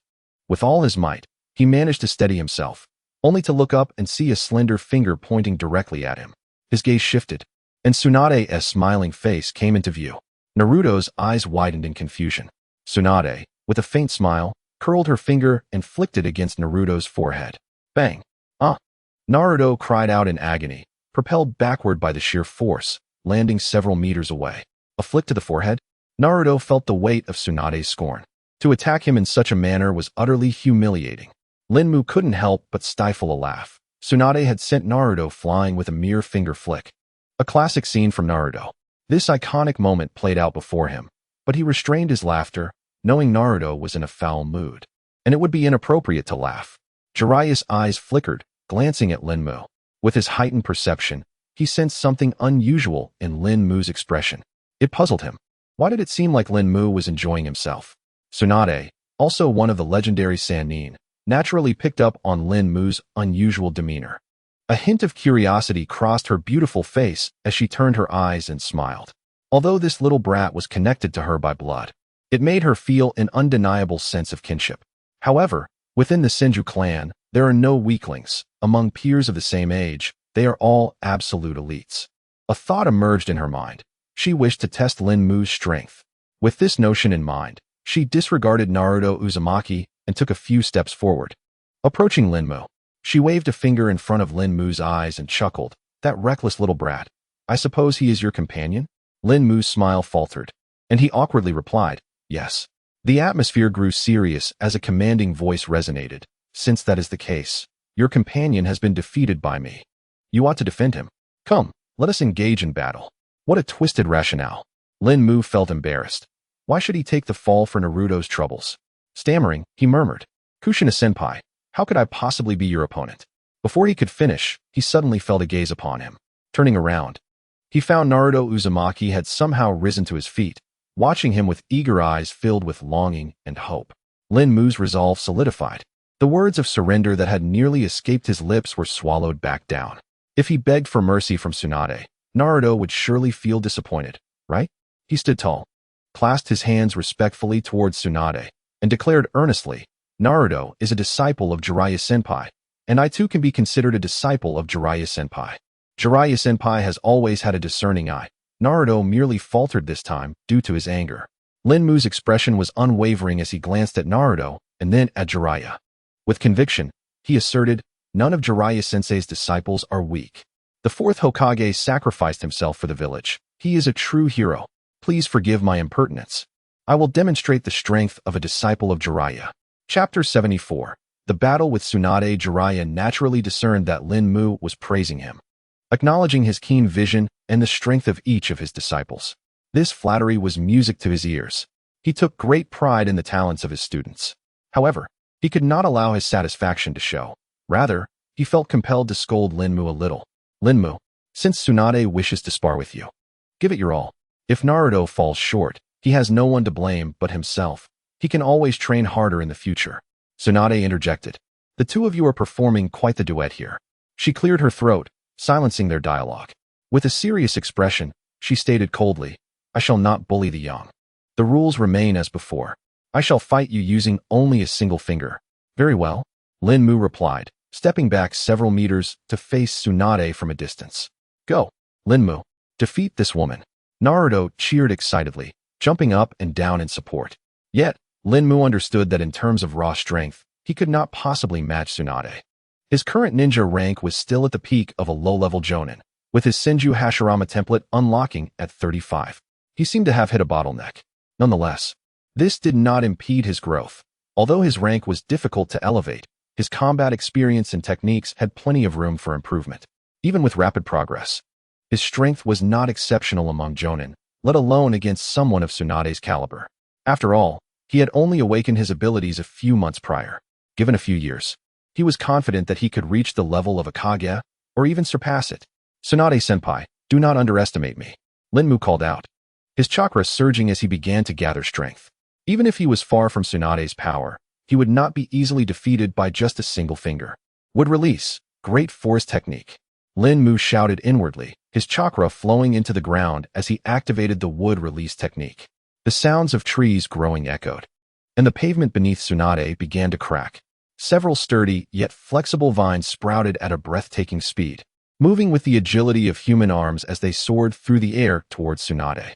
Tsunade's expression shifted slightly, being the granddaughter of the legendary Hokage Senju Hashirama. She was all too familiar with the wood release techniques. She understood the formidable binding power they possessed. If she were to fight with full strength, she would not fear such a level of restraint. With just a slight exertion of her immense strength, she could shatter those vines. However, she had previously stated that she would only use a single finger against Lin Mu, so she could only evade this attack. Could she evade it? A smile crept across Lin Mu's face as he pressed his hands firmly into the ground. Instantly, the growth of the vines accelerated dramatically, surging towards Tsunade, who was airborne. Tsunade narrowed her eyes. She had not anticipated Lin Mu's mastery over the wood release to be so profound that he could enhance its power so significantly in an instant, suggesting he still held back considerable strength. Did he intend to reserve his power for their battle? Tsunade smirked inwardly, recognizing the youthful naivety that failed to grasp the true extent of her might. She extended her finger, effortlessly snaring several of the vines that had ensnared her. With a series of sharp snaps, the vines that could entrap and hinder a Jonin were effortlessly torn asunder. Yet, Lin Mu remained unfazed and composed. He was well aware of Tsunade's immense strength. He opened his palm, chakra swirling within him, as a sharp, 2-meter-long wooden spear manifested in his hand. Though crafted from wood, it gleamed with a metallic sheen. Wood release, insertion technique. Lin Mu exerted force from his waist, swinging his arm with all his might to hurl the spear. The spear shot forth like a bolt of lightning in the dark, aiming directly for Tsunade's face, as if it intended to pierce her through. What a murderous intent from this boy! Tsunade was somewhat taken aback by the palpable aura of violence emanating from Lin Mu. This was no ordinary boy from a ninja village. Unfortunately, the situation was urgent. It was not the time for her to ponder this matter. Even she, should such an attack strike her directly, would suffer significant injury. Maintaining her nonchalant smile, Tsunade slightly tilted her body, allowing the spear to graze past her side. In that instant, she reached out and seized the spear. "Stop!" Naruto cried out in alarm, realizing Lin Mu stood frozen in place, unable to evade the spear. With a thud, the spear pierced through Lin Mu's chest, creating a gaping hole. Moments later, his body slowly collapsed to the ground. "You killed Lin Mu." Naruto Uzumaki was thoroughly infuriated. His companion, Lin Mu, had perished at the hands of Tsunade. He staggered forward, dragging his pained body to Lin Mu's side, cradling the fallen figure. "Lin Mu." Naruto's voice, once filled with sorrow, abruptly faltered as an unsettling realization dawned upon him. The weight he supported felt akin to a mere log rather than a living being. He blinked, scrutinizing closely, and discovered that it was indeed a wooden puppet. Where was Lin Mu? "This kid certainly has some tricks up his sleeve," Tsunade remarked. Hands on her hips, her sharp gaze scanning the surroundings. Her perceptive abilities were remarkable. She quickly discerned that the Lin Mu she had just struck down was merely a shadow clone. Thus, she had ruthlessly pierced through the clone. Tsunade's heart was indeed merciless. From the shadows emerged several Linmas simultaneously, uttering identical phrases. Wood release, multiple wood clone technique. This was Lin Mu's swift execution of the wood release technique, while Tsunade had turned to evade the spear. Unfortunately for Tsunade, she was not deceived. Instead, it was Naruto who had been tricked. Tsunade's eyes shifted, confirming the presence of 7 Linmas without a doubt. Mere numbers cannot compensate for the disparity in strength. Tsunade's lips curled into a smile. Lin Mu remained silent, yet the 7 clones shared a profound connection, reaching a consensus in an instant. 4 of the Linmas surged towards Tsunade, engaging her in combat, while the remaining 3 maintained their distance. Chapter 75. A single blow to defeat would release. Insertion technique. The 4 Linmas channeled their chakra, manifesting blades upon their wrists that extended rapidly, transforming into sharp ninja swords over 1 meter long, gleaming ominously. Tsunade stood unarmed, yet she had no intention of using weapons. She had vowed to rely solely on a single finger, her monstrous strength being her most formidable weapon. However, Lin Mu was different. The rules permitted him to unleash his full potential, and he would not hesitate to wield his weapons. The 4 Linmas advanced, engaging Tsunade in fierce combat. Tsunade's expression shifted as she observed Lin Mu's remarkable development of the wood release technique, crafting wooden blades. This revelation astonished her. The gleaming edges of the wooden swords exuded a palpable threat, compelling her to avoid direct confrontation. Suddenly, she heard the whistling of the wind, feeling the chill behind her. Tsunade swiftly turned around, only to see 3 spears darting toward her, shimmering with a dark hue, as if melding with the night. Tsunade's countenance altered. Lin Mu had resorted to such tactics? It was no wonder she was surprised. This strategy was rare throughout the ninja world.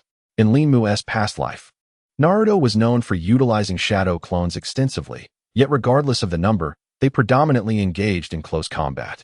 Instances of clones collaborating with distinct roles were infrequent. This was a difference in mindset.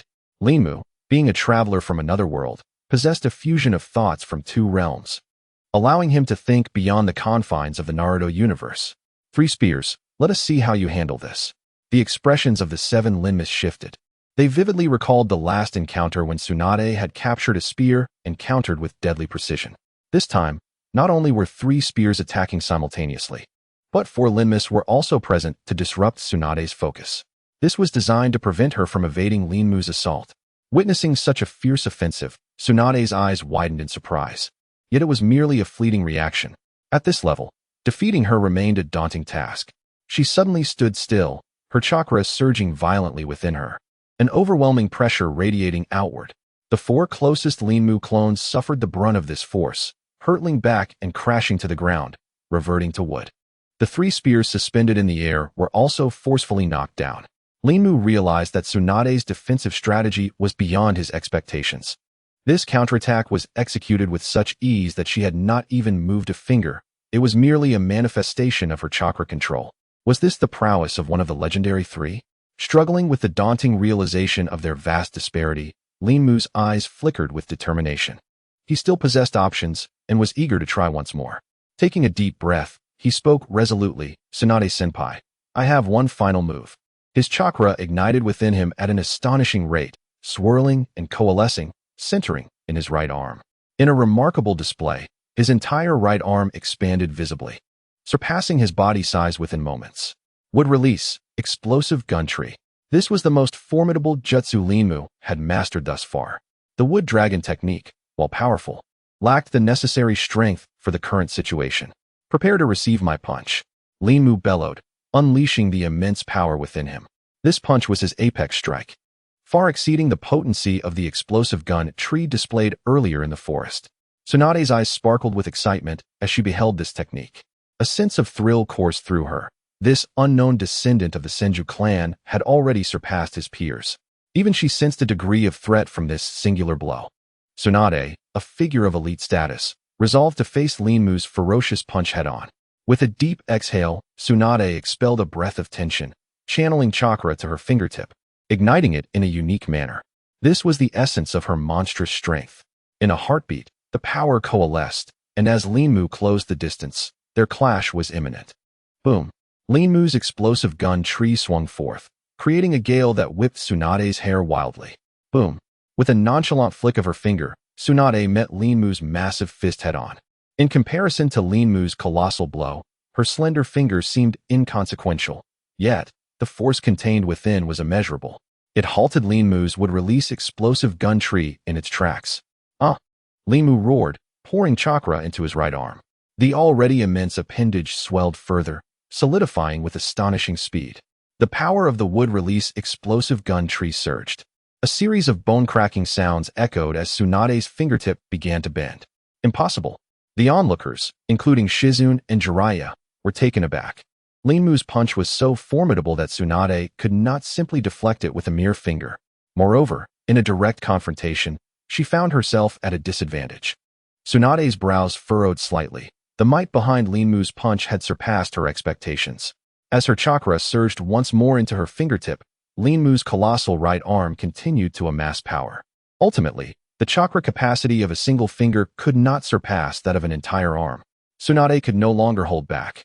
"Enough," she exclaimed, retracting her right index finger, transforming it into a fist, and with a gentle tremor, she struck Linmu's right arm.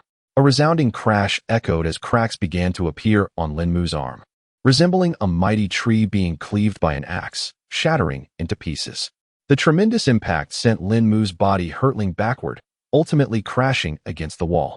Coughing, he knelt on the ground, slightly bowing his head, and with a voice laden with weakness and regret, he murmured, "I never imagined I couldn't withstand even a single punch from Lady Tsunade. I have lost." Tsunade's expression darkened. This impudent child had the audacity to emphasize the term punch, subtly insinuating that she had not merely defeated him with a finger. Linmu continued to cough on the ground, as if he had sustained multiple injuries. Upon looking at him, Tsunade's eyes glimmered with amusement. She stepped beside him, a smile gracing her lips, and without hesitation, she brought her foot down.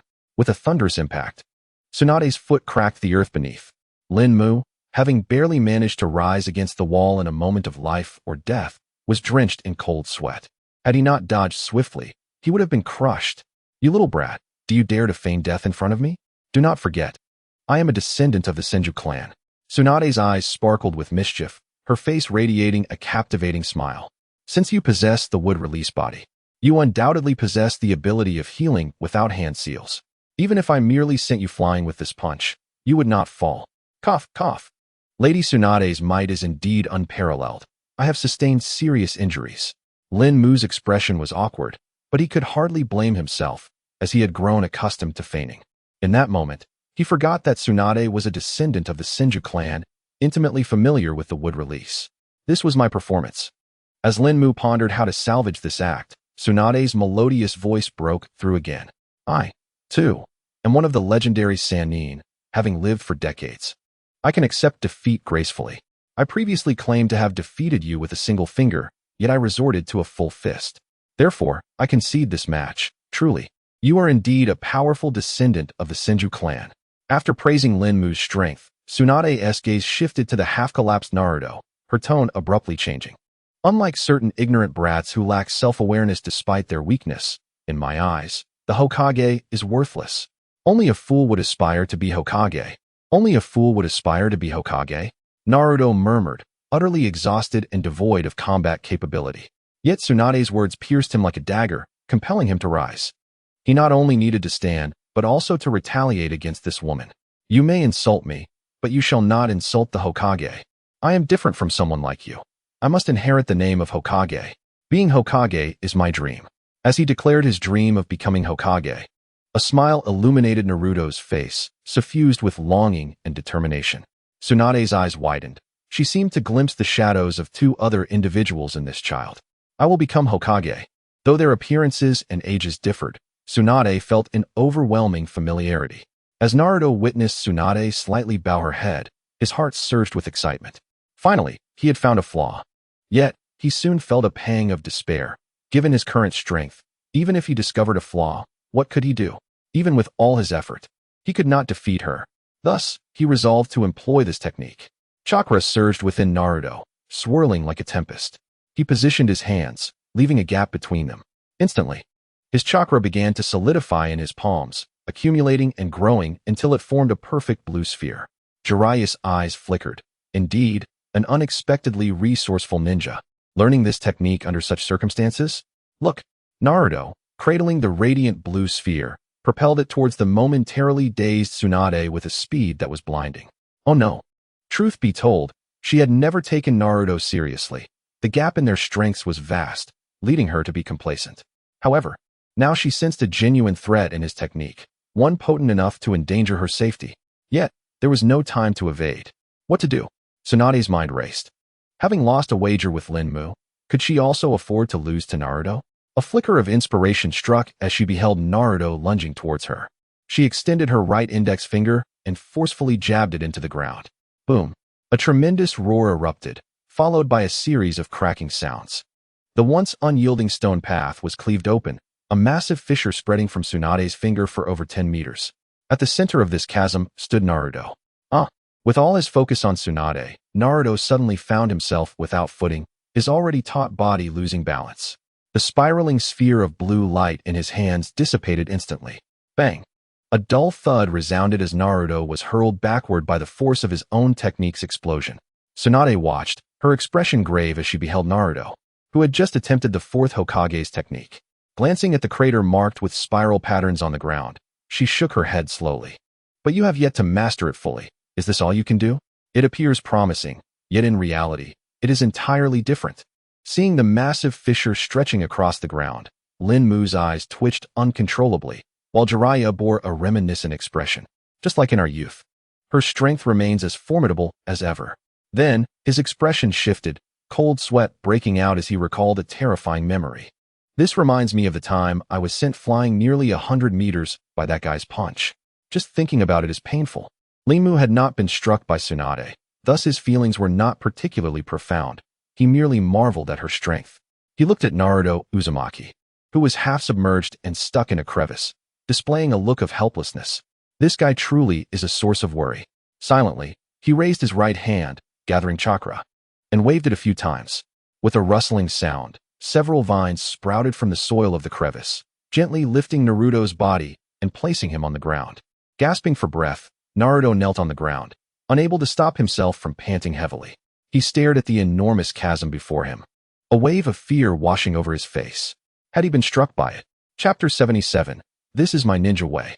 Naruto had no doubt in his mind that if Tsunade had harbored any murderous intent just now, she could have easily pierced him with a single finger.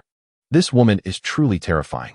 Tsunade, hands on her hips, was not in the mood to concern herself with this fragile little brat any longer. Her expression was serious, her tone slightly somber. Is it you, Jiraiya? Did you teach him that jutsu? Jiraiya's expression remained unchanged as he replied with a faint smile. Regardless, this kid is one of my students. Teaching him that jutsu shouldn't be an issue, right? Tsunade let out an involuntary scoff, saying, from what I understand, the only ones capable of using the Rasengan are you and Minato Namikaze, correct? Do you truly believe this little brat can master such an exceedingly difficult jutsu? Tsunade was well aware of the Rasengan's complexity. Having traversed the ninja world for decades, she had witnessed too much and possessed vast knowledge.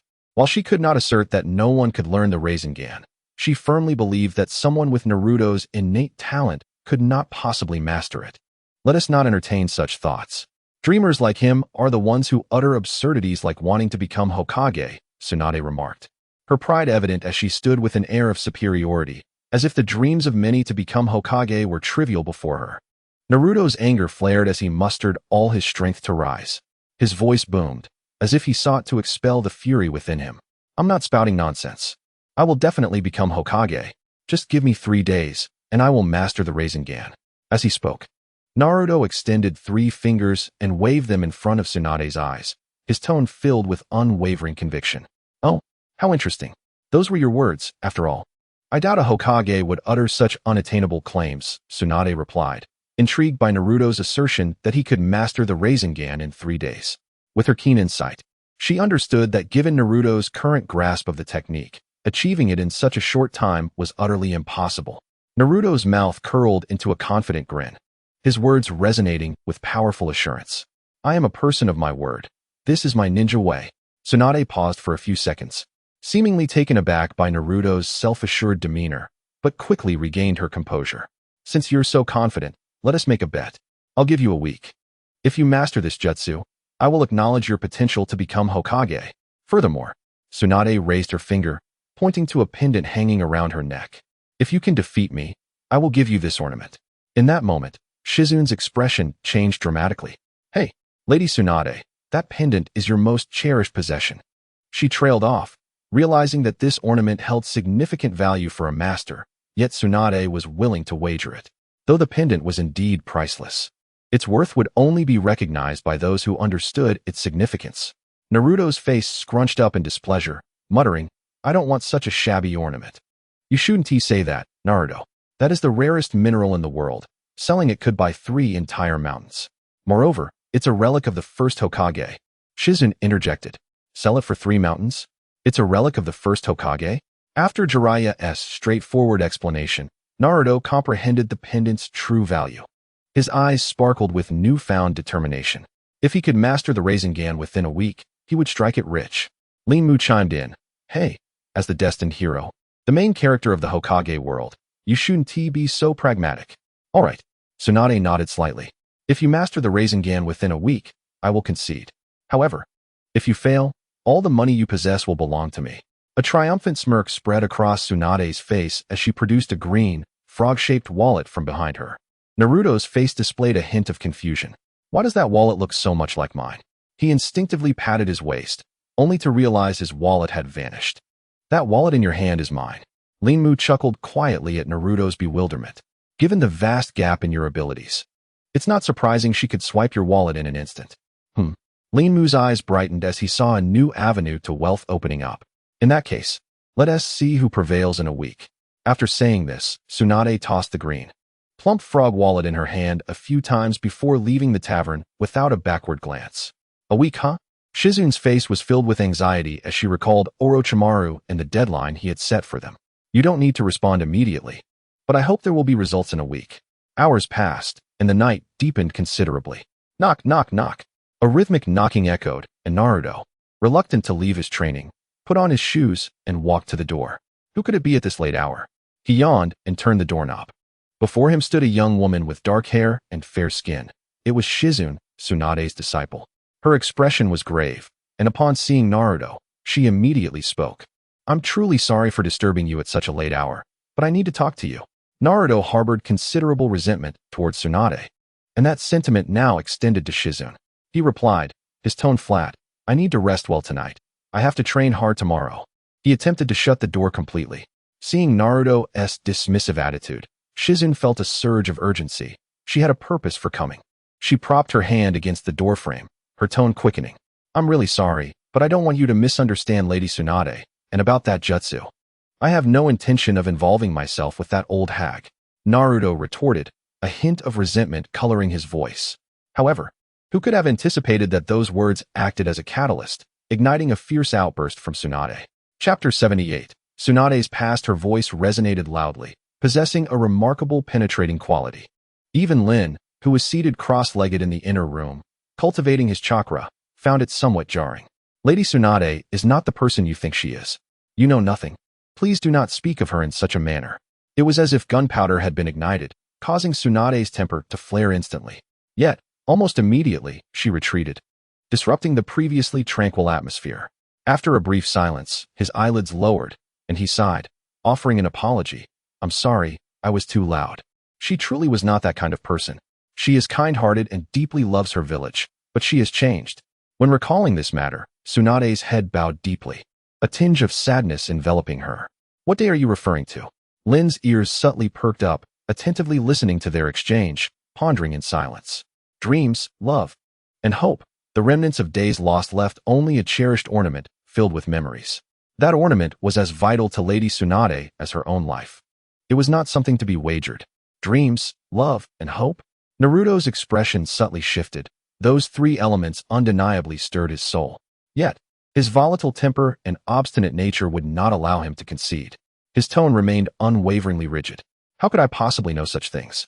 Wasn't it he who initiated the wager with me? And that ornament is not something you can possess. It is no ordinary trinket. Besides Tsunade, it recognizes no one else. If that ornament were given to another, that person would surely perish. They will certainly die. Naruto's eyes widened, the mention of death striking a nerve. Death. Lin rummaged through his memories, recalling that Tsunade's pendant indeed bore the semblance of a curse. All who wore it, save for Tsunade, had met their demise. At that moment, Tsunade sat atop a grand edifice on Short Book Street, her right hand caressing the pendant that shimmered with a crystalline luster. A torrent of thoughts flooded her mind, bringing her back to the memory of Rope Tree. On the day of Rope Tree's 12th birthday, she had just gifted him that pendant. He had always longed for it, and she had made sure to cherish it. At that time, Tsunade was still only a teenager. She knew her brother, Rope Tree, had always admired the pendant left behind by Hashirama Cells, which is why she presented it to him as a birthday gift. She still vividly remembered Rope Tree's elated expression upon receiving the gift and his fervent declarations. Not just this ornament. The entire Hidden Leaf Village is my grandfather's treasure. I shall protect it with all my might, for I am the grandson of the first Hokage, the founder of the Hidden Leaf Village. I too aspire to inherit the name of Hokage one day, for becoming Hokage is my dream. Reflecting on her brother's confident words from that day brought a smile to Tsunade's lips. Yet, in the blink of an eye, her thoughts spiraled back to a tempestuous moment. Jiraiya placed a hand on his shoulder, his tone heavy. You'd best avoid looking at the corpse. Meanwhile, Orochimaru remained indifferent, coldly remarking, what difference does it make? Even if he sees it, he wouldn't be able to recognize it as his brother. In that instant, Tsunade felt as if struck by lightning. Her beloved brother, who had only days prior expressed grand aspirations of becoming Hokage, was gone. It was that very day that altered the course of her life. Orochimaru continued, because we are at war, ninjas become like this. There are no doctors on the battlefield. However, the child had indeed been overly exuberant, especially just after receiving a gift. Her brother had perished due to the war, largely because he did not receive timely medical attention. Thus, she first proposed the theory that ninja teams should be equipped with medical ninjas. In numerous ninja meetings, she passionately articulated, firstly, when a four-man team must undertake prolonged solo missions in enemy territory, one should include a medical expert among the four. This would significantly enhance the survival rate and success of the mission. Therefore, cultivating medical ninjas with advanced skills and developing medical institutions should be our urgent priority. She advocated vigorously for the training of medical ninjas and the establishment of medical institutions to save many lives that could otherwise be spared. But now was wartime. Her teacher, the third Hokage, Sarutobi Hiruzen, outright dismissed her viewpoint. Indeed, as you say, but we are at war. Establishing a medical system would take too much time. Our current situation is severely lacking in medical knowledge, and the enemy will not wait for us. What do you mean? If this continues, no matter how long it takes, Tsunade abruptly erupted with indignation. I too support her view. I do not wish for the sacrifices made by ninjas thus far to be in vain. We must learn from this. It was on that day that she met Dan Kato, her first love. Through their continuous interactions, she found herself deeply attracted to the handsome man before her. Dan was robust, immensely powerful, and possessed a heart of sincerity. He too had made it his lifelong dream and goal to become Hokage. Moreover, Dan's sister had also perished in the wars among ninjas. We must head to the enemy front lines tomorrow. Tsunade still recalled her final conversation with Dan. Losing one's beloved in battle is not the duty of a ninja. It is precisely because we live in a world where death is a constant companion that I am willing to stake my life to bring peace to this turmoil. I cherish my village and comrades deeply, and it is this thought that has sustained me since my sister's death. Therefore, I must become Hokage. To be the protector of all, for becoming Hokage is my dream. For becoming Hokage is my dream. The man before her had echoed her brother's sentiments, and those words resonated deeply within her heart. Reluctantly, she decided to give her most treasured necklace to Dan. Yet soon after, Dan fell in a pool of blood. No matter how she employed her medical ninjutsu, she could not save her beloved. Dan departed from her life forever. That very night, Dan's death instilled within her, the mightiest medical ninja, an overwhelming fear of blood. Chapter 79. I will kill you, but why did she wager with Naruto, using that necklace as the stake? Aside from herself, everyone who wore that necklace had perished. Within that priceless ornament seemed to lie the most malevolent curse, claiming all those she held dear. Did Tsunade wish for Naruto to die? Because this impudent brat dared to confront one of the legendary Sannin? Not quite. Perhaps it was merely due to Naruto Uzumaki's declaration, becoming Hokage is my dream. His tone brimmed with confidence, and the longing in his eyes overlapped with the memories of Tsunade's two dearest ones. Becoming Hokage was their shared aspiration. Yet this dream, this obsession, ultimately led to their demise. Hence Tsunade would utter words like, Hokage is trash. Only a fool would aspire to be Hokage. However, deep within her heart, the Hokage remained an exalted and noble existence, a guardian of all. Tsunade felt her thoughts in disarray. In a daze, she leaped off the high platform and inexplicably entered a tavern. She poured herself drink after drink, seeking to numb the torment that gripped her heart. At that moment, a tall and robust man with a head full of spiky white hair sat beside her, ordering a drink of his own. After a lengthy silence, the man spoke. I truly did not expect you to still cherish that piece of jewelry. I thought you had long since gambled it away. Is it a relic from those two? Jiraiya lifted his cup and took a few sips, then fell silent once more before continuing. Are you concerned? Concerned about what? Naruto, perhaps? Tsunade's heart jolted slightly, yet she retorted, not at all. Haha. You're an adult, and yet you're competing with a child. How immature. He can't possibly master that jutsu in a week. That's not what I would call a gamble. Jiraiya chuckled lightly, jesting, if you have the energy to wager with Naruto, you might as well redirect that effort towards the descendants of your Senju clan. Besides, that kid has a remarkably calm demeanor. Perhaps he aligns more with your current disposition. Speaking of Linmu, Jiraiya smiled. His character was entirely different from Naruto's. They were opposites in every regard. Naruto was exuberant, lively, and often rash. In contrast, Linmu possessed a natural composure, preferring to think before acting, remaining unassuming but capable of unleashing tremendous power at critical moments. Just from their battle last night, it was evident that Linmu's strength far surpassed that of Naruto. Moreover, Linmu's depth of thought was profound. Who knew what he might be concealing? The mere mention of Linmu lifted Tsunade's spirits. This descendant of the Senju clan was a prodigy in talent, strength, and character. His presence had indeed alleviated some of Tsunade's suffering. The warmth of their shared bloodline brought her comfort. With a soft thud, Jiraiya set his cup down on the table, producing a faint sound. He then wiped his mouth and spoke in a grave tone. Do you still intend to meet with Orochimaru? Tsunade's expression shifted dramatically. How did Jiraiya know of her arrangement with Orochimaru? You need not ponder this matter. One glance at Shizun's expression reveals all. While I am unaware of what transaction that fellow proposed, do not rush to conclusions. There is something vital I must convey. All previous Hokages endeavored to protect the Hidden Leaf Village and its people, to quell chaos and foster prosperity. They were willing to sacrifice their lives for this ideal. Surely you can understand the sentiments of our predecessors? At this juncture, Jiraiya's tone shifted. He slowly turned to face her, his eyes glinting with fierce determination and chilling intent. Should you choose to betray the leaf, I will be the one to end you. Tsunade felt a chill run down her spine. She understood that Jiraiya was serious and not jesting. Should she choose treachery, he would not hesitate to eliminate her. Jiraiya indeed possessed the capability to do so. Nevertheless, Tsunade's expression remained unchanged, her tone calm as she replied, "What you speak of is no longer my concern." Jiraiya's face flushed, yet this did not diminish the icy aura surrounding him. Only a true killer remains unaffected by the death of those around him. You are not that sort of person, are you? No one is more concerned about the villagers' safety than you. That's enough. Cease your lecturing. Tsunade yelled in anger, her voice softening as another thought crossed her mind. Why bring that little brat Naruto along? He is far too reminiscent of those two. In terms of bloodline, Linmu's essence resonated more with Nagashi. Yet in spirit and temperament, Naruto was undeniably closer to Nagi and Kato. They are quite alike, and of a similar age.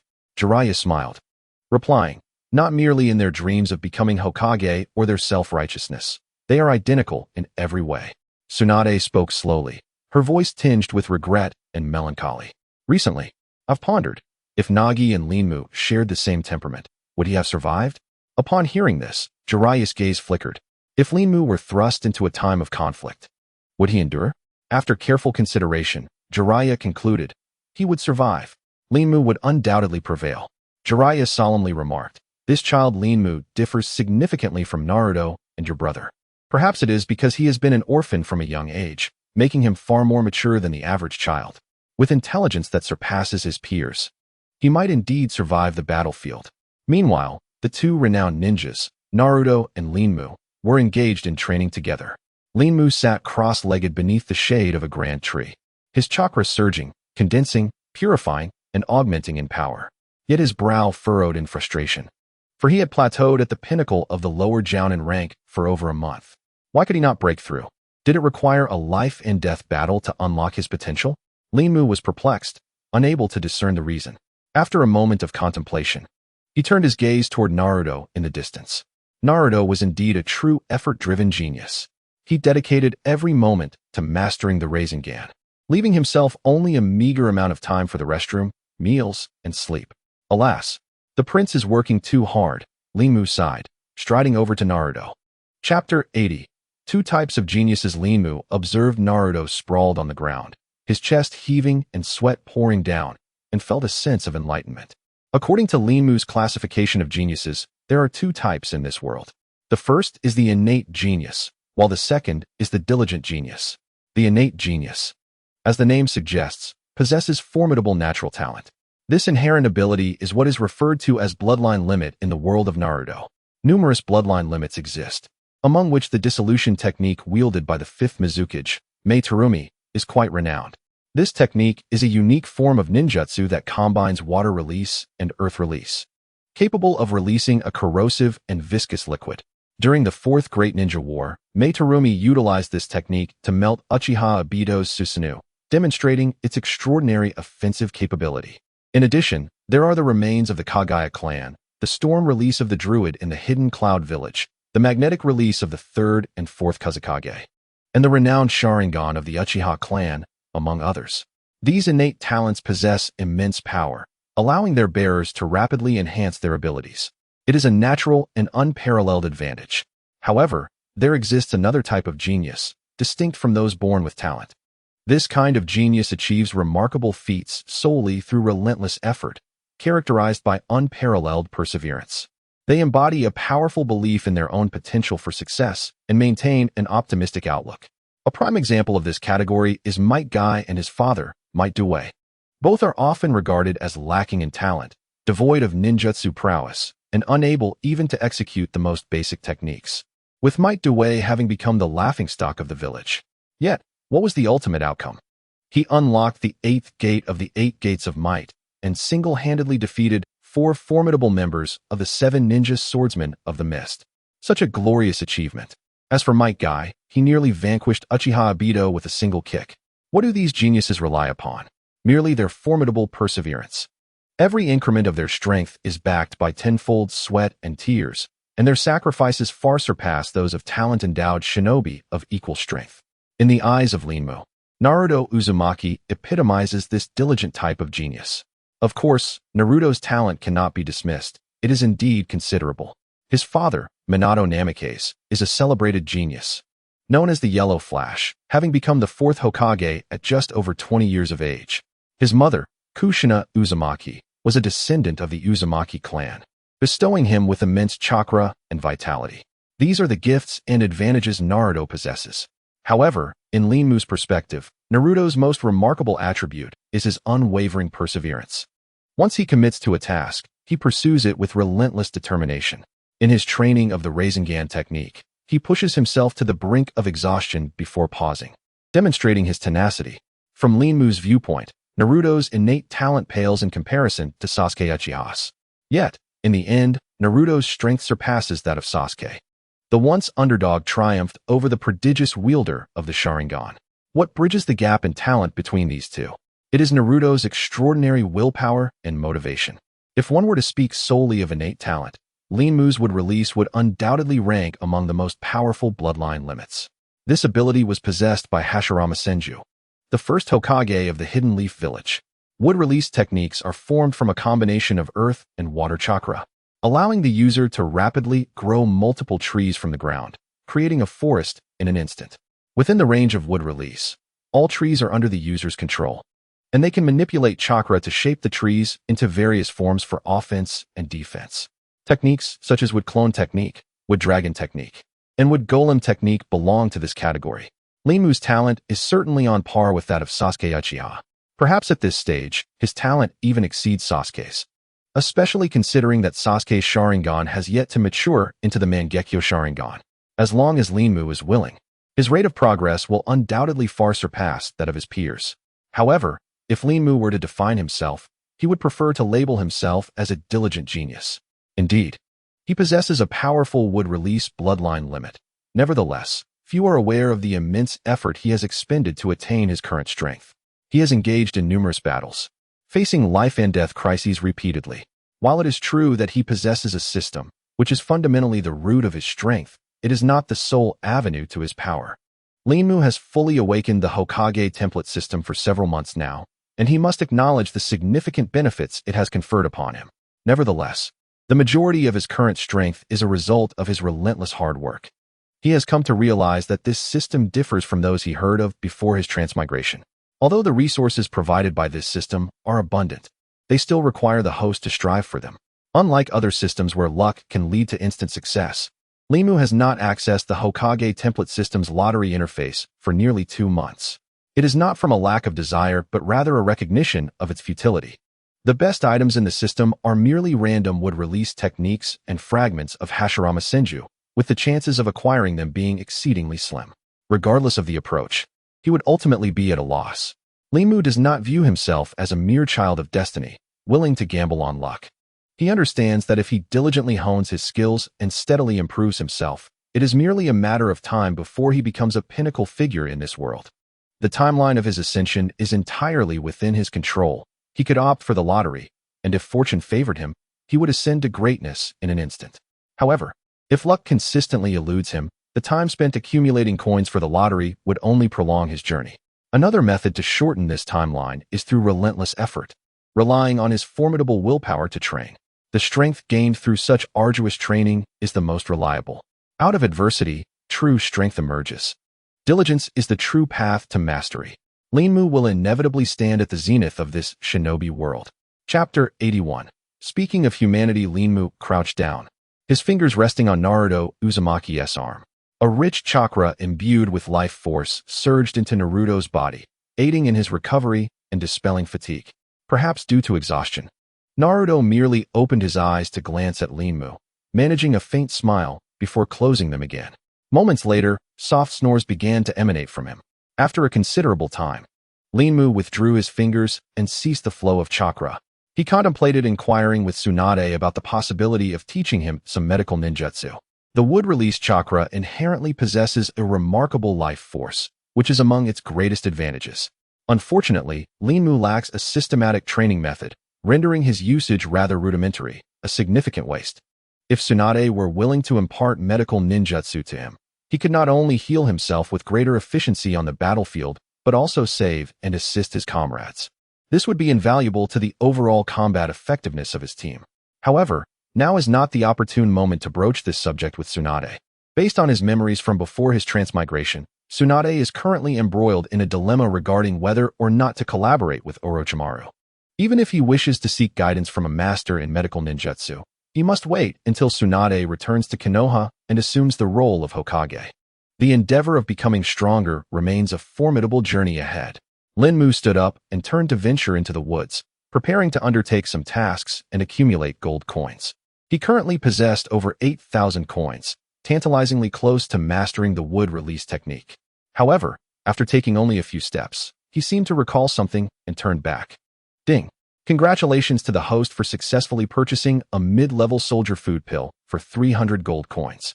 Mid-level soldier food pill. It can restore the stamina of a Chunin-level ninja by 50 in a very short time, priced at 300 gold coins. With a slight curve of his right hand, a wave of spatial energy surged, and a pill, the size of a longan and adorned with emerald patterns, appeared in his grasp. Looking at the pill, Linmu felt a pang in his heart. Yet, without hesitation, he promptly placed the pill into Naruto's mouth. Naruto was currently exhausted and desperately needed to replenish his energy. "Oh, Prince, grow up quickly. I still rely on you to protect me," Linmu muttered softly, a smile gracing his lips as he rose and stepped into the forest.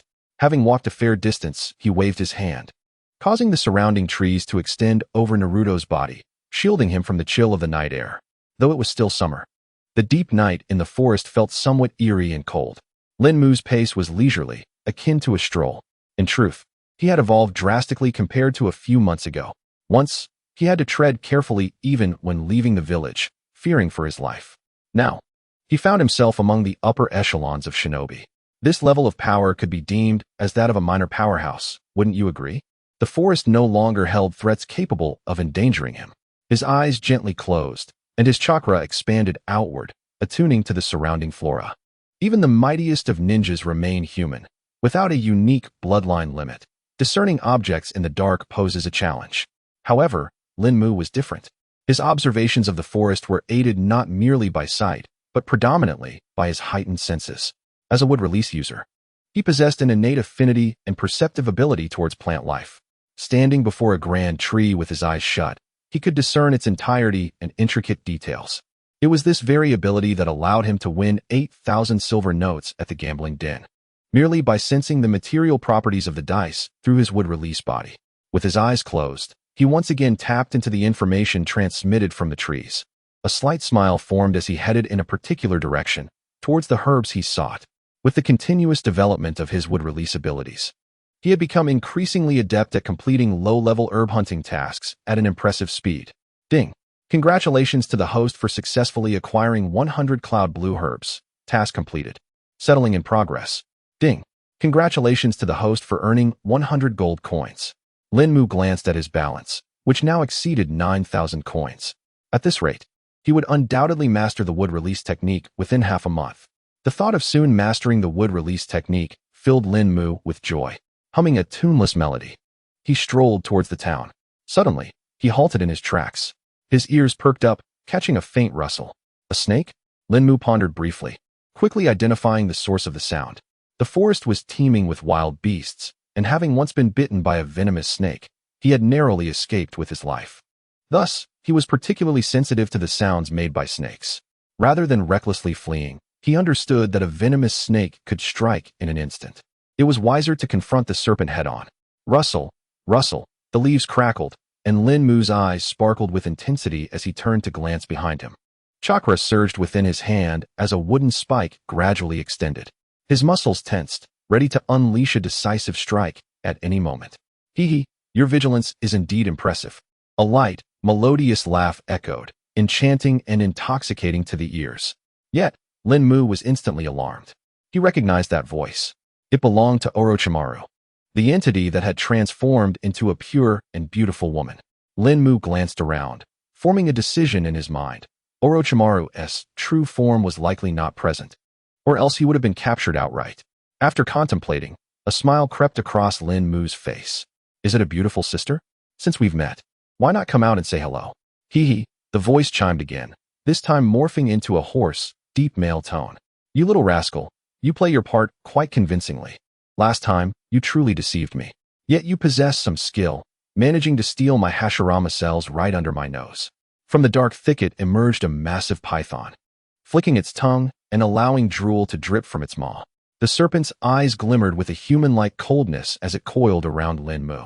I can sense the potent would release power within you. Is this strength derived from the Hashirama cells? Chapter 82. I have my eyes on your body. No, it shouldn't be. The colossal snake seemed to be both inquiring Lin Mu and conversing with itself.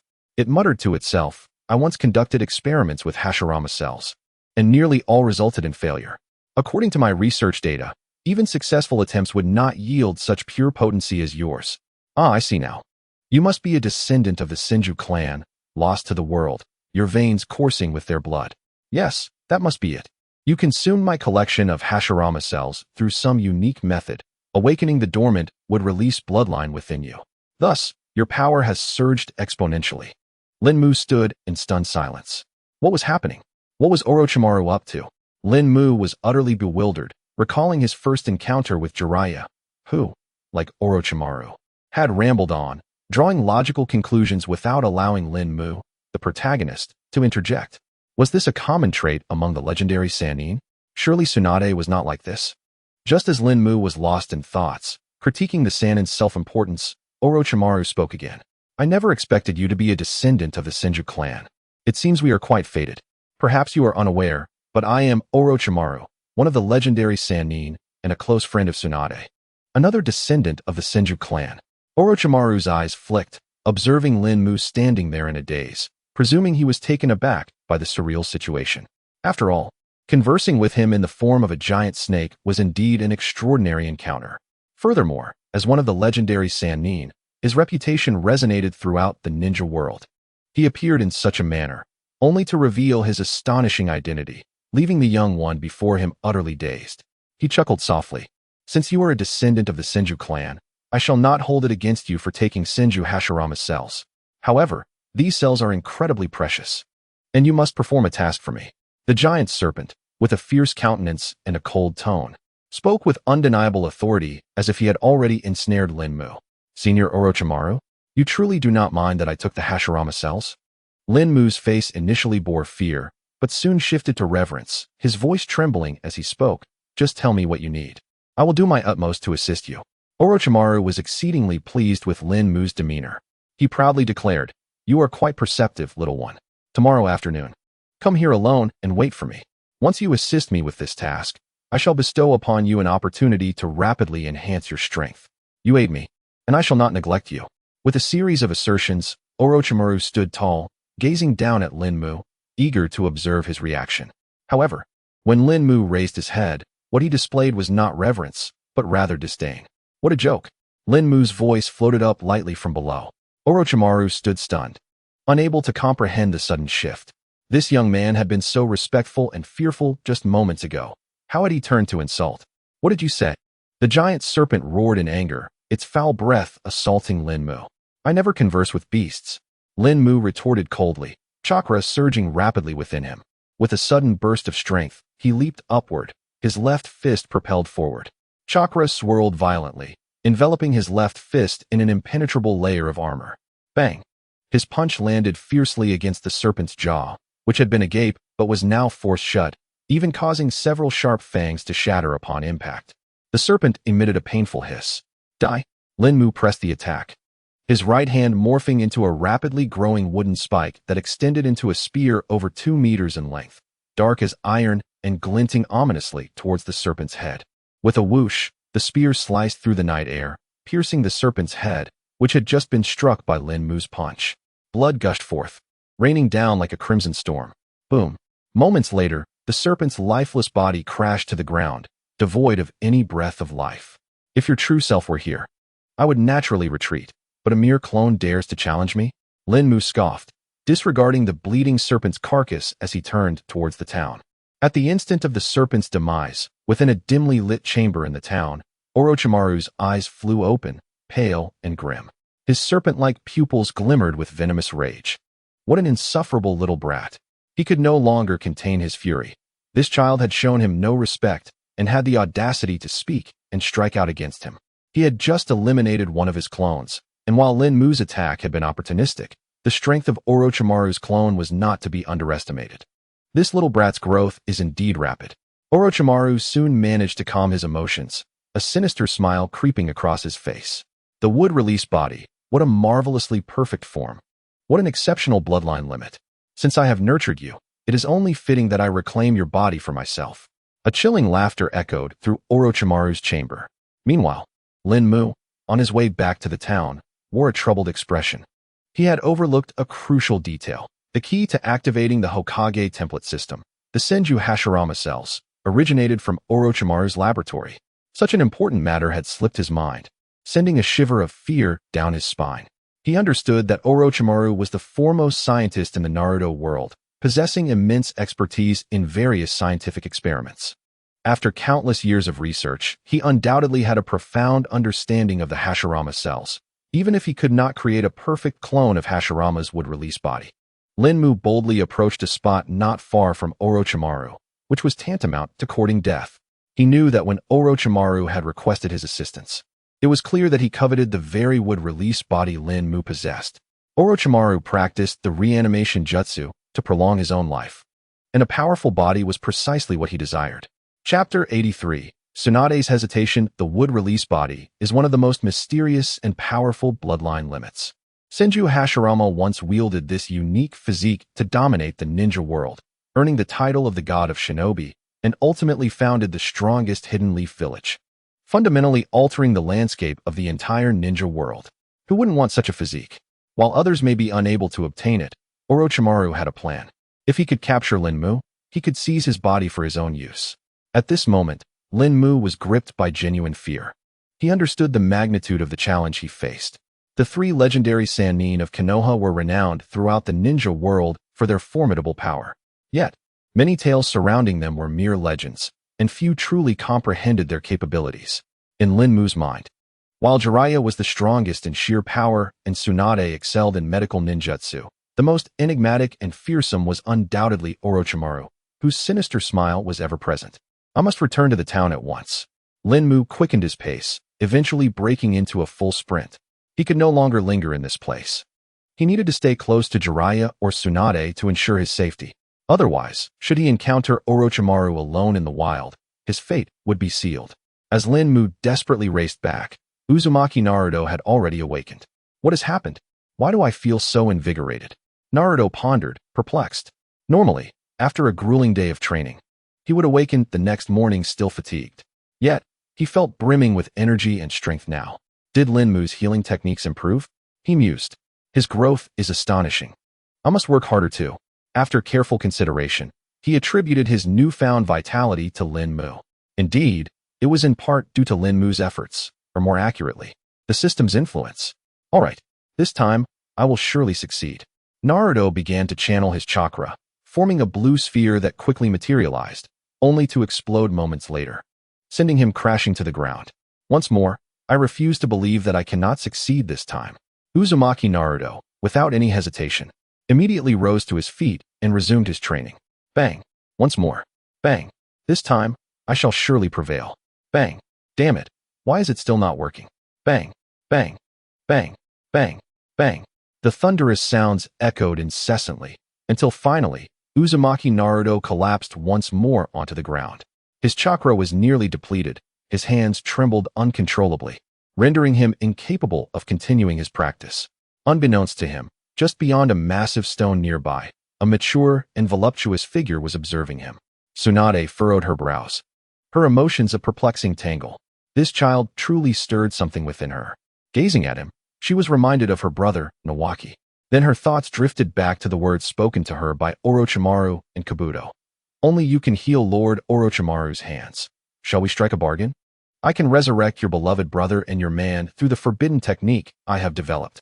Do you not wish to see them both again, Tsunade? Ultimately, she recalled the admonitions of Shizune and Jiraiya. Do not fall for this man's sweet words. Have you forgotten your own wishes and dreams? I shall speak plainly, Tsunade. The village demands that you succeed the fifth Hokage. The Hokages of the past sought to protect the Hidden Leaf Village and its people, to quell chaos, to foster prosperity, and to give their lives for this ideal. Tsunade clutched the pendant at her chest, her expression wrought with inner conflict. What am I to do? On one side lies the village, the place where she grew up, the origin and destination of her brothers' and lovers' dreams. On the other side is Orochimaru, who could resurrect Nawaki and Dan, yet he would annihilate the Leaf Village. Both choices weigh heavily on her heart. How could she possibly choose? There is no need to respond immediately. However, I hope for a resolution within a week. And to perform this forbidden technique, 2 living sacrifices are required. Please prepare them. Tsunade found herself in a daze. In a dimly lit room within this town, Orochimaru and Kabuto engaged in a clandestine conversation. Kabuto, his eyes fixed on the flickering candlelight, adjusted his glasses and then turned his gaze toward Orochimaru, inquiring, which choice will she make? If she agrees to our terms, Lord Orochimaru's hands can be healed. We can swiftly resume our plan to obliterate the Leaf Village. Lady Tsunade could also be reunited with her loved ones. But what if she refuses? If she declines? We will have no choice but to force her to heal my hands. Orochimaru reclined in his chair, his elongated serpentine eyes fixated on the flickering flame upon the table. Could things truly be so simple? With you here, there is no need for concern. I understand her better than anyone, including her greatest weakness. She will undoubtedly acquiesce to our demands. She must. A glimmer of confidence shone on Orochimaru's face, his tone exuding certainty, as if he had already secured Tsunade's compliance. The moment of the transaction is set for tomorrow. Thud, thud, thud. A series of hurried and frantic footsteps approached, as Hate finally rushed back to the place he had departed from. Before he could catch his breath, he beheld the unconscious form of Uzumaki Naruto sprawled on the ground. Naruto. A surge of panic gripped Hayate's heart as he rushed forward to lift Naruto, carrying him on his back and sprinting towards the town. As he ran, chakra surged from his back, flowing into Naruto's body. Yet it was futile. Naruto remained in a deep slumber. Hate silently fretted, realizing that his wood release was insufficient for healing. It merely treated the symptoms, not the root cause. Soon, they returned to the inn where they were staying. Hate gently laid Naruto on the bed and dashed out to summon Tsunade from the tavern. Shizune, following closely behind Tsunade, felt a pang of sympathy upon seeing Naruto's state. Lady Tsunade, what has happened to him? Tsunade approached, scrutinizing Naruto's condition, then shook her head with a sigh. Extreme fatigue and weakness, his right hand severely burned by chakra. Judging by this, the boy may not awaken for 2 days.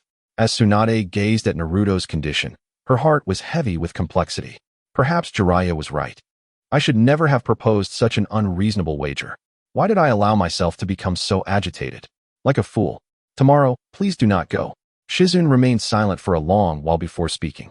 Chapter 84. Following one's heart upon hearing Shizune's words, Tsunade's expression shifted. There were more than just the 2 of them present.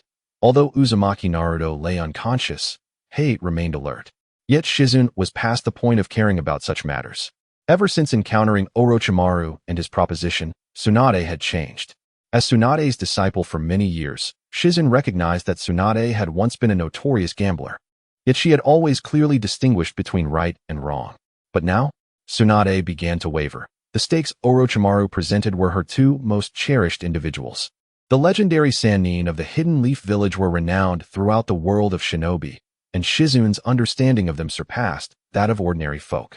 Jiraiya, carefree and unrestrained, had roamed far and wide, gathering materials, elusive as a dragon. Tsunade also traveled extensively, rarely returning to the Hidden Leaf Village. However, Orochimaru, with his sinister and treacherous nature, had lost his hands while killing the 3rd Hokage, Hiruzen Sarutobi. Should Tsunade truly heal him, it would render the 3rd Hokage's sacrifice in vain. Given Orochimaru's character, he would promptly turn to annihilate the Leaf Village. This distinction between Orochimaru and Tsunade and Jiraiya was paramount. Though Tsunade and Jiraiya spent years away, their hearts remained with the Hidden Leaf. They were its shinobi. But what of Orochimaru? Despite his origins in the Leaf, his malicious and ruthless nature knew no bounds. And he would stop at nothing to achieve his goals. If destroying the Leaf Village was necessary to attain his ambitions, he would do so without hesitation. This was the very situation at hand. Orochimaru must not be saved. Why have you withheld everything from me? Lady Tsunade, please do not remain silent. Answer me. Shizune's emotions surged, her tone bordering on an accusation. If you choose to proceed, I shall do everything in my power to stop you, even at the cost of my own life. As she finished her last sentence, Shizune had regained her composure. At this moment, even though Tsunade remained silent, she understood Tsunade's decision. Tsunade suddenly turned her head, her gaze piercing as she fixed it on Shizune. Her tone was frigid and devoid of warmth as she spoke. Shizune, do you think you are speaking to whom? Shizune felt as though she had been struck by lightning. Lady Tsunade was truly angry. Tsunade rose and strode toward the door. And just as her body crossed paths with Shizune's, bang! Shizune trembled, and moments later, she slowly collapsed. Tsunade stood in the doorway, momentarily silent. After a few breaths, she finally spoke. Hate. If someone could resurrect your loved ones, but the cost was the destruction of the Leaf Village, what would you choose? Hate remained silent. After a full half-minute had passed, he slowly responded, each word deliberate. I would follow my heart. Following her heart, Tsunade murmured to herself. Uncertain of why she posed this question to Linmu, yet unable to restrain her curiosity. If, after making a choice, one could persuade oneself to accept the consequences of that choice, then that choice could be deemed correct. Linmu responded, fully aware of Tsunade's current state of mind. What she needed was not discouragement, but rather understanding. Orochimaru's intent to destroy Konoha must surely cause her immense pain and suffering. She suffered deeply, perhaps tenfold, 100-fold, or even 1,000-fold more than the other villagers. Konoha was the fruit of countless sacrifices made by her Senju clan, the culmination of the tireless efforts of Hashirama and Tobirama Senju. She had lived in Konoha for countless years. It was her home, her very roots. Perhaps it was their shared Senju bloodline that imbued Linmu's words with a unique charm, compelling her to listen and reflect upon the acceptance of the consequences of this choice. After a moment of contemplation, she turned and exited the room, lightly stating before closing the door, please help me move Shizune to the bed. Linmu gazed at the firmly shut door, his emotions in turmoil. Ordinarily, he would be considered an outsider to Tsunade's decision, yet their kinship allowed him to feel her anguish. In the face of such circumstances, who could truly remain strong? Linmu murmured to himself before rising to carry the unconscious Shizune to the bed. He cast a glance at the similarly unconscious Naruto Uzumaki, settling down cross-legged on the floor to continue refining his chakra. Such matters were beyond his current involvement. All he could do was focus on his training. As dawn broke, rays of sunlight cascaded from the heavens, illuminating the world in brilliance. In the forest, two figures soared and dashed, their movements rustling through the leaves.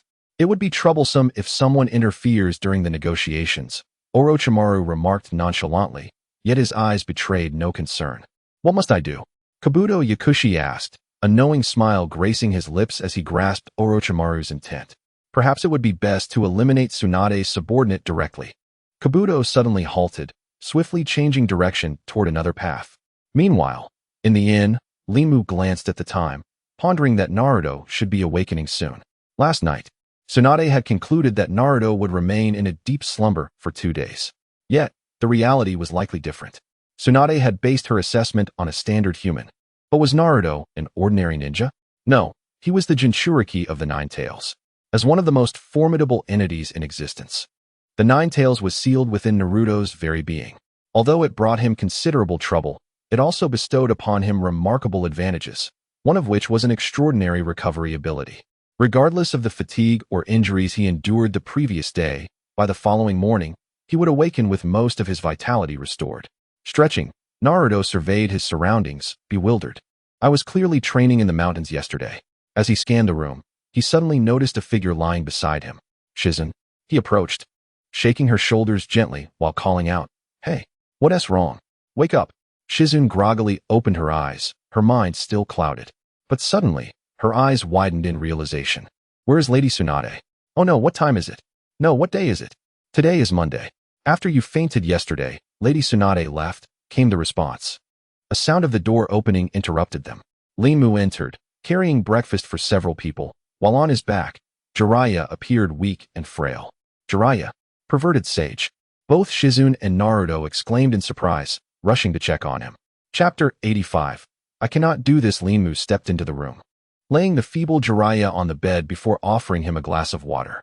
Gulping down the liquid, Jiraiya felt slightly rejuvenated. That wretched Tsunade drugged my drink. I cannot gather chakra, and my body is paralyzed, rendering me nearly powerless. Naruto laughed heartily at the sight of the weakened Jiraiya, expressing no concern, but rather a gleeful schadenfreude. You boast about being a formidable ninja, yet you succumb to a beauty's charm? What a perverted sage you are. Shut up, Jiraiya retorted, his face flushing with embarrassment. I admit, I was careless this time. Even if Tsunade has fallen from grace, she remains a medical expert. Only she could concoct such a tasteless and odorless drug to subdue a ninja. Yet, even in my inebriated state, I never anticipated she would take advantage of me. He drank several more cups of water, gradually feeling better, but upon assessing his condition, his expression darkened. Though I feel improved compared to before, I am still only at 30%. As he spoke, Jiraiya's previously relaxed demeanor froze. He abruptly raised his head, gazing towards a distant building. Is someone watching us? He strained to sense the presence, but found nothing. Confusion clouded his mind, yet this was not the time for such thoughts. Shizune, what exactly did you discuss with Orochimaru? It's about time you shared it with me. Shizune's expression shifted between uncertainty and determination as she hesitated before speaking. I want to trust Lady Tsunade, which is why I haven't revealed anything. But time is of the essence. Please follow me. I will explain en route. Gripping her abdomen, she winced in pain but pressed on swiftly. Linmu, Jiraiya, and Naruto exchanged glances before following her lead. Meanwhile, Tsunade had already arrived at the designated meeting place. Standing in the street, she spotted a male figure several dozen meters away. Orochimaru had arrived as well. Now tell me, what is your answer? He rasped, getting straight to the point. Tsunade remained silent, yet Orochimaru showed no impatience, waiting with a smile for her response. At last, Tsunade spoke. I will heal your hands, but only if you refrain from attacking Konoha. A shadow flickered in Orochimaru's eyes, yet he retained a smile. Very well. If that is the case, let us begin. With that, he approached Tsunade, who ceased to utter any further words. The terms were clear, and it was time to commence his treatment. Struggling, Orochimaru raised his arms, which were heavily bandaged and trembling. Tsunade extended her hands, blue chakra swirling like flames as it coalesced. As their hands were about to touch, a swift sound cut through the air. A piercing sound sliced through the air, and a dark tendril of energy ensnared the two individuals, forcing them apart. The enigmatic Yakushi Kabuto sat silently atop the wall, his demeanor inscrutable. Orochimaru appeared to have recalled something significant. His pupils abruptly constricted, veins bulging ominously across his face, transforming his expression into a nightmarish visage. What is the meaning of this betrayal? Why have you turned against me? Orochimaru's voice dripped with menace, his gaze fixed intently on Tsunade. Tsunade, how could you respond in such a manner? You truly intend to kill me? Orochimaru's demeanor spiraled into madness as he muttered incoherently. You have not disappointed me, Kabuto. Your loyalty and your keen insight into Tsunade's attack are commendable. Kabuto remained unflinching, his voice calm as he remarked. It is because I too hail from the medical field. Her chakra is laced with murderous intent.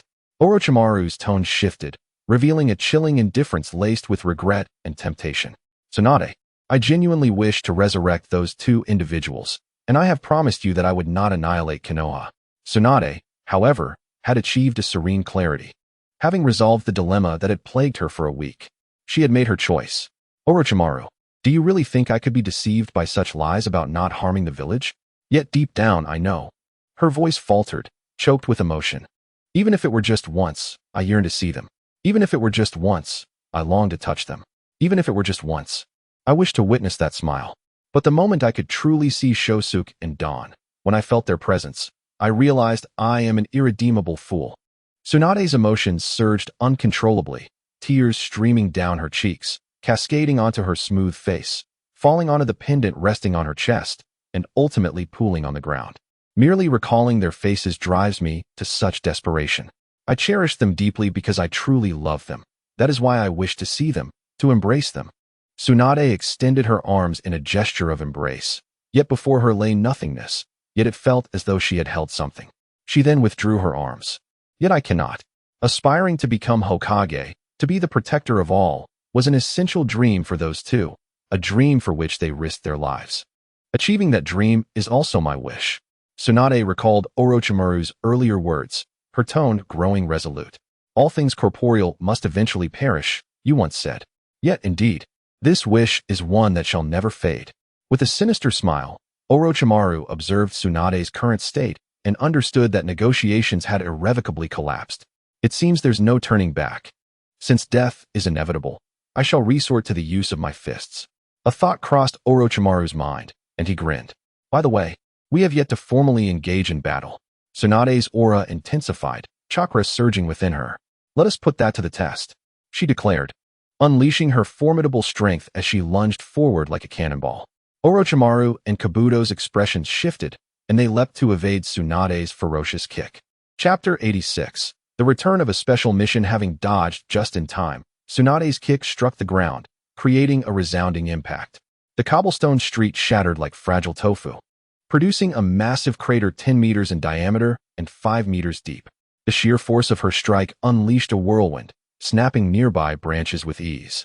With her kick having missed, Tsunade quickly refocused her attention on the two adversaries. Come forth, Orochimaru. Allow me the pleasure of exterminating you two scoundrels. Tsunade shouted once more, her strength surging as she delivered a powerful punch against the wall where Kabuto and Orochimaru had taken refuge. A thunderous crash echoed as the sturdy wall crumbled, sending debris flying and dust swirling. Kabuto soared to a branch, wiping the cold sweat from his brow. If struck by such a blow, it would spell his doom.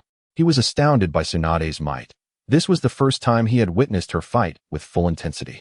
As the sole female among the legendary Sannin, her renown had largely stemmed from her exceptional medical ninjutsu.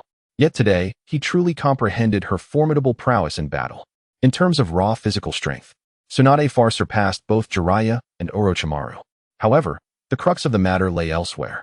With his hands incapacitated, Orochimaru's power was significantly diminished, and it was he who needed to confront Tsunade. Such overwhelming strength. Orochimaru murmured, reminiscing about their past battles fought side by side. Tsunade's immense power had always been terrifying. Kabuto adjusted his glasses, his tone grave.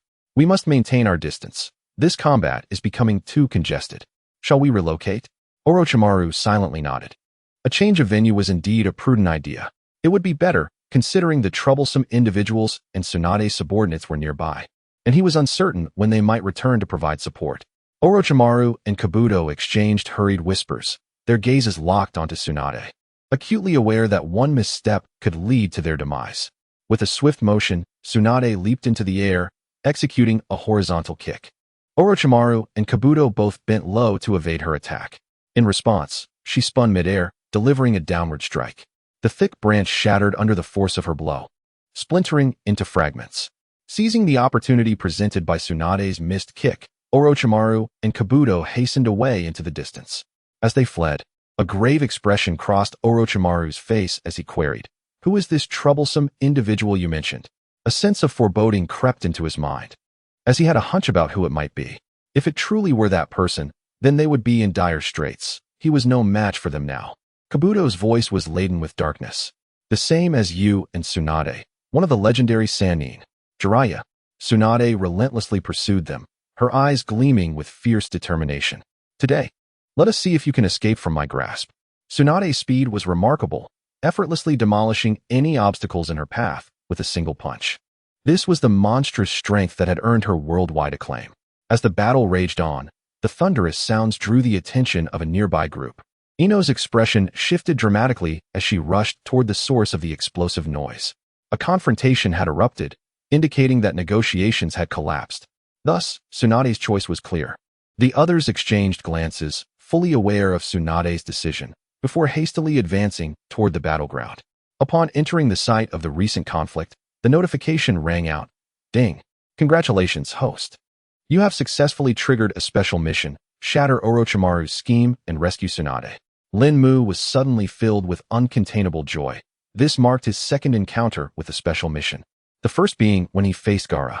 He hurriedly opened the system panel to examine the details of this special task. Special mission: shatter Orochimaru's conspiracy and rescue Tsunade. Mission rewards: Mastery of Medical Ninjutsu 1, Would release Sage Technique Fragment 1. Senju Hashirama Template Fragment 1. Purchase rights for wood release. Birth of the Tree World. 5,000 gold coins. After meticulously reviewing the mission's elaborate explanation, Lin Mu's initial excitement waned somewhat, and his brow furrowed slightly. The rewards of the mission were indeed exceedingly generous. Such lavish rewards suggested one thing. The peril of this task was extraordinarily high. The last time he triggered a special mission, he possessed only Chunin-level strength, and the system had even bestowed him with mission tools. Now, his prowess had multiplied tenfold since then. Yet, the rewards remained even more bountiful. With his current strength, was he still facing a near-death experience? His expression darkened. Nevertheless, he resolved to put aside his worries. Completing this mission would herald a monumental leap in his abilities. With this thought, excitement surged within him once more. The rewards were simply too enticing. Setting aside the 5,000 gold coins for the moment and temporarily dismissing the Senju Hashirama template fragments, what truly captivated him was the fragment of the wood release Sage Technique. Sage Techniques are a unique form of ninjutsu, distinct from the ninjutsu activated by extracting chakra from mental energy and physical ability. Sage Techniques enhance the practitioner's chakra by incorporating natural energy absorbed from the environment. Mastering Sage Techniques significantly amplifies a ninja's overall capabilities, strength, speed, defense, and the potency of ninjutsu all experience qualitative enhancement. Based on his past experiences, this fragment of the wood release Sage Technique should grant him access to 5 of the Sage Technique. While modest, it was sufficient to catalyze a transformative change. In addition to the Sage Technique, the system also rewarded him with the purchase rights for the wood release. Birth of the Tree World Ninjutsu. This secret technique, developed by the first Hokage Senju Hashirama, utilizes 1's chakra as the source of life to perform a wood release technique. It can rapidly grow multiple trees from the ground, instantly creating a vast forest, with all offensive and defensive maneuvers controlled by the practitioner, simultaneously ensnaring enemies. This technique is a hallmark of Senju Hashirama's prowess. However, it also bears a significant drawback, necessitating an immense amount of chakra to sustain. After all, it involves the instantaneous creation of a forest while maintaining control, both offensive and defensive. Lin Mu contemplated that upon completing this mission, his Senju Hashirama template activation would reach 40, allowing him to enter Sage mode. At that point, his chakra quantity and quality would soar, making the execution of this technique feasible. However, he couldn't resist glancing at the exchange price. Exchange price, 50,000 gold coins. With a resounding thud, Lin Mu felt as though something within him shattered. He rubbed his eyes and scrutinized the exchange price once more. After a few seconds, despair set in. It was indeed 50,000 gold coins. The price for the wood release, wood clone technique, was already exorbitant at 10,000 gold coins. Yet the price for the wood release, Birth of the Tree World, was 5-fold. How terrifying! Lin Mu felt tears welling in his eyes. Since his arrival in this world, he had faced numerous life-threatening situations, struggling desperately at the brink of death. The total amount of gold he had amassed was likely no more than 20,000 coins. Now, they expected him to produce 50,000 gold coins outright. How could he possibly achieve that? Never mind. Bread and milk will eventually come. Lin Mu reassured himself, striving to maintain his composure. They had yet to locate Tsunade, and whether this mission could be completed remained uncertain. Pondering excessively was futile. Ultimately, his gaze settled on the first reward, mastery of medical ninjutsu. Would this grant him direct mastery of medical ninjutsu? His heart raced with excitement. With this, perhaps he would no longer need to seek Tsunade's guidance. The significance of medical ninjutsu on the battlefield was undoubtedly immense. Hey, perverted sage, where on earth have they gone? Uzumaki Naruto exclaimed, observing the desolate ruins surrounding him, devoid of any figures, and felt an unsettling anxiety creeping in. Jiraiya frowned, scanning the area, and soon discerned the direction. Although Tsunade and the others had already departed, their path was easily identifiable. Tsunade's immense strength had left the entire street in tatters, carving a clear route in their wake. Jiraiya's eyelid twitched as he sighed, following the path into the distance. Meanwhile, Tsunade, Orochimaru, and Kabuto were engaged in a fierce battle, having reached an open field. Boom, boom, boom, boom, boom. The ground trembled with violent explosions, and the once flat field was now pockmarked with deep craters. Another thunderous crash echoed as Kabuto barely evaded Tsunade's punch. Landing a distance away, his chest heaving heavily. Tsunade, standing within a crater, was also gasping for breath. Both were severely depleted of chakra. Orochimaru had been observing the battle from a distance, and at this moment, a sinister smile crept across his face. It appeared that their breaths had become increasingly labored. It was nearly time. Kabuto, keenly assessing Tsunade, nodded and said, "I'm not particularly skilled in taijutsu." With that, he pulled a black pill from his ninja tool pouch and swallowed it. In an instant, his body radiated an eerie energy. Suddenly, his hands moved in rapid succession, forming seals. Tsunade's brow furrowed deeply. She recognized this seal all too well. It was the hand sign for medical ninjutsu. Meanwhile, Kabuto had completed the hand seals, and serrated blue chakra enveloped his hands, shimmering with a peculiar light. This little brat can perform medical ninjutsu too? Tsunade's expression darkened. Medical ninjutsu was not solely for healing. It was also an excellent method for inflicting harm. Bang! Kabuto's body vanished from dozens of meters away, creating a massive hole in the ground. Tsunade's expression shifted instantly, and she instinctively leaped into the air. Whoosh! A sharp ripping sound erupted as Kabuto's hands emerged from the ground, slashing towards Tsunade's body. Suspended in midair, Tsunade evaded Kabuto's strike and seized the opportunity to deliver a powerful punch. Boom! Kabuto's reflexes were extraordinary, narrowly dodging Tsunade's attack once more. Tsunade's eyes glinted with ferocity as she planted her feet firmly on the ground, delivering a swift kick. Boom! Kabuto again evaded the attack just in time, while a large rock behind him shattered into pieces from the impact. Tsunade persisted relentlessly, pivoting her body and launching another punch toward Kabuto. Just as her fist was about to connect with Kabuto's body, he suddenly vanished from sight. Tsunade's eyes widened. A profound sense of danger washed over her. The figure of Yakushi Kabuto reappeared, reaching out to graze her arms and thighs. A sinister grin spread across his face as he triumphantly declared, "Got you, Tsunade." Struggling to rise, Tsunade clutched her right arm, her expression darkening. "I've severed a portion of your biceps and thigh muscles, leaving you unable to exert that brute strength." Tsunade focused intently on Kabuto's hands, her gaze flickering with apprehension. Is he employing a chakra scalpel? Why not target the arteries? With an air of confidence, Kabuto reveled in his apparent victory, stating, "This chakra scalpel can indeed sever blood vessels and muscles without leaving external wounds. However, in the midst of battle, it is nearly impossible to create a delicate scalpel fine enough to reach the heart and myocardium." Yet his objective had been achieved. Without her incredible strength, Tsunade posed a significantly diminished threat. Nonetheless, hitting her neck would still be a trivial task. Seizing the initiative, Kabuto lunged forward, wielding his chakra blades relentlessly against Tsunade. Despite her evasive maneuvers, she found herself increasingly fatigued. At last, Kabuto exploited a moment of vulnerability, striking her with a forceful palm. Tsunade let out a muffled groan as she collapsed to the ground, the blow landing squarely on her chest. "Damn it! My intercostal muscles have been severed. My breathing is compromised." This man is no ordinary medical ninja. His ninjutsu prowess transcends even my prime. Where on earth did Orochimaru discover such a formidable adversary? A self-satisfied smile crept across Kabuto's face as he remarked, "If I were to kill you, it would indeed be troublesome. I won't attack your neck.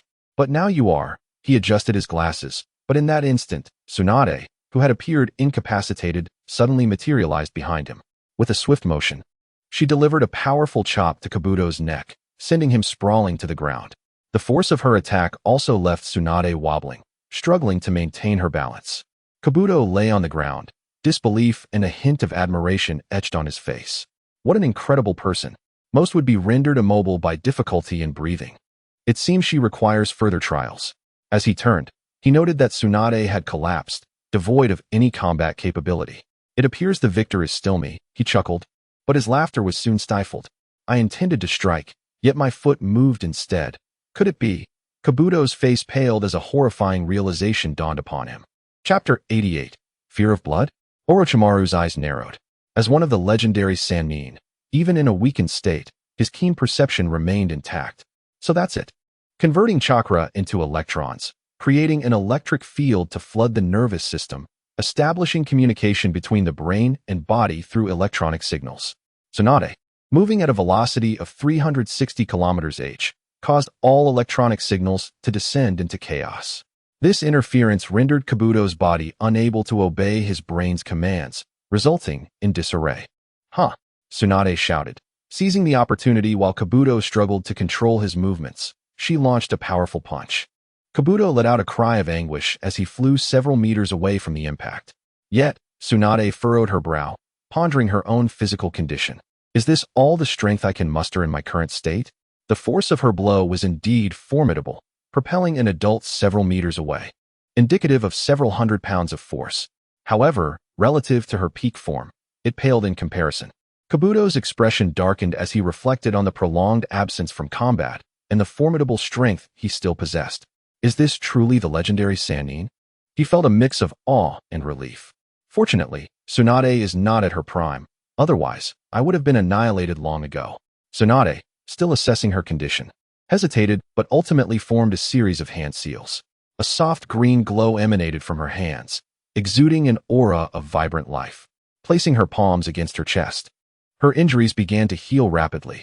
Although healing techniques consume vast amounts of chakra, such considerations were trivial in the face of survival. Kabuto, meanwhile, found a moment to recuperate. He pondered, if I wish to move my right hand, my left foot will respond. If I attempt to move my left ankle, my right hand will follow. Closing his eyes, he contemplated the changes within his body, fully aware that they were still engaged in battle. Once Tsunade recovers, my fate will be sealed. It was a challenge, yet he felt he had grasped the majority of the movements. A confident smile returned to his face as he adapted to his body's new coordination. However, Tsunade was still far from healed. He reached into his ninja tool pouch, retrieving a shuriken, and declared, "Do you think you can defeat me with such minimal effort? Don't underestimate me." With the ferocity of a beast, he sprang into action, the dark blade of the shuriken aimed directly at Tsunade's chest. Tsunade gasped in shock. How is this possible? He has regained control of his body. I hear you have a fear of blood. Allow me to present you with a spectacle. The cold glint of the shuriken approached Tsunade menacingly. Yet, the anticipated sound of tearing flesh failed to materialize. Instead, a resounding thud echoed, akin to striking wood. Wood release, wood wall technique. Tsunade swiftly joined her hands, channeling chakra, and a towering wooden wall erupted before her, standing 2 meters high. Kabuto's shuriken clashed against the wooden barrier, leaving a deep gouge. Wood release, cutting technique. Before Kabuto could fully comprehend the situation, sharp wooden blades sprouted from Tsunade's wrists. Spinning gracefully, she soared over the wooden wall, aiming to slice at Kabuto's arm. Kabuto reacted swiftly. Though he had hesitated before, he now desperately retracted his arm. The blade grazed his skin, drawing forth a trickle of blood. Kabuto could not suppress a cry of pain. As the wooden wall crumbled to the ground, several figures emerged before them. Orochimaru and Kabuto's pupils constricted. Tsunade's reinforcements had arrived. Long time no see, Jiraiya? Orochimaru remarked with a faint smile as he observed the scene from a distance. Once again, the legendary three of Konoha were reunited, but this time, not as comrades, but as adversaries. Jiraiya's expression grew grave. He would not underestimate Orochimaru, even in his injured state. The cunning of this man was notorious. Soon, Jiraiya's countenance shifted as he jested. Orochimaru, your gaze remains as sinister as ever. Merely looking at you sends chills down my spine. At that moment, Naruto Uzumaki peeked out from behind Jiraiya, casting a curious glance. As his gaze fell upon Do, he immediately exclaimed, Senior Do, so you two are acquainted.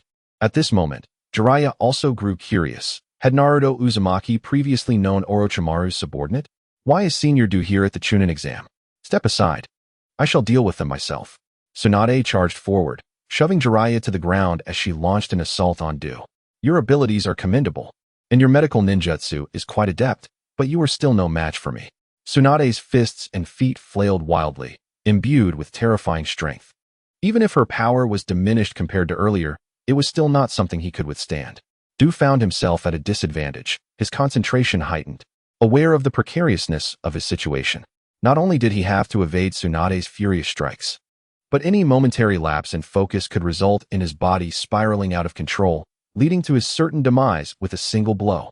Even if he could currently control his movements, he could not hope to match his previous agility. After several exchanges, Tsunade cornered him against a massive boulder. Now, where will you hide? With a furious roar, Tsunade delivered a powerful punch. A splatter of blood erupted. Her fist froze, her body trembling uncontrollably as she stood in shock. Leaning against the stone, Du withdrew his kunai, a smile gracing his face. The very weakness he had just articulated was blood. He had deliberately reopened the wound on his arm, previously inflicted by a tree, which had become quite severe. He had only managed to staunch the bleeding with chakra. This was the moment he had awaited. With such proximity to Tsunade's blood, he could instantly incapacitate her. His body regained its normal function. A broad smile spreading across Du's face as he felt rejuvenated, while Tsunade found herself in dire straits. Simultaneously confronting two legendary figures was perilous. He needed to eliminate one first. Du shouted, launching a powerful punch that sent Tsunade flying into Shizun's arms. However, even if he had not struck, Tsunade was already incapacitated, for she was drenched in her own blood, her greatest vulnerability. Chapter 89. May I ask what this is all about? Why is Senior Du engaging in combat with Lady Tsunade? Naruto Uzumaki still could not comprehend the unfolding events. You are too slow-witted, Naruto. That is why you cannot defeat Sasuke. Du remarked coolly, noting that even at this juncture, Naruto was still questioning the situation. He was nothing but an ignorant child. Take a good look at the forehead protector he wears. This man is a subordinate of Orochimaru. Jiraiya's face turned pale, his body still recovering from the effects of the medicine. Coupled with Tsunade's earlier shove, he felt quite unwell. Indeed, I am a spy from the village of Sound. With the developments reaching this point, there was no longer a need for concealment. Du openly confessed his identity. This must be a deception. Senior Du, you taught me so much during the Chunin exam and even saved me. Naruto could hardly believe that he was a spy from the village of Sound, recalling him as a warm and kind older brother. You refer to the Chunin exam? Du replied with a sinister grin. I merely sought to gather intelligence on you. And after collecting your information, I discovered. Du paused before continuing. You lack any aptitude for being a ninja, unlike Sasuke. Naruto's pupils constricted, and his body trembled. Du's words struck at the very core of Naruto's insecurities. Anger, sorrow, and helplessness swelled within him as he recognized the truth in Du's statement. Given the current circumstances, he indeed paled in comparison to Sasuke. Sensing Naruto's emotional turmoil, Du's tone grew more arrogant. I truly look forward to the monstrous entity hidden within you, but now, before the legendary Sannin, you are utterly insignificant. At this moment, you are akin to a mere insect. Should you become too presumptuous, I will eliminate you. How infuriating. Naruto seethed, ready to retaliate. Linmu, standing behind, furrowed his brow, finding Du particularly loathsome. Suddenly, an idea struck him, and his expression relaxed into a smile. Linmu stepped forward, placing a reassuring hand on Naruto's shoulder, which quaked with rage. Senior Du, you are merely a pathetic spy surviving in the shadows. I cannot fathom who instilled such confidence in you to audaciously mock others' bonds and sow discord among friendships. Linmu's blade extended, nearly grazing the ground. You may be a few years older, but do you truly believe yourself a contemptuous powerhouse? His chakra surged wildly, enveloping his body. Gradually, his skin darkened, reminiscent of ancient wood. Today, I shall teach you a lesson in humility. Linmu leaped forward, his chakra surging along the blade of his weapon, transforming it into a formidable sword. In truth, Linmu preferred a weapon like Samahata, with its immense weight and power, but he had been rushed and left it behind. Now, he had to rely on his wood-release technique to forge a heavy sword. Linmu swung his wrist, the massive sword slicing through the air with formidable force. This strike felt as if it possessed the strength of 1,000 pounds, disturbing the surrounding air and creating a powerful gust. Du's expression shifted instantly. He had encountered Linmu during the Chunin exam and wondered how, in just a few months, he had grown so formidable. Filled with confusion, yet acting swiftly, he retreated with all his might. Boom! A tremendous crash echoed, dust billowing as debris scattered. Linmu's enormous sword cleaved a 3-meter-long chasm into the ground. What now? Do you, Senior Du, dare not confront a mere junior strike? Linmu scoffed, retracting the massive sword back into a ninja knife. Although the great sword was powerful, it lacked agility. He wasted no breath and leaped into the air, launching a relentless barrage of strikes at Du. The two clashed repeatedly, Du's expression growing increasingly grave. The combat style of his opponent was unpredictable, yet each strike was vicious and aimed at vital points. Moreover, every blow carried immense chakra and formidable physical strength, rendering it impossible for Du to block. He could only evade. Lin Mu seized an opportunity, thrusting forward, aiming to pierce through Du. Unfortunately, Du was a seasoned ninja. His mind calm as he deftly dodged the strike. Not only that, but he gathered chakra in his left hand, forming a chakra scalpel. Seizing the chance to close the distance with Lin Mu, he lunged forward, aiming to stab Lin Mu in the abdomen. "You are still too inexperienced," Du sneered, intent on slicing through Lin Mu's abdominal muscles. Lin Mu's expression changed. He realized he could not evade this strike. However, he did not exhibit any signs of tension. Instead, a smile graced his lips as he advanced boldly. Kabuto's left hand struck mercilessly, the sharp chakra blade pressing directly against Lin Mu's abdomen. Lin Mu emitted a muted groan. Although his exterior had already petrified, providing formidable defense, the keen chakra blade still penetrated his surface, injuring his internal muscles. Despite the pain, the relaxed smile on Lin Mu's face remained unchanged. Seizing the opportunity, he leaned closer to Kabuto's ear and softly inquired, "Might you enlighten me, Senior Kabuto, on the sensation of personally slaying the one you hold most dear?" Having said this, he chuckled lightly and promptly distanced himself, returning to Jiraiya's side. "Lin Mu, are you all right?" Jiraiya hastily supported Lin Mu, his voice grave. He had just witnessed Kabuto's chakra blade strike Lin Mu's body. "I'm fine, just a minor wound, merely a bit painful." Lin Mu maintained his gentle smile, not attempting to appear strong. Although Kabuto's chakra blade had severed a portion of his muscle, he possessed the wood-release body. His robust, formless healing abilities restored his injuries in an instant, consuming only a fraction of chakra. "Lin Mu." Naruto rushed forward, concern etched on his face. He understood that Lin Mu had engaged Kabuto solely for his sake. The thought of Lin Mu risking himself for him stirred emotions within Naruto, causing his eyes to redden. Lin Mu, perceptive as ever, quickly noticed Naruto's unusual demeanor. Feeling a surge of emotion, he jested, "I sustained an injury to help you shine. You must not forget me once you become Hokage." Naruto was momentarily taken aback, but soon a smile broke across his face. "Rest assured, I will not forget you." The two exchanged glances, bursting into hearty laughter. Chapter 90. The Summoning Technique. Observing from a distance, Orochimaru felt a twinge of confusion. In the recent clash, Kabuto should have had the upper hand, yet he now stood frozen, as if having tasted defeat. As one of the legendary Sannin, Orochimaru possessed a keen eye for the intricacies of the combat between Lin Mu and Kabuto. However, he could not discern Kabuto's inner thoughts. Kabuto's mind was tumultuous. What had that boy just said to me? "Might you enlighten me, Senior Kabuto, on the sensation of personally slaying the one you hold most dear?" The notion of slaying the one who had cared for him struck deeply, peeling back the layers of Kabuto's carefully constructed facade. No one should know this, at least. Lin Mu should not be privy to such knowledge. Yet, why had he spoken those words with such conviction? Lin Mu scoffed inwardly. He was well aware of Kabuto's background and the trials he had faced throughout the years. Kabuto had once been a war orphan, taken in by the benevolent Yakushi, and had lived in an orphanage for many years. He had diligently studied medical ninjutsu under Yakushi, earning rewards by healing wounded ninjas. During this period, he caught the attention of Danzo and Orochimaru, ultimately being recruited into Root, where he was dispatched to various nations to masquerade as ninjas and gather intelligence. However, during his final mission in the Hidden Leaf Village, he accidentally killed Yakushi, the very person who had raised him. He had witnessed his beloved benefactor perish in his arms. This was the greatest agony of his life. Just then, Orochimaru appeared, indicating that Danzo had orchestrated their confrontation, intending for both to perish. In seeking to find himself, Kabuto had joined Orochimaru, becoming his subordinate. Because Lin Mu understood Kabuto's past, his words had struck at Kabuto's vulnerable core. Revealing such wounds was not something he desired to do, yet it was not beyond his capabilities. As time passed, Kabuto regained his composure. Now was not the moment to dwell on the past. He reached into his ninja tool pouch and extracted a small black pill, consuming it. "Is that a blood-enhancing pill?" Kabuto's expression shifted slightly. As a medical ninja, she recognized the pill's effects immediately.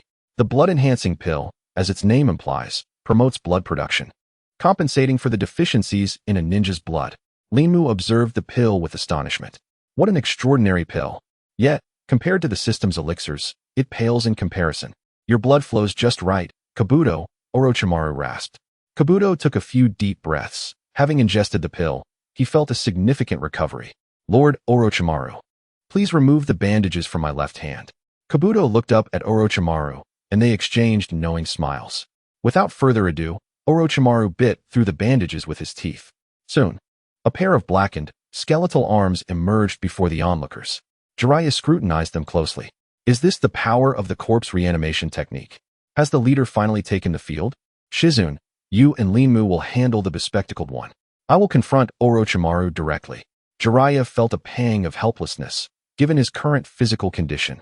Venturing out would be tantamount to suicide. However, Shizune was in no position to assist him with the poison, as she was already overwhelmed. Shizune replied, the effects of the medicine should last a while, and I am utterly powerless against it. Though she had anticipated this outcome, hearing Shizune voice it still caused Jiraiya discomfort. This is quite troublesome. And what about me? What about me? Naruto interjected impatiently, having noticed the task distribution. You will remain here to protect Tsunade, Jiraiya stated flatly. What? I can fight too. I can step in at the right moment. No. Jiraiya's tone was stern, outright rejecting Naruto's plea. That boy with glasses has already stated that you are not on the same level. The opponent is a Sannin like me, the man who killed the third Hokage. Only I can engage him in combat. Moreover, that bespectacled man possesses strength comparable to Kakashi. Jiraiya ceased further discussion. This level of battle was beyond Naruto's capacity. His gaze shifted as he bit his finger, drawing blood. After forming several hand seals, he pressed his hands against the ground. Summoning technique. With a resounding bang, a massive cloud of white smoke enveloped the entire field. Ribbit. Two distinct calls emerged. Linmu glanced up to see a colossal, two-headed serpent materializing beneath Orochimaru and Kabuto. Its scales a ghastly yellow, its eyes fierce and intimidating. Merely gazing upon it was enough to instill fear. Then his gaze shifted to Jiraiya's side. Before Linmu, Jiraiya, Naruto, and Shizune stood a diminutive toad, barely 30 centimeters tall. Hey, long time no see, the toad exclaimed, raising its hand in a cheerful greeting. Shizune's expression turned as cold as ice. Jiraiya, affected by the drug, was unable to properly gather his chakra. Orochimaru let out a chilling laugh. Jiraiya, you remain as foolish as ever. Even if you lack talent, it shouldn't come to this. It seems Tsunade has meddled with something. Kabuto stood up. Speaking in a calm tone, perhaps they administered a suppressive drug, considering the circumstances. It appears they intend to use Jiraiya as a living sacrifice, which is quite characteristic of Tsunade. Orochimaru's expression turned sinister, instilling a sense of terror. Jiraiya felt helpless. He didn't truly believe Tsunade would use him as a sacrifice. Yet the situation was undeniably dire. Naruto, witnessing Jiraiya's humiliation at Orochimaru's hands, felt a surge of unnamable rage. He bit his finger, forming several hand seals on the ground. Ninjutsu, summoning technique. A cloud of white smoke erupted, obscuring everyone's vision. Orochimaru's expression shifted instantly. That QB brat from the Chunin exams should have been eliminated then and there. He had spared him out of consideration for Akatsuki, but to break that 5-element ceiling, only the 3 Sannin and the 3rd Hokage could manage it. At that moment, Kabuto's expression also changed. This meant that Naruto had already been empowered by Jiraiya. Indeed, that brat could now wield the power of the Nine Tails. Orochimaru's face darkened. If that were the case, the difficulty of this plan would undoubtedly increase. As the white smoke gradually dissipated, a youthful voice rang out. Oh, this is my first time here. A small toad, roughly the same size as Gamakichi, appeared.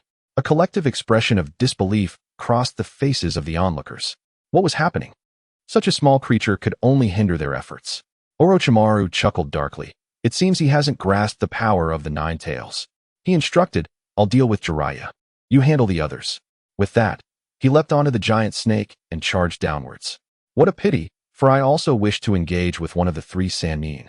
Kabuto sneered, jumping onto another snake's head and rushing toward Shizune and the others. Jiraiya and the others wore grim expressions. How were they to fight in this situation? Just then, Rin suddenly charged forward. His right hand rapidly expanded, coalescing into a massive tree that was several times larger than his own body. I'll handle their summoning beasts. Without looking back, he dashed toward the direction of the summoned beasts. Orochimaru observed Rin's approach with a slight change in his gaze. I hope you don't damage that body, he muttered before leaping off the giant snake's head and rushing towards Jiraiya. Kabuto also pressed forward, heading straight for Shizune. Jiraiya's expression fluctuated between hope and despair, no longer concerning himself with Rin. If he dared to act, he must have some confidence. He turned his attention to Orochimaru, remaining vigilant. Although Orochimaru was currently without his hands, his strength was still suppressed by the drug. With Rin drawing the giant snake's attention, Jiraiya felt a significant reduction in pressure, allowing him to close the gap against Orochimaru. He no longer hesitated, unleashing his power and charging forward to confront Orochimaru. Meanwhile, Shizune rolled up her sleeves, revealing a row of concealed weapons strapped to her wrists. We need to eliminate Kabuto quickly. Naruto glanced left and right before gritting his teeth and deciding to assist Shizune. Facing the giant snake, Rin remained undeterred. Chakra surged in his right hand as he intensified his wood release, exploding palm technique. He refused to believe that the power of the 35 Hashirama Senju template would fall short against a mere summoning beast. This was not the king of snakes. He spun his right hand, generating tremendous gravitational force and momentum before striking down towards the giant snake's head. Did he intend to confront that two-headed giant snake head-on? A thunderous crash echoed as Rin's body was sent flying, landing in the grass a distance away. The giant snake also suffered. The force of that blow had cracked its skull. With a furious roar, the serpent charged toward Rin's direction. Coughing violently, Rin quickly rose to his feet, clutching his chest. The sheer strength of the giant snake was astounding. However, his arm had absorbed much of the impact, leaving him with only minor injuries that were healing rapidly. As the giant snake bore down on him, Rin unhesitatingly withdrew his wood-release arm. Chakra surged once more, conjuring a flurry of spears that he hurled at the beast. A series of explosive sounds followed as several spears pierced the giant snake's scales. The giant snake howled in pain, its scales cracking and blood spilling forth from the wounds inflicted by the powerful chakra-infused spears. Enraged, the two-headed snake accelerated, intent on crushing the insolent little brat into a pulp. Rin scanned the area and quickly spotted a nearby forest.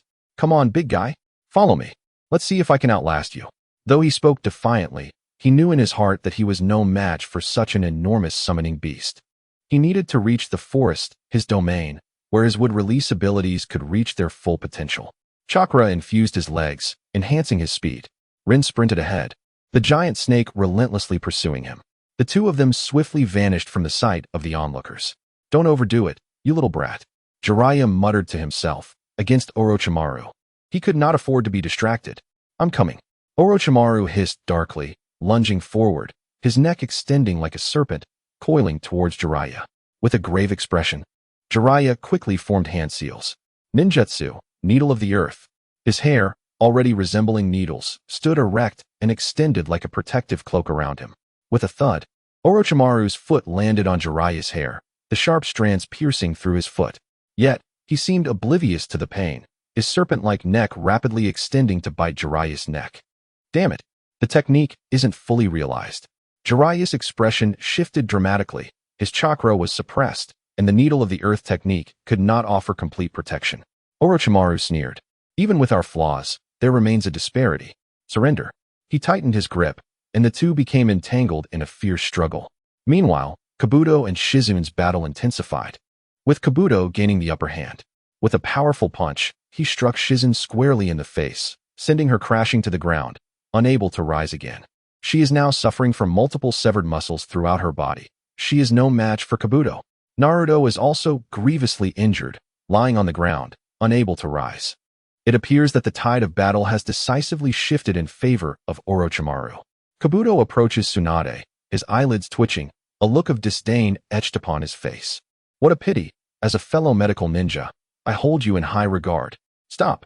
Stop. Do not come any closer." Tsunade is on the verge of a mental breakdown, trembling uncontrollably at the sight of blood. "Pull yourself together, Lady Tsunade. Lord Orochimaru is one of the legendary 3 ninjas. Your actions will bring shame upon that esteemed title." With that, he unleashes a brutal assault upon Tsunade. Naruto struggles to lift his head, glancing in Tsunade's direction. "Damn it, my body feels so heavy, I can hardly move." Gritting his teeth, he feels a surge of anger, yet his injuries weigh heavily upon him. Chapter 92. Fierce battle. Linmu's figure flickers as he rapidly dashes into the depths of the forest. The colossal serpent relentlessly pursues him. It cannot believe that this seemingly feeble human has managed to injure it. This area is unsuitable, too close to the outskirts. I must delve deeper. Linmu murmurs to himself, glancing back at the giant serpent before resolutely continuing into the forest's heart. Hisses. The two-headed serpent emits a sharp shriek from its enormous jaws. The sound waves seemingly imbued with lethal force. The surrounding trees tremble, their leaves cascading to the ground. Boom, boom, boom. A series of thunderous sounds erupts as the giant serpent crashes into the forest. The towering trees, which can only barely match the serpent's height, are reduced to splintered debris beneath its massive form. That should suffice. Linmu senses his location, abruptly halting his advance. His gaze flickers as he swiftly forms hand seals. Would release. Great force technique. An immense chakra emanates from his body, enveloping the surrounding trees. Crack, crack. The life force within the trees surges wildly, their branches extending and thrashing like the arms of a monstrous beast. Linmu crouches upon a thick branch, palms pressed together as he channels chakra to control the forest's limbs. These branches, varying in thickness, slither toward the two-headed serpent like constricting serpents. The serpent is colossal and powerful, yet its agility is correspondingly limited. Faced with such a multitude of swift-moving wooden tendrils, it finds itself ensnared. Hisses. The two-headed serpent roars in fury, thrashing its body violently, snapping the branches that bind it in an instant. Linmu remains unfazed, continuing to amplify his chakra output, summoning even more branches, longer, sturdier, and more agile, to ensnare the serpent once more. Hiss. The serpent attempts to break free again, but fails. Though it is bound, Linmu's complexion pales slightly. The previous binding and this latest effort have drained 40% of his chakra. While this may not seem like a significant amount, it is considerable within the context of his wood-release techniques. However, in a life-and-death struggle, one cannot afford to hold back. He forms several more seals with his hands, directing the chakra with precision. Wood release, multiple wood clone technique. The sound of cracking fills the air as his body transforms, branching out like wood. Soon, dozens of identical linmas surround him. Attack. The wooden clones exchange glances, simultaneously shouting as they unleash their assault. The multiple wood clone technique bears a resemblance to the shadow clone technique. The clones share a remarkable mental connection, coordinating seamlessly. Though the clones lack the strength of the original, they inherit its experience, knowledge, and abilities. Each clone manifests wooden spikes, swiftly crafting 2-meter-long wooden spears. Throw. With a collective roar, the clones hurl their wooden spikes with all their might. Swoosh. Linmu's formidable strength, combined with the sharpness of the spikes, cleaves through the air, creating a piercing sound. In mere moments, the spikes reach the giant serpent, striking true. Hiss. The two-headed serpent emits a mournful cry as blood spurts from its shattered scales. The pain intensifies its rage, driving it into a frenzy.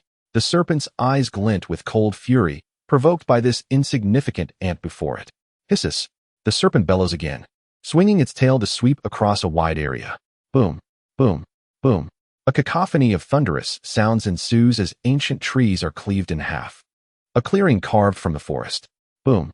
Linmu is thrown backward, crashing to the ground, leaving a deep gouge in the earth. Coughing, he kneels, clutching his chest, unable to suppress the violent coughs that expel blood onto the ground. His face is ashen. This serpent is merciless, even though its body is incredibly resilient. The sheer force of its assault exacts a tremendous toll. Linmu had anticipated that this two-headed serpent would inflict significant self-harm in its fury. Truly, it embodies Orochimaru's vicious nature. This time, he is severely injured, and most of his wooden clones have been annihilated in an instant.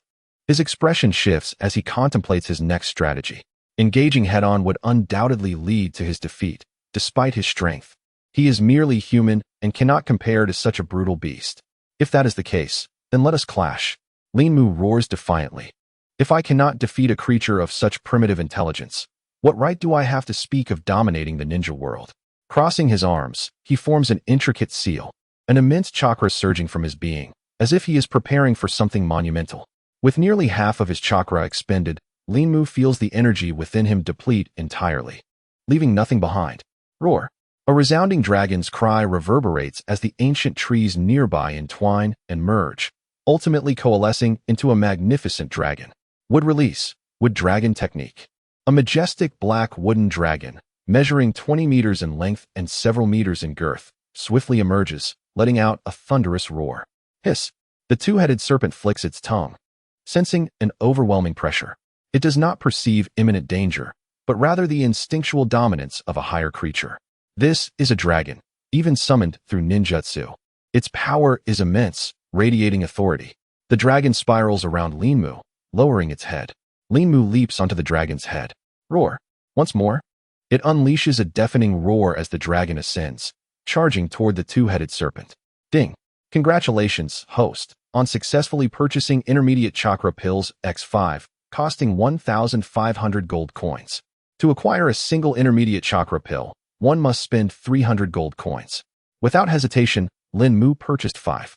In the battle of life and death, there is no room for indecision. He sensed that this fight could serve as the opportunity for his breakthrough. Perhaps amidst this struggle, he could elevate himself to the intermediate level of a jonin.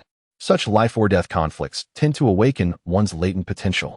Chapter 93. Breaking through boundaries, his fingers curled, and a ripple of spatial energy emanated as 5 intricately patterned blue pills materialized in his hand. Without a second glance, Lin Mu placed all 5 intermediate chakra pills into his mouth. The sound of crunching echoed as the pills disintegrated, releasing a wave of warmth that surged through his entire being. A vast and pure chakra emerged, instantly flooding Lin Mu from head to toe. Chakra restored to 100.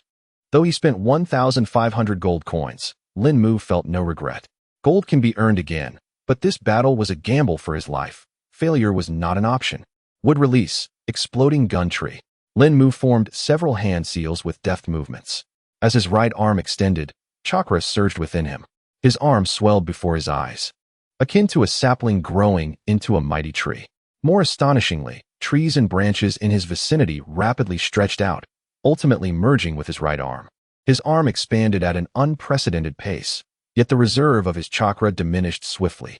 Just moments ago, he had been flung 100 meters away by the dual-headed giant serpent's tail. Now, mounted upon a wooden dragon, he traversed the distance in mere moments, closing in on the serpent. At that moment, his arm had grown to the size of the serpent's head, magnified many times over compared to his entire body. With a furious roar, the giant serpent unfurled its venomous fangs, twisting its massive body as both heads lunged towards Lin Mu from opposite directions. Unfazed, he maintained a calm demeanor, conveying his intent to the wooden dragon. Utilizing the dragon's head as a launch point, he leaped into the air, rotating his body with tremendous force. His colossal fist descended upon the serpent's head with unyielding might. Simultaneously, the wooden dragon, though smaller in size, displayed ferocity as it engaged with one of the serpent's heads. The majesty of the dragon was not something the mere serpent could fathom. It twisted and swung its body, entangling with the other head of the serpent.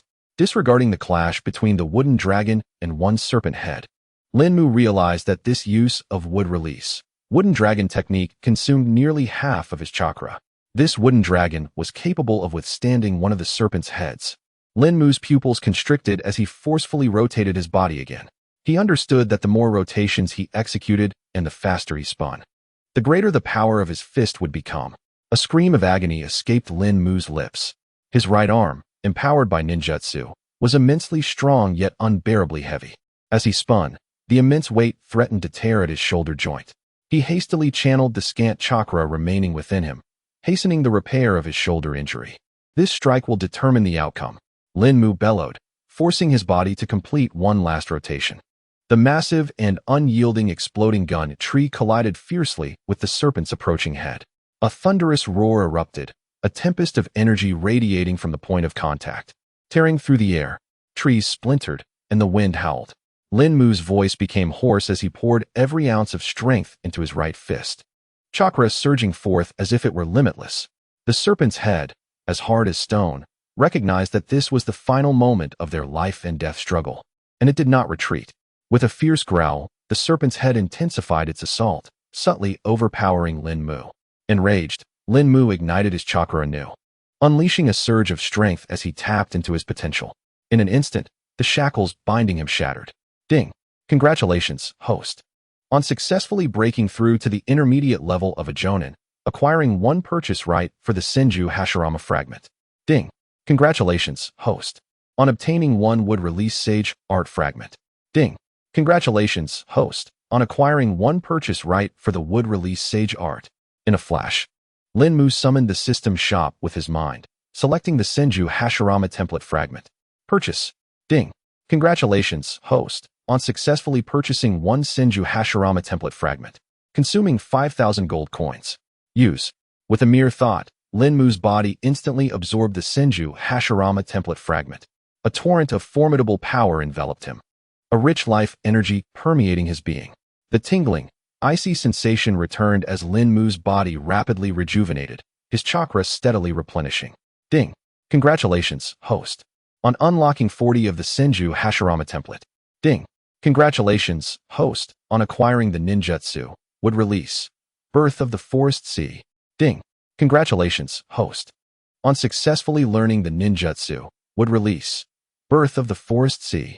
A vast influx of information surged into Lin Mu's mind. Wood release. Birth of the Forest Sea. This technique bore a striking resemblance to the wood release. Birth of the Forest Realm. Specifically, it was a smaller-scale version of the latter. Utilizing his chakra as the essence of life, this ninjutsu rapidly cultivates multiple trees from the ground, creating a miniature forest in an instant. With everything within it under the user's control, both offensive and defensive. Lin Mu cast a final glance at the shop. Would release Sage Art Fragment. Using it awakens 5 would release Sage Art Templates. Price, 2,000 gold coins.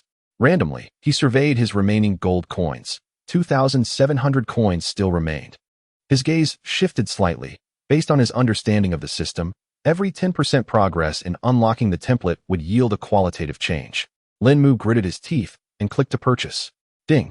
Congratulations, host, on successfully purchasing one would release Sage Art Fragment, consuming 2,000 gold coins. Remaining coins, 700. Lin Mu's heart ached, but he quickly found solace. These coins were meant for strengthening his power. Given the opportunity, there was no reason to hesitate. Use the would release Sage Art Fragment. With a mere thought, the 2 would release Sage Art Fragments in his system inventory disintegrated and vanished. An enigmatic and potent force instantaneously flooded Lin Mu's entire being. This power did not stem from the refinement of chakra within him, but rather from nature itself. The strength of a ninja is ultimately limited. Only nature possesses eternal might. Sage Art, indeed, draws upon the reinforcing power of nature to amplify a ninja's abilities. A mere 10 of Sage power? After using the fragments, Lin Mu felt as though he had mastered Sage arts for years. His physical state transformed. As the peculiar Sage energy surged into him, black facial markings began to materialize on Lin Mu's forehead, around his eyes, and beneath his gaze. This was the mark of Sage power. The wood release Sage Art did not grant Lin Mu new ninjutsu, but it allowed him to enhance his existing techniques. You should feel honored. Lin Mu blinked, the black runes on his face giving him an otherworldly appearance. With the wood release Sage Art awakened, he sensed that he could utilize wood release ninjutsu even without forming hand seals. Chapter 94. Escape if you wish. You are the first opponent to truly feel the might of my wood release Sage technique. Lin Mu murmured to himself. The chakra within his body seemed to transform, becoming more robust, powerful, and enigmatic. Wood release, exploding gun tree. A torrent of Sage chakra surged into Lin Mu's right arm, yet its size remained unchanged. Its hue deepened, adorned with dark, mysterious runes. Die! Lin Mu roared, exerting even greater force. This time, the colossal serpent could no longer withstand the impact of his punch, plummeting from the sky to the ground. Boom! A tremendous sound erupted, creating a deep crater in the earth spanning dozens of meters. The surrounding air exploded, forming a wall of wind that radiated outward. Trees within hundreds of meters were blown askew. Lin Mu withdrew his arm, staggering backward and collapsing to the ground. This punch had drained all his strength. Standing was now a monumental challenge. Thud! He fell back, lying within the crater. I have won. A faint smile of relief graced Lin Mu's face as he gradually succumbed to unconsciousness. Not far beneath him, a massive creature lay defeated, the serpent's head shattered, bones fractured, and blood splattered everywhere. The broken bone spines protruded grotesquely from the flesh. This head was utterly ruined. Yet, the two-headed serpent was still formidable, despite its defeat. One head remained alive, thrashing wildly. Unfortunately, this wooden dragon shared a profound bond with Lin Mu. The moment he mastered the Sage technique, its body began to absorb the energy of nature, gaining tremendous strength. Once merely capable of entangling, it now held absolute dominance. Its claws tore, its jaws snapped, and its body coiled. A resounding dragon roar echoed as the dragon exerted itself, snapping the serpent's neck. This final strike seemed to exhaust the dragon's energy. Its roar diminished significantly, spiraling twice in the air before coiling protectively around Lin Mu. Its form reverted to that of a tree, encircling Lin Mu closely. The battle concluded. Victory belonged to Lin Mu. However, the situation on the other side was far less optimistic. Before Jiraiya stood Orochimaru, who arrogantly proclaimed, "You, once known as the village madman, now accompany that child, striving for the village. How utterly fallen you are." Orochimaru glanced at Naruto, who lay on the ground, a mocking smile gracing his lips. "My ability to discern the talents of others surpasses all. That child, in my eyes, embodies mediocrity." In Orochimaru's perspective, Naruto lacked the aptitude for ninjutsu and was devoid of any innate bloodline limits. If he possessed any unique trait, it was merely the demon within him. Jiraiya, however, wore a faint smile, replying, "Precisely because of this, I refrain from instructing the Uchiha child. Nurturing someone born a genius is rather tedious." Orochimaru's expression shifted. "I suspect it is because he resembles your former self, which is why you cannot abandon him. Against a ninja who inherently inherits the Sharingan, that child stands no chance." He asserted, "Naruto cannot prevail because he lacks the Sharingan. A ninja's prowess hinges upon their ability to master all forms of ninjutsu to perfection. The term ninja signifies one who executes ninjutsu." Orochimaru maintained his sinister demeanor, driven by this philosophy to acquire an Uchiha's body, for such a vessel represented true strength.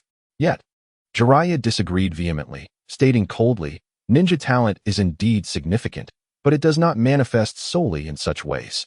Do you not comprehend? A true ninja is one who can endure all." Then, he turned his gaze toward the distance, prompting Orochimaru to follow suit. Bang!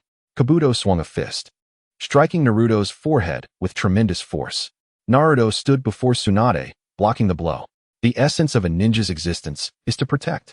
The bonds between individuals serve as the source of a ninja's strength. Blood trickled from beneath Naruto's forehead protector, yet he remained unfazed, his expression fierce. "Bastard, you better know your limits." Naruto's hands moved rapidly, conjuring a shimmering blue chakra sphere. "Aya!" he roared, launching the Rasengan forward. Kabuto scoffed, deeming such an attack insufficient. He extended his right hand, chakra coalescing as he formed a chakra scalpel. Stepping forward, Kabuto sidled past Naruto, lightly grazing the scalpel against Naruto's leg. "Aya!" Naruto cried in agony, feeling his muscles severed once more. The chakra sphere he had just formed dissipated. Kabuto smirked, "I know not what ninjutsu you have learned, but such grand gestures will never defeat me." Naruto clutched his right leg, his face contorted in struggle. "I cannot strike effectively, and my chakra is not fully stable. The power of my ninjutsu is not maximized. You should be unable to move now, as the outer vastus muscle of your right leg has been severed." Kabuto spoke coolly, seemingly having Naruto completely in his grasp. "Ahaha." A terrifying expression crossed Kabuto's face, his mind twisted. "Are you afraid? Do you wish to flee?" "Ahaha, Naruto. Did you not boast such bravado during the Chunin exams?" Naruto's thoughts raced back to that time. "Do not underestimate me. I will not flee. I embrace the challenge. Even if I remain a genin for life, I will strive to become Hokage, so it matters not. I am unafraid." Kabuto retrieved a card from his pocket, reciting softly, for it contained his recorded intelligence. "Now, can you still utter the same bravado? You are no longer a child. It would be wise to abandon such grand claims. When the time comes to escape, you should do so." Kabuto wore a smile reminiscent of a spring breeze, as if genuinely concerned for Naruto's well-being. Chapter 95. Wait for me to become Hokage, oh dear, what a gaze you possess. You will perish. If you do not flee, I shall kill you. Kabuto spread his hands as if killing Naruto were a regrettable necessity. He paid no heed to Naruto's fierce glare and continued. Children often perceive everything as simple. Hence they blithely spout their foolish dreams and refuse to give up. Taking a few steps forward, Kabuto relentlessly kicked the body of Naruto Uzumaki, all the while applying pressure with his taunts. He thrived on the thrill of inflicting pain, finding a peculiar pleasure in the act of torment, chasing after his mundane aspirations, only to meet death. Bang! Kabuto felt resistance as Naruto raised a hand to block his foot. Struggling to rise, Naruto coldly proclaimed, "I have always stood by my word. For this is my ninja way." Standing tall, he spoke with conviction, a shadow flashing through his mind. This shadow always smiled and urged him, "Once you become Hokage, be sure to protect me." Naruto lifted his head, articulating each word with determination, "Because someone believes in me, and they await my ascension as Hokage." Kabuto remained silent, his cold heart impervious to Naruto's grand declarations. Instead, a cruel smile crept upon his face. His right hand rose, condensing a chakra scalpel as he coldly remarked, "You could have just laid down and accepted your fate, yet you choose to seek death." With a swift motion, the chakra scalpel slashed at Naruto's neck. Bang! Naruto collapsed to the ground. Yet, trembling violently, he mustered the strength to stand once more. "Tsunade Baba," Naruto softly called, without looking back. "About that bet, I will accept the cursed jewelry as promised." Tsunade's pupils widened in disbelief. Even at this moment, the child still contemplated their wager. Shadow Clone Jutsu. With hand signs, Naruto summoned a shadow clone beside him. "Enough, Naruto. Stop protecting me, stop fighting." Tsunade cried out, her voice hoarse. Kabuto, however, sneered, drawing a kunai as he declared, "Did I not warn you that such bravado would lead to your demise? Did you truly think I was jesting?" He lunged forward, kunai poised to deliver a fatal strike to Naruto. Should he perish, all dreams would be extinguished. Uft! Blood gushed forth. Tsunade's eyes widened in shock as she witnessed Naruto catching Kabuto's kunai with his hand. "Ha ha ha," Naruto chuckled softly. "I will not die before becoming Hokage." Grasping Kabuto's right hand with his left, he smiled. "Your left hand was injured, leaving only your right usable. Now, you cannot escape, can you?" Kabuto's expression shifted dramatically. Naruto extended his right hand, summoning his shadow clone, which began to weave hand signs. The sound of chakra gathering resonated. As a brilliantly luminous blue chakra sphere materialized in Naruto's grasp, Kabuto's demeanor turned grave. Was it the same chakra sphere as before? No, this was different. Compressed chakra, sustained. Naruto spoke each word deliberately, as though reminding himself how to execute the technique. Rasengan. Naruto roared, unleashing the spiraling sphere with ferocity, crashing it into Kabuto's abdomen. "Ah!" Kabuto screamed in excruciating agony, feeling as if his body were being torn apart by the overwhelming rotational force. Bang! The blue light erupted, obscuring the onlooker's vision. Soon, a tremendous roar echoed. Kabuto's body was sent hurtling back, crashing into a massive boulder several meters away, collapsing to the ground, unable to rise again. A smile spread across Jiraiya's face as he battled Orochimaru from a distance.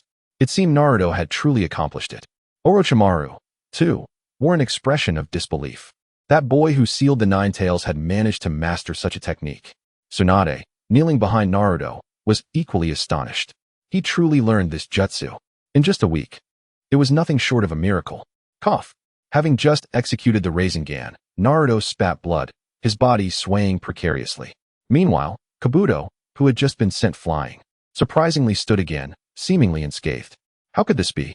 You were clearly struck by the Rasengan." Tsunade's eyes widened in disbelief.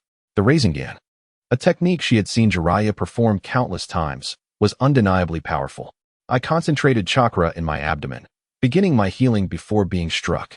The reason Lord Orochimaru took notice of me was not due to the power of my techniques or talent in ninjutsu, but rather my incredible regenerative ability that activates cells to create new ones in replacement. Although this would deplete nearly all my chakra, this flaw was unnecessary for Tsunade and the others to know. This jutsu was likely Naruto's final gamble. A smug expression graced his face as he took a few steps forward, but suddenly, sharp pain surged through him, and he fell to the ground once more. How could this be? Even with my regenerative abilities, I sustained such severe injuries. Bang! Naruto's body crashed heavily to the ground. "Naruto!" Tsunade gasped in horror, rushing to assess his condition. Moments later, her expression turned grave. Naruto was beyond saving. I severed the chakra meridian system of the Nine Tails Restoration Heart, using maximum force to eliminate his self-healing potential. Kabuto, gravely injured yet still prattling on, taunted, "Naruto is on the brink of death, and I remain the victor of this battle." "Silence!" Tsunade shouted in fury. "I will deal with you later." Her hands glowed with a verdant light as she pressed them against Naruto's chest. Yet, the effect was nearly negligible. "Come back to life." You bastard! Do not die! Do not die! Tears streamed down Tsunade's face, falling upon Naruto's body. Suddenly, her expression shifted. She saw Naruto, whose heartbeat had ceased, slowly raising his hand to grasp the necklace at her chest. I won the bet. Naruto revealed a faint smile, his chest rising and falling once more. He had returned to life. Is it because becoming Hokage is your dream? Tsunade cradled Naruto's injured left hand, her hands glowing green once again as his wounds gradually healed. Her gaze softened further. This child. Chapter 96. Longing, Orochimaru glanced back at Naruto's situation, a faint smile gracing his lips. That child does not appear to be in a good state. Jiraiya, maintaining his calm demeanor, replied coldly, Tsunade is a renowned medical expert. You need not worry about Naruto. He will be fine. Besides, you are engaged in combat with me. There is no time for distractions. Orochimaru's expression shifted between shadows and light as he pondered. I did not anticipate this guy's strength. If the Akatsuki were to obtain him, it would pose a problem. Thus, I must eliminate him while I can. Seizing the opportunity while Jiraiya's attention was diverted by Naruto, Orochimaru lunged toward Tsunade. Jiraiya's expression altered in an instant as he pursued. Swish! Orochimaru suddenly turned, extending his long tongue to ensnare Jiraiya's ankle. The tongue lashed out with force, slamming Jiraiya heavily into the ground. Jiraiya, caught off guard by Orochimaru's sudden assault, was unprepared and fell hard, embedding himself into the earth. Although Orochimaru possessed a human form, his body was supple, akin to that of a serpent, allowing him to glide across the ground with serpentine grace. In a mere breath, he had dashed to Tsunade's side, his mouth twisted into a terrifying arc. A gray snake emerged from his throat, and in the blink of an eye, it opened its jaws to unleash a sword. Tsunade's pupils constricted as she beheld the impending attack. He intended to kill that child. For a fleeting moment, her eyes reflected a struggle, quickly transforming into resolute determination. She leaped forward. The sound of a piercing blade slicing through flesh echoed as the razor-sharp sword pierced Tsunade's chest. Blood gushed from her mouth in torrents, the excruciating pain nearly causing her to lose consciousness. Again, the sound of a weapon tearing through skin resonated as Orochimaru withdrew the sword from his mouth and stood upright. He gazed intently at Tsunade, his voice low and somber. Of all people, you are the one I do not wish to kill, Tsunade. If that child survives, he will inevitably become a source of trouble due to various complications. So, could you refrain from obstructing me? Blood continued to seep from Tsunade's chest, staining the ground crimson. Her voice trembled as she propped herself up. I will protect that child, no matter what. The spirit and charisma emanating from Naruto had profoundly touched her. This child was worth every ounce of her effort to safeguard. Observing Tsunade's resolve, Orochimaru scoffed disdainfully. Those who allow emotions to influence them are weak, vulnerable, and easily manipulated. Only by relinquishing all sentiment and prioritizing personal growth and gain can one become a true powerhouse. He mocked, trembling with blood. Why would you, one of the legendary Sannin, risk your life to protect this mere genin? Why? Tsunade murmured to herself, questioning her own motives. Glancing at the fallen Naruto, a soft expression crossed her face. She had found her answer. To protect Konoha and the village. The true reason was that this child was destined to become Hokage. Orochimaru let out a chilling laugh, dismissing her words. What nonsense are you spouting?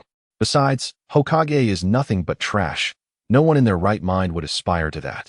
Tsunade couldn't suppress another bout of coughing, blood spilling forth as visions of her comrades flashed in her mind. Shizune, Naruto, Shodame, and Sandame. Some were still alive, while others had long since passed. They varied in age, status, voice, and personality, yet they shared a commonality. Konoha was their home. Every blade of grass and every tree was something they fought fiercely to protect. Becoming Hokage is my dream, Tsunade whispered, summoning every ounce of strength to support her body. From this moment forward, I will fight for my life. Orochimaru, taken aback by Tsunade's unwavering resolve, felt a flicker of surprise. In his recollection, she had been despondent since the death of those two. Why was she now so transformed for the sake of a mere child? Nevertheless, he dismissed his confusion. If you are willing to risk your life for a child. With a swift motion, he unleashed another sword from his mouth, a manic smile spreading across his face. Then you shall die. His body lunged forward, the blade becoming a streak of white light that flashed past Tsunade.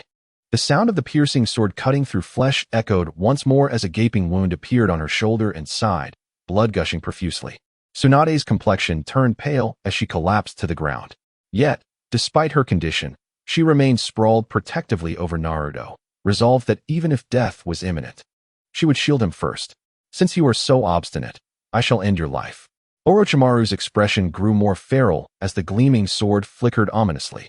A series of horrific wounds marred Tsunade's body. Observing her trembling form, Orochimaru chuckled. Even in your pretense of strength, your body betrays you, quaking in fear of blood. This is where your journey ends, Tsunade. His cold voice proclaimed a death sentence. With a violent shake of his head, the white light of the blade was poised to slice through Tsunade's neck. Yet, just as the blade was a hair's breadth away, it suddenly halted.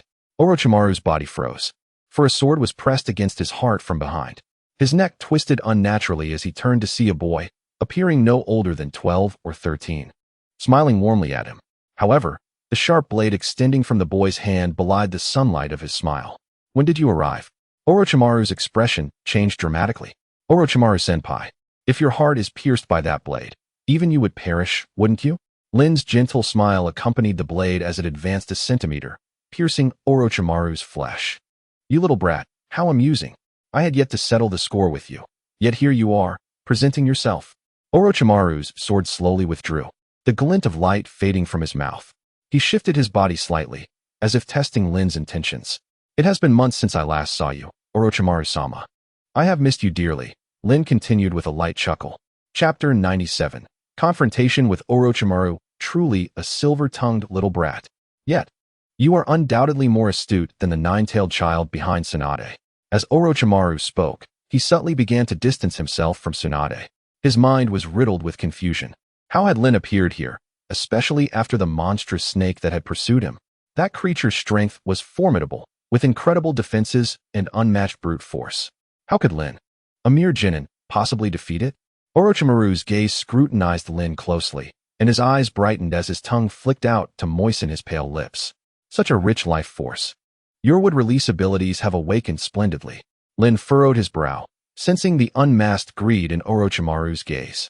However, he was cunning enough not to reveal his discomfort, exuding an air of ease. Thanks to you, Orochimaru-sama, I managed to awaken some potential by slaying your summoning snake. You killed my summoning snake? Hearing Lin's admission, Orochimaru felt genuine astonishment. The colossal serpent had once been unleashed to invade the Hidden Leaf Village, and though it narrowly escaped death at the hands of Jiraiya, how could it succumb to Linmu? Despite the incredulity of the situation, a flicker of belief ignited within him, for he understood that Linmu had no reason to deceive him. With a dismissive scoff, Linmu observed that Orochimaru had retreated from the range of attack on Tsunade and Naruto Uzumaki, promptly retracting the blade in his hand. He hastened to Tsunade's side, assisting her to her feet. Tsunade-senpai, he called out anxiously. Possessing the bloodline of the End branch, Linmu felt an intimate connection with formidable beings. Witnessing Tsunade gravely injured pained him deeply. Linmu, Tsunade uttered in a low voice, her pupils beginning to lose focus, her vision obscured. Linmu's expression darkened instantly. Damn it, he had not been unconscious for long, having awakened his sage body, a state vastly superior to his previous self. Upon regaining consciousness, he rushed to the battlefield. Had he not arrived in time, Tsunade might have already been fatally struck by Orochimaru. His gaze then fell upon Naruto, unconscious and severely wounded on the ground beside him. Linmu inhaled deeply and accessed the system's store. These two were gravely injured, and it seemed that only the system's store could turn the tide. However, his gold balance had dwindled to a mere 700. He glanced through the available healing items and ultimately purchased a mid-tier healing pill and a mid-tier chakra pill. With a slight curl of his fingers, the two pills materialized in his hand, one blue, one green, both adorned with intricate, captivating patterns. Without hesitation, he approached Tsunade, placing the blue pill into her mouth before gently laying her back down. Next, he moved to Naruto's side, prying open his mouth and inserting the green pill. Having completed these tasks, he rose, the blade reappearing in his hand, his gaze unwaveringly fixed on Orochimaru. For the time being, I shall be your opponent. Linmu's voice resonated with strength. Interesting, truly intriguing. Orochimaru chuckled, covering his mouth. How audacious for a mere child of 10 to provoke one of the legendary Sannin, a figure of such renown. To be honest, your awakened physique was beyond my expectations. I never envisioned a pure descendant of the Senju clan still existed in this world. Had I recognized your uniqueness sooner, I would have taken you under my wing for training. But it is not too late.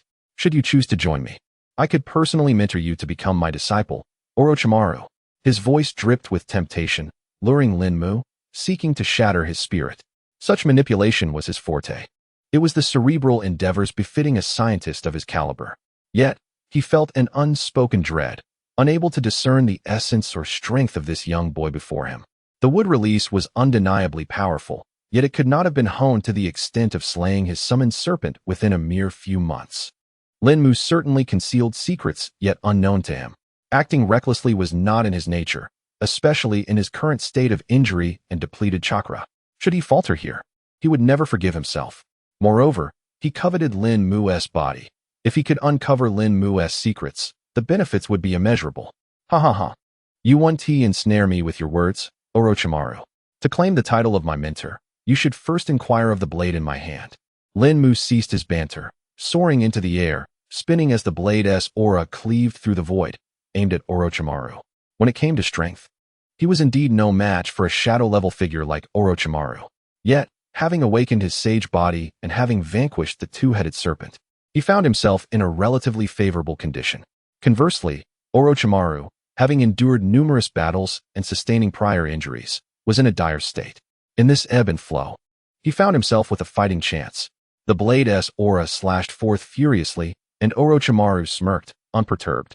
He unleashed sharp blades from his mouth, engaging in a deadly duel with Lin Mu's dual blades. Damn it! Lin Mu's expression shifted. Orochimaru was indeed ferociously formidable. He had no formal training in swordsmanship, yet through life and death trials, he had forged his own style. However, what he deemed his formidable technique appeared to Orochimaru as riddled with flaws. As Orochimaru unleashed his blades, he deftly maneuvered, exploiting the weaknesses in Lin Mu's strikes, quickly gaining the upper hand. Let me play with you a bit before I finish off those two. Orochimaru's chilling laughter echoed as his body coiled like a serpent, intensifying his assault. With a swift motion, a flash of white light pierced through Lin Mu's defenses at an imperceptible speed, striking his chest. Blood gushed forth, staining the ground. Aya! Lin Mu's face contorted in agony, chakra coalescing at the site of his injury, his cells rapidly dividing, stitching, and reorganizing. In the blink of an eye, he had restored himself to his former state. No hand signs healing, Orochimaru murmured in astonishment, recognizing the formidable power unique to the wood release. Chapter 98. The Manifestation of Ninjutsu. No matter how severe the injury, as long as chakra was consumed, rapid recovery was attainable. Even without chakra usage, the body's latent potential would facilitate swift restoration. No one can slay me on the battlefield. Lin Mu smiled confidently, buoyed by the incredible wood release bestowed upon him. The very essence of the god of ninjas. Restored, he re-engaged with Orochimaru, quickly seizing an opportunity to thrust his blade forward. A whoosh echoed as he cut through the air. Orochimaru evaded just in time, avoiding the strike. Lin Mu's face bore a subtle smile as he focused his intent. With a snap, the wooden blade in his hand bent, transforming into a scythe. You may evade my wooden blade, but can you escape this wooden scythe? Lin Mu bellowed, retracting his hands swiftly, the sharp blade slicing into Orochimaru's shoulder. Aya! Though the strong could endure greater pain, suffering would not diminish with endurance. Rather, it would intensify. Lin Mu's technique, though not overwhelmingly powerful, inflicted immense suffering upon Orochimaru. His body, honed through unique ninjutsu and his own modifications, had approached a serpentine form.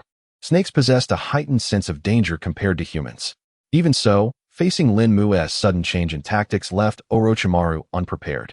A wound nearly 10 centimeters deep marred his shoulder, severing much of his shoulder bone. Any ordinary person would have retreated, yet Orochimaru was no ordinary man. He was a madman, injured so severely, I find myself even more exhilarated. Ha ha! Orochimaru laughed maniacally, dancing with unrestrained glee. How fascinating.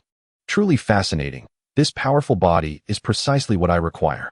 Suddenly, his deranged demeanor ceased, a fierce glint flashing in his eyes. In an instant, Orochimaru's body surged forth with astonishing speed, akin to a serpent's shadow, darting directly before Lin Mu. His neck elongated and body coiled, ensnaring Lin Mu completely. By the time Lin Mu registered the threat, Orochimaru had already bound him, the blade piercing into his shoulder. The searing pain engulfed Lin Mu's mind, prompting an involuntary wail. Ha! The anguished cries only heightened Orochimaru's excitement. He tightened his grip, causing Lin Mu's body to crackle ominously. Bones shattered. The agony reddened Lin Mu's eyes, as several of his bones broke under the relentless pressure. Not enough. Such pain cannot awaken your true potential. Show me the greater power within you. Reveal the supreme potential of the wood release. Orochimaru raged, tightening his embrace while the blade embedded in Lin Mu's shoulder plunged deeper, piercing through to the bone. The gleaming blade stained with crimson emerged from Lin Mu's back. As the blade fully protruded, a malevolent look flickered in Orochimaru's eyes. He tilted his head back, raising the blade. Ugh! Lin Mu was nearly rendered unconscious, his shoulder bone severed in two. Clenching his teeth, he forced himself to remain calm. Now is not the time for chaos. Losing composure means death. Chakra surged wildly within him, strengthening his limbs. Get away from me, Lin Mu roared, unleashing a tremendous force to cast Orochimaru away. You think it's so easy to shake me off? Orochimaru's expression grew more sinister, his strength doubling. Exhausted. Lin Mu's body slackened, and more bones cracked under the strain. The unbearable pain flooded his mind once again. What should I do? How can I break free from this predicament? Lin Mu's muddled brain raced with frantic thoughts. Suddenly, a flicker of inspiration ignited in his mind. Sage technique. Yes, that is the only way to save myself now. But my mastery of sage techniques is merely at a level of 10. That is sufficient. Through extensive training, Lin Mu had discerned certain characteristics of the system. Each time he activated the Senju Hashirama template, his power surged exponentially, a cataclysmic increase. However, his regular training could also augment his strength and elevate his rank, albeit at a much slower pace. Thus, even with a meager activation level of 10 for sage techniques, his understanding could similarly enhance their potency. Hence, he asserted his minimal reliance on the system. Even without its assistance, he could gradually grow stronger. Sage techniques. Although his activation level was a mere 10 and he had only experienced the technique once, he could not immediately enter sage mode. He slowly closed his eyes, striving to ignore the maniacal laughter of Orochimaru entangled around him. Gradually, he entered a peculiar state. He perceived countless blue, vibrant, fairy-like dots swirling around him. Is this natural energy? Lin Mu felt a sense of warmth and tenderness. His consciousness gently expanded, as if yearning to embrace. The blue dots rushed towards him, pouring into his embrace and then infiltrating his body. A strange resonance emanated. Black markings appeared on Lin Mu's face, and the visage of a sage emerged. Instantly, he felt an explosive surge of power coursing through his body, his chakra intensifying significantly. Get away from me, he bellowed once more, the power of the sage erupting as chakra surged forth. Break! With another furious shout, his strength amplified further. This time, Orochimaru could no longer maintain his grip, being forcefully repelled by Lin Mu's overwhelming power. Die! Lin Mu thrust his fist forward, targeting Orochimaru. Yet, sensing the punch lacked potency, his consciousness hazy, his body instinctively reacted. His 5 fingers spread slightly, colossal blue chakra coalescing in his palm, swirling and solidifying. Terrifying energy ripples reverberated within the azure sphere. This energy encapsulated not only Lin Mu's chakra, but also the sage energy drawn from nature. Die! His palm thrust forth, unleashing a massive chakra explosion that engulfed Orochimaru. Feeling his life force rapidly extinguishing, Orochimaru was truly alarmed. Chapter 99. Summoning Technique. What is this ninjutsu? Orochimaru found himself utterly bewildered. How could Lin Mu possibly perform this technique? Jiraiya, who had just clambered out of the pit, rubbed his sore shoulder, equally stunned. How could he use the Rasengan? Jiraiya's expression mirrored that of someone who had seen a ghost. He was well aware of the technique's difficulty. The 4th Hokage, Minato Namikaze, dedicated 3 years to mastering it. And Jiraiya himself, convinced of his exceptional talent, had invested considerable time as well. Today, Naruto successfully employed this technique to defeat Kabuto, which, albeit surprising, was somewhat expected. However, Lin Mu's execution of this technique was simply unfathomable. Countless speculations flooded Jiraiya's mind. Could it be that this boy feigned disinterest in learning the technique, secretly practicing at night? No, that shouldn't be the case. Learning requires significant time investment, and the noise generated during practice would be hard to miss. Thus, the truth must be that Lin Mu genuinely learned the technique through sheer talent. Jiraiya sighed deeply, the first time he questioned his own aptitude. As one of the legendary three of Konoha, comparable to a Hokage-level figure, his natural talent was undoubtedly remarkable. Yet, he had exerted immense effort and time to master the Rasengan. Naruto nearly ruined his arms in pursuit of this jutsu. Yet, Lin Mu, in a dazed state, instinctively unleashed it.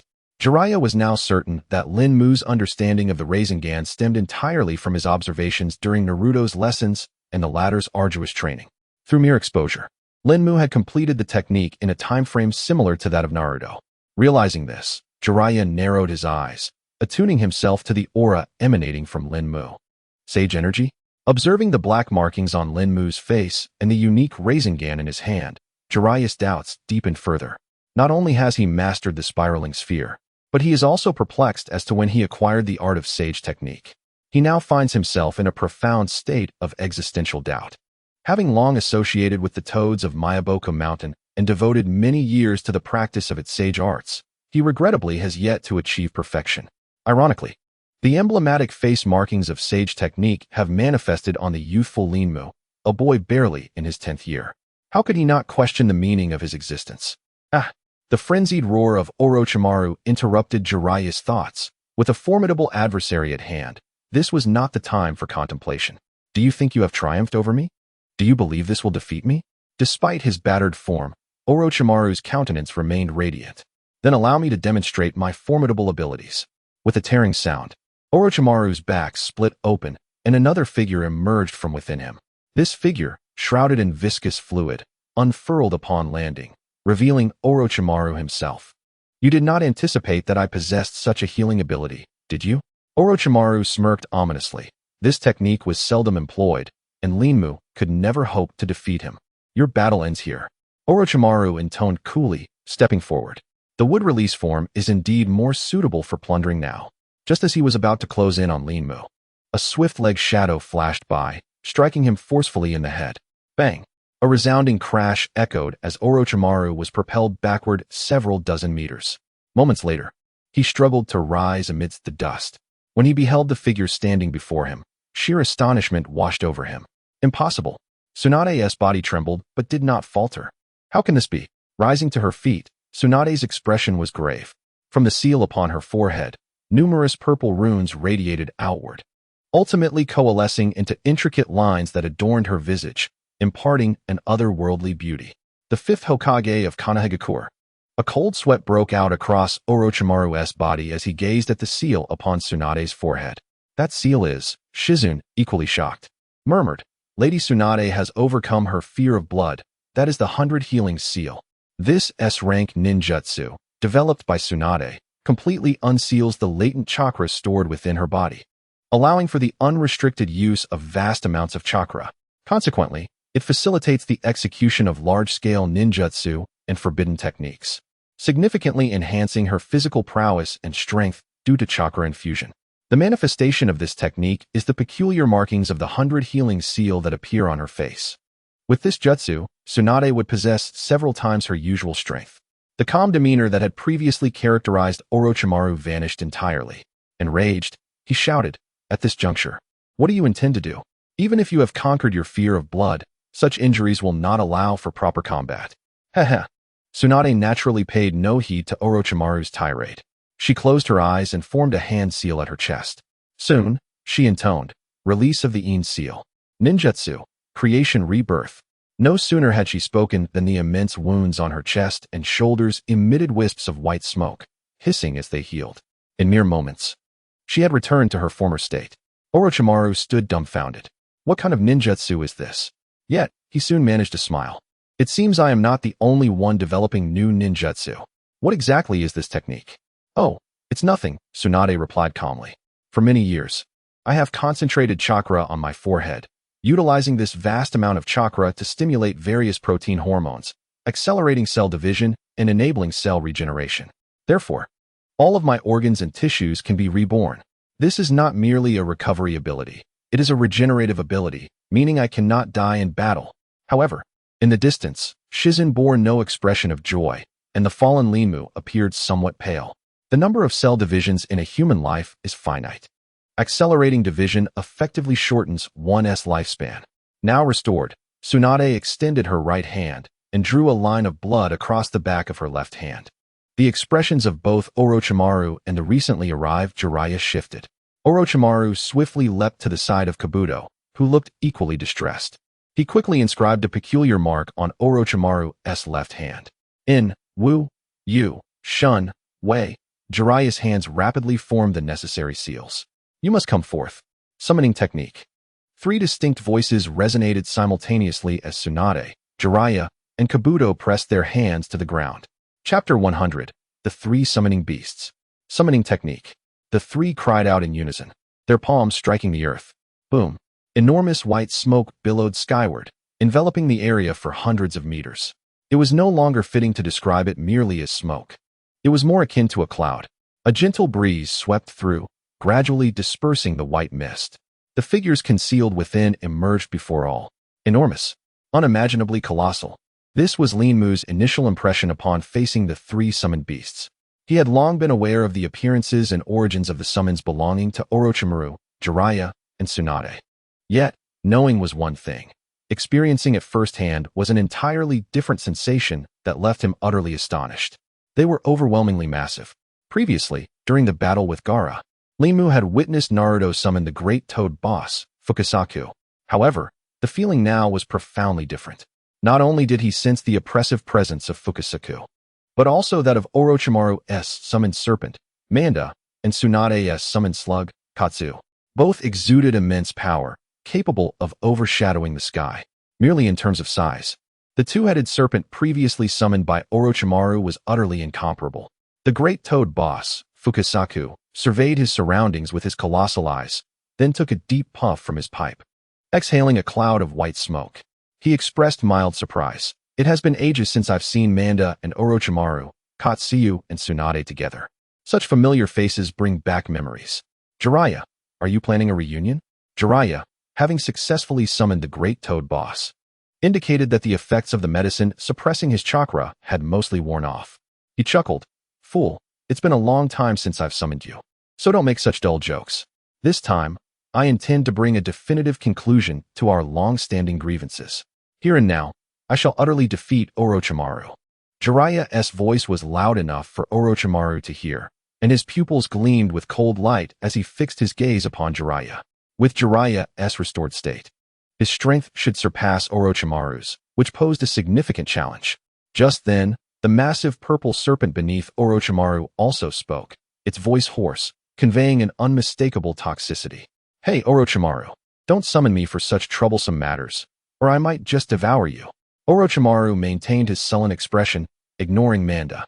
However, Kabuto's gaze shifted several times before he spoke. Please do not say that, Lord Manda. You will surely be thanked later. Before he could finish, Manda interrupted him. I did not inquire of you, fool. Do not address me so casually, child. You have yet to earn the privilege of conversing with me. The pharmacist Kabuto was rendered speechless. His interactions with the great serpent were minimal, and he never anticipated that this colossal serpent would display such a lack of humanity, being so brazenly disrespectful. Hey, Orochimaru, be prepared to offer me 100 living sacrifices afterward.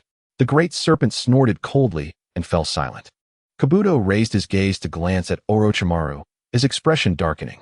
Even though Orochimaru was the master, if the great serpent were to discover that he could not wield ninjutsu, it would undoubtedly lead to immediate betrayal. Although other means were exhausted, summoning the great serpent in this scenario proved to be an exceedingly perilous gamble. Snail, take that child to Tsunade. Tsunade had completely healed her injuries through the Baiken no Jutsu. The marks on her face had vanished, and she stood with her arms crossed atop the snail's head. This scene reminded them of their days as classmates, growing stronger under the tutelage of the third Hokage, Hiruzen Sarutobi. Regrettably, once fellow warriors in life-and-death battles were now destined to fight each other. As for Linmu, he had seized the opportunity amidst the billowing smoke to retreat to a distance. This level of battle was beyond his capability to participate. He had already exerted himself to the utmost in suppressing that 2-headed serpent, wagering his life in the conflict. However, that 2-headed serpent was utterly insignificant before these 3. Fukasaku, the leader of the toads from Mount Myaboku, the Great Serpent, the leader of the snake clan from the Ryuchi Cave. As for the snail, her origins were not to be underestimated. She was a part of the body of the sage snail from the Bone Forest. Having survived for over a millennium since the era of Kagaya, she was a figure capable of commanding the elements in the realm of snails, possessing the ability to divide and heal on a grand scale. Within her resided an immensely powerful sage chakra, and her form was exceptionally large. When it came to combat prowess, the snail might not rival Fukusaku or the Great Serpent, but she was still formidable. From a distance, Linmu observed, his eyes glimmering with intrigue. Combining his previous memories with the current scene, he discerned the relationship between these three summoned beasts and their masters. Fukusaku and Jiraiya shared a bond akin to that of partners helping one another. Jiraiya maintained a close relationship with the Toad clan of Mount Myaboku. In fact, all of Jiraiya's lineage had an inseparable connection with the mountain. His disciple, Minato Namikaze, had formed a contract with Fukusaku, also mastering the sage techniques of Mount Myaboku. His other disciple, Naruto Uzumaki, had also contracted a toad from Mount Myaboku, specifically Fukusaku's son, Gamakichi. In the years to come, Naruto would also master the sage techniques and unleash tremendous power.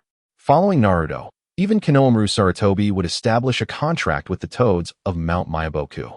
More precisely, Jiraiya's lineage and the toads of Mount Myaboku had formed a legacy. This stood in stark contrast to Orochimaru. Orochimaru could not fully control the Great Serpent. Their relationship resembled an exchange of interests. Orochimaru had to maintain his formidable strength to suppress the Great Serpent. Otherwise, he risked being devoured. Even so, he still had to provide offerings to the Great Serpent to ensure its loyalty in battle. In contrast, Tsunade's summoned beast, the snail, consistently referred to her as lady and obeyed her commands, giving Linmu the impression of a subordinate. Linmu stood afar, his eyes sparkling with curiosity. He wondered if he might master the summoning technique and forge a contract with beings from other realms. Anticipation brewed within him. Although he had inherited the wood-release body of Hashirama Senju, his understanding of Hashirama stemmed from memories prior to his transmigration.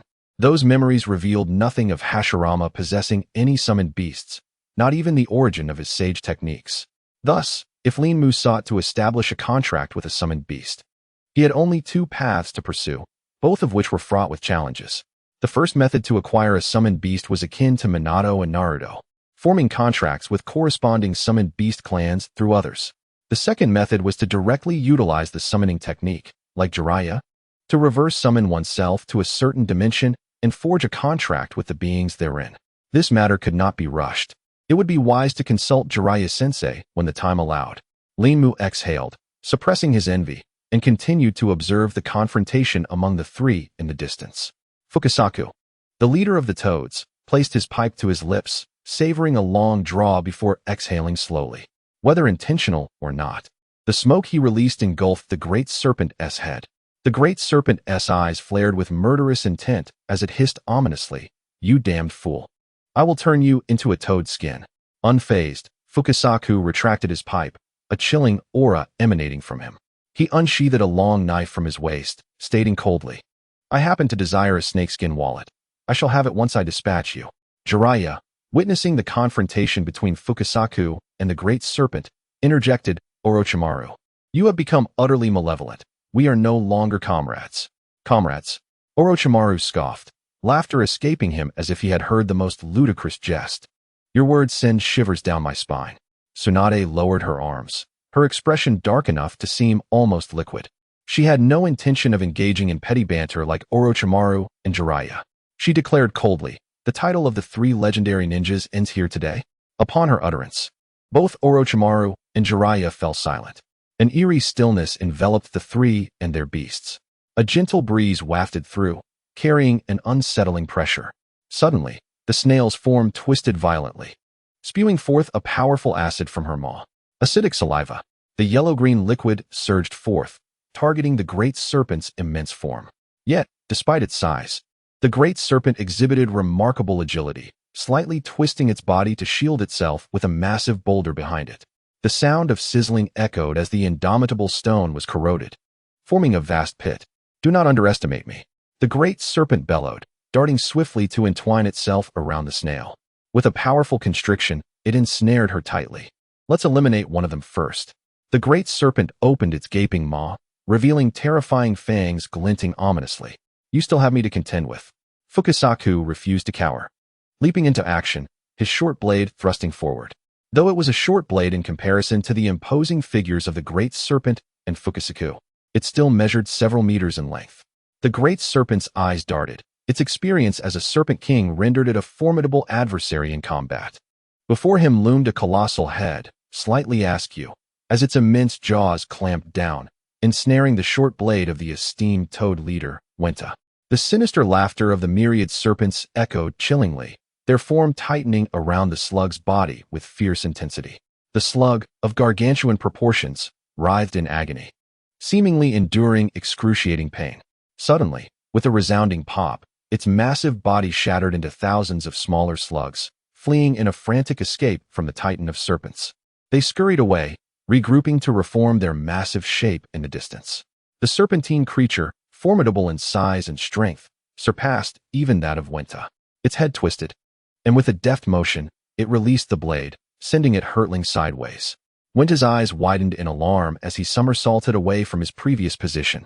The serpent seized the opportunity, its body whipping around with great force, launching the blade like a colossal projectile straight toward Wenta's form. Wenta's expression shifted, a cold snort escaping him as he narrowly evaded the deadly edge by leaping aside. Jiraiya's countenance darkened, fully aware that even with Orochimaru injured, he remained a formidable adversary.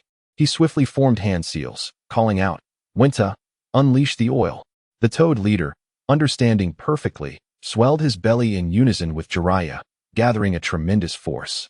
Fire release, toad oil flame bomb. Jiraiya's voice erupted with flames, while Wenta expelled a torrent of oil. Upon contact, the flames intensified exponentially, igniting the very heavens. The serpent recoiled in shock, but the inferno's vast reach left it no room to evade, compelling it to brace for impact. The roar of the raging flames filled the air. Had they succeeded? Jiraiya's gaze remained fixed on the blaze, eager to ascertain the outcome of their combined technique. As the fire dissipated, a massive shell lay charred and riddled with wounds, crumbling slowly. Had it shed its skin? Jiraiya gritted his teeth. Orochimaru was indeed a relentless foe. Suddenly, the ground beneath Wenta trembled violently.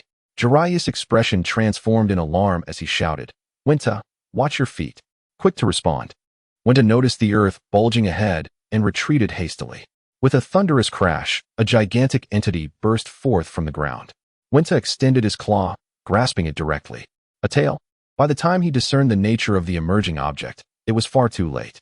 The ground behind Wenta erupted, revealing a colossal tongue that unfurled from the serpent's maw, lunging to swallow the toad leader whole. This is dire. Wenta attempted to pivot away, but the serpent's predatory speed was overwhelming. Escape was impossible. Just as Wenta braced himself to endure the impending bite, a thunderous roar resonated from above. The blade, previously flung away by the serpent, descended like a meteor, piercing through the serpent's head and pinning it firmly to the ground. A soft thud echoed as Tsunade descended from the sky, landing atop the hilt of the blade. Clenching her fists, she glared coldly at Orochimaru. He maintained a facade of composure, yet inwardly, anxiety brewed. Facing two of the legendary Sannin simultaneously was a daunting challenge.